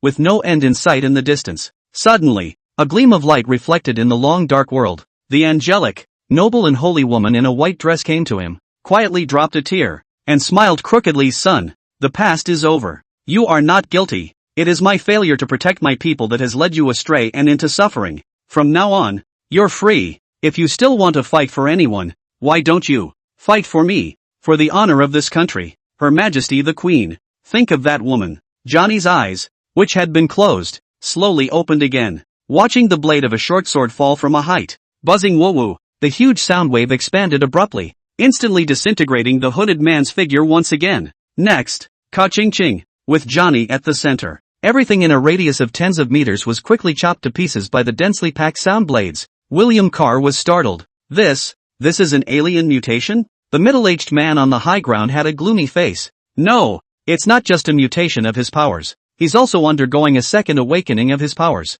Make a move to end him, without thinking about anything else. The middle-aged man immediately clasped his hands together, and a giant green arrow suddenly coalesced high above the sky. However, the coalescence of the moves had just been completed. Looking down, instead, he was shocked to find that Johnny's body had disappeared. Pust! A muffled sound. Looked down. It was a palm through his chest. "He who betrays Her Majesty, die." In the ear, Johnny's undead-like whisper rang out icily. After a long 10-hour journey, the airplane that the three of them, Lin Duan, were traveling on slowly landed at the tarmac of the British branch of the Extreme Shield Corporation. It was already 5 o'clock in the afternoon Chinese time. Due to the time difference it's 9 a.m. in London, England, and the strong sun is rising high above. After getting off the plane, Zhou Huijin greeted the person in charge of the London branch of Extreme Shield UK, and then immediately borrowed a car and headed straight to East 12th Street in London's South End. Before you get on the plane, Zhou Huijin spoke on the phone with the side of the Department of Alien Energy and learned that Su Hongyao was investigating clues in the vicinity of East 12th Street at the time. At this point, call again. Instead, they were told that the Department of Alien Energy had failed to get in touch with Su Hongyao again during the 10-hour period. This news made Zhou Huijin a little impatient. After coming to East 12th Street and finding a parking lot to stop the car, the three of them began to look around in some bewilderment for signs of Su Hongyang. After realizing that a hard search won't work, Zhou Huijin took out a stack of prepared pounds and Su Hongyang's photo and tried to give a prize quiz to the pedestrians on the side of the road. However, since all three speak very little English, pedestrians basically did not provide effective information to the trio. Afraid of what sets in, they do not dare to easily go to take the money of Zhou Huijin, until they went into a somewhat shady alley. A blonde woman who was smoking a cigarette and wearing a somewhat revealing dress finally took the 50 pounds with a big grin. Seeing this, Zhou Huijin immediately handed the photo over and asked in simple English, "Is she here?" The exposed blonde shook her head, smiled, twisted her hips, and puffed out her chest as she asked, "Why not me?" Zhou Huijin did not understand the meaning of what. See the other side of no information. He hurriedly said thank you, turned to leave. The exposed blonde woman instead pulled him back to return the 50 pounds. Zhou Huijin quickly waved his hand and said no, signaling that she should leave the money. This time it was the exposed blonde's turn to wonder what it meant. But since the money was collected, it wouldn't be appropriate to not provide the service. The exposed blonde woman began to follow the trio. Zhou Huijin was in a hurry and didn't care. Took the money and continued to ask another woman in the alley in a revealing dress. After asking, "Collect the money," the second scantily clad woman glanced at the blonde woman, thought for a moment, and wiggled her way to follow the trio as well, wandering all around a few alleys and then back to the main street when it's time. Lin Duan looked back at the 20 or so British women in revealing clothes following behind him, and looked thoughtful. Have we made a mistake somewhere? The three looked at the 20 or so English women behind them and were a little dazed for a moment. While this is going on, a familiar figure appeared at the crossroads not far ahead. The young girl was petite, with short, cute pothead hair, a white striped sweater, and a small star drawn on her cheek with watercolor pencils. She was none other than the young girl, Chu Kur, who had come to the rescue with Su Hongyang when Lin Chen's four had fallen on the deserted island earlier. Suddenly seeing Zhou Huijin's familiar face on the street, Chu Kur was slightly stunned at first. After ascertaining that it was indeed Zhou Huijin who appeared in front of him, she couldn't help but sigh with a smile. "Sister Hongying, it seems that this fiancé of yours still cares about you quite a bit. He personally came to England to pick you up and take you home." The words to himself were finished, just 2 steps forward and around the corner. Wow! A large group of British stand-up girls slammed into view. As he watched Zhou Huijin raise his hands and shake them, a large group of street girls gathered around him and began to scratch their heads. Chu Kur rubbed her forehead with a dark face. "So what the hell is this guy doing in England? Step up." Chu Kur grabbed Zhou Huijin's back collar and violently threw him down to the ground, asking in a cold voice, "Your fiancé's whereabouts are unknown right now, and you have the leisure to engage in this sort of thing here?" Zhou Huijin was also stunned the first time he saw Chu Kur. Only after recalling Chu Kur's identity did he rush to explain. "No, it's them who misunderstood." Chu Kur didn't talk nonsense and immediately yelled a piece of fluent English at a group of British streetwalkers, driving them all away. Zhou Huijin, who was worried about not knowing how to deal with it, was relieved to see this. Lin Chen and Zhang Chang, who were standing on the side, looked at their distant backs, but they were slightly a little regretful. Zhang Chang sighed in a low voice. "Ugh, I thought I was going to have an English buffet today." For his part, Lin Chen narrowed his eyes sharply. "I think they definitely have important information. Why don't you just call it back and drag it into the little room so I can interrogate it alone?" Bang bang! Chu Kur glared fiercely at the two men, her teeth itching with anger as she looked toward Zhou Huijin. "Sister Hongying is right. Just because you hang out with these people, you can't learn anything good, especially that fat guy." Lin Chen looked at Zhang Chang. "Bro, she's targeting you, eh?" Zhang Chang nodded calmly. "It's fine. I'm used to it." After a conversation with little nutrition, a greeting of sorts, Zhou Huijin hurriedly asked Chu Kur, "Any news of Tassel?" Chu Kur shook her head worriedly. "The last time Sister Hongying contacted me was also 5 hours ago, when I was still in the helicopter. the signal was not good, and I only heard her say that she seemed to have found some vital clues, and that she would soon be able to retrieve Uncle Joe's data hard disk. Zhou Huijin also became even more worried when he heard this, and after a moment's pause, he continued to ask, then the people sent by the Department of Alien Energy? Where have they arrived? Chuker stood on her tiptoes. It's here. Zhou Huijin was dumbfounded. Just you? Chu Kor bristled a bit unhappily. What's wrong with me? How can I say that I'm also the vice captain of the 9th Squad of the Sharp Knives? Zhou Huijin shook his head and asked. No, just you came alone? Chu Kor spread her hands and said, you think that the Department of Alien Energy are also idle? Recently there are many things to do. Everyone is basically on a mission. I can still come because my mission location is near the United Kingdom.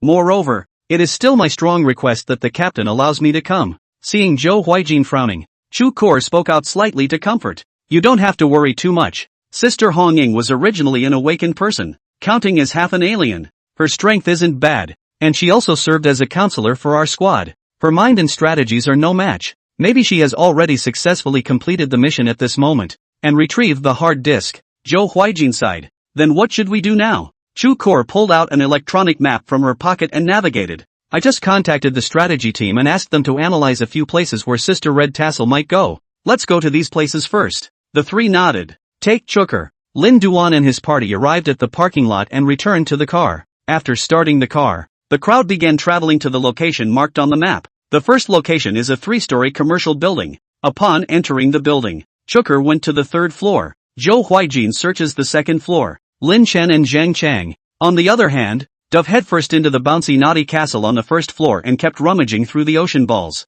Not getting any leads, not wasting any time, the crowd immediately left the building and drove to the 2nd location. After turning through a stoplight, with his eyes fixed on the rearview mirror, Lin Chen suddenly said, has that black sedan behind us been following us? The remaining 3 were stunned at his words. Chu Kor also squinted her eyes. It does feel like this car is somewhat familiar. Try turning left at the intersection ahead. Zhou Huijin nodded and immediately drove to turn left at the intersection. Fittingly, the black sedan behind him followed closely, also chasing a left turn. After a few more consecutive tries, after determining that the black sedan was indeed following the crowd, Zhang Chang said with some fear, This car isn't sent by the organization that stole the data, is it? Chu Ko shook her head and said, it shouldn't be. Seeing that they are tracking and following so brightly, it's most likely that they are the British officials. Before, when we from the Department of Alien Energy came to the UK to carry out a mission, we would also have this kind of tail behind us, just in case we make any unusual moves. Zhou Huijin turned around and asked, then what do we do? Chu Kor thought for a moment and said, it's best not to bring the officials into this, then things will become troublesome. Find a way to get rid of them. Lin Chen smiled as he patted Zhou Huijin. Come on, Jinzi, it's time to show off your car skills. Although Zhou Huijin was not as capable of eating as Zhang Chang, not as strong as Lin Duan, not as versatile as Li Yiren, and even his skill in picking up girls, which he had always been proud of, was recently suspected to have been piled up purely by charging money. But he's definitely very good at driving yachts, boats, motorcycles, even helicopters, such as aircraft carriers. He is able to pick up and drive. All of them have a driver's license. He is even more immensely proficient with the automobile as the most commonly used vehicle. In his sophomore year, he also went to Kyoto and also competed in an amateur-level race, crushing the second-place finisher by a huge margin to take the title. Granted, his overly superior racing performance in that race was also one of the conditions that allowed him to win easily in the end. But to be on the stage of a racing competition is in itself an indication of his extraordinary driving skills. At this moment, I hear that we have to lose the vehicle behind us. Zhou Huijin was also immediately energized, narrowing his eyes and smiling. Get rid of him, right? No problem. All sit tight. Buzz. 1 foot on the gas. The car underneath him began to gallop at once. This car provided by Extreme Shield to Zhou Huijin was a Mustang, and although it was not as good as Zhou Huijin's own sports car, the power was also very fierce. 1 foot of throttle and a strong pushback sensation topped off the back of the car. The fat guy who wasn't wearing a seatbelt even went straight over on his heel, his head rooted to the footrest and his ass puckered above. Seeing this, Lin Duan reached out and tried to pull him up. The hand just grabbed the fat man's leg. Pust. This one came back with a deflating wave. With a look of disgust, Lin Duncan took his hand back and casually placed a baseball cap from the back seat over his ass to stop the gas from spreading. Although Zhou Huijin's driving speed was extremely fast, the vehicle's movement on the road did not look messy at all. Under his precise maneuvering, the Mustang weaves nimbly through traffic. Every time you brake, he stepped on it all just enough to avoid obstacles without slowing the car down drastically, eyeing the view out the window as it passes by like light and shadow. The sitting in the co-pilot's Chu-Kor felt the furious speed and couldn't help but be a little excited. Woohoo! I didn't expect you to drive quite well. Zhou Huijin looked in the rearview mirror and realized that this sudden acceleration did not directly throw off the stalker, and couldn't help but say, the other party isn't so bad either. Chu-Kor frowned and said, the other party is driving a special vehicle for the British Security Bureau, which is modified, so it's probably hard to get rid of it with speed alone. Zhou Huijin's eyes became focused, then used technology to throw them off. The words were not yet spoken. Z. He hit the wheel with a sharp brake and suddenly turned into a narrow street. Upon entering the narrow street, the fork in the road is once again visible. Z. Zhou Huijin made another drift and threw the car directly into another small road. Several sharp turns in a row. Constant drifting to adjust the direction of the Chu-Kor, and the car was a little bit confused about what was going on in the southeast and what was going on in the north. At this point, Zhou Huijin then looked back through the rearview mirror. What? This sudden sharp turn, and the other party can even follow it? How is this possible? Zhou Huijin's face was ugly and full of shock. Chu-Kor, who had been staring at the rear, also frowned with a grim expression. How did they do that? It's like they can predict our turn direction in advance. They slowed down and prepared for the turn in advance before we even started to turn. Could it be that they have psychics who can predict the future? Lin Chen probed and looked at the dashboard, the corner of his mouth twitching. Buddy, every time before you make a sharp turn, can you not hit the turn signal? What the hell are you doing obeying traffic rules so much at a time like this? Zhou Huijin scratched his head indistinctly. So that's how it is. Shook her. Zheng Chang's ass. Having found the problem, Zhou Huijin once again tries to shake off his opponent by making a sharp turn. This time, failure to put on a turn signal to inform the other person of your intentions ahead of time did easily throw them off. In order to avoid the other side by tracking the license plate number of the way to continue to catch up, Zhou Huijin will drive to a hidden location. Get off, the license plate number will be altered.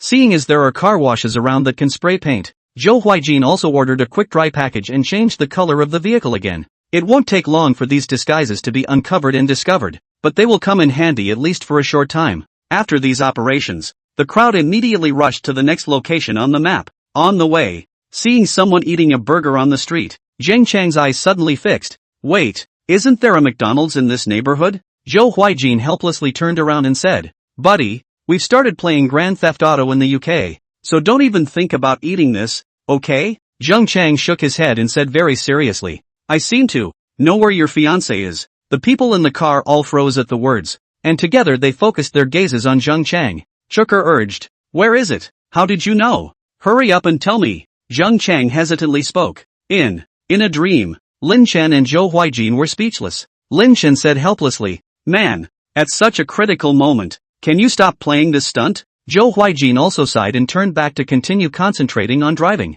Chu-Kor sniffed but continued to ask in a skeptical manner, what do you mean by in a dream? Zheng Chang paused and said, I suddenly remembered that the episode of the car race just now, I had dreamt about it before. In the dream, I don't remember much after the joyride, but I distinctly remember that we ended up underneath a factory behind a McDonald's and rescued someone. The burger that passerby just ate was a McDonald's burger, so I'm guessing that Red Sue could be in the factory behind the nearby McDonald's. Zheng Chang's words, illogical, chaotic content, unclear center, did not use the 3 paragraphs in the middle school essay cannot get a passing grade. However, Chu-Kor listened with a serious look of contemplation. Zhou Huijin glanced at Chu-Kor. You wouldn't really believe his dream words, would you? Chu-Kor cocked her head and asked, why don't you believe it? Many of the predicting the future type of psychic abilities or information acquisition type of psychic abilities are realized through dreaming. Zhou Huijin sniffed and slammed his foot on the brake. So what now? Where are we going? How credible is the information from the strategy team?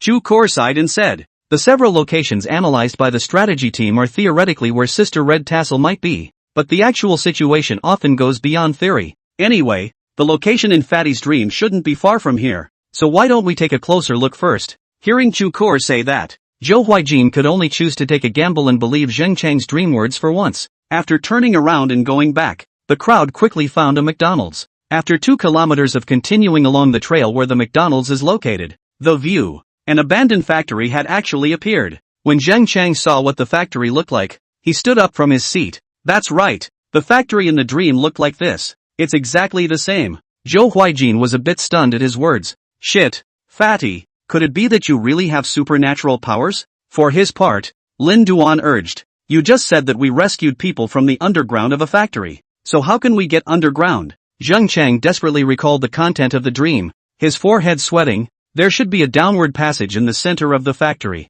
Didn't wait for him to finish his sentence. Zhou Huijin had rushed into the factory and parked his car in the center of the factory. "Get out of the car." Sure enough, in the center of the factory was seen a huge square iron lid fastened to the ground. Zheng Chang looked at the iron lid and said, "This should be it." Zhou Huijin sniffed forward, tried to lift the iron lid, and tried his best to bite his teeth but did not move at all. Chucker pushed him out of the way and said, "I'll do it." Stepping forward, Snow White, slender hands grabbed the edge and slammed. Click! The iron lid was lifted right off. A dark underground stairway appeared in front of everyone.